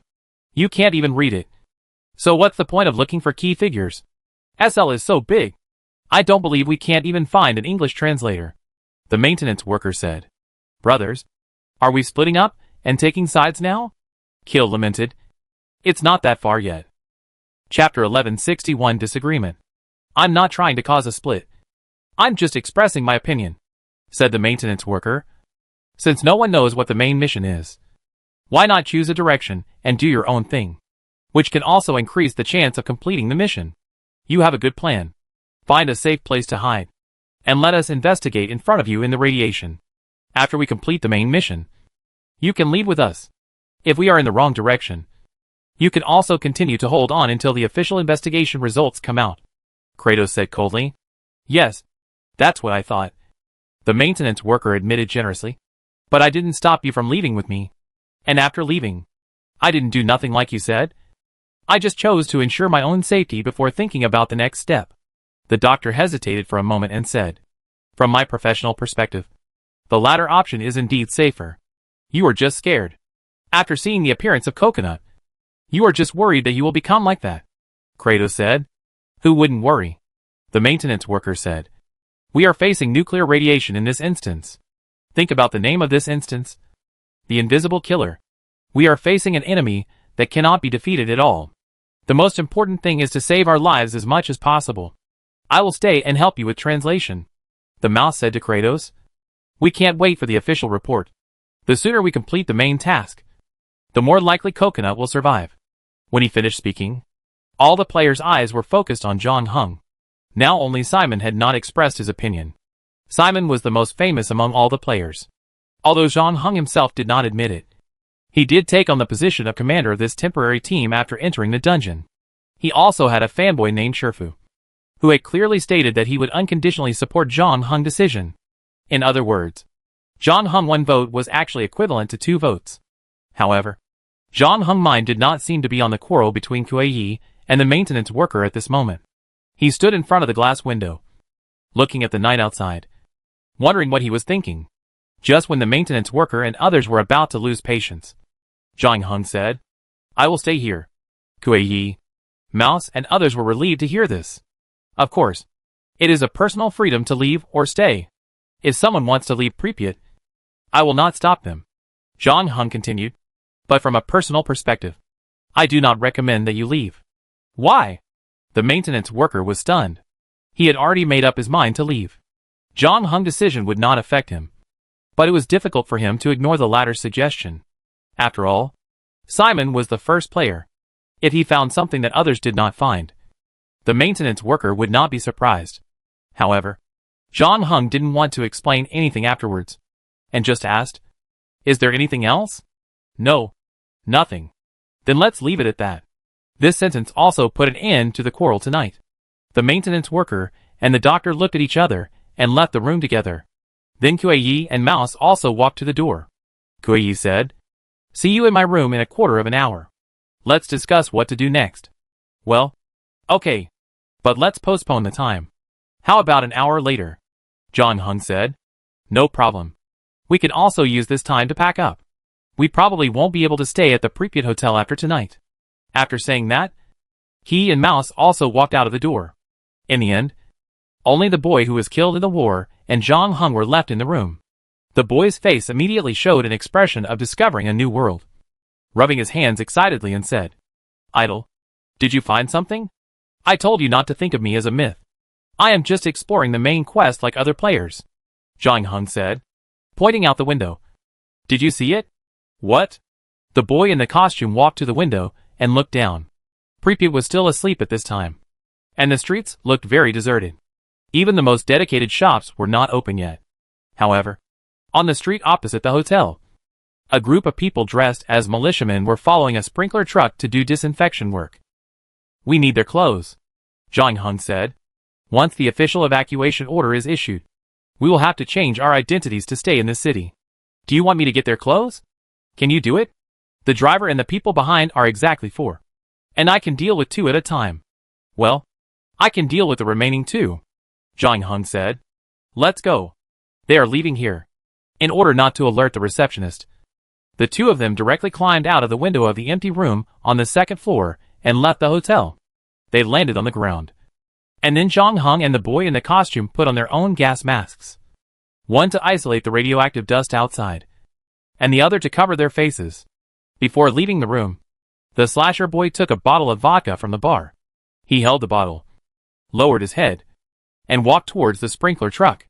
One of the 3 militiamen behind him noticed the sudden appearance of the uninvited guest and said something to the slasher boy, and made a gesture to leave, probably persuading him to go home. But the latter seemed to have not heard the militiaman's words, and continued to walk towards the 4 people with his head tied up. and even quickened his pace when they were less than 50 meters away. Although the militiamen thought the newcomer was a little strange, they didn't think much about it. After all, there were 4 people on their side, and only 1 on the other side. They didn't pose a threat to them. And when the boy in the uniform walked up to him, the militiaman saw the bottle of wine in his hand. This seemed to explain the boy's abnormal behavior. So a militiaman walked up to him and wanted to ask him if he needed help. However, when he was about to reach the boy, he felt something was wrong. He couldn't tell what was wrong until the 2 were less than half a meter apart. The militiaman realized that something was wrong. Although the other party looked drunk, he surprisingly didn't smell of alcohol. However, just when he wanted to warn his companions behind him, the young man who was wearing the sword uniform had already taken action. At this moment, he was not drunk at all. He directly threw the bottle in his hand on the forehead of the militiaman in front of him, and the latter was hit and sat on the ground. This sudden scene also stunned the 2 companions behind him. Chapter 1162 New List. Neither of the 2 militiamen expected that the drunkard in front of them would suddenly attack and hurt people. However, seeing their companion fall to the ground did not make them more vigilant. They still regarded the slashing boy as an ordinary drunkard. Just a drunkard who was lawless when drunk. There were many such people in Pripyat. After drinking a bottle of vodka, they had no idea how high the sky was and how deep the earth was. The 2 militiamen felt that they had to help the drunkard in front of them to change his bad habits. So they put the disinfection equipment on the ground and surrounded the slashing boy. However, the latter's movements were much faster than theirs. Before the 2 militiamen could complete the encirclement, the slashing boy had already bent his legs and rushed in front of a militiaman like a hound. The moves that Kill La Kill Boy used in close combat should be similar to Muay Thai. I don't know if he practiced them in a dungeon or in real life, but it can be seen that he must have spent a lot of effort. Although the militia in front of him had received some military training, he obviously couldn't withstand such a violent fist. If he wasn't sturdy enough, he probably wouldn't be able to withstand even the first round of attacks. However, he didn't last much longer than his companion, who was hit in the head by a bottle. He was kicked in the lower abdomen and fell backwards. At this time, the 3rd militiaman just rushed up. The slasher didn't expect that his luck was so good this time. He succeeded in the first sneak attack. After that, the 2 people didn't react quickly enough. Just like the gourd baby saving his grandfather, they lined up one by one to deliver food, allowing the slasher to perform beyond his level and complete the feat of 1 against 3. The first 2 people had been knocked to the ground by him. After losing the risk of being surrounded, the 3rd person was not difficult for him. Although the latter finally became cautious after seeing his companions fall one after another. The driver of the water truck on the other side also noticed the situation behind him. He jumped down from the car and wanted to help. But then, he saw his companions struggling under the series of attacks from the young man. He thought about his fighting ability and found that even if he rushed up now, it would probably not change the final result. So he decisively turned around and ran to the car again, ready to drive to call for help. Unfortunately, when he got around to the front of the car, he didn't expect the door to open by itself. So he couldn't stop his pace and hurried to get in the car and bumped into the door. In the last second before he lost consciousness, he vaguely saw a figure in the driver's seat. But he had no idea when the other person got on the car. When the driver fainted on the ground, Zhang Heng also jumped out of the car. Unlike when he came, he had something in his pocket.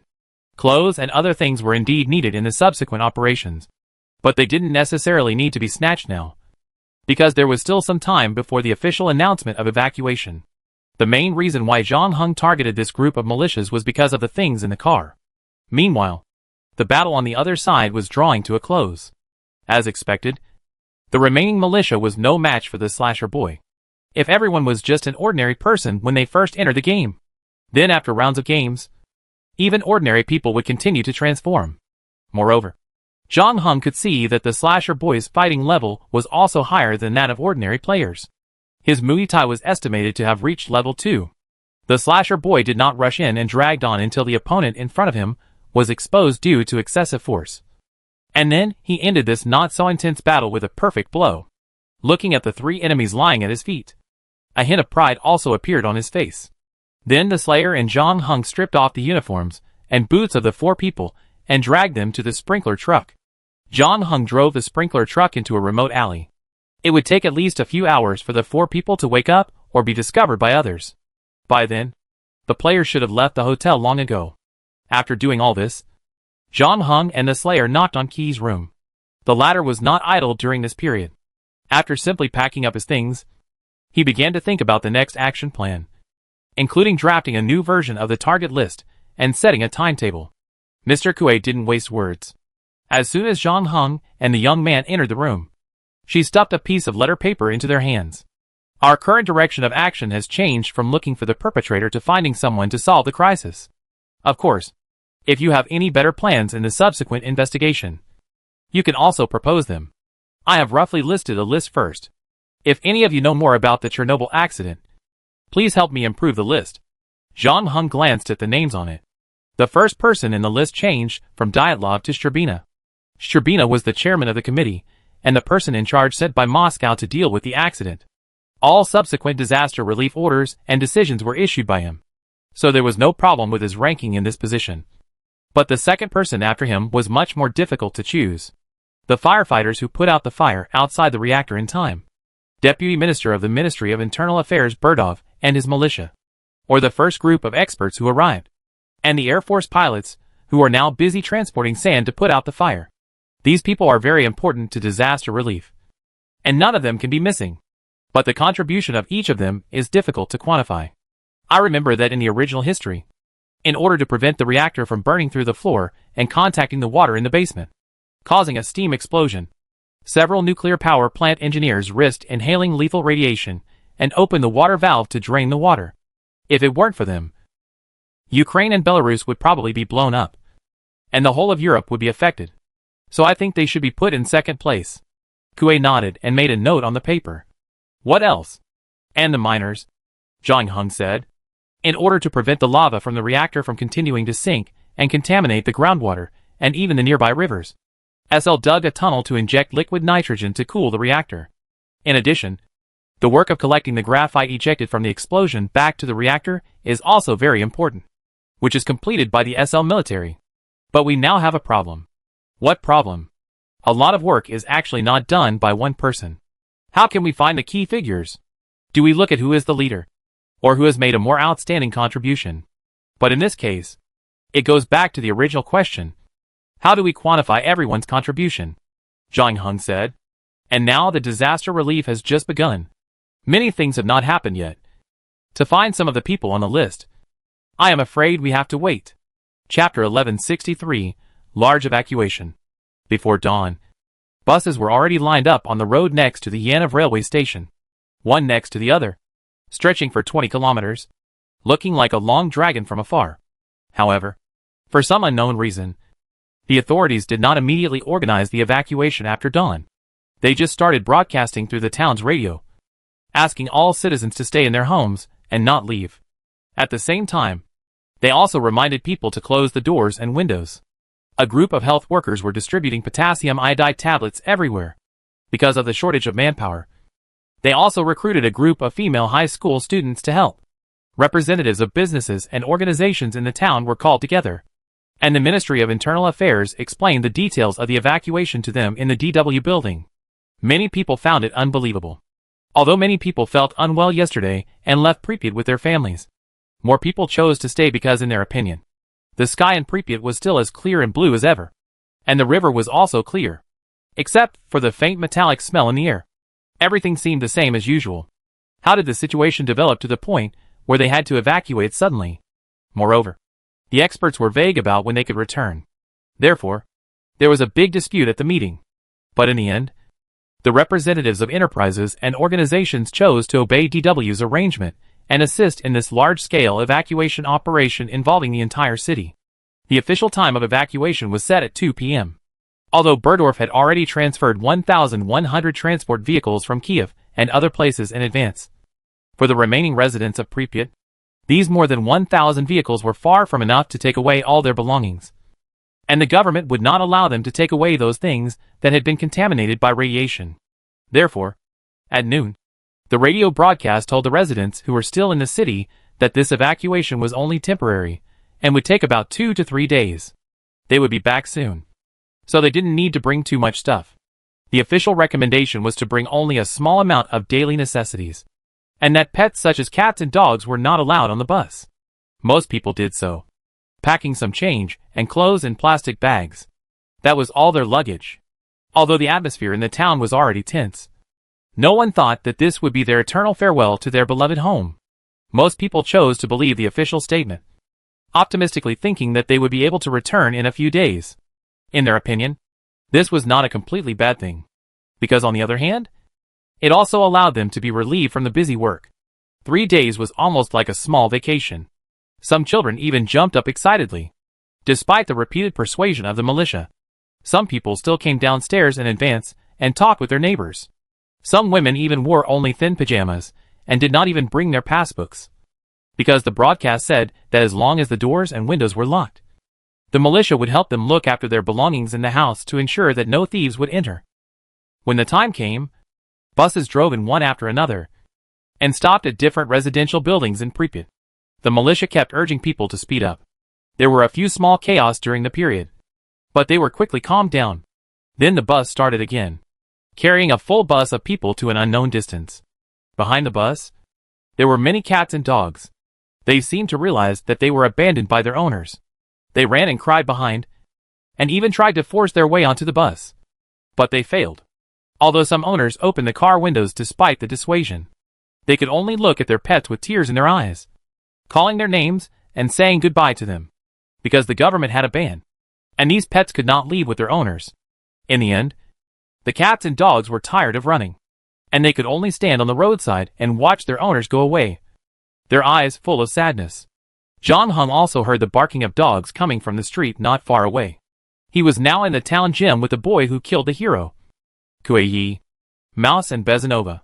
It was closed on the afternoon of the 26th, but the door lock above could not stop the wire in the boy's hand.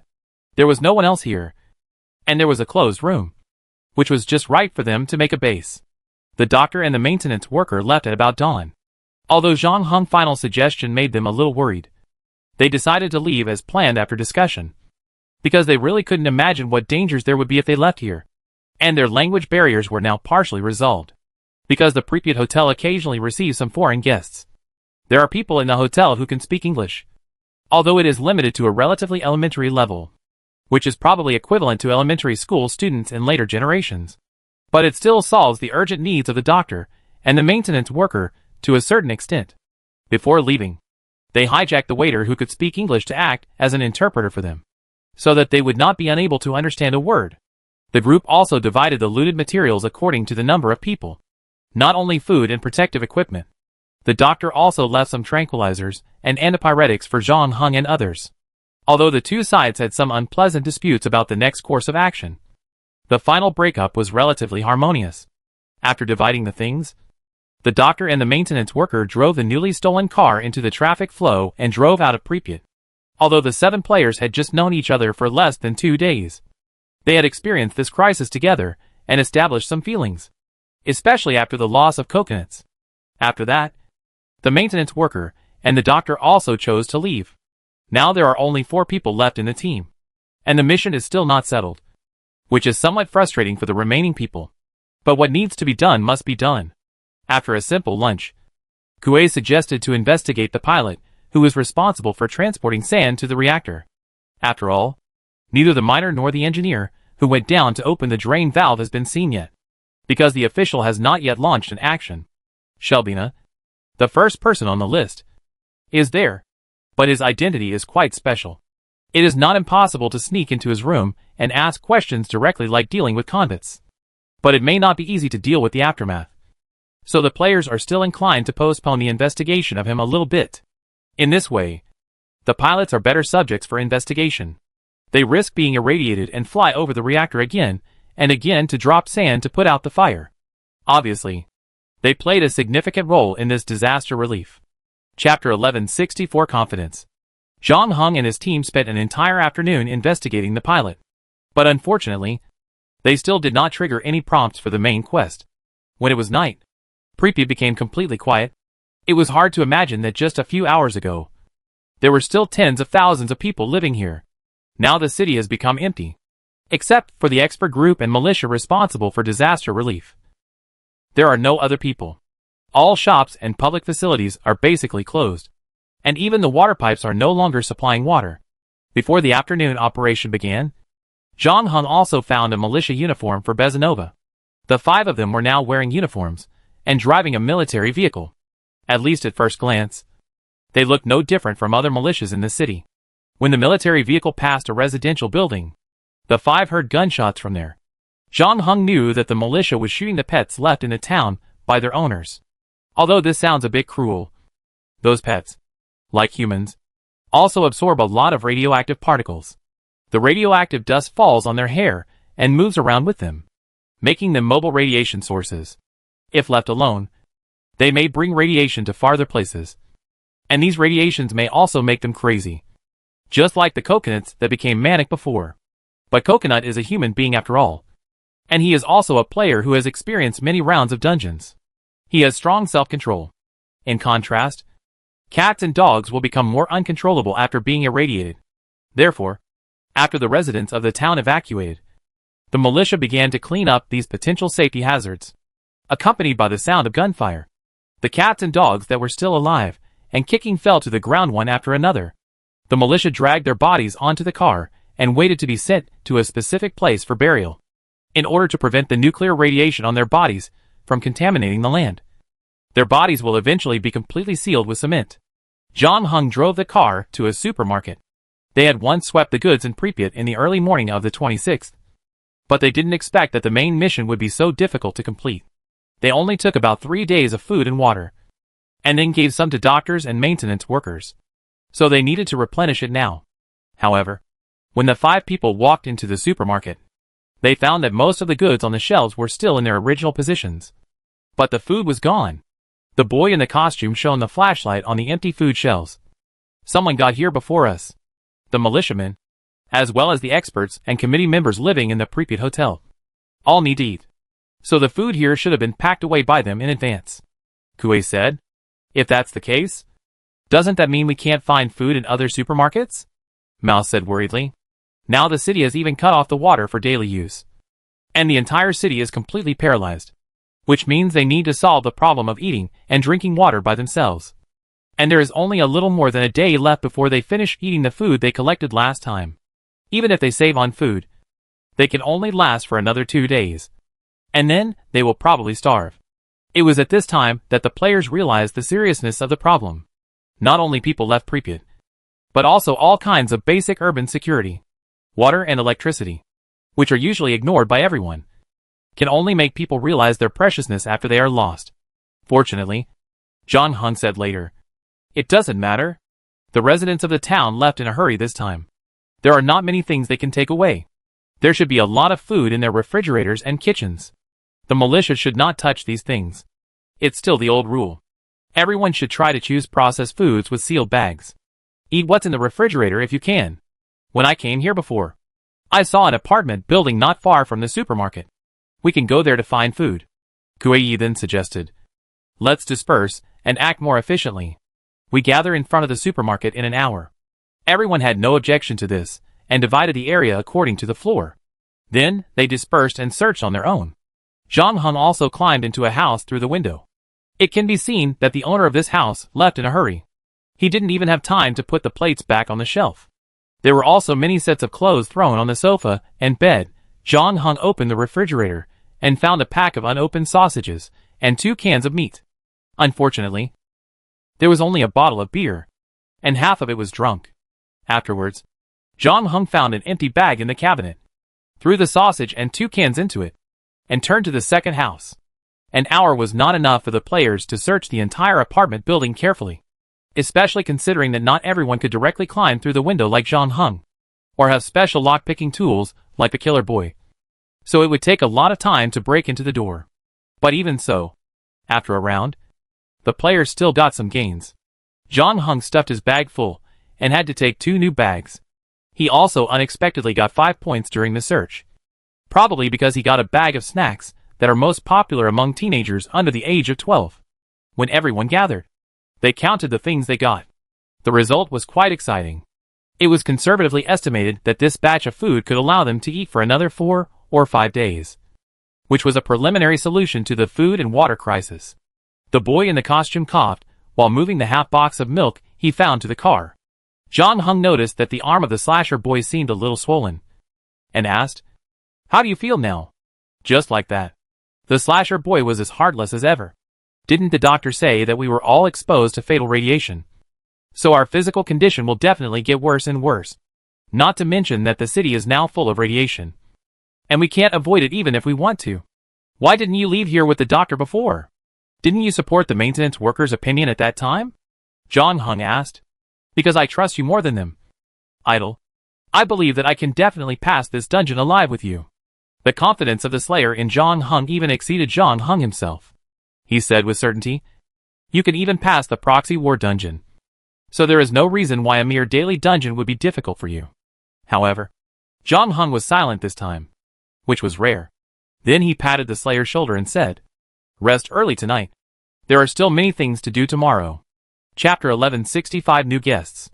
On April 30th, 1986, nearly 5 days had passed since the reactor exploded. These days, John Hung and others have been investigating the various forces involved in the disaster relief, trying to find the key figures. Unfortunately, despite their active actions, and even taking huge risks to run back to the nuclear power plant twice, the main task still has no progress. Not only that, the physical condition of the players has become worse and worse. After losing the doctor, everyone now does not know the specific extent of the impact of radiation on themselves. But the changes in the body can still be felt. The arm that was swollen before was now bigger, and the sleeve couldn't fit into it. He could only cut a hole in his clothes. In addition, he had ulcers on his tongue and cheeks, and the mucous membranes fell off layer by layer, making it difficult for him to speak. And the situation of the mouse was not too good. One of his legs was now blue-purple, not only swollen, but also a little shiny, and felt very smooth. There were blisters on the inside, and it hurt when he moved. On the 4th day, he was already not very convenient to move, and on the 5th day, he could only sit in the car. Kueye's condition was slightly better than the other two. She just had a swollen face and some bloodshot eyes. In addition, she began to lose hair. Not just hair, but also eyebrows and sweat hair. In comparison, John Hung's condition was the best among the four. He just had some dark brown patches of different shapes on his skin, which would cause continuous pain, but basically did not affect his movements. In addition, the 5 people, including Besanova, also felt fatigue to varying degrees. This was mentioned by the doctor before, and it should be nuclear fatigue. The 5 people just came back from the cement mixing plant. To be honest, they didn't have much hope when they went there. Although the work there was important, it was obviously not critical. They went there just because there was no other place to go. As the operation progressed, even the most determined Kratos couldn't help but waver a little. He began to doubt whether the decision to stay in Pripyat was wrong. Although there were still many names on the list that had not been investigated. They were all rescue work that came later in time. Everyone knew that the truly valuable person was actually Sherbina, the chairman of the committee who was ranked first on the list. Previously, the 4 of them decided to postpone the investigation of Sherbina because they were worried about causing too much noise. John Hung also found a way to get Sherbina's estimated stay in Pripyat from DW's office. The latter planned to wait until the fire in the reactor was completely extinguished and the situation was further controlled before returning to Moscow. The earliest time would be May, so the players were not in a hurry. However, as time went by, everyone seemed to have made an appointment and began to mention the investigation of Sherbina less and less. It was not because they were worried about causing any noise, but simply because Sherbina was the last hope of the players. If they could not get any clues to the main task from Sherbina, then what else they could do next? On the way back, the atmosphere in the car became very silent. John Hung drove the military vehicle past empty buildings one after another, and occasionally saw some militia teams hunting animals. Their figures with guns flashed past the car window. At the beginning, everyone was worried that they would be noticed by these militias and stopped for questioning. But now in this empty city, seeing the occasional appearance of the same kind made the players feel a little familiar. John Hung parked the car outside the gymnasium. He looked up at the sky. The sun was about to set, and it was almost time for them to have dinner. However, when John Hung opened the door of the gymnasium and walked into the room where they had stored food and water, he found it in a mess. The glass bottles for water were broken, and the biscuits and sausages were eaten. Only the packaging bags and residues were left on the ground. The only intact thing was probably the canned fish. What? Did the militia find this place? Kuei asked. No. It was other guests. John Hung bent down and picked up a can of food at his feet. He saw the row of teeth marks on the iron box. Stray dogs? The boy in the costume said in a vague accent. Although the militia began to clean up the pets left in the city on the day of the evacuation, there were still many that slipped through the net. In the past 2 days, the players also encountered a few stray cats and dogs. Generally, when they saw them from a distance, they would use stones or something to drive them away. After all, these animals now have a lot of radioactivity. When the cats and dogs sense danger, they will run away immediately without waiting for the stones to hit them. But there are exceptions occasionally, especially when the cats and dogs get hungrier and hungrier. Some hungry dogs start to kill stray cats in the city and swallow them to satisfy their hunger. But soon these dogs will become manic due to the increased internal radiation, and then start to attack humans in the city. The militia team responsible for hunting has been bitten by mad dogs. Players have also encountered this because they have been active in the city. But fortunately nothing dangerous has happened. In terms of combat power, these mad dogs are not particularly powerful. But since they have run into the gymnasium, they cannot be left alone. Otherwise, if these dogs sneak in again when sleeping at night, whoever gets bitten will not be able to get tetanus here. Therefore, John Hung took off the plague bone bow on his back, pulled out an arrow from the quiver, and chased after the claw marks on the ground. This level of pursuit is not difficult for John Hung. The perpetrator obviously did not think about how to disguise himself. After feasting, he walked out so swaggeringly, leaving traces of him almost everywhere along the way. John Hung found the latter's lair without much effort. Outside the locker room of the badminton hall on the top floor, there was a shepherd dog lying down. Its physical condition did not look very good. Like humans, the radiation had also had some effects on it. A lot of its hair had fallen out in patches, like alopecia areata. But what was worse was the wound on its butt. It seemed to have fought with the animal hunting teams, but it miraculously survived after being shot. The blood stains on its chest hair showed that it had swallowed some small animals to satisfy its hunger before.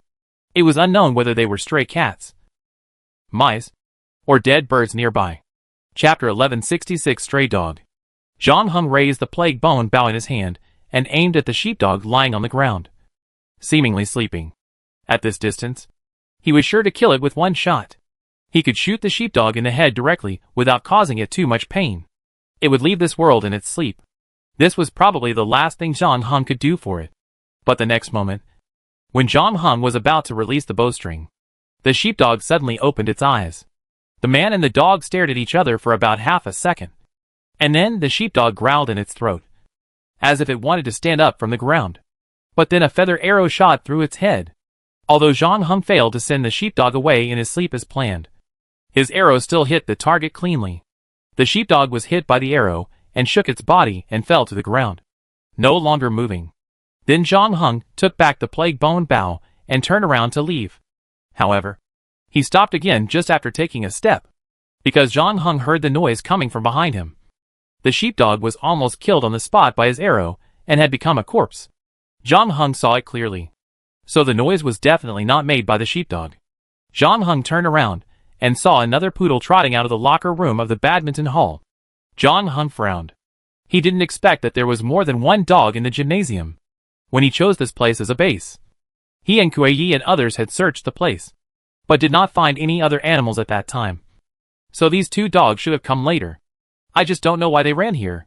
There is no food in the gym except the room where the players store their items. Logically, it shouldn't attract dogs. Could it be that the militia team chased them here while hunting outside? After all, compared to the streets and the wild, the gym is indeed safer for stray dogs. These thoughts flashed through John Hung's mind, and he didn't think much about it. Then he took off the plague bone bow on his back again and pulled the bowstring. John Hung didn't know what the relationship was between the poodle and the sheepdog, but it seemed that the two dogs knew each other.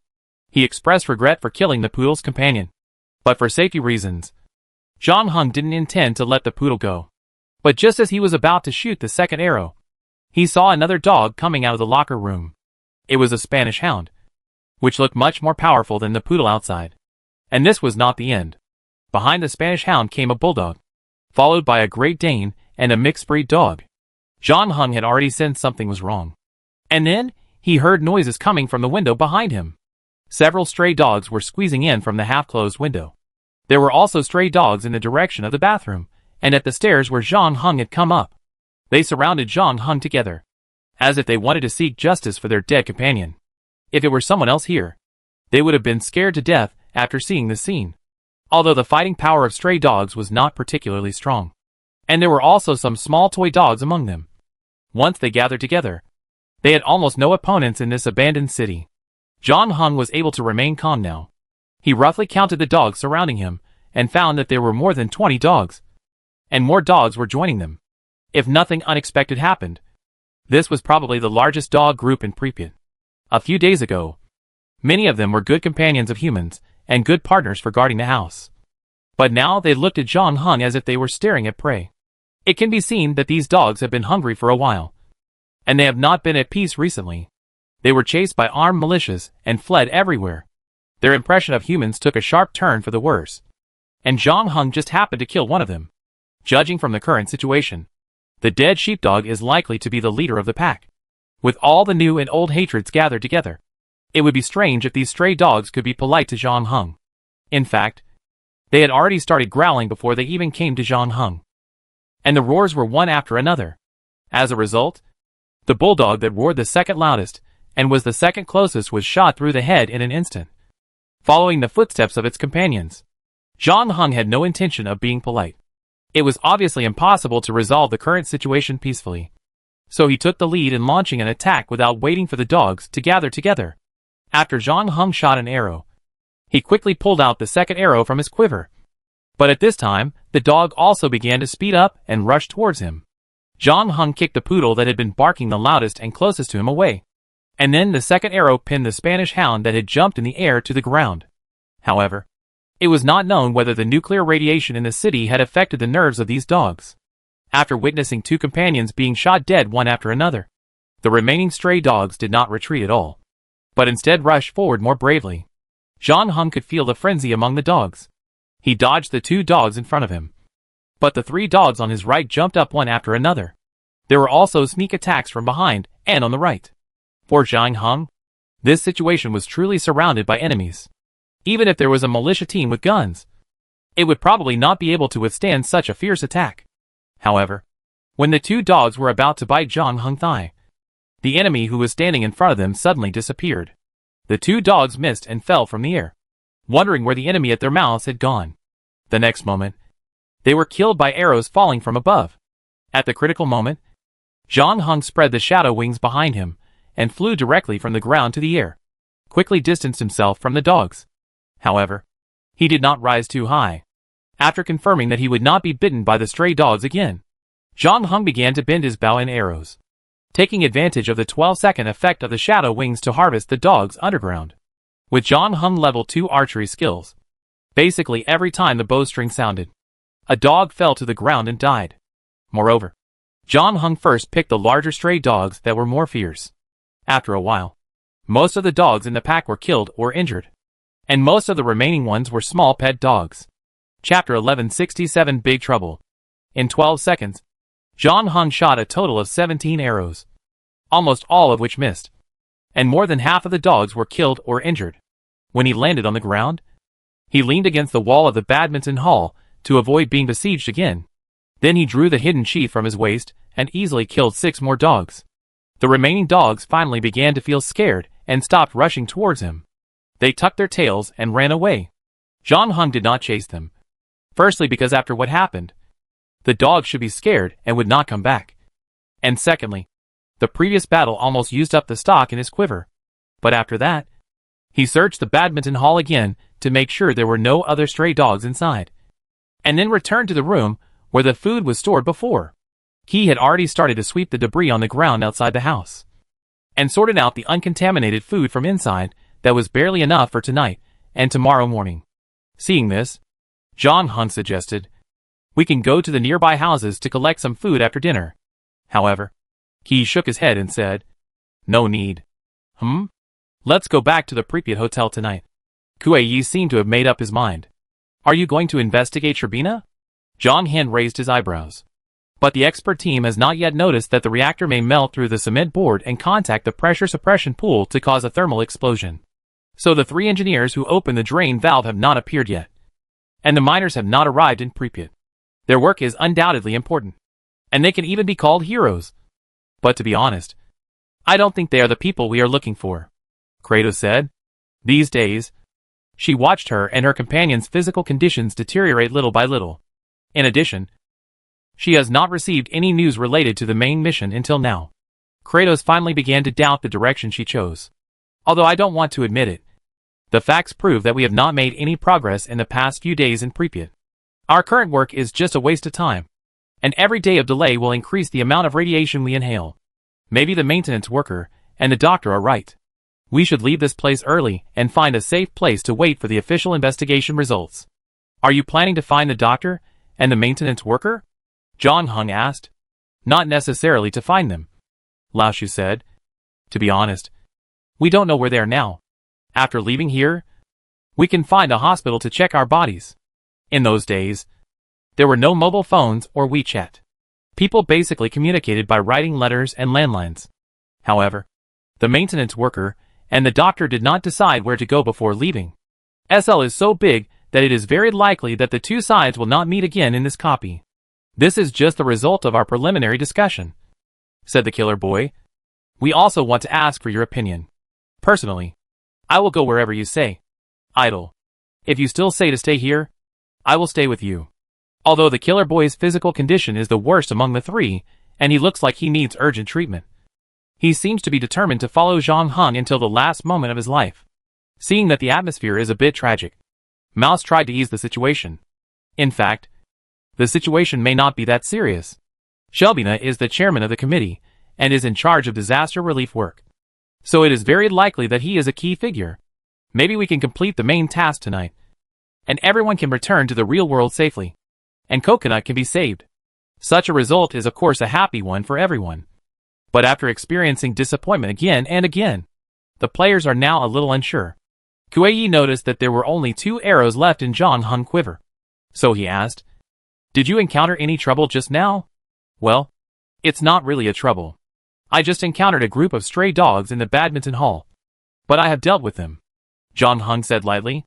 Are the stray dogs here? Kuei seemed a little surprised. Most of the stray dogs in the city are now hungry, and trying their best to find food. There is no food near the gymnasium, so it shouldn't attract stray dogs. And there are so many of them. And they found the room where the players store food. Zhang Hung asked. Who was the last one to leave today? Me. Mouse raised his hand. Did you close the door when you left? I don't remember clearly. My legs hurt a lot when I woke up in the morning. At that time, I was thinking about how to make my legs feel better. Later, when I went out, I found that I forgot to take my gas mask. And I turned back. So maybe I forgot to lock the door when I came out again, the mouse said. I will pay attention next time. Although I guess there won't be a next time. The players didn't blame the mouse for this incident, although most of the food and drinking water were contaminated by stray dogs. From another perspective, this incident finally prompted them to make up their minds to stop beating around the periphery and face the final result. After tonight, Kratos will know whether his direction of action is right or not. The players finished their dinner hastily, and then lay on their hammocks to recuperate and prepare for the action at night. Although they decided to leave Pripyat and wait for the official investigation results if there was no progress, they knew in their hearts that this was just another distant hope. If they had left with the maintenance worker and the doctor, they might have been able to fight to see that day. But now, because they chose to stay in Pripyat and continue to be exposed to radiation, everyone's physical condition has deteriorated to varying degrees, and it may be too late to wait for the official investigation results. Therefore, everyone actually placed their bets on tonight's action early. And now it is finally time to reveal the mystery. And everyone's heart is full of uneasiness. Mouse has complained about the difficulty of this dungeon more than once. Not to mention the nuclear explosion when he went out. The main task was so vague. There was no hint at all. And he tried 2 directions in a row, but got no results. Mouse even began to suspect that the god behind this dungeon wanted to kill them. Among the 4 people, Zhang Hung was probably the only one who was not paying attention to the action at night, because he had a bigger problem to solve before that. Chapter 1168 Re-entering the Parallel Instance. John Hung glanced at the starfish on his wrist. The moment when they would be in the instance for 5 full days was getting closer and closer. This was not good news for John Hung, because the time flow rate of this instance was exactly 1 hour to 60 days. And John Hung entered the instance at 23:55 in the real world as usual, which meant that there were only 5 minutes until the pointer pointed to 24 o'clock, which was exactly 5 days in the instance. If we subtract the 5-second countdown before entering the dungeon, it would actually take less than 5 days for him to enter the extra 24 hours. In the previous dungeons, this extra time had helped him a lot, and it was also the reason why his various skills could be rapidly improved. However, in this dungeon, these 24 hours would put him in an extremely dangerous situation, because these 24 hours are equivalent to almost 4 years of dungeon time. If it were normal, 4 years would certainly not be a problem for John Hung. But this time, he was exposed to nuclear radiation at the beginning of the dungeon. Although his current physical performance is the best among all players, John Hung is not sure whether he can survive 4 years, especially considering the situation of the boy who killed the boy and the mouse. They looked weaker than each other, and might not even last a month. Of course, because there were other players in this dungeon. Unlike John Hung's usual solo dungeon time extension, it was estimated that the system would choose to reopen a parallel dungeon and throw him in alone. This was how the system handled him in the Apollo Project training camp. As long as he survived 4 years in the parallel dungeon and returned to the current dungeon, his physical condition would return to the state before he entered the parallel dungeon.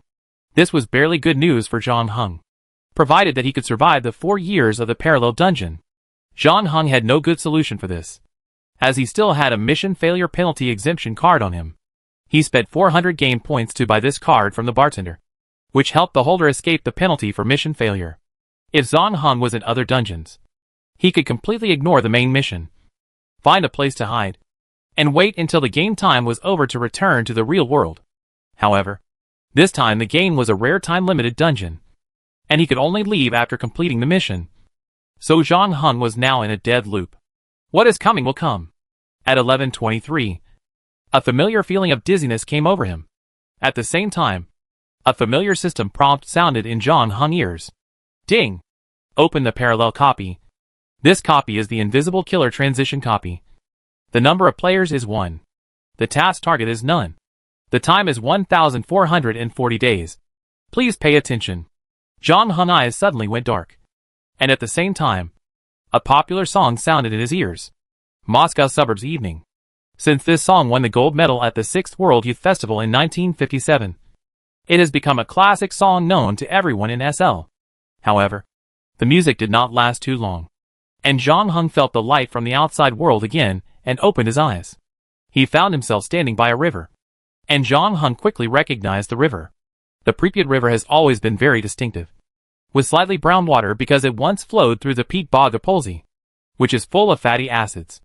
In addition, the river flows rapidly and violently, just like the young city built next to it, giving people a sense of vitality. But the city behind John Hung now looks a lot different from before, not only because it has regained its vitality, but also because the residents who once lived here have returned to their homes. The streets are full of traffic, and young men drive their beloved Volga cars, honking their horns to express their love to the girls on the street. At the same time, John Hung also noticed that the buildings here are newer than when he first came. In addition, the location of the amusement park does not see the Ferris wheel that later became popular with tourists.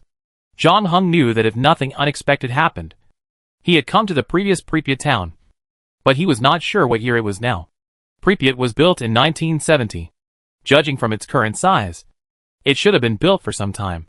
From where John Hung is standing now, he can see the towering cooling tower of the nuclear power plant in the distance. According to Brukhanov, the number 1 reactor of the nuclear power plant was put into use in 1977. Therefore, John Hung can roughly guess that he is now in the period between 1977 and 1986 before the explosion. This range has been reduced to a very small range. But John Hung is not in the mood to visit this atomic city. He wants to know how he is exposed to radiation. So he follows his memory and comes to the Pripyat Hotel, where he finds the English-speaking waitress. On the way to the hotel, John Hung also stole several wallets from passers-by. Finally, John Hung and the receptionist negotiated a salary and successfully persuaded the latter to become his Ukrainian and Russian teacher at a high price of 10 rubles per day. At the same time, the receptionist also agreed to take John Hung to a hospital in Kiev for examination. The two took a train to Kiev, the capital of Ukraine, that night. After that, John Hung received a comprehensive examination at the largest people's hospital in Kiev. Unlike the medical center in Pripyat, this hospital has a full set of equipment required to detect radiation doses. The test process was not long. But for John Hung, the waiting time for the results was indeed a bit long. The female doctor, who was in her 50s, who was in charge of receiving him, was serious and unsmiling. Especially when she got John Hung's test report. Her expression was very heavy. She asked the hotel receptionist, "Are you his family member?" The latter nodded. "I am his wife. My man is a mute. He has been unable to speak since birth." "What does he do?" the female doctor asked. "He works at a nuclear power plant, dealing with nuclear waste." "No wonder." The female doctor tried to make her voice sound gentler, and said softly, "I'm afraid I have to tell you some bad news.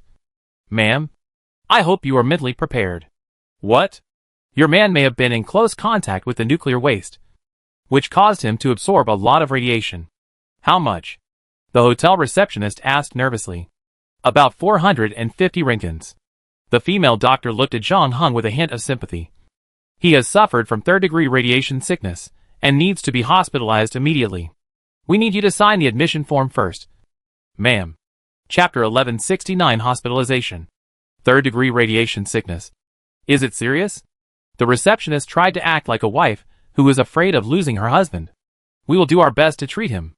The female doctor did not answer this question directly, but just said so. "Then can you tell me how long he can live?" The receptionist did not forget John Hung's instructions and asked this most important question. "I can't tell you the specific time, ma'am. Radiation sickness varies from person to person," the female doctor said. "Please," the receptionist begged. Her acting skills exploded for the generous reward. Crying, "We have 3 children. I can't raise them all by myself. I need Dima. He will be fine." "Ma'am," the female doctor hurriedly comforted. "Although I can't give you any guarantees, I will definitely do my best to treat him. In addition, considering his current physical condition, I think it's best for you to keep a certain distance from him." "What?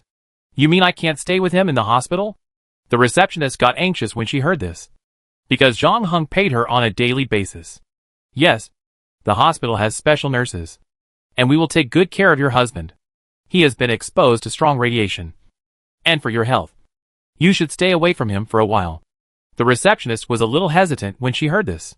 In fact, when the two of them first met, John Hung told her that he had a disease and it would affect her, but the receptionist knew nothing about radiation, so she didn't think it was a problem.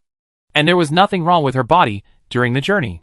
This made the receptionist relax a little, until the female doctor brought it up again, and her expression looked quite serious, which forced her to take this issue seriously. However, John Hung's remuneration was too generous. 10 rubles a day, 300 rubles a month. You know, her monthly salary was only 100 rubles, and the remuneration for this job was 3 times her salary. This was a price she could hardly refuse. Therefore, after thinking about it, the receptionist asked the female doctor unwillingly, "Will I be infected and die?" "That's not the case," the female doctor patiently explained. "His disease is not an infectious disease. It's just that he has been exposed to radiation sources and absorbed a large amount of radiation, which may generate unstable radionuclides in his body. In addition, he may also carry some radioactive aerosols, so people around him may also absorb radiation." "What?" The receptionist was confused when she heard this. "Are you pregnant now?" The female doctor changed the question. "Oh, I'm not pregnant." The receptionist blushed when she heard this. She had never been in a relationship before. This time, she disguised herself as John Hung's wife to make extra money. This was almost her limit. She instinctively felt a little shy when someone asked her such a direct question. Fortunately, the female doctor was not a sensitive person and did not find Mrs. Dima's abnormality. After hearing the receptionist's answer, she nodded. "That's good. Otherwise we would have to do another check for you and the fetus. So, if I'm not pregnant, can I stay by his side?" The receptionist said expectantly. No, ma'am. You didn't understand what I said, the female doctor said. I don't mean that it doesn't matter if you're not pregnant. I just mean that this can eliminate the impact on the fetus. But if you stay by his side, there is still a possibility. I don't understand the professional knowledge you're talking about. Doctor. The receptionist interrupted the female doctor. I'm just a front desk clerk working in a hotel. I want to know if my poor husband will die if I stay by his side to take care of him. You won't die, but you will be exposed to radiation. I don't know what radiation is, but I know my husband needs me now. Without me, he can't communicate with the outside world. He can't cooperate with your treatment. The receptionist's eyes became firm again, because she saw John Hung raised his finger, indicating that the employment price had increased from 10 rubles a day to 30 rubles a day. In addition, the female doctor clearly stated that she would not die, which also made her feel relieved. It only takes 1 month. You can earn nearly 1,000 rubles a month. Even professors and scholars in universities cannot get such a salary. The receptionist doesn't know when she will have such a good opportunity again if she misses this opportunity. Besides, learning a language is not that easy. It is conservatively estimated that it will take at least half a year for John Hung to barely have daily conversations with others. In other words, she can earn at least more than 5,000 rubles from John Hung, which is a huge sum of money. You know, a new Volga sedan costs only 7,000 rubles. And 100 rubles can buy an imported mink collar coat, 100 SL chocolate bars, or 4 bottles of French perfume. After finishing this job, she can go traveling for 2 or 3 years, and then come back to work. Please, doctor, please let me stay here with my man, the receptionist begged. I don't want to regret it later, and let my Dima leave alone at the last moment of his life. I have already left my 3 children with friends, and I have plenty of time to stay here. The female doctor's expression also became a little hesitant. The receptionist had seen countless people because of her work, and she knew that this matter was a play. So she stepped up and secretly wiped away her tears. Okay. Although the female doctor had seen a lot of such things, she couldn't help but feel soft-hearted inside. I talked to the people in the inpatient department and asked you to stay with your man. But you'd better not contact him again. If you really just stay aside, the problem won't be too serious. In addition, you two must remember not to be intimate during the treatment period. The receptionist's face flushed when she heard this. She subconsciously wanted to open her mouth to refute. But soon she remembered the role she was playing and could only swallow her words. Then the female doctor called a nurse to help them with the hospitalization procedures, and also emphasized that a separate room should be given to John Hung. So John Hung became a patient in the Kiev People's Hospital and officially started his treatment journey. Chapter 1170 Deterioration and Dive. In the ward of the Kiev People's Hospital, a young nurse with freckles on her face was inserting N4 into John Hung. And then she adjusted the curtains of the ward. When the nurse turned and left, John Hung finally learned his diagnosis from the receptionist. Because some of the medical terms were too professional, the receptionist had to flip through the dictionary and gesture at the same time. It took about a quarter of an hour to barely explain John Hung's condition. Unfortunately, the doctor was not here now, and John Hung didn't know whether the result of third-degree radiation sickness was good or bad. In addition, the receptionist, who was his wife, was unable to get the key information about how long he could live from the female doctor. So John Hung could only receive treatment while continuing to observe his own body. Fortunately, unlike other unlucky people who were exposed to radiation, he did not need to worry about cancer caused by radiation in the future. For John Hung, as long as he could survive this stage, he would be basically out of risk. When the parallel instance was over, his body would return to the state before entering the parallel instance, and he could also know the changes in his body in each stage thereafter.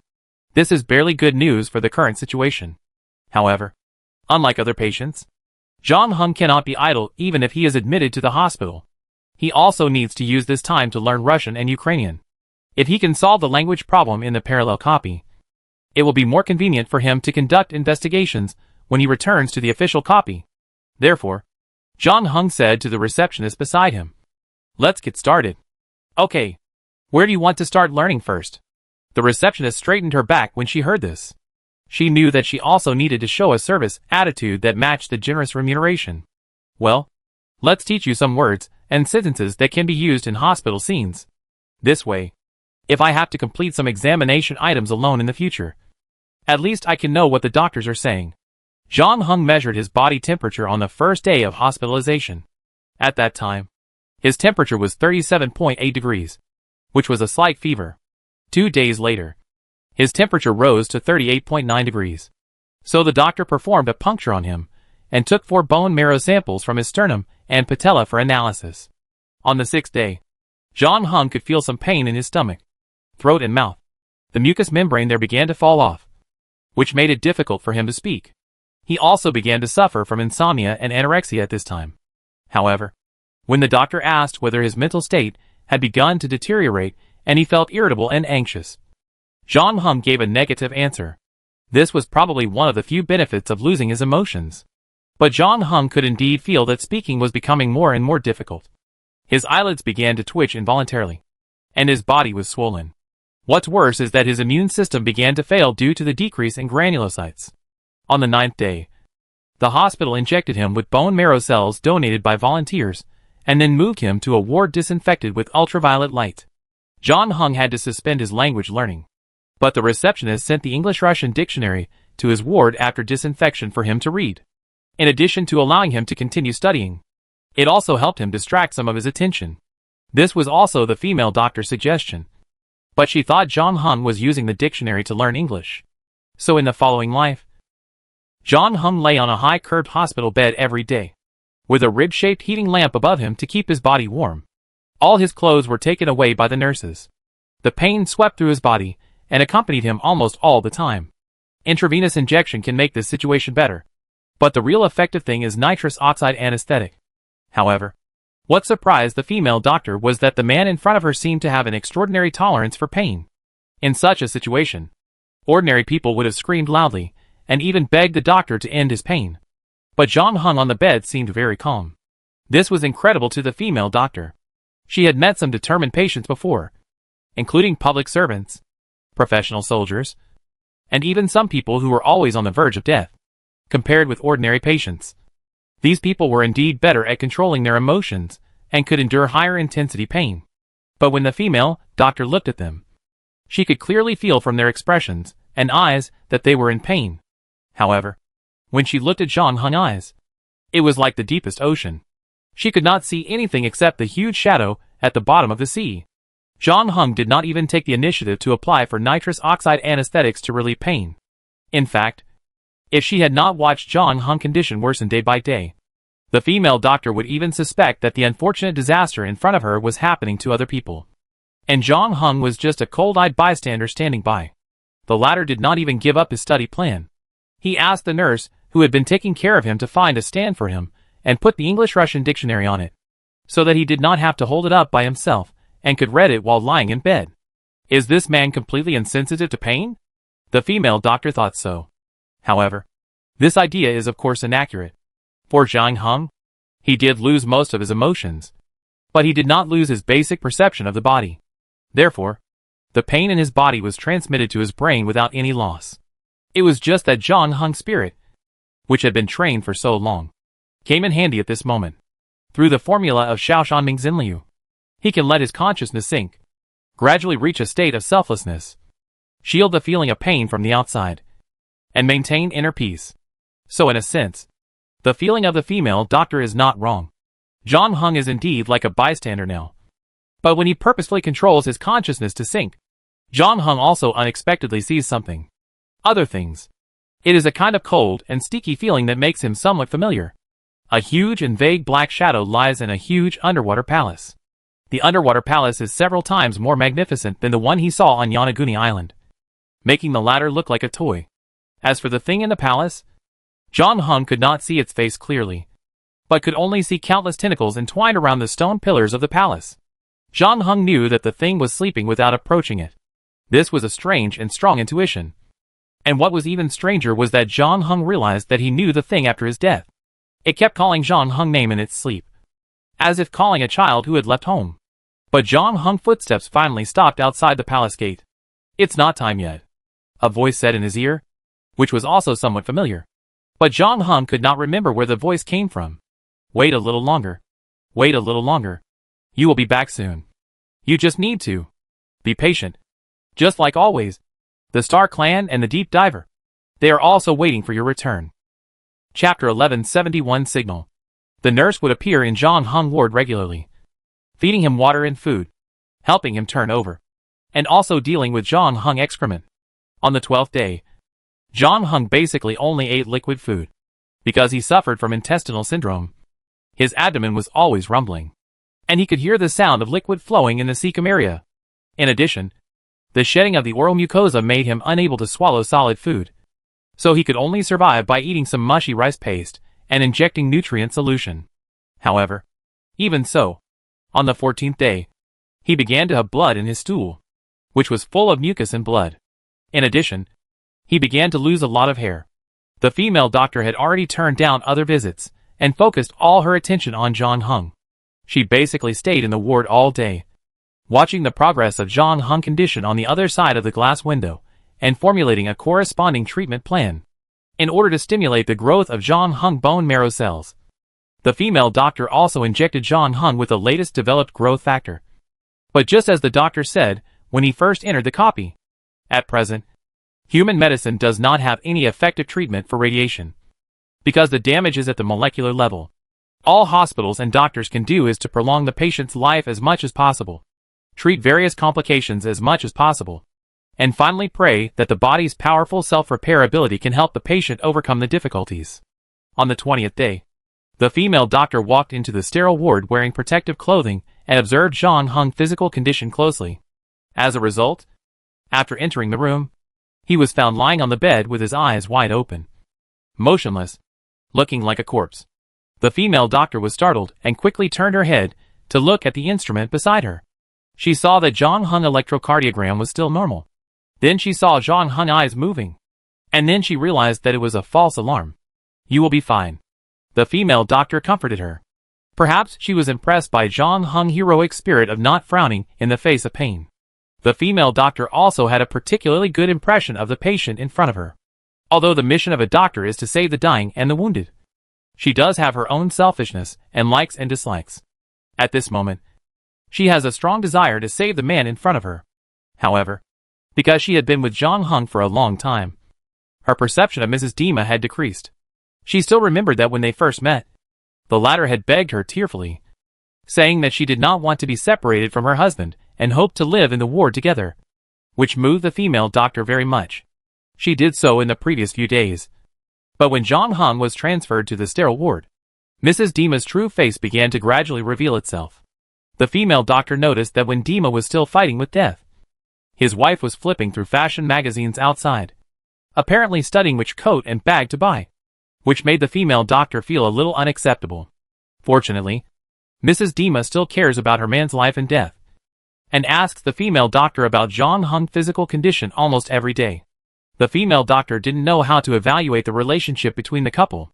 She knew that she shouldn't get involved in other people's private affairs. But now she was standing by John Hung's bed, and she couldn't help but have an evil idea. She wanted to tell John Hung what she saw in the corridor. But then she felt that this was a bit too cruel. This man might be trying so hard to live because of his wife and children. If she told him about this now, wouldn't it be directly harming him? Therefore, the female doctor finally swallowed all those words back into her stomach and turned to leave the ward. John Hung didn't know that he almost suffered a breakup in his relationship with his wife. His attention was now focused on his body and the shadow deep in his consciousness. Regarding the former, he had no better solution and could only continue to receive treatment in the ward. Considering the current layout of the ward, John Hung sometimes felt like an old vampire who was dragged from the coffin to the fluorescent light. Fortunately, although John Hung's condition has been deteriorating, he has not yet felt the threat of death. As for the shadow in the palace, John Hung submerged his consciousness several times. But just like the first time, he still couldn't see the thing clearly. John Hung also considered entering the palace. Once this idea appeared, he could never get rid of it. However, at the critical moment, John Hung could always remember the voice that advised him to wait and see. So he kept wandering outside the palace until the 30th day. A whole month had passed since John Hung was admitted to the hospital. John Hung was also tortured by illness for a whole month, because he could not eat and could only inject nutrient solution. He lost a lot of weight. Now he weighed less than 90 kilograms and looked like a skeleton. In addition, his liver, kidneys and other organs also had problems one after another. But fortunately John Hung survived. However, no one knows whether this strongman can continue to survive the next gate of hell. Even the waitress who played his wife felt a little desperate. Seeing John Hung's physical condition deteriorating, she felt that she might not get the salary in the future. And her dream of traveling was getting further and further away. Perhaps the only good news is that the money she earned now can buy an imported coat. However, John Hung himself could feel that from the 34th day, his body began to show signs of improvement. This change was extremely subtle, and even the female doctor who had been paying attention to John Hung's condition did not notice it. But with John Hung's current control over his body, he felt this change at the first time. And from this moment on, John Hung really breathed a sigh of relief, because he knew that he had survived the most difficult stage. After another week, the female doctor finally found that John Hung's condition began to improve, which surprised and delighted her. Before this, she had been worried that John Hung might not be able to hold on. But the facts proved that the will and body of the man in front of her were stronger than she thought. This was like a signal, meaning that John Hung's body, which had been passively beaten before, finally blew the horn of counterattack. In the days that followed, John Hung began to recover rapidly. By the 49th day, he was able to get out of bed and try to walk with the help of the wall. 4 days later, John Hung began to try some softer solid food, and his body could also absorb more energy from it. During the adaptation process of the stomach, John Hung prepared for rehabilitation again. His high efficiency of action made the female doctor feel incredible. By the 56th day, John Hung moved out of the sterile ward. After another week, he even began to try to lift some small dumbbells to restore his muscles. Chapter 1172 Discharge. The 72nd day after John Hung was admitted to the hospital, the female doctor flipped through the test report in her hand, still unable to believe the numbers on it. Although there were still some indicators that were different from those of normal people. This was because John Hung's body had experienced a nuclear radiation after all, and this radiation would leave some permanent marks on his body. In addition, there were some other changes that would take a longer time to observe. But for now, even from the most cautious scientific attitude, the female doctor had to admit that John Hung had really recovered well. Most of the indicators had returned to normal levels, and his body functions were basically improving every day, and he had reached the standard for discharge. The female doctor nodded to Dima and Mrs. Dima in front of her. Congratulations. You can go through the discharge procedures, but it is best to come here for a checkup every 6 months. We still have a lot of things to study about radiation sickness, and there may be some sequelae in the future, so we can't relax our vigilance, the female doctor said while looking at Mrs. Dima, whose face was full of surprise. If it weren't for the series of things Mrs. Dima did after Dima was admitted to the sterile ward that surprised the female doctor. She now looked like a wife who was excited that her husband could be discharged safely. However, for someone like the female doctor who knows the inside story, seeing the happy expression on the receptionist's face, she instinctively felt a little uncomfortable. The receptionist didn't know that she had been blocked by the female doctor. She was in a good mood at the moment. Since John Hung was still alive, it meant that the agreement between the two was still valid, and she could continue to do her job as a translator and language teacher.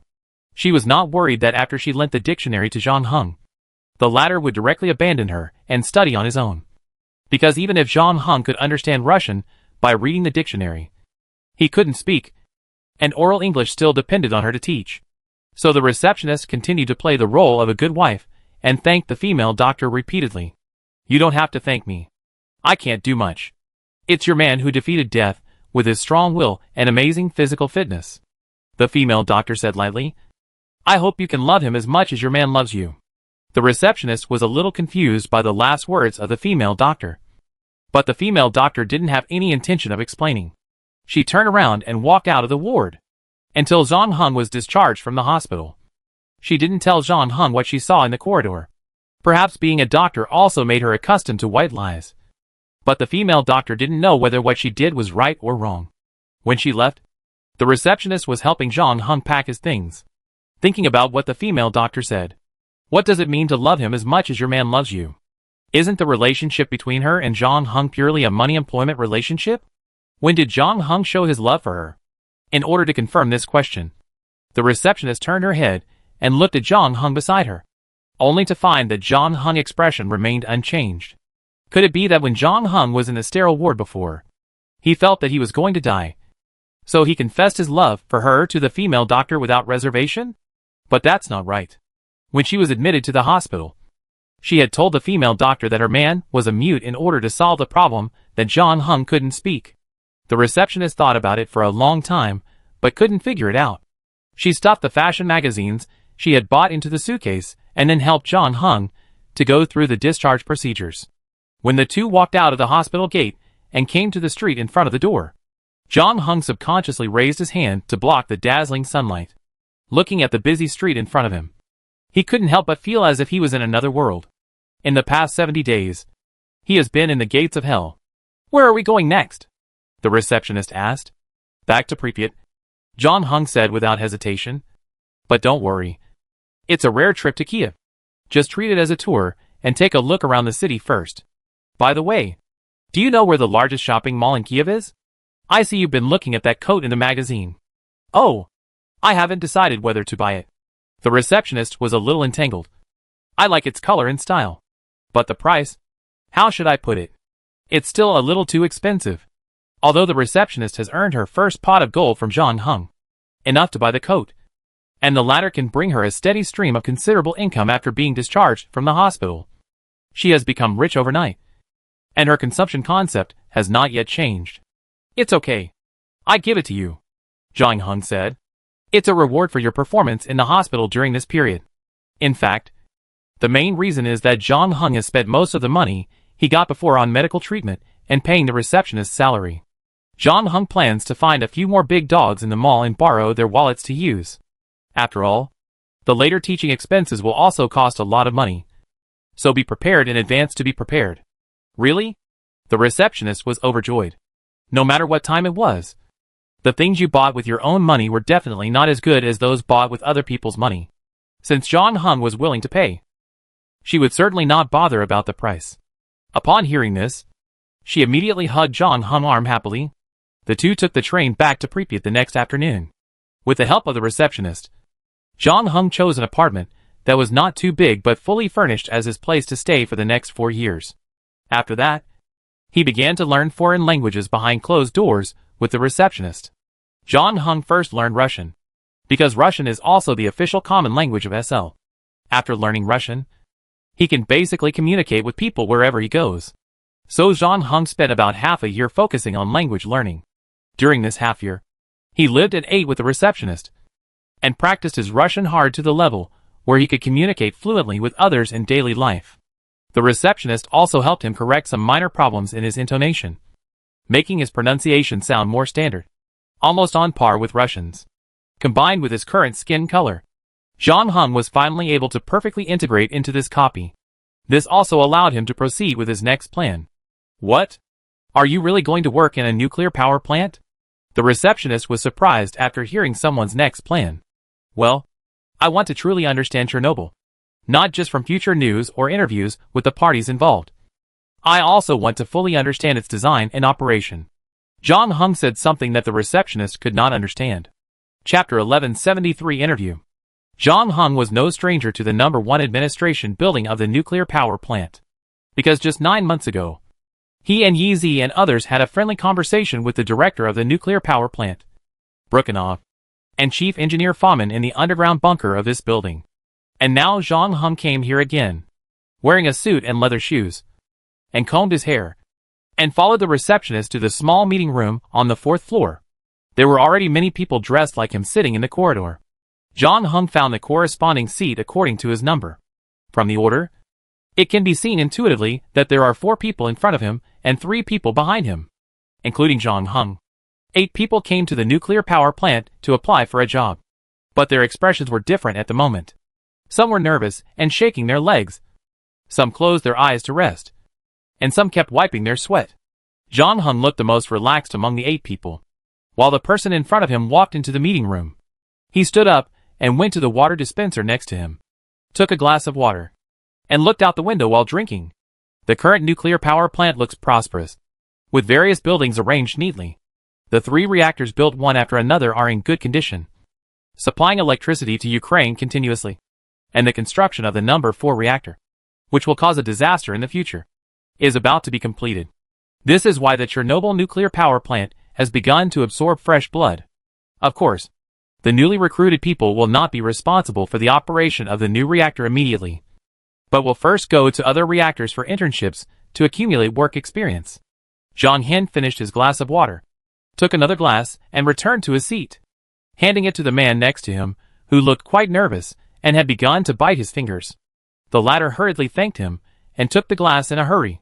"What's your name?" Zhang Heng stretched out a hand. "Yevgeny?"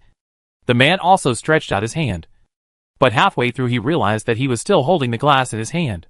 So he stretched out his other hand and shook hands with Zhang Heng in a somewhat awkward posture. "I used to work at the Beloyarsk nuclear power plant. I'm Ivan, from Zaporizhia number 1 thermal power plant." Zhang Heng also introduced himself.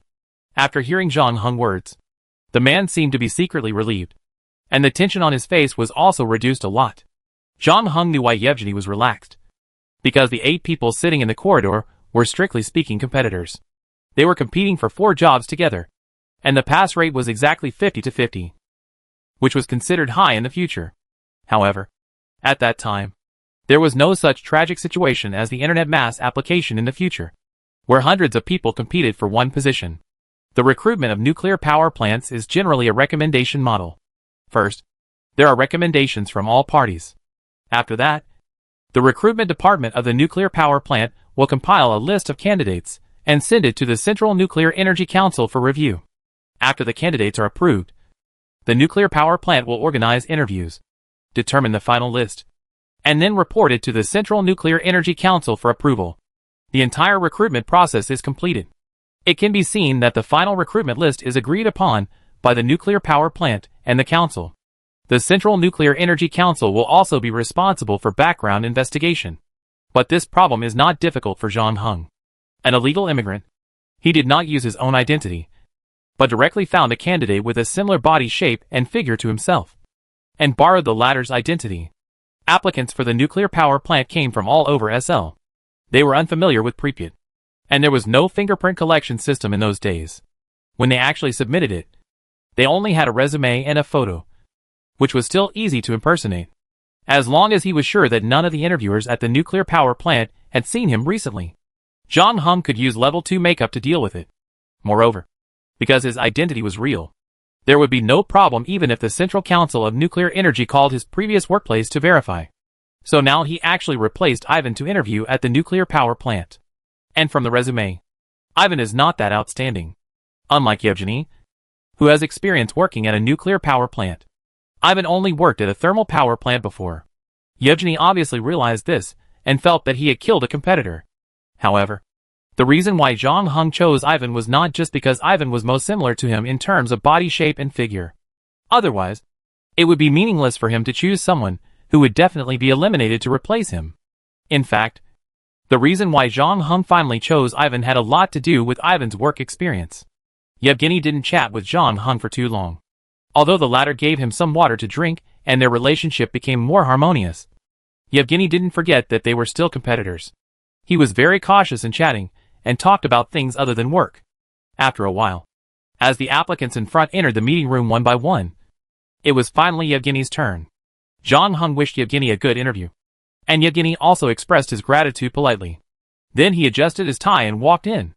It took Yevgeny more than 20 minutes to come out of the conference room. When he came out, he was no longer nervous. He had a faint smile on his face and encouraged Zhang Heng. "It's your turn, Ivan. Come on. Do your best." "Thank you. I will." Zhang Heng stood up after hearing this, passed by Yevgeny, and pushed open the door of the conference room. There was an oval wooden table inside, and 3 people were sitting behind the table. Zhang Heng recognized 2 of them. One was Brukhanov, and the other was Fomin. They both looked pretty good, and they were completely different from after the explosion. Fomin's square face was angular, and he sat there. His deep and bright eyes seemed to be able to see through all the candidates, while Brukhanov had a gentle face and a friendly smile. His upturned eyes showed that everything here was under his control. As for the third person on the right, Zhang Heng searched his memory and found that he had no impression of this person. He had not seen the third person before or after the accident. He should have left the Chernobyl nuclear power plant before 1986. He was now concentrating on the resume in his hand. Frowning slightly. VG Ivan. You are from Crimea. 25 years old this year. That's right. You worked as a turbine engineer at Zaporizhia No. 1 thermal power plant? Yes. John Hung nodded. Then why do you want to work in a nuclear power plant? Because everyone says that thermal power represents the past and the present. And nuclear power, a clean energy, represents the future. I want to embrace the future. John Hung answered fluently. Chapter 1174. A layman. The third interviewer did not comment on this. And he flipped through John Hung's resume. I admire your courage to try new things. But I noticed that you have no experience working in a nuclear power plant before. This is a completely new field for you. I can learn. John Hung replied. I have a strong learning ability. I know. I have no doubt about it. It can be seen from your resume that you were promoted from an assistant engineer to a full-time engineer in a short period of time after graduation. You are very suitable for the work of a thermal power plant. So my suggestion is that you can continue to stay in the thermal power plant. To be honest, the salary we can offer is not much higher than what you get in the thermal power plant. You don't need to give up what you are familiar with and start from scratch. John Hung didn't really care about the salary issue. But he did learn a little bit about it in order to play the role of a good applicant. The third interviewer was not targeting him. The salary of a nuclear power plant was indeed not much higher than that of a thermal power plant. But if there was a choice, many people would still be willing to switch to a nuclear power plant to work. Mainly because in the context of SL vigorously promoting nuclear power generation, the status of a nuclear power plant is higher than that of a thermal power plant. And it will be easier to get promoted in the future. Of course, this is for the management. And for the people below. Working in a nuclear power plant will be more prestigious and more respected than working in a thermal power plant. In addition, the construction of nuclear power plants has been in full swing. And there is a great demand for talents. So they have a greater chance of being promoted. However, this matter cannot be brought to the table. Which is why John Hung answered that he embraced the future. However, the third interviewer obviously heard a similar answer before. So he also persuaded John Hung to give up this idea in a tactful tone. John Hung fell silent after hearing this, as if worried that John Hung did not understand. The third interviewer simply pointed it out directly. The work of a nuclear power plant is not easy. I know how it is promoted outside. Peaceful atoms. Clean energy. But in fact the atoms in the reactor are not peaceful. We need experienced engineers to deal with various situations and prevent the worst from happening. John Hung still didn't speak. But Fu Ming on the other side spoke first. He coughed twice, and then said in his pleasant baritone voice, Oleg, I think you are making a fuss. It has been more than 30 years since the first nuclear power plant was built. And there has not been any major accident. I think this is very telling. Otherwise, the authorities would not have been promoting the construction of nuclear power plants. We are just lucky. The nuclear leak accident caused by the Americans at 3 Mile Island will happen here sooner or later. Oleg said worriedly. You are too pessimistic. The reactor designed by academician Dolezhul is very safe. Brukhanov also spoke at this time. It is precisely because of these nuclear power plants that we can export more oil and natural gas to our allies in Eastern Europe and those greedy guys in the Western world. Academician Dolezhul also warned not to build nuclear power plants in densely populated areas. But look at Pripyat. It is only 3 kilometers away from us. This is a decision from above.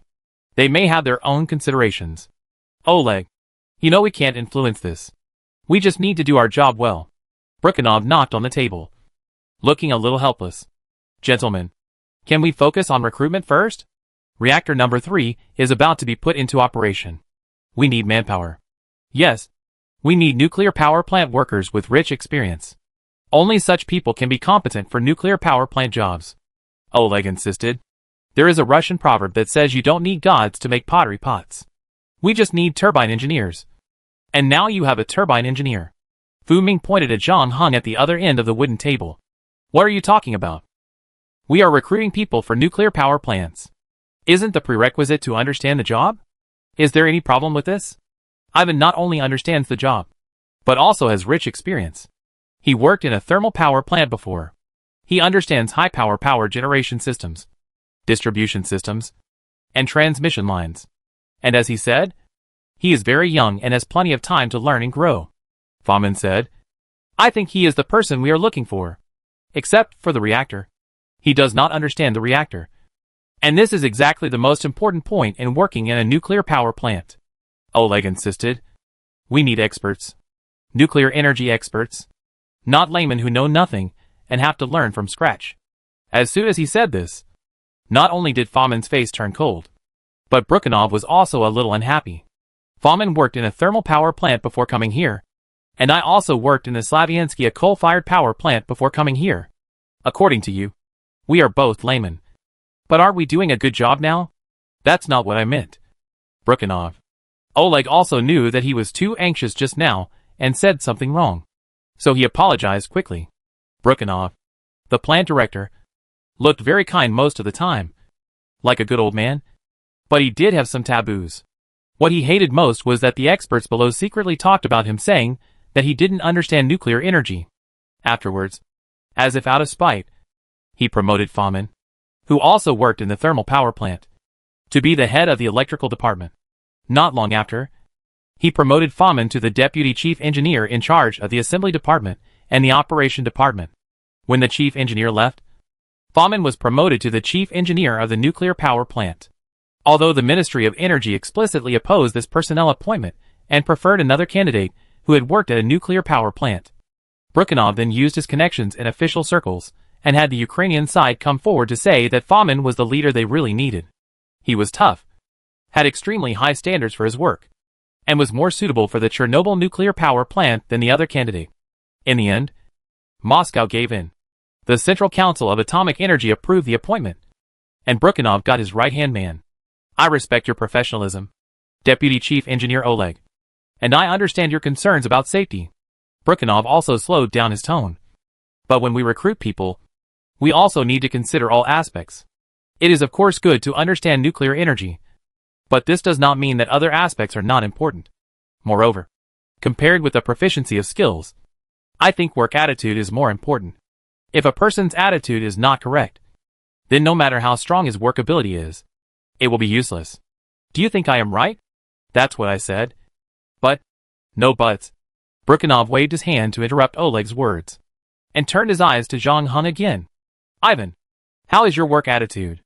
If I can work in a nuclear power plant, I will definitely study hard and never slack off. Zhang Heng said. Very good, Brukhanov said with satisfaction. That's the right work attitude. Next, Fu Ming will ask you a few professional questions to test you. You have to answer them well. But don't be nervous. Fu Ming's questions are all related to your previous work. Chapter 1175, Employment. Fu Ming then conducted a professional assessment on Zhang Heng, and the latter answered smoothly. Since Zhang Heng decided to impersonate Ivan's identity, he would of course do his homework in advance and learn about his daily work from Ivan. In addition, Zhang Heng only knew little about nuclear energy, but he was not completely new to engineering. On the contrary, after going through the Apollo program training camp copy, he could even repair spacecraft. So a mere steam turbine certainly wouldn't be a problem for him. Moreover, his engineering knowledge was further improved in the leaker copy. At least among the applicants, his engineering level was top-notch. Therefore, Fomin and Brukhanov were very satisfied with the final assessment results. Even Oleg on the side had nothing to say. His eyes towards Zhang Heng changed and he shut up. Seeing this, Fomin was in a good mood. A rare smile appeared on his square face. He said to Zhang Heng, Well, let's stop here. Thank you very much for participating in the interview. We will contact you again after the results come out. Zhang Heng shook hands with the three people one by one, and then walked out of the meeting room. He knew he was already stable. The main reason why Zhang Heng chose Ivan was not only because they were similar in stature. The latter was unmarried and had simple interpersonal relationships, but also because Zhang Heng noticed the place where Ivan worked before. Zaporizhia No. 1 Thermal Power Plant. This name sounded familiar to Zhang Heng, and he quickly recalled where he had heard this name. Fomin, the current chief engineer of the Chernobyl nuclear power plant, was from Zaporizhia No. 1 Thermal Power Plant before. So Zhang Heng did not think it was a coincidence. Although Ivan said that he and Fomin had no intersection. When Zhang Heng was questioned by Oleg in the conference room, it was indeed Fomin who spoke for him first. The nuclear power plant was very quick. It was obvious that they really needed manpower, as the No. 3 reactor was about to be put into operation. The list should have been finalized on the same day and then reported to the Central Nuclear Energy Council. John Hung received the employment notice on the third day.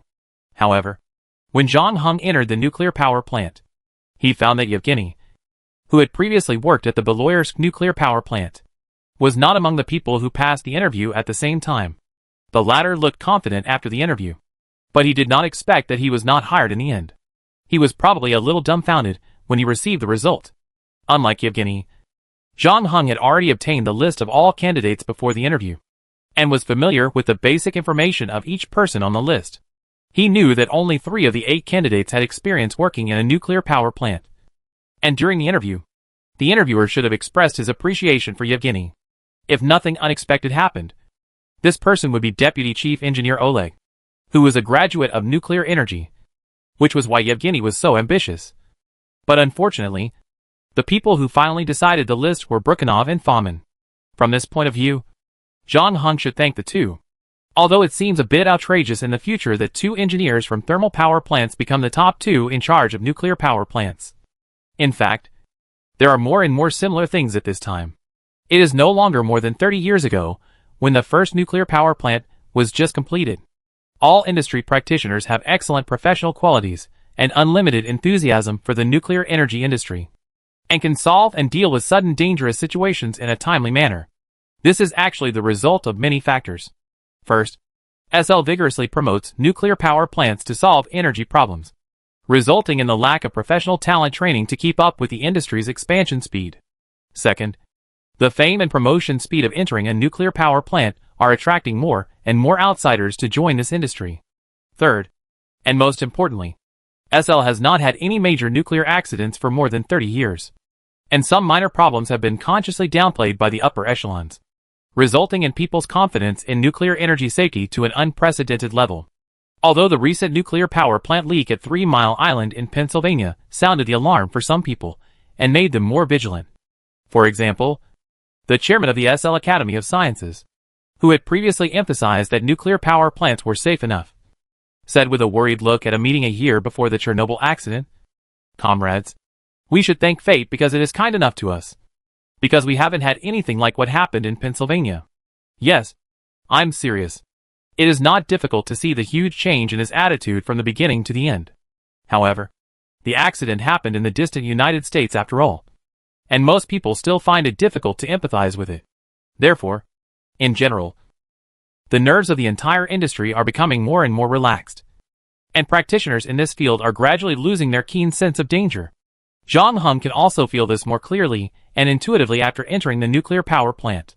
For example, people like Brukhanov and Fomin began to hold high positions. They regarded the nuclear power plant as a cake, and cultivated their own confidence, and squeezed out some real experts. But to be fair, Fu Ming was nice to him. On John Hung's first day at work, Fu Ming came to see him and talked to him about the situation of the thermal power plant. He also enthusiastically said that he could come to him if he had any problems in the future. John Hung had experienced so many ups and downs, and of course knew the real purpose of Fu Ming's visit. Fu Ming was examining this group of new employees to see who was worth training and could be recruited under his command. John Hung himself had good skills, and was from the Zaporizhia No. 1 thermal power plant like Fu Ming. Naturally, Fu Ming would favor him more. In addition, Fu Ming had stood up for him during the previous interview. In the eyes of others, he might have been marked as a member of Fu Ming's faction. John Hung himself didn't care about this. Factional struggles are an eternal theme for humans. Whenever there are more than 3 people, humans will instinctively start to form cliques. There are still 4 years before Fu Ming goes to prison, so he doesn't have to worry about any adverse consequences. With Fu Ming protecting him, it is easier for him to act in the nuclear power plant. In the previous meeting, John Hung expressed to Fu Ming that he lacked basic knowledge in the field of nuclear energy. If there is an opportunity for further study in the future, he hopes that Fu Ming can give priority to his wishes. Fu Ming looked a little surprised, as if he didn't expect John Hung to be so bold. But this did not cause him to be disgusted. It is normal for young people to have ambitions, and knowing what John Hung wants makes it easier for him to control him. However, Fu Ming did not agree immediately, but said that he would consider it. He also did not want to be too nice to John Hung and give him whatever he wanted. This would only make John Hung's appetite grow. So his plan was to delay for a while, and then send him to the next training session when John Hung got anxious. This way, he would both do him a favor and let John Hung know that he could not leave him. Chapter 1176 Safety Experiment and Cause of the Accident. Fu Ming had a good plan. There was a training session right now, but it was not for new employees like John Hung, but for veterans who had worked at the nuclear power plant for a while. This was actually equivalent to a refresher course. Those on the list were more likely to be promoted after the training. Fu Ming did not greet the chief engineer of John Hung department, but when he got the list, he found that Ivan's name was also on the list. Fu Ming was shocked. He asked someone about it, but he didn't know whether to laugh or cry. He didn't expect that he didn't mention it. But John Hung went straight to the department leader and then used his name. Many people already knew that he spoke for John Hung in the interview, and he had a private chat with John Hung afterwards. Fu Ming originally wanted to show his approachable side and win people's hearts, but he didn't expect to be used by John Hung instead. The latter didn't even say anything, just hinted, and the department head added his name. After all, as the chief engineer of the nuclear power plant operation department, no department wanted to offend Fu Ming. Even those who don't like him usually don't want to go against him on such a small matter. It's just a training quota, and no one even asks him for credit. This is why Fu Ming didn't know John Hung was on the list until he got it. However, this list still needs his approval in the end. Fu Ming's pen stopped on Ivan's name for a moment, and finally moved to the lower right corner, wrote the word agree, and signed his name. Although Fu Ming was a little dissatisfied with John Hung's self-assertion, his intention to recruit John Hung did not change. Not saying hello is one thing, and actively crossing out John Hung's name is another thing, which will completely force John Hung to the opposite side of him. So Fu Ming finally accepted the matter with a pinch of his nose. It turned out that John Hung, who had been baptized by the Black Sail Pirate Island, could easily deal with a factional struggle in a nuclear power plant. Even if there were 10 Fu Mings, they would not be his opponent. It took John Hung less than a year and a half to figure out the relevant physics knowledge, the design drawings and design principles of the reactor, and even all the equipment lines of the entire nuclear power plant. In the second year of Chernobyl, he also got the safety experiment plan designed by Fu Ming, and even watched the failure of the first safety experiment. During the day, he worked at the nuclear power plant, and at night, he would continue to learn Russian and Ukrainian with the receptionist when he returned to his residence. In addition, John Hung also took time to go to the hospital in Kiev for 2 follow-up examinations, probably because he was young and strong enough. At least for now, his health has recovered quite well, and no malignant tumors have been found. After John Hung practiced Ukrainian to the level where he could communicate normally, his language proficiency skill, which had been inactive for a long time, finally upgraded from level 2 to level 3. So far, including his mother tongue, John Hung has 11 languages that can be used for daily communication. Moreover, this parallel copy also allowed him to gain a nuclear engineering skill, which is now at level 2. Of course, John Hung's biggest gain is to figure out what defects Fu Ming's safety experiment and reactor design have. It must be admitted that compared with the pressurized water reactors used by most countries in the world today, RMBK has natural defects in its design. It sacrifices some safety in exchange for faster construction speed and lower operating costs. It can replace materials without stopping the reactor, and can also produce military plutonium. From the perspective of people at that time, if there was any disadvantage, it was probably that the radioactivity of the RMBK reactor emissions was slightly higher, and it was not as clean as the VDR-type pressurized water reactor. But in fact, the more serious problem lies in the design of the control rods. Dyatlov had said before that the control rods are used to regulate nuclear fission reactions, because the boron that makes up the control rods can absorb neutrons, which can also reduce the power of the reactor. But the problem is that there is a small piece of graphite at the bottom of the control rod. The role of graphite as a neutron moderator is exactly the opposite of boron. It is used to slow down fast neutrons into slow neutrons to increase the power of the reactor. Of course, the reason why the early designers designed it this way was not to let the operators of the reactor feel the surprise brought by the reversal. The graphite at the bottom also has its role, because the graphite pile has a significant deceleration effect on neutrons, which can appropriately reduce the purity of uranium fuel, thereby saving costs. From an economic point of view, this is no problem. But low-enrichment uranium fuel is not stable enough during the reaction, especially when the reactor is running at low power. At this time, the graphite at the bottom of the control rod can play a role, allowing the reactor to be better controlled. However, this design brings potential risks.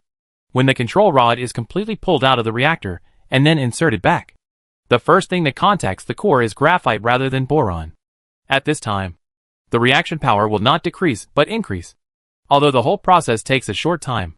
What surprised John Hung was that according to the information he collected before the accident at the Chernobyl nuclear power plant, other nuclear power plants had discovered the problem of power increasing first and then decreasing after the control rod was inserted into the reactor, and reported it to the relevant departments. But because it did not cause any safety accidents, it did not receive enough attention. On the other hand, we must also admit that the designers of the RMBK reactor have made a lot of efforts to ensure the safety of the reactor. For example, the safety manual clearly stipulates that during the operation of the reactor, the core must ensure that at least 28 to 30 control rods are inserted. In addition, the reactor is also equipped with an emergency core cooling system. When the cavitation coefficient in the reactor increases, the water tank of the emergency core cooling system will be opened immediately and injected into the reactor. However, in order to prevent cooling water from entering the high-temperature reactor and causing thermal shock, Fu Ming disconnected this device that can save lives at critical moments from the multiple force circulation loops during the experiment. After watching Fu Ming's first failed experiment, John Hung was almost certain that the people in the control room did not follow the safety manual as they had said before. The situation on the night of the explosion was much more complicated than the first experiment, because the safety experiment did not go as planned. The reactor had been running at low power for quite a while before and fell into the iodine pit. In order to climb out of the iodine pit, the operator pulled out too many control rods, which eventually caused the reactor power to rise rapidly. After that, because the safety system was cut off and could not take effect immediately, the people in the control room could only hurriedly insert all the control rods back into the core to suppress the fission reaction. Unexpectedly, it triggered the design defects of the rate reactor, which eventually led to the destruction of the entire nuclear power plant. Chapter 1177 White Mare. John Hung changed his clothes, got off work at the power plant, and returned to his residence. After opening the door, he saw the receptionist busy killing fish and preparing to make squirrel mandarin fish. This dish was learned from Zhang Hung. Of course, there is no mandarin fish in Ukraine, so other fish caught in the Pripyat River can only be used as a substitute. While scraping the fish scales, the receptionist asked John Hung in Ukrainian, "How was your work today?" "Well, it's the same as usual." John Hung put the paper bag on the table. "I bought the pickles and jam you asked for on my way home from get off work." "Great. I can use them," the waitress said happily. John Hung unexpectedly got 2 more points when he bought the pickles. So far, he has got 192 points in the parallel dungeon, and the skills that need to be upgraded have been upgraded almost.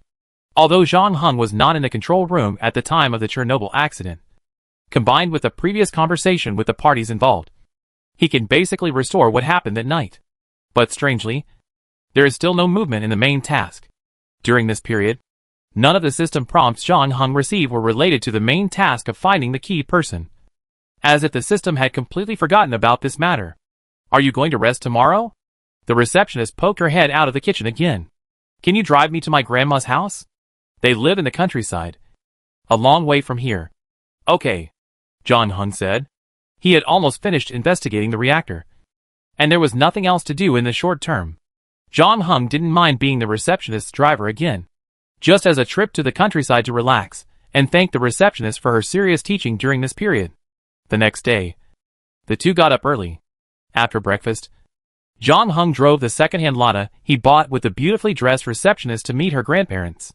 In fact, this area was already inhabited long before the construction of the nuclear power plant and Pripyat. More than 10,000 of them lived in Chernobyl, which is located in the central area, and the remaining approximately 40,000 people lived in various villages. At that time, the population density here was very low, and there was often no family to be seen for dozens of kilometers. The nearby farmers mainly made a living by farming. And of course, there were also some hunters and fishermen. The gray Lada was driving on a muddy dirt road, with dwarf pines all around. It was winter now, and a heavy snow had just fallen about 3 days ago. There was a lot of white snow left on the pine trees. The temperature had dropped below zero. But the air outside the window was very fresh. Unlike the town, everything here was still in its natural and original state. The woods were full of mud and moss. And from time to time, you could see some small animals coming out to look for food. John Hung saw 2 wild deer along the way. They don't need to hibernate. In autumn, they have already grown long, dense fur. In addition, they have accumulated enough fat under their skin to help them resist the cold and scarce winter. Usually, these wild deer hide deep in the woods. I don't know if it's because of the heavy snow that made them a little bolder and ran to the edge of the woods. When passing a stream, John Hung got out of the car and washed his face with cold water. When he looked up, he saw a mare appeared on the other side of the stream. Its hair is snow white without a trace of impurities. Its slender body and strong muscles are full of strength and elegant beauty. If it weren't for the fact that it has no sharp horns on its head, it would be a unicorn from a myth. This beautiful beast is standing quietly by the river, looking at John Hung across from it. When the latter was about to stand up, the white mare also raised her hooves and turned to run deep into the woods. Did you see it? John Hung walked back to the car and asked the waitress on the passenger seat, who was at a loss. What did you see? That white horse was standing by the river bank just now. Oh, sorry. Maybe I got up too early this morning and I'm still a little sleepy. The receptionist yawned. I seem to have dozed off for a while just now. And I didn't see anything. A white horse. It might belong to a nearby villager. No, it should be a wild horse, John Hung said. Wild horse. That's impossible. I grew up here when I was a child, and I never knew there were any wild horses nearby. The receptionist shook her head and said, Could you have seen it wrong? Maybe. John Hung did not tell, and sat back in the driver's seat, started the car, and drove across the stream in front of him. John Hung had already checked when washing his face. The water level here is very shallow, so there is no need to worry about flooding the exhaust pipe.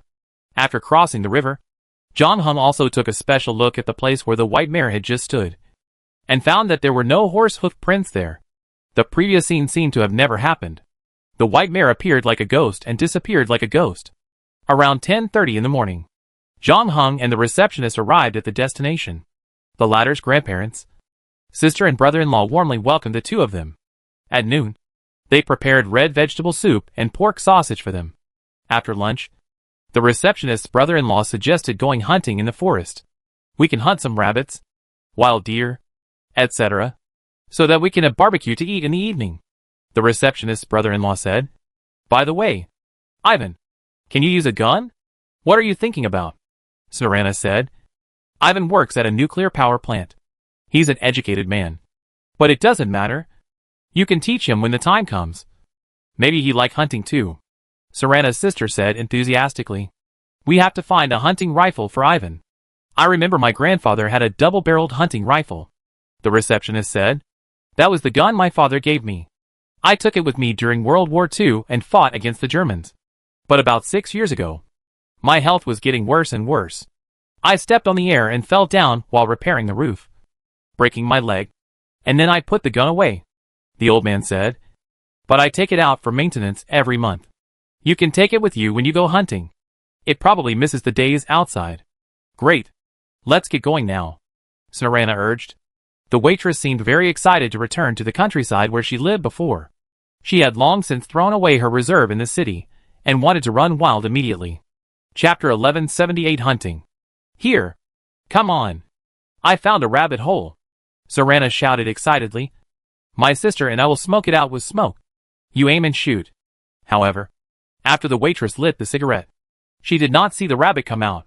Just when she was disappointed, she heard John Hung say, 3 o'clock, under that tree. I saw it. Sarana's brother-in-law was also a frequent hunter in the forest. John Hung immediately saw the target after reminding him. Rabbits usually don't leave only one exit when digging holes, which is why the saying a cunning rabbit has 3 burrows comes from this. The fire that the waitress and her sister lit did work in the end, but it just smoked the rabbit out of another hole. Sarana's brother-in-law immediately raised the hunting rifle in his hand. He had good marksmanship. From the way he held the gun, it could be seen that he had practiced many times, considering the current tense relationship between SL and the Western world. No one knew when the war would start again, so it would never hurt to practice more marksmanship. This is why Serana's sister told John Hung that her man could teach him how to hunt. However, this time his opponent was also very alert. After getting out of the hole, he just stood there for a moment, and seemed to have sensed some danger, and immediately rushed out again. Almost at the same time, the gunshot rang out. The bullet rubbed its fur, and hit the dwarf pine next to it. Damn it! Serana's brother-in-law cursed inwardly. He hurriedly reloaded the gun again after the first bullet missed. However, when he picked up the gun again, the hare had already run away for a considerable distance, and was probably startled by the gunshot, and was still running for his life. Serana's brother-in-law had no other options when facing the moving prey, especially since the hare's fur was very similar in color to the snow on the ground, which made it almost impossible for him to aim. Just as he was about to give up, a gunshot rang out beside his ears. Hit it! Serana saw the running hare with her own eyes, trembled, fell to the ground, and cheered. I haven't seen you for a few months. Vitas, have your shooting skills become so good? I only fired one shot. Vitas was also wondering. He turned his head to look at John Hung behind him, who had already put away the antique double-barreled shotgun in his hand. Ivan fired the last shot. Serana's sister happened to be standing between Vitas and John Hung, so she could hear clearly where the second shot came from. She asked curiously, Ivan, you have practiced shooting before, and you are so accurate. Well, I met a hunter in the mountains before, and she taught me how to shoot, John Hung said. Vitas felt a little unbelievable. What kind of hunter can teach you to shoot like this? Are you gifted in shooting? No. She taught well. She is much better than me, John Hung said truthfully. From the expression on Vesta's face, he obviously didn't believe John Hung's words, because according to John Hung, the hunter who taught him to shoot was probably unmatched in shooting skills. But because John Hung was a guest after all, he didn't question it in person. Serana ran to pick up the shot rabbit, and then the four of them continued to walk into the mountains. On the way, John Hung was also chatting with Vitas, asking the latter about the white mare. A snow-white horse? I have never seen one anyway. Vitas shook his head. There are not many people in the village who raise horses. The only two families raise pack horses for carrying goods. The kind of horse you mentioned should be very valuable, and it is not what people here should raise. Yeah. John Hung could of course imagine what Vitas said, but he asked again for safety, because John Hung himself could not imagine the origin of the white horse. So he could only try his luck with Vitas, and see if he could meet it again during this hunting trip. Unfortunately, although the four of them had a lot of gains, including catching 2 hares and a fawn, the white mare that Zhang Hung had seen by the stream before never appeared again. After hunting the deer, the four of them looked at the sky and did not plan to go forward. Vitas and Zhang Hung carried the prey into the trunk of the car. I know a way to get home quickly. But what? You'd better slow down when passing a place in the middle, Vitas said. Is it Aunt Sock's residence? Serana also interrupted. She has always had a bad temper. It is said that her husband died a long time ago. She has lived alone since then, and has not interacted with the people in the village. She only keeps a close eye on her vegetable field. I remember when I was a child. Some children went to play in her field. She rushed out with a gun, scaring the children and their parents. My mother later used her to scare me. How is she now? Is she feeling better? No. It's even more exaggerated. A week ago, a car passed by her door, and she shot and broke the window. Fortunately, the person inside was fine. Later, she said she misheard and thought it was a villager driving a tractor to steal her vegetables. So scary. Then we should not pass by her door, Serana said worriedly. It's okay. We just need to stay away from her. Although the old woman is hard-hearted and has a weird temper, her shooting skills are not as good as Ivan's. We can go home before dark if we go that way. Then let's decide it.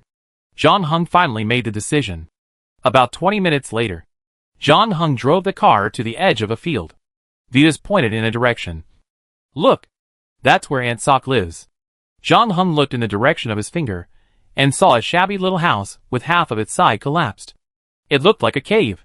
It was hard to imagine that anyone would be willing to live in it. Aunt Sock's husband died early, and she had no children. The villagers felt sorry for her, and wanted to help her repair the house for free. But after the gun incident, it was left unresolved. She lives here alone. But speaking of it, She is over 80 years old. Every winter, everyone thinks she may not survive. But she can still be seen the next year. So, at least her body is really good. Really? John Hung looked at the small house again. Although it looks very dark and dilapidated now, the building structure is actually quite grand when it was first designed. Both the floor area and the building height are larger than the ordinary small houses in the village. This is why its Sok can still live well even though it is half collapsed now. Chapter 1179 The Return Journey. John Hung slowed down the car according to Vita's instructions, and the gray Lada slowly drove past Aunt Sok's door. Fortunately, the things that everyone was worried about did not happen during this process. The cabin was very quiet, and there was almost no movement. Although it was not yet night, the sky had begun to darken. John Hung looked in the direction of the window. It was pitch black there, and the curtains blocked the inside tightly. No one knew what the strange old woman named Sok was doing inside. John Hung glanced at her and heard Snarana's voice behind him. Let's go. Go back and eat barbecue early. John Hung hummed, retracted his gaze, then stepped on the accelerator. The car began to speed up, leaving the small house on the hillside behind. John Hung and the waitress stayed in the countryside for 2 days in total. In addition to hunting, the two also went fishing by the river. Snarana originally wanted to show off in front of John Hung. After all, hunting is a sport for men, and she used to go fishing with her grandfather when she was very young. So this skill is still very good. But what she didn't expect was that she couldn't beat someone in fishing. John Hung seemed to have just chosen a place at random, cast the bait, and soon there would be fish to bite the hook. After a morning, Snarana looked at the fish in John Hung's bucket, then looked at the fish in her own bucket, and the key of meat pie prepared by her grandmother in her hand suddenly lost its fragrance. This is so unfair. Snarana threw away the fishing rod and protested. It's okay that you learn languages so quickly. But why are you so good at hunting and fishing? There is no trick. It's just a matter of practicing more. John Hung picked up the fishing rod, took the newly caught fish off the hook, and put it into his wooden barrel. If he hadn't been good at catching fish before on the island, he would have starved to death. I have to admit that life in the countryside is still very comfortable. Except for the white mare he met by the stream before, and the old woman named Sok who lived alone in the west of the village. John Hung didn't encounter any strange things. Everything here seemed so beautiful. The folk customs are simple, and the air is fresh. No wonder many residents of Pripyat are willing to go to nearby villages to relax on weekends and holidays. Unfortunately, in less than 2 years, this place will be contaminated by nuclear radiation and become uninhabited. Even the wild animals will be cleared away by the militia as mobile radiation sources. It will not be until decades later that animals will return here and settle down here. Trees and vegetation will grow again. Even some people who miss their homeland will secretly return here to settle down despite warnings. However, the radiation will also remain on this land for a long time. Like a curse. With bread and sausages made by Snarana's grandmother, John Hung and Snarana set out on the return journey again. There were about 400 days left in the game of this parallel copy, and John Hung had basically learned everything he could learn in the nuclear power plant. Because of his solid technology and excellent interpersonal relationship management skills, John Hung even became the director of the turbine department. Later, Brukhanov also talked to him and hinted that he would be promoted to the operation department as deputy chief engineer after he accumulated another 3 to 5 years of experience. At that time, John Hung was only in his early 30s. This speed of progress can be said to be a rocket. He would also be the youngest deputy chief engineer in the history of the nuclear power plant. However, John Hung himself was not very interested in this appointment. He entered this parallel instance to find a solution to the main task, not to play Dulala's promotion diary. The reason why he became the director of the steam turbine department was to become a senior executive of the nuclear power plant, so that he could more easily access some core documents and information. Now that his work in the nuclear power plant has been basically completed, he naturally doesn't care about whether he will be promoted or not. Moreover, according to Brukhanov, the parallel instance had already ended and he was not here. So in the following days, John Hung also declared himself to be a lazy person with his actual actions. He still completed his work well, but he didn't care about other things. The receptionist was surprised to find that John Hung seemed to have a lot more time since he came back from the countryside. The two of them usually wandered around the town when they were free, from shopping malls to restaurants, and even the newly built amusement park. John Hung took her to play. And when they went shopping, the receptionist found that she was no match for John Hung at all. The latter often walked for a whole day, and even some corners were not spared. In addition, John Hung seemed to be particularly concerned about urban construction. When he heard that construction had started somewhere, he would run over to see it. It was hard for Serena to understand Min's innate passion for excavators. But overall, she was quite satisfied with her current life. Even though John Hung had completed his language studies, he still paid Serena's salary on time, which made Serena feel a little embarrassed. So she took the initiative to do the shopping and housework. However, she would occasionally see John Hung standing in front of the window late at night, looking at the city below, wondering what he was thinking. Once you stop calculating time deliberately, time will fly faster. In a blink of an eye, John Hung had been in the parallel instance for the 1440th day. That morning, Serena and her friends went to the stadium to watch a game, leaving John Hung alone at home. He glanced at the clock on the wall. He glanced at the starfish in his hand again. There was only 1 second left until 24 o'clock. John Hung adjusted his breathing and lay on the sofa. When he opened his eyes again, he was back in the hammock, and a feeling of physical weakness came over him. It was the long-lost nuclear fatigue. John Hung knew that his physical condition had been reset to the state before he entered the parallel instance. The good news was that he already knew his current physical condition, including the timetable for the deterioration. The bad news was that he would have to feel the pain of his body being destroyed by nuclear radiation again. John Hung did not want to go through what he had experienced in the ward before, even though he could tolerate and handle the pain better than ordinary people. And he could not be sure whether the treatment would be as smooth as last time. No, John Hung was almost certain that it would not be as smooth as last time. So he needed to pass this round of the instance quickly before his body deteriorated to the point where he could not move.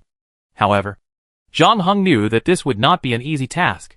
Fortunately, after 4 years of parallel instances, he was ready. Chapter 1180 Final Action. The room was exceptionally quiet at this moment, because everyone knew clearly in their hearts that tonight's action was a gamble for them. Shelbyna was their last hope to complete the main task. Although if there was no result after investigating him, everyone could choose to leave Pripyat and wait for the official investigation results. But considering everyone's current physical condition, I'm afraid only John Hung, who was in the best condition, could wait until then. So for the other 3 players, tonight's action was basically equivalent to the final verdict. Maybe because no one spoke for too long, Mouse couldn't stand the silence. So he took the initiative to bring up the topic. I wonder how Coconut is doing now. It would have been fine if he didn't speak, but the atmosphere became more solemn when he opened his mouth. After a while, the boy in the costume symbolically raised his arm that was almost unable to be raised. Good question.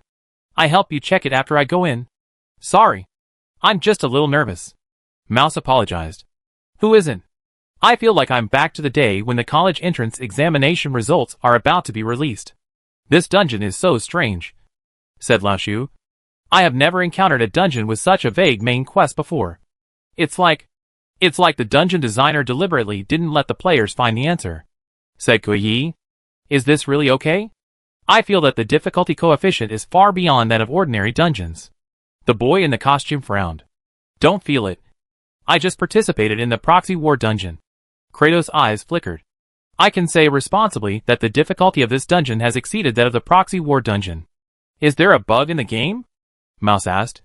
But it seems that no player has encountered a bug so far in the game. Whether it is a bug or not, we have no choice now. The only way left is to complete the mission, Kratos said. And then she looked at the clock on the wall. The current time is 11:37 p.m. It should be almost midnight when they arrive at the Pripyat Hotel. Sherbina should have returned to the room, which means they can start the action. Take all your things with you. If everything goes well, we may not have to come back, Kuaisho said.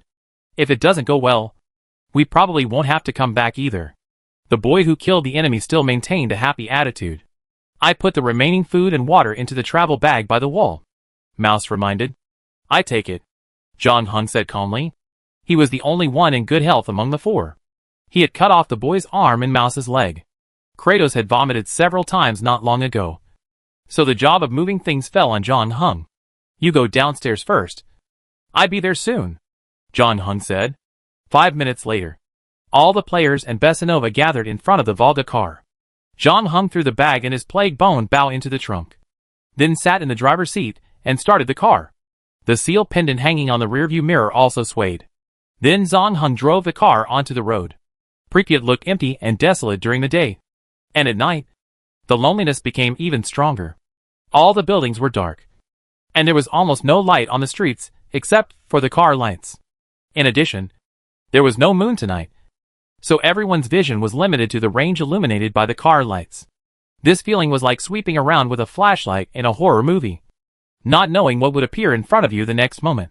And I don't know if it was to fulfill the player's ominous premonition. But then, they saw something really appear in front of the car lights. It was a white mare, with no trace of hair on her body, beautiful like a statue, standing quietly in the middle of the road with her neck tilted up. No one knew when it appeared there. And when they found it, the car was less than 10 meters away from the white mare. It was too late to brake at such a short distance. It looked like Valda was about to hit the white mare. And what awaited them next was a car crash. The look in the eyes of the mouse on the passenger seat had changed from surprise to confusion and then to horror. He stretched out his hand and prepared for the collision. But the expression on John Hung's face hardly changed. He did not slow down at the first moment, as if he did not see the white horse in front of him at all.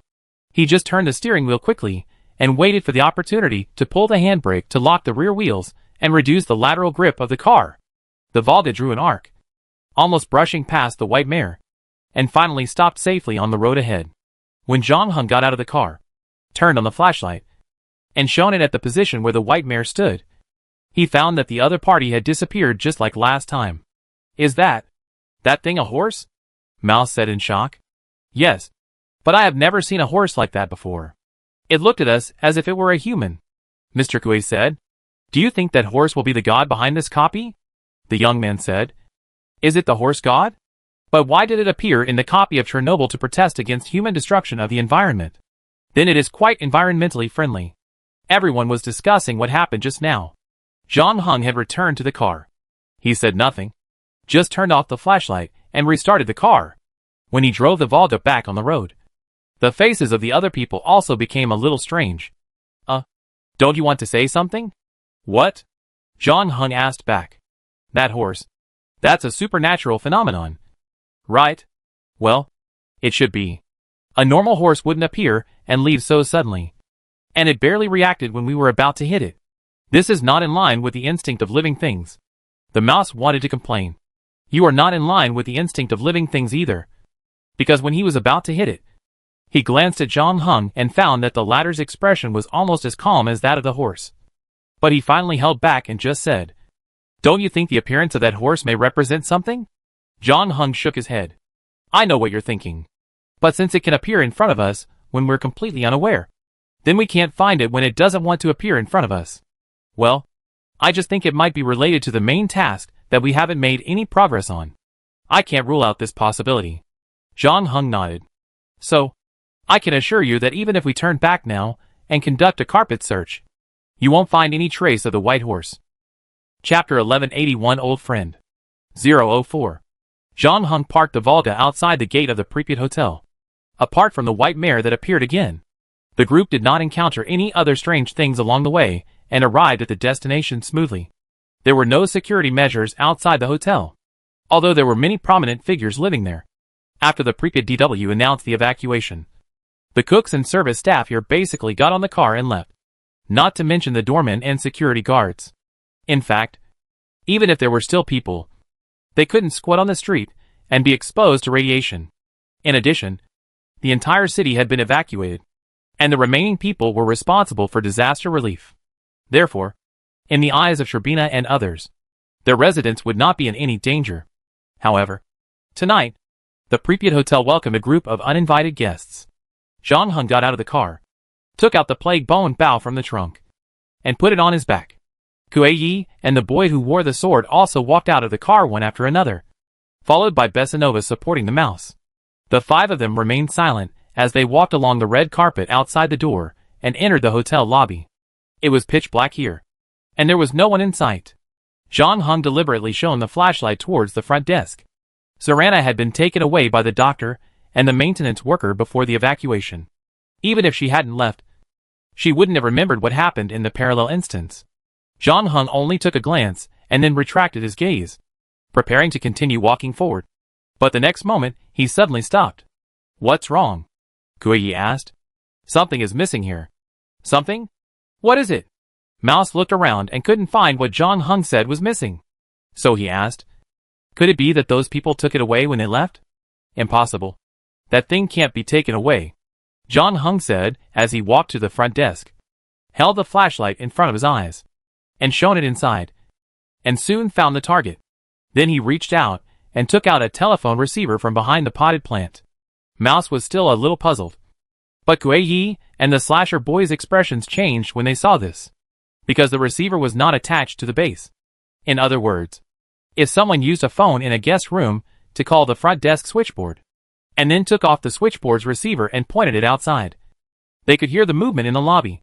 It seems that someone knows we are coming, John Hung said lightly, and put the receiver back. Is it someone from the committee? The slasher boy said. Is it because we held Conbits hostage before, which made him alert? Conbits is just a technician. Even if he is alert, he can't do this, John Hung said. Anyone who can think of using a receiver to monitor obviously has certain reconnaissance and counter-reconnaissance capabilities. Then who is targeting us? Kuei frowned. Could it be that the people from that place really came? Although Kuei didn't say the name, John Hung and others knew what she was talking about.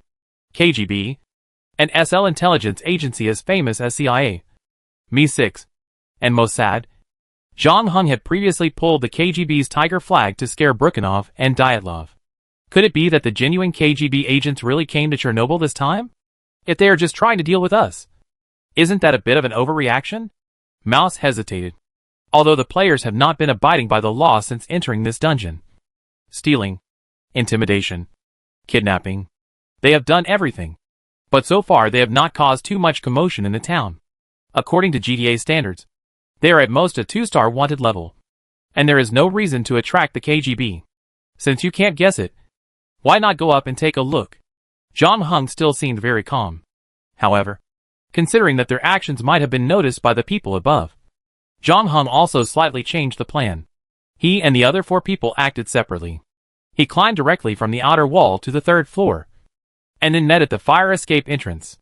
If there were people lying in ambush there, John Hung could kill them in advance. After agreeing on the next action plan, Kuei and others waited for about 2 minutes as agreed, and then walked up the corridor. They did not walk fast, mainly because Mouse's thigh was swollen like a carrot. Although Bezanova supported him, and he also found a crutch, he still walked very reluctantly. If he hadn't been needed as an interpreter, he would have been waiting in the car. When he thought that the legendary KGB might be waiting for him overhead, Mouse became more and more nervous. If the battle situation was not favorable at that time, he didn't know if he could escape. The 4 of them carefully groped their way to the 2nd floor with flashlights. Fortunately, they didn't encounter any danger. But when they wanted to continue climbing up, an accident happened. Kratos and the boy who killed the girl had just taken less than 2 steps when they heard the breathing of Mouse and Bezanova behind them become heavy.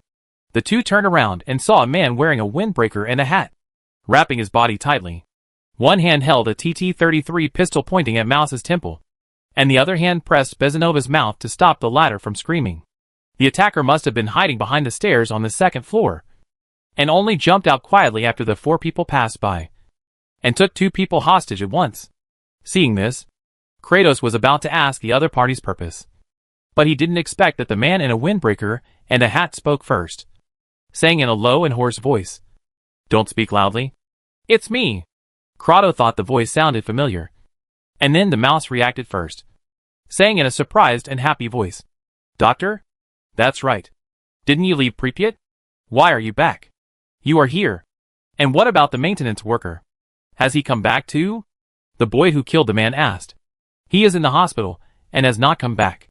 In fact, if you see him, you will know why he can't come back," the doctor said. As he spoke, he put away the pistol in his hand and took off his hat. When everyone saw the face under the hat, they couldn't help but gasp. It couldn't even be called a face anymore, because it had swelled to 1.5 times its normal size, and the skin had begun to fester, hanging in strips, like a severe burn. It was only then that the others noticed that the doctor's hands were also wrapped in bandages. Obviously, his festering skin was not only on his face. Didn't you and the maintenance worker leave Pripyat? How did you become like this? You may have to ask Simon about this question. The doctor's eyes flashed with anger and pain. Chapter 1182. This is a good suggestion. Simon? Mouse didn't know what Simon had to do with the doctor's current plight.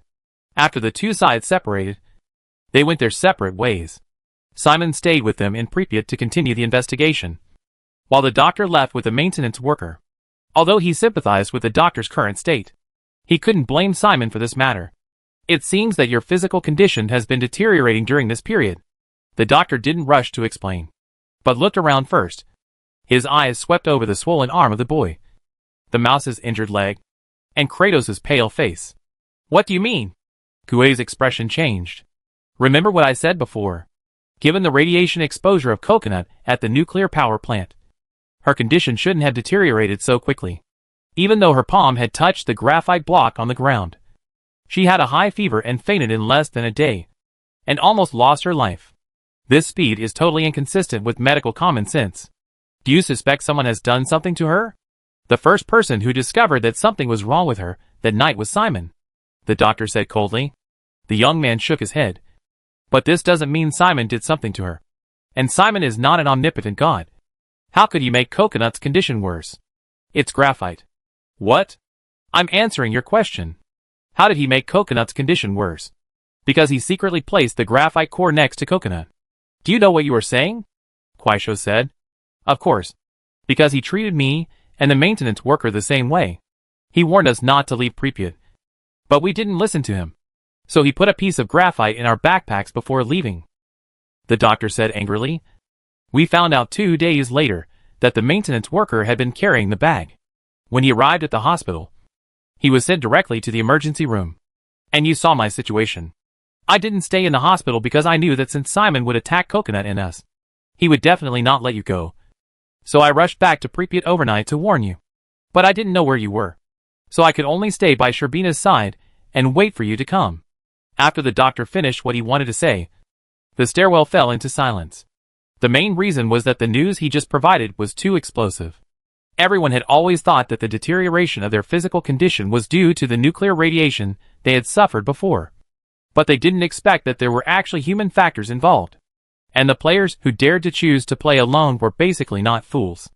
After careful consideration, they found that the doctor's words were still very credible. Not only because of the two things he said, but most importantly, Simon was the only player whose physical condition remained in a relatively good state until now. If someone is really doing something behind the scenes, Simon is undoubtedly the most suspicious. But the boy still finds it hard to accept. Simon, why did you attack us? Even if you don't believe in his character, isn't this a single-player cooperative mode? Players are teammates, not enemies. You have to ask him about this, the doctor said. After he finished speaking, Kratos opened his mouth. What do you want to say? The boy asked.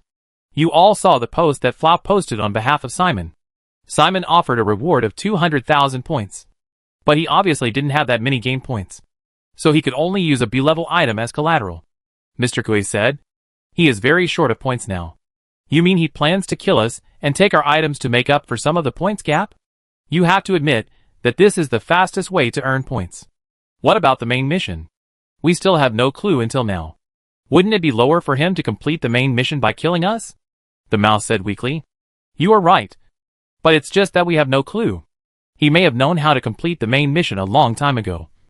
So he started to deal with us. After killing all of us, he will calmly complete the main mission alone and return with a full load, the doctor said.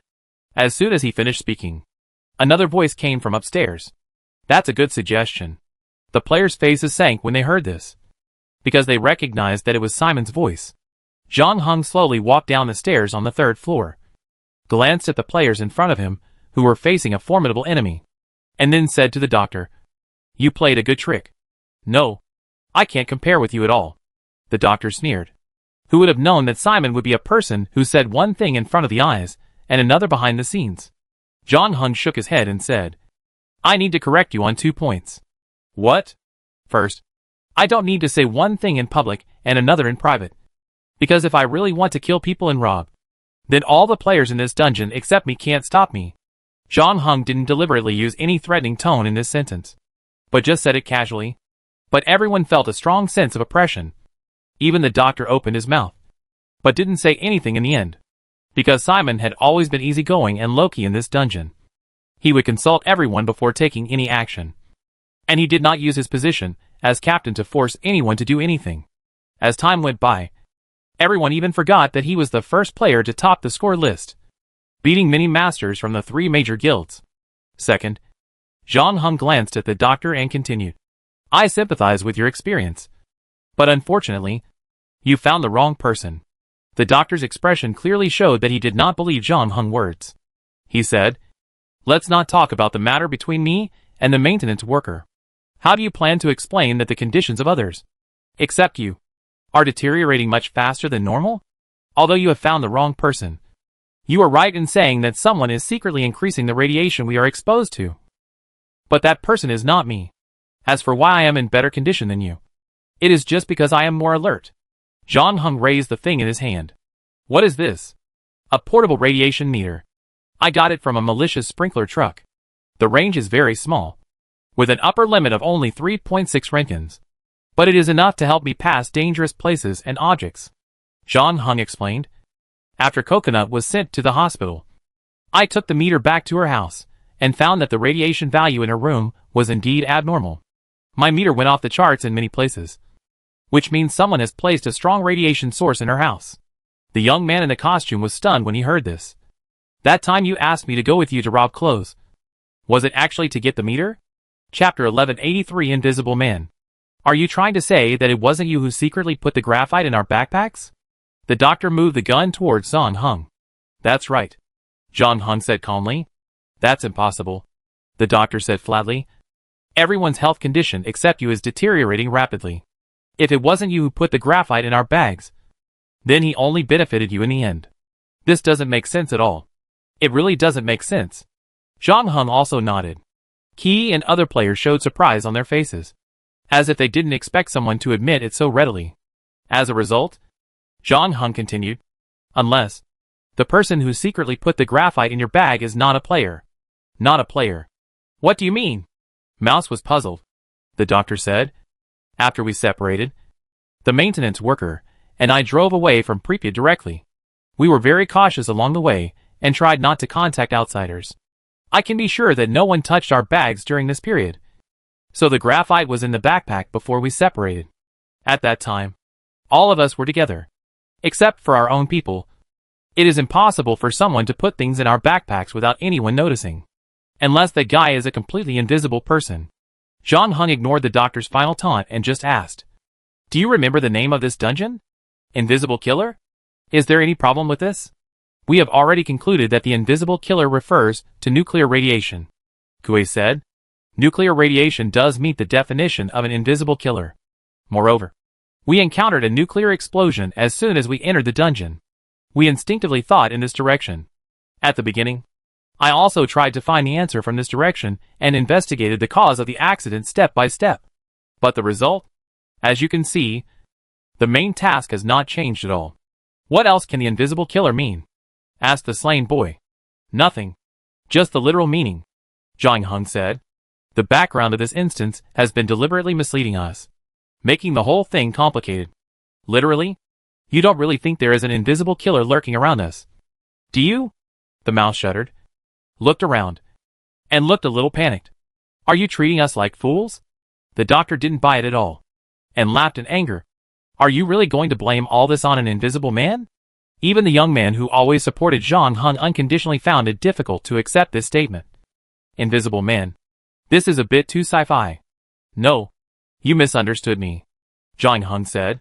The teacher who taught me assassin skills once told me that the best way to disappear quickly in this world is to completely blend into the surrounding environment and become a part of it. So, for now, what is the fastest way to blend into the environment? Kui said. Disguise as a player, John Hung said calmly.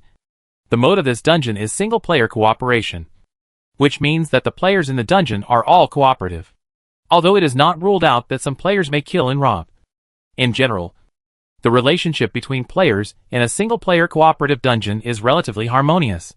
What's more, the background of this dungeon is the famous Chernobyl accident. From the first second of the game, the shadow of death has been hanging over our heads, especially when we have no clue about the main task. It is almost impossible for us to doubt our companions around us. Zhang Heng paused and continued. Like I said before, this instance has been deliberately misleading us from the beginning. When we first entered the instance, there were 7 of us in the same room. When we found that there were players all around us, we naturally thought that all 7 of us were players. This is a kind of inertia in thinking. But then, we all briefly introduced ourselves. At least I didn't hear anything wrong at the time. Even if the NPCs in the instance could blend in with us, it would be difficult for them to imitate our tone and way of speaking. And the most important thing is to understand the real world. Although Qi still disagreed with Zhang Heng's inference, she did start to think about this possibility. Of course, ordinary NPCs can't do it, but someone can do it. Who? The master behind this copy. Zhang Heng said calmly. The master behind this copy? Your story is getting more and more absurd. The doctor sneered. It is not ruled out that some gods will appear in the copy, but I have never heard of any god who will personally participate in the game. Others may not, but I know there is one person who will definitely do it. In fact, I will not be surprised by anything he does. Zhang Heng said. Do you know which god is behind this copy? Kratos' eyes moved. Yes, Loki, the god of lies and tricks in Norse mythology, is the one hiding among us and making trouble. Zhang Heng said. This is in line with his style of doing things. You said that the god behind this copy is Loki? Where is the evidence? So far, all we have heard is your lies. The doctor clenched the TT-33 in his hand and said with a bad look. The evidence is hidden in every corner of the copy. Loki, although he has always appeared as a person who can ignore the rules and tease people everywhere, he can indeed break many constraints. This is why this copy is so strange. However, according to my speculation, he still needs to abide by some basic rules in the game, such as not setting up an unsolvable copy. He can increase the difficulty of the copy to a certain extent, but he must also leave a mystery accordingly. What's the answer? Asked the young man. According to Norse mythology, Loki is an excellent shapeshifter. He has appeared in different stories in the form of a seal, a salmon, a white mare, a fly, and an old woman named Sock. The white mare? The one we met on the way to the hotel? Mouse said in surprise. Zhang Heng nodded. The old woman named Sock lives in a small village not far from Pripyat. The small building she lives in is taller than ordinary houses, because in Norse mythology, she belongs to the giant tribe. In addition, the building has collapsed in half, corresponding to the cave she lives in the story. Dolphin. Is it the pendant on our car? Kuei quickly thought of the dolphin interior hanging on the rearview mirror of Volga's car before. Salmon. It can't be those canned salmon we have stored. Mouse is also very good at learning from one example. Chapter 1184. The truth is always not pleasant to the ear. So you think the god behind this instance is Loki? That Loki? The doctor asked. Yes. And there has always been a view in the academic community that Loki is not only the god of lies and tricks, but also the god of fire, which just corresponds to the fire in Chernobyl. Zhang Heng said. To be honest, he had never thought that Loki would be the mastermind behind this instance. Although Zhang Heng and Loki had never met, the two sides had actually fought in secret because of the matter of Jormungandr. And Zhang Heng also learned from Fan Mainen that Loki had been eyeing him a long time ago. So when Zhang Heng realized that he entered Loki's copy in this round of the game, he didn't think it was a coincidence. As for the others, they could only say that they were unlucky and were involved in the copy designed by Loki to deal with him. The doctor's expression on his scary face kept changing. Obviously, he was also thinking about what Zhang Heng had just said. He also had to admit that Zhang Heng's speculation was still credible, because he and the maintenance worker had seen the mysterious white mare not long ago. But he did not move the TT-33 in his hand away from Zhang Heng's chest, but just slightly distanced himself from the mouse beside him. The god of lies and deceit is between us right now. This is not the explanation I want to hear, the doctor said. The truth is always not very pleasant to the ear, Zhang Heng said. And when he finished this sentence, the atmosphere became subtle. Almost all the players present took a defensive posture at the next moment, because no one knew whether Loki was standing next to them. You have to know that this is Loki. Not some forgotten ancient god who is lingering on. Nor a newly born god who is still in the learning and growth stage. But a traditional god who has existed for thousands of years and still has great power and is still on the rise. Every god like this is not easy to deal with. Let alone Loki, who is known for his tricks and lies. According to what you said, Loki is the key figure to be found in the main quest. If I shoot each of you in the head next, can I find out who Loki is and pass this dungeon? The doctor said in a grim tone. I advise you not to do that. John Hung said. Why? Loki is a god. Gods can't be killed by mortals. Right? So I shoot you, and we know the results soon. The doctor loaded the pistol in his hand. Who told you that gods can't be killed by mortals? John Hung said indifferently. I've killed more than one. That's perfect. Kill Loki, and all of us players can pass the level. The doctor said. Although gods are not unkillable. You can't kill them with a TT-33. John Hung said. You can't even kill me with this gun. So if I were you, just put the gun down. Because Loki would like you to do that. Stirring up suspicion and disputes is his specialty. The doctor hesitated again after hearing this. And then he saw the young man in the kung fu pulled out the military dagger from his waist and threw it at his feet. As usual, he was the first to respond to John Hung, raising his hands to indicate that he had no other weapons, and said, Simon is right. Since we know that Loki is behind this instance, we can find him out from among us in a peaceful way. I think so too.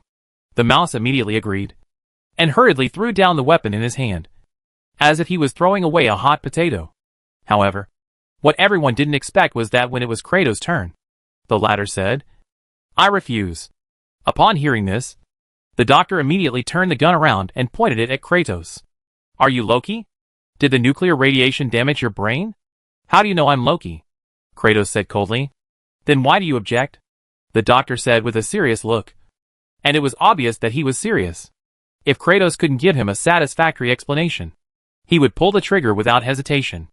We have to have a good talk. But we can't abandon our weapons. Because we still need these weapons to deal with Loki. Don't forget that this is his copy. Even if we join forces, I'm afraid we will be at a disadvantage. Mr. Kui said. You make sense. Upon hearing this, Mouse quickly picked up the weapon he had dropped. And the Slash boy looked at John Hung. And when he saw the latter nodded, he also bent down and put away his military dagger. After that, all the players looked at the doctor together. The doctor thought for a full half a minute before finally deciding to put away the pistol. However, he did not put the TT-33 into the holster, but chose to continue holding it in his hand. But the muzzle was facing the ground, not pointing at anyone else. If you want to talk, then let's talk. I'm not Loki. This is obvious. Otherwise, I wouldn't be in this situation now, the doctor said. And your bodies have been deteriorating rapidly since we separated, which is enough to prove that the person who is secretly doing this is not me. Don't get me wrong. I'm not saying you are Loki, said the mouse. I'm just saying what I think. It is well known that Loki is an excellent shapeshifter, so he can completely disguise himself as being severely irradiated. In fact, among all of us, except Simon, basically our conditions don't look very good. As for our bodies deteriorating after you left, this question, although you said you came back on the third day, we don't know how long you have been away. If you are Loki, you may not have left Pripyat at all, and have been following us in secret. After the doctor tried to prove his innocence, the Slasher boy also spoke. I have always admired Simon. He defeated the 3 major guilds and the mysterious Beta and became the first in the first round of the proxy war score list. After that, I began to collect various information related to him on the forum. For this reason, I had a lot of quarrels with people from the 3 major guilds. Kratos said that my code name is a bit familiar. He must have seen the posts where I quarreled with others on the forum. Of course, I know that Loki can also choose to pretend to be Simon's fanboy. But he probably doesn't have the leisure time to hang out on the forum like me. The Slasher boy laughed at himself. Is it my turn next? Mouse looked around and said nervously, I am not Loki. There is no doubt about that. Otherwise Coconut would not have given me Whisper before being hospitalized. What I mean is that if I was the one who harmed her, she would have no reason to trust me so much. Chapter 1185 Tricks. Anything else? The doctor played with TT-33 and looked at the mouse in front of him with a bad look. Although Coconut gave you Whisper, Who knows if it's because you're such a good actor that you fooled her first. So it seems that you are more likely to be Loki. The mouse was a little scared by the doctor's stare, and sweat began to seep out of his forehead. He tried to think of any evidence that he could prove that he was not Loki. But the more anxious he was, the more his mind went blank. He couldn't think of anything. He opened his mouth and kept saying I for a long time, and finally managed to say, if it was Loki, he would definitely not be as easy to see as me. He is the god of lies and tricks, and his lies should be impeccable. The doctor was startled when he heard this. He obviously didn't expect that the mouse would think the opposite way when he was cornered. According to him, the less likely someone is to be Loki, the more likely he is to be Loki. So who is the least likely person to be Loki? The doctor thought about it, and found that it was him. He immediately shouted angrily, "No nesting dolls." However, after the mouse said this, everyone also found that this problem seemed a bit unsolvable. If they really played the real-life version of Werewolf, all the players combined would probably not be Loki's opponent. At this moment, John Hung said, "I have a solution." "What solution?" the doctor asked. "I have a tool in my hand that increases the damage to mythical creatures," John Hung said as he pulled out the hidden sheath from his waist. The doctor looked alert. "You are not going to chop us with this knife?" "Not that exaggerated. Just cut a hole on your finger," John Hung said. "What will happen if you get cut?" "Nothing will happen to ordinary people. But supernatural creatures will continue to bleed," John Hung said. "This is the only way to verify who among us is Loki." The doctor hesitated, but finally shook his head and said, "I won't let you cut my hand with a game prop of unknown origin. It doesn't matter. You can be the last one in line and watch us cut first. If you find Loki in the middle, you don't have to be cut. If you don't find him, you don't have to be cut either," John Hung said. And after that, he turned around and asked, "Who will go first?" The slasher boy has always been a die-hard supporter of John Hung. And this time, he really did not disappoint John Hung. He immediately reached out his hand to cooperate, and John Hung used hidden sheath to gently scratch the tip of his thumb. Not long after, blood dripped from the wound. John Hung threw a bag of cotton swabs to the slasher boy, who took one out from it and blocked the wound. The atmosphere at the scene also became tense. About half a minute later, the slasher boy removed the cotton swab and raised his injured thumb again. The wound on his hand had scabbed over, and no more blood was flowing out. "Heh." John Hung raised his eyebrows. "Well, has this been considered a pass?" Kui asked, and she rolled up her sleeves. "It's my turn next." "Well, stretch out your hand," John Hung said as he pressed his palm on the handle of hidden sheath. But the next moment something unexpected happened to everyone. John Hung suddenly jumped up without any warning, and hidden sheath left the scabbard with a flash of cold light, and slashed to the left front at a speed that could not be tracked by the naked eye. The doctor was shocked by this sudden scene. He finally understood why John Hung said that a TT-33 could not kill him, because of the distance between the two sides. The doctor might not have had time to shoot before hidden sheath cut off his hand holding the gun. Just like now, the doctor waited for John Hung's blade to fall, and then he raised the pistol in his hand in a panic and pointed it at John Hung again. "What does this mean?" John Hung did not answer, but looked at the boy who was killed not far away. Just now, he struck with a knife that was unexpected and extremely fast, and he also used the skill of drawing the knife to cut. However, he did not expect that the young man who was his target dodged it. No, to be more precise, he almost dodged it. Although the young man dodged it very quickly and showed incredible speed at the moment of life and death. The opponent he faced tonight was John Hung, who had level 4 sword skills. The blade of hidden sheath finally cut through his clothes and the skin under his clothes, leaving a shallow wound on his chest. The slasher looked at John Hung opposite him, and his expression became a little strange. Most of the players were still confused at this time, not knowing why John Hung wanted to attack the slasher. Only Kuei seemed to have thought of something, quietly moved his feet, and stood with John Hung. The slasher seemed not to see the wound on his chest. He lowered his head and thought for a moment, and suddenly said, "Your sword has the property that the wound cannot be healed, and the bonus damage to mythical creatures also exists.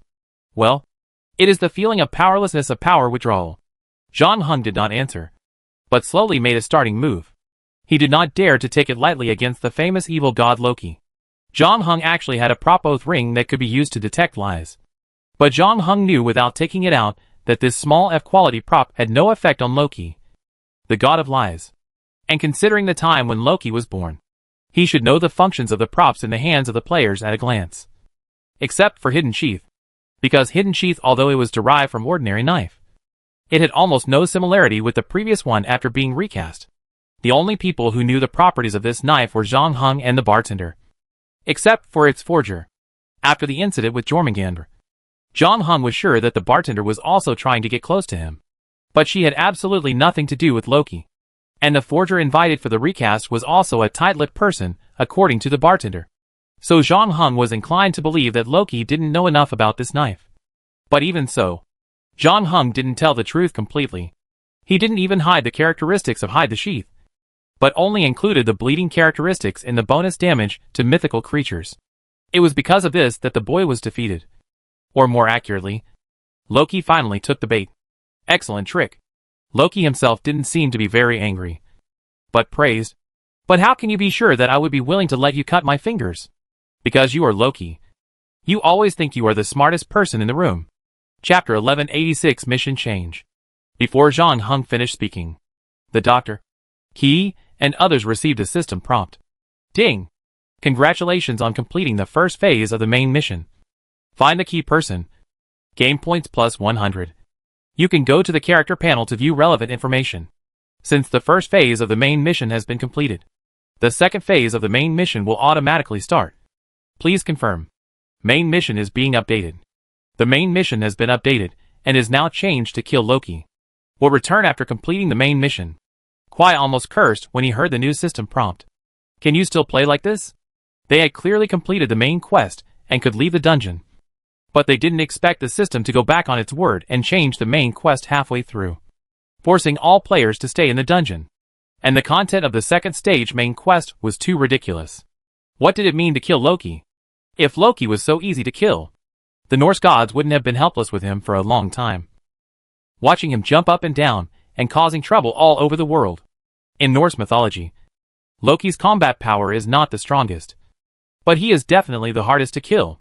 Loki's mouth corners slightly raised. His eyes swept across the whole venue, taking in the expressions on the faces of all the players at the moment, as if he was enjoying a drama. But the next moment, the smile on his face froze. Alarm! Alarm! It has been detected that an unknown external force has interfered with the game. The difficulty of the main task is abnormal. It has been reported, and the emergency response mechanism has been activated. Emergency response mechanism is being activated. The main task has been modified and corrected. The main task of killing Loki remains unchanged. The new task restrictions are as follows. Loki cannot leave Pripyat during the task. Killing Loki's 5 incarnations can weaken Loki's power. Loki cannot attack players within 12 hours. Loki can choose a building in the city as a base. After 12 hours, Loki stays in the base, and cannot move again. TSK. Are you really going to set me as a boss? A hint of amusement flashed across Loki's face. Well, it's a rare opportunity to stretch my muscles, so I play this game with you guys. After saying that, he turned his head, and looked at John Hung beside him. He was about to say something to John Hung before leaving, but he didn't expect John Hung to not give him this opportunity at all. The next moment, Hidden Sheath had already chopped towards him again. Loki let out a hey, and without caring whether his posture looked good or not, he quickly rolled on the ground and dodged John Hung's slash. The prestige he had finally raised before was gone. John Hung missed the first strike, but he did not give up the pursuit. Instead, he stuck to him like a maggot on his tarsal bone. The Hidden Sheath collided with the concrete floor continuously, making a clanging sound, forcing Loki to be unable to get up. He could only roll down like a ball. Too much. Loki was chopped to death, and almost got stabbed several times. Although he didn't know how he stopped the bleeding from the wound before, it was obvious that he was still very afraid of the Hidden Sheath in John Hung's hand. Obviously, he didn't want to add another wound to his body. He could only keep shouting, "You will regret it if you don't put the knife away." John Hung ignored Loki's threats. After hearing the mission restrictions, he realized that this was an opportunity. In addition to killing the Avatar to weaken Loki's power, John Hung also noticed the rule that Loki could not take action within 12 hours. The original intention of this rule was to give players time to kill the Avatar. But now Zhang Heng took advantage of it and bypassed the link of killing the Avatar. It seemed that he wanted to kill Loki, who could not fight back. Right here. And while Zhang Heng was hacking, he called out, "What are you doing? Get started." The player next to him woke up from his dream. The doctor quickly raised the TT-33 in his hand, aimed at Loki on the ground and pulled the trigger. The latter was suppressed by the hidden sheath, and there was no other way. He could only choose the lesser of two evils and take the bullet with his lower abdomen. And seeing that Kratos and Rat were also about to rush over to join the battle, Loki had to make up his mind. Gritted his teeth, stretched out his left hand, and grabbed Zhang Heng's hidden sheath. As expected, his 4 fingers were cut off by Zhang Heng. But at the cost of this, Loki finally gained precious time and stretched out his other hand to snap his fingers. When the sheath fell again, Loki had disappeared from the spot. Zhang Heng pulled out the blade embedded in the wall, and heard footsteps coming from above his head, so he chased all the way up. Due to the restrictions of the new rules, Loki cannot attack players now, so Zhang Heng does not have to worry about this being a trap. He ran straight to the rooftop and saw Loki standing on the rooftop. Loki seemed to be unaware that he had been cornered. He stopped and looked gloomy, as if he had something to say to Zhang Heng. As a result, Zhang Heng, who had caught up with him, took off the plague bone bow on his back and put on the arrow of Paris. However, this time Loki had learned his lesson and snapped his fingers before Zhang Heng could shoot the arrow of Paris. And this time, he disappeared completely. Zhang Heng looked around again and saw no trace of Loki. Zhang Heng was not disappointed. He knew that the god of lies and trickery would not be killed so easily, and the battle just now was not meaningless. Even if the hidden sheath's unique bleeding and damage bonus to mythical creatures could not kill Loki on the spot, it would definitely be enough to give him a hard time. If we can kill his 5 incarnations, we can further weaken Loki, and the chances of winning the final battle will be further improved. Zhang Heng put the plague bone bow back on his back and was about to go downstairs, but he saw a militia truck driving towards here on the street in the distance. What's going on? At this time, Kratos also went up to the rooftop. She was the second best player in physical condition. She followed Zhang Heng up, but unfortunately the battle ended before it even started. However, Kratos also noticed the 2 trucks at this time. Zhang Heng seemed to have thought of something, but he didn't say anything. He just turned around and ran downstairs again. On the way, he ran into the doctor and Mouse, who came over. As a result, the 2 saw Zhang Heng hurriedly running to the 3rd floor, where Shelbina was. Zhang Heng directly broke the door and saw the vice chairman lying in a pool of blood in the living room. The latter had no breath at this time, and even the body was cold. It seemed that he had been dead for at least a day. Then Zhang Heng also noticed the flies surrounding Shelbina's body. "Close the door quickly," Zhang Heng said to Kuei and others who followed. Chapter 1187 Flies. Just after the main quest was changed, the players noticed the countdown display in the lower right corner of the quest panel. It was exactly 12 hours. And now 3.5 minutes had passed. That is to say, they had to get rid of Loki's 5 incarnations in the remaining 11 hours and 56.5 minutes. Only in this way could they weaken Loki's power to the greatest extent. This time was quite tight. Mouse and others were still thinking about where to start, but they didn't expect Zhang Heng to have found Loki's first incarnation. They were not fools. When Zhang Heng reminded them to close the door, they immediately reacted. Flies, one of Loki's incarnations in Norse mythology. In the story of looking for golden hair, Loki made a bet with the dwarf. In order to win the bet, he transformed into a fly and bit the dwarf Brock's hand when he pulled the bellows. Unfortunately, he lost the bet in the end. However, with Loki's usual cunning, he finally escaped punishment. Kuei was quick to close the door before the first fly flew out of the room. And that was not all. He then blocked the gap in the door with a towel. Others followed suit. Some checked the windows, and some blocked the air outlet of the air conditioner, making sure to keep all the flies in the room. However, after finishing these preliminary work, the 2 military trucks also stopped downstairs of the Pripyat Hotel. Zhang Heng looked out the window. If nothing unexpected happened, this group of militias should also be heading for Sherbina. It's just that I don't know if they have received the news of the death of the vice chairman. What should we do? Mouse said anxiously. Originally, Shelbina's death had nothing to do with him, but they couldn't let the militia break in because they had to kill the flies in the house. Moreover, given the current situation. If they really opened the door, no one would believe them even if they said Shelbyna's death had nothing to do with them. John Hung knew that this was a big trap set by Loki. If the players had a conflict with the militia team, they would probably have troubles waiting for them later. However, this kind of thing was an open conspiracy.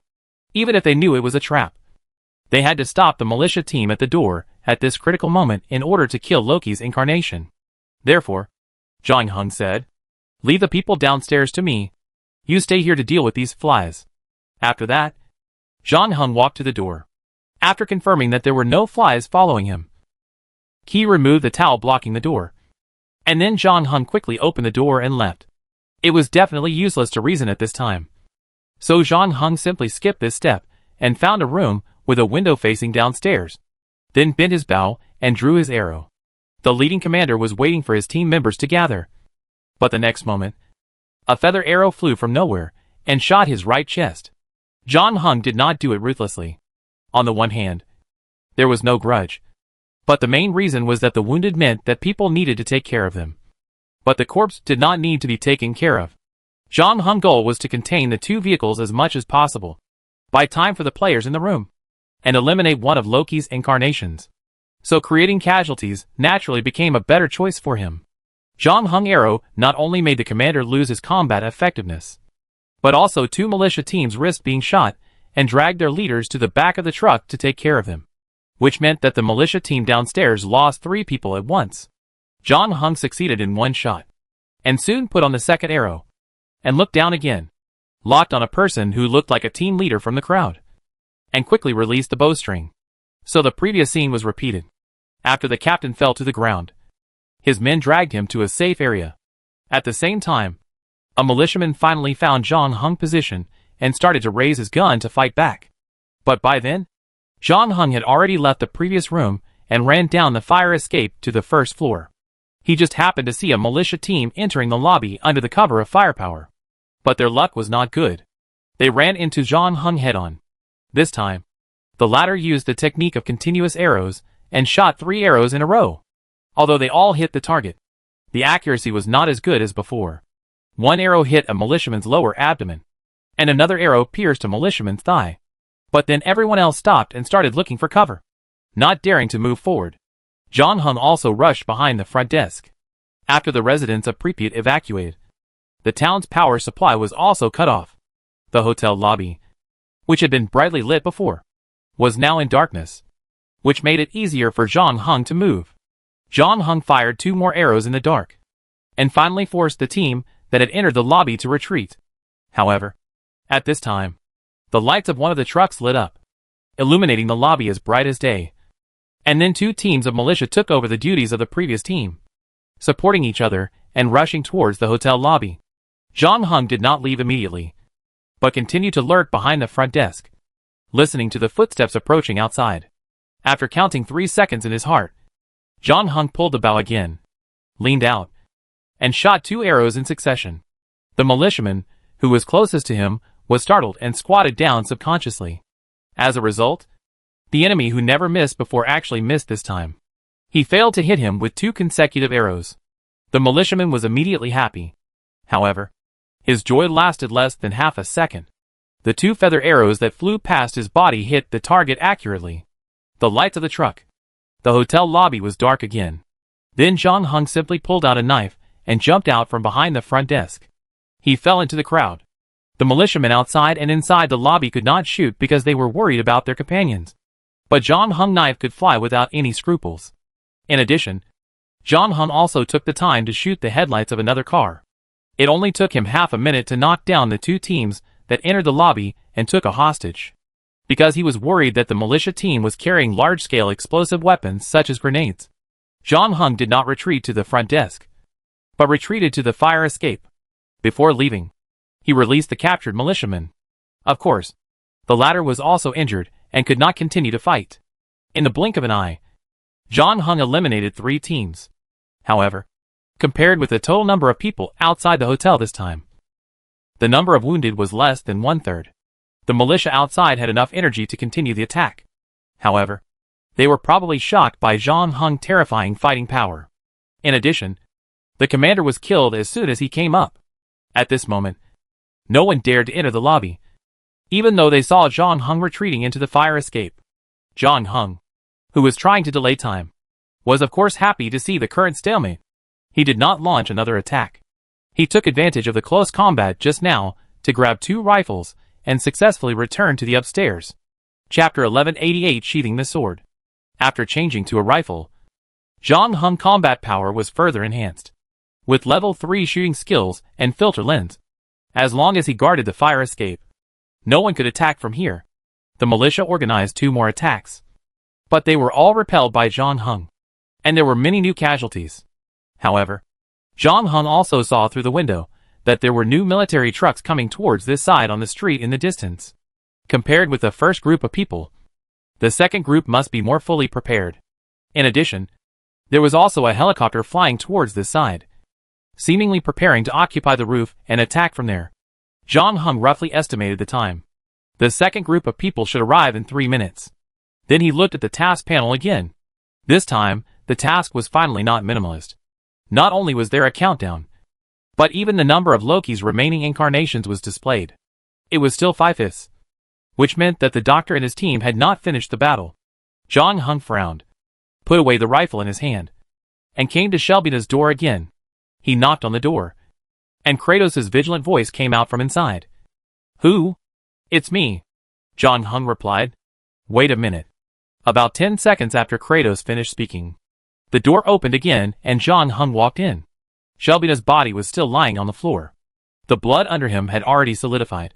But this time, there were no more buzzing flies around him. The doctor and others' results were still very significant. In a short while, they basically eliminated all the flies that could be seen in the room. But there was no incarnation of Loki among them. Mouse and Bessanova were opening the wardrobe in the bedroom, taking out the clothes and towels inside, and searching carefully with a flashlight. Before Zhang Heng came in, Kuei and the doctor were also busy, one in the bathroom and the other in the living room. But they didn't find anything for the time being. They also knew that they couldn't stay here for long. In order to rescue the disaster, Sherbina mobilized a lot of militiamen, and now those militiamen were coming in an endless stream. Therefore, every minute they delayed here would increase the danger. But the more anxious they were, the harder it was to find the target. Although they had sealed off the scene and had caught the tortoise in a jar, the flies were small enough and the hotel was without power. So the lights in the house could not be turned on, and they could only rely on flashlights for lighting, which made it difficult to find them. The doctor seemed a little irritated. The festering skin on his body caused problems with his heat dissipation. His body temperature was now maintained at around 39 degrees. And his patience also dropped a lot. He muttered, "What should I do? Why not just burn this place down?" Zhang Heng did not comment. He recalled the part of the Norse mythology about Loki turning into a fly. In the story, Loki turned into a fly to destroy Sindri's forging and attack Brock, who was in charge of the bellows. He first bit Brock's palm. So Zhang Heng walked to Sherbina's body. When he was alive, the vice chairman was in charge of SL's energy construction. He promoted the use of nuclear energy with an iron fist, cleared out opponents, and built nuclear power plants all over SL. In order to meet the deadline, he even ignored the safety of the project to a certain extent. After the Chernobyl accident, it was Sherbina who rushed to the scene as soon as possible to lead the disaster relief work. When he realized the seriousness of the problem, he once again showed his iron-blooded side, ruthlessly spurring various departments to speed up the pace of disaster relief. This is why there is a lot of controversy about him in later generations. But now the body of this big shot is lying on the floor. No one cares. The players are busy looking for Loki's incarnation, and they don't care about other things. Only Zhang Heng squatted in front of the body of Mr. Vice Chairman. The cause of Shelbyna's death is very clear, and there is no dispute. Anyone with eyes can see that he died of a knife wound. A sharp knife more than 40 centimeters long was inserted directly from his back and pierced his back.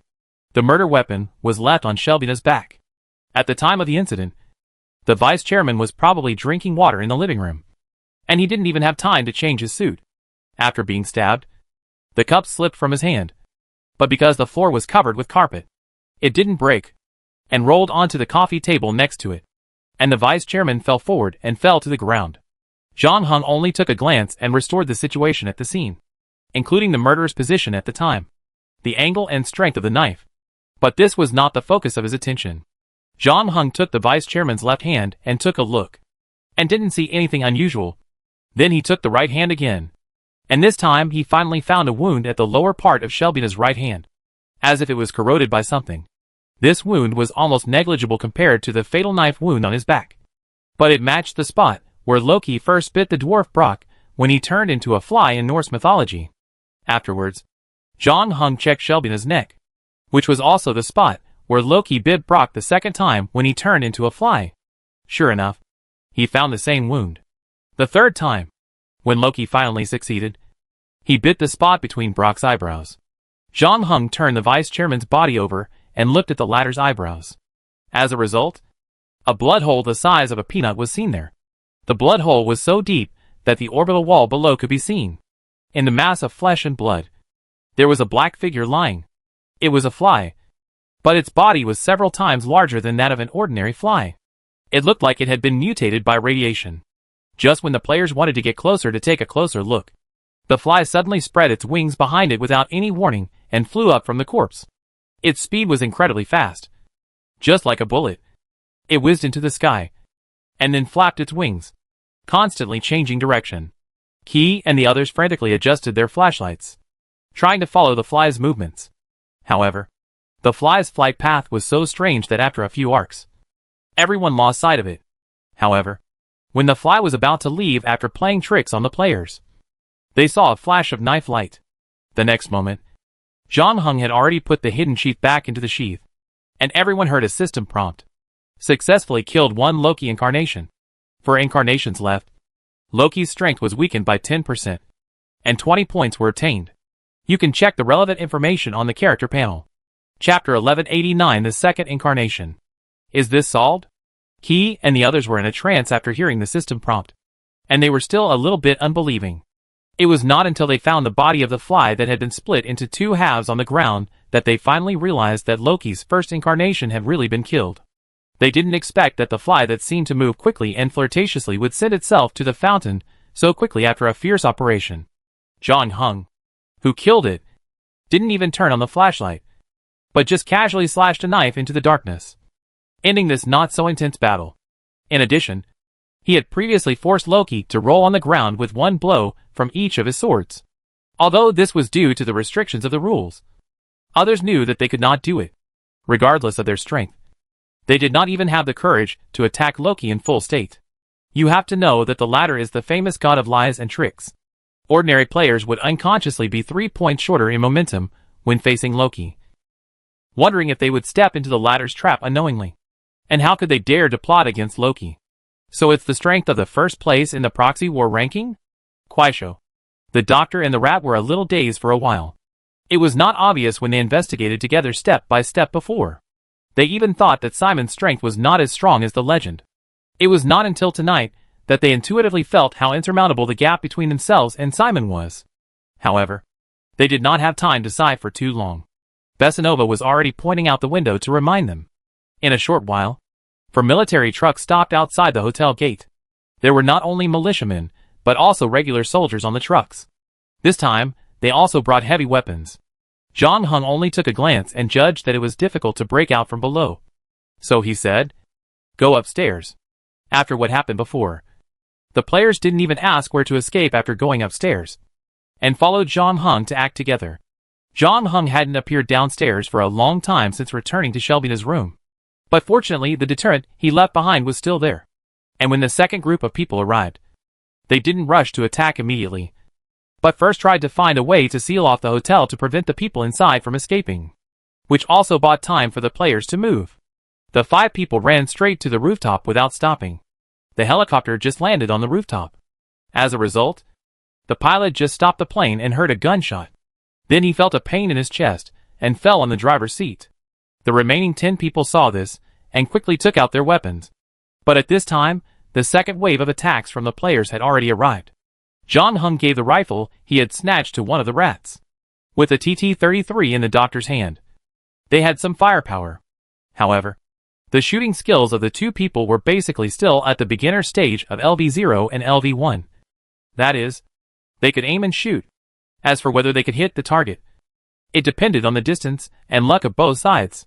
As a result, except for Mouse, who was a little bit luckier and hit a militiaman's calf, the bullets of the two people either flew away or hit the door of the helicopter. However, even so, the enemies continued to fall. John Hung used the water tank on the roof as a cover and continued to hit the target. Although Mouse and Doctor didn't hit the opponent, they also helped him share a lot of attention, making John Hung combat more calm. On the other side, Kuei finally played to her due level. She was worthy of her code name. When John Hung and others were fighting with the people in the helicopter, she quietly went around to the side of the helicopter from another road. Kratos had never practiced shooting, but as a woman, she was quite good at close combat, and her attacks were fierce. And she was not at a disadvantage in terms of strength. She attacked from behind and broke the neck of a militiaman, and then used a dagger to slash the companion next to the militiaman. She was not discovered until she killed the two people.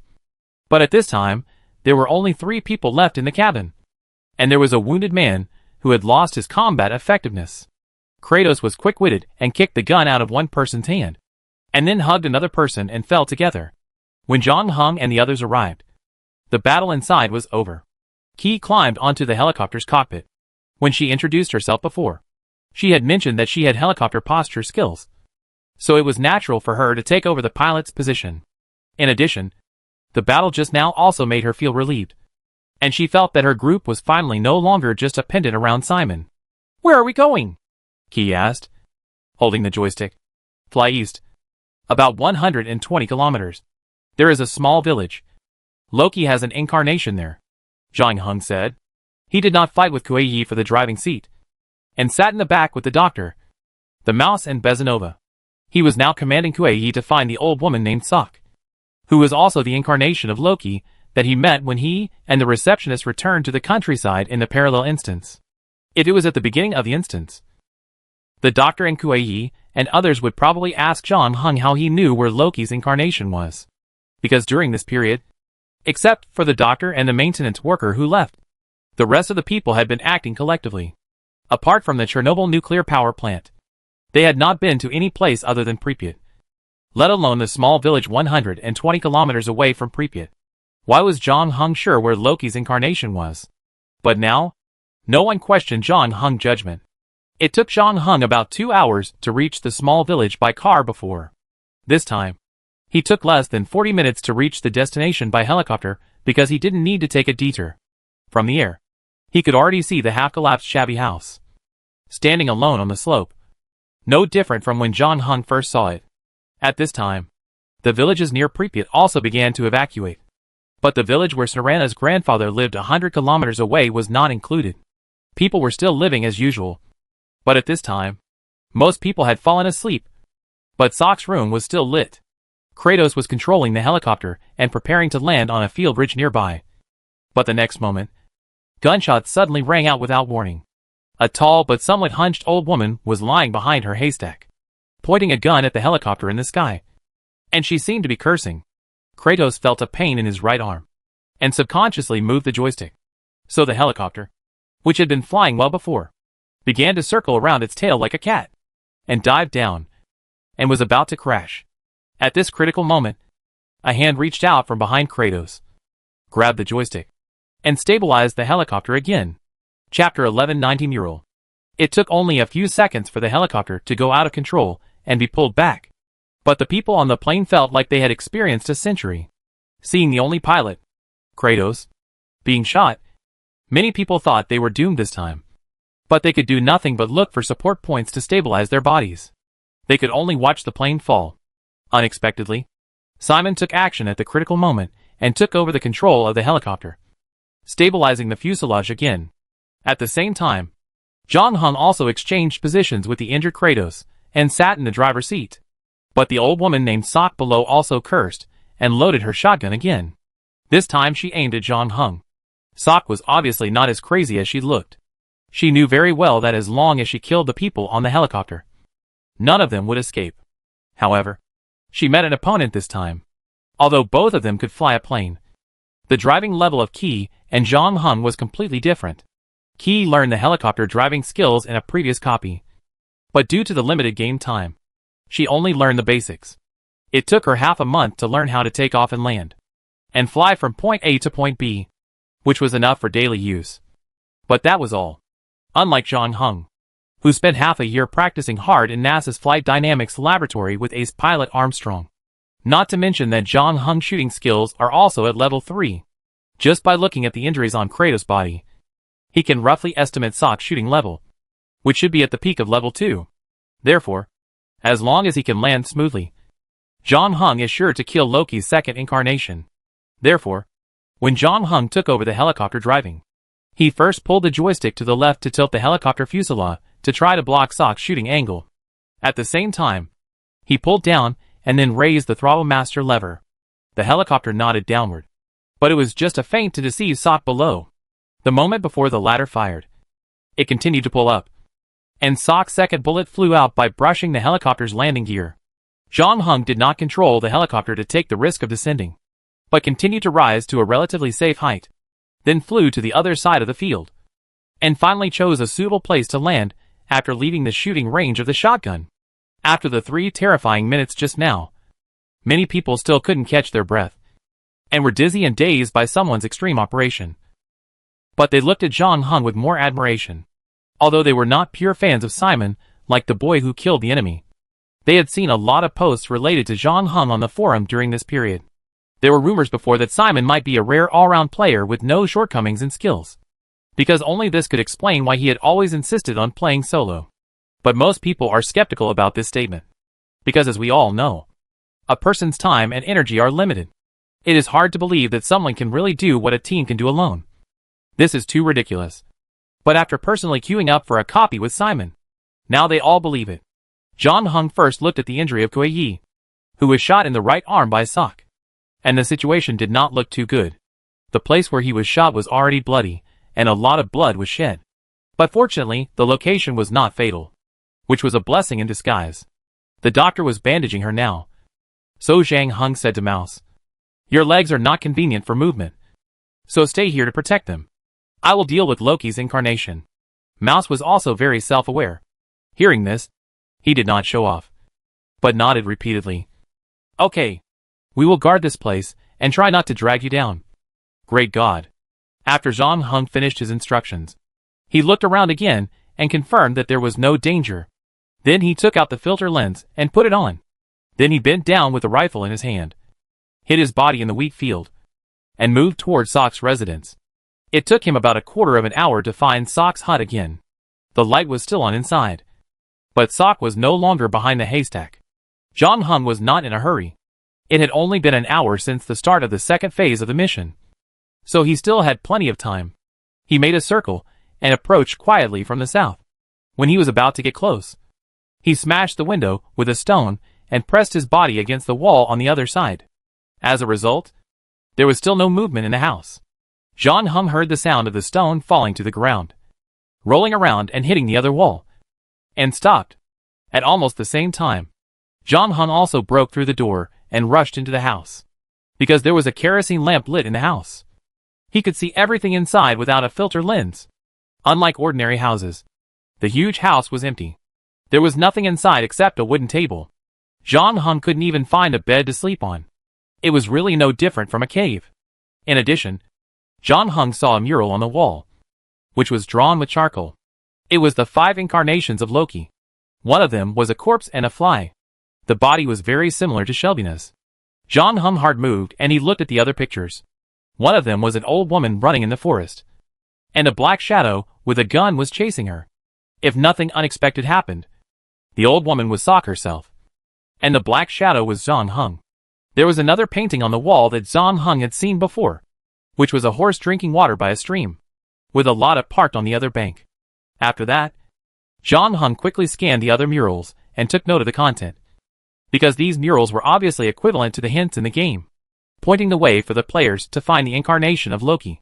Of course, John Hung did not completely believe the content of the murals, because based on his understanding of Loki, he did not think that this guy would be so kind and considerate of the players.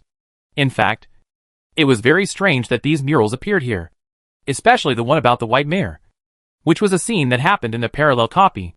The Lotta that appeared in the mural was not accidental. The painter had obviously witnessed this scene. However, this also meant that Loki had followed him into the parallel instance. However, Jong Hung recalled what happened in the parallel instance and found that except for the two incarnations of Loki that appeared in the middle, he did not think that anyone he had come into contact with was Loki in disguise. In addition, judging from the appearance of the boy before, he was obviously addicted to werewolf, and did not expect Jong Hung to suddenly attack him. Could it be that the mural on the wall was painted by someone else?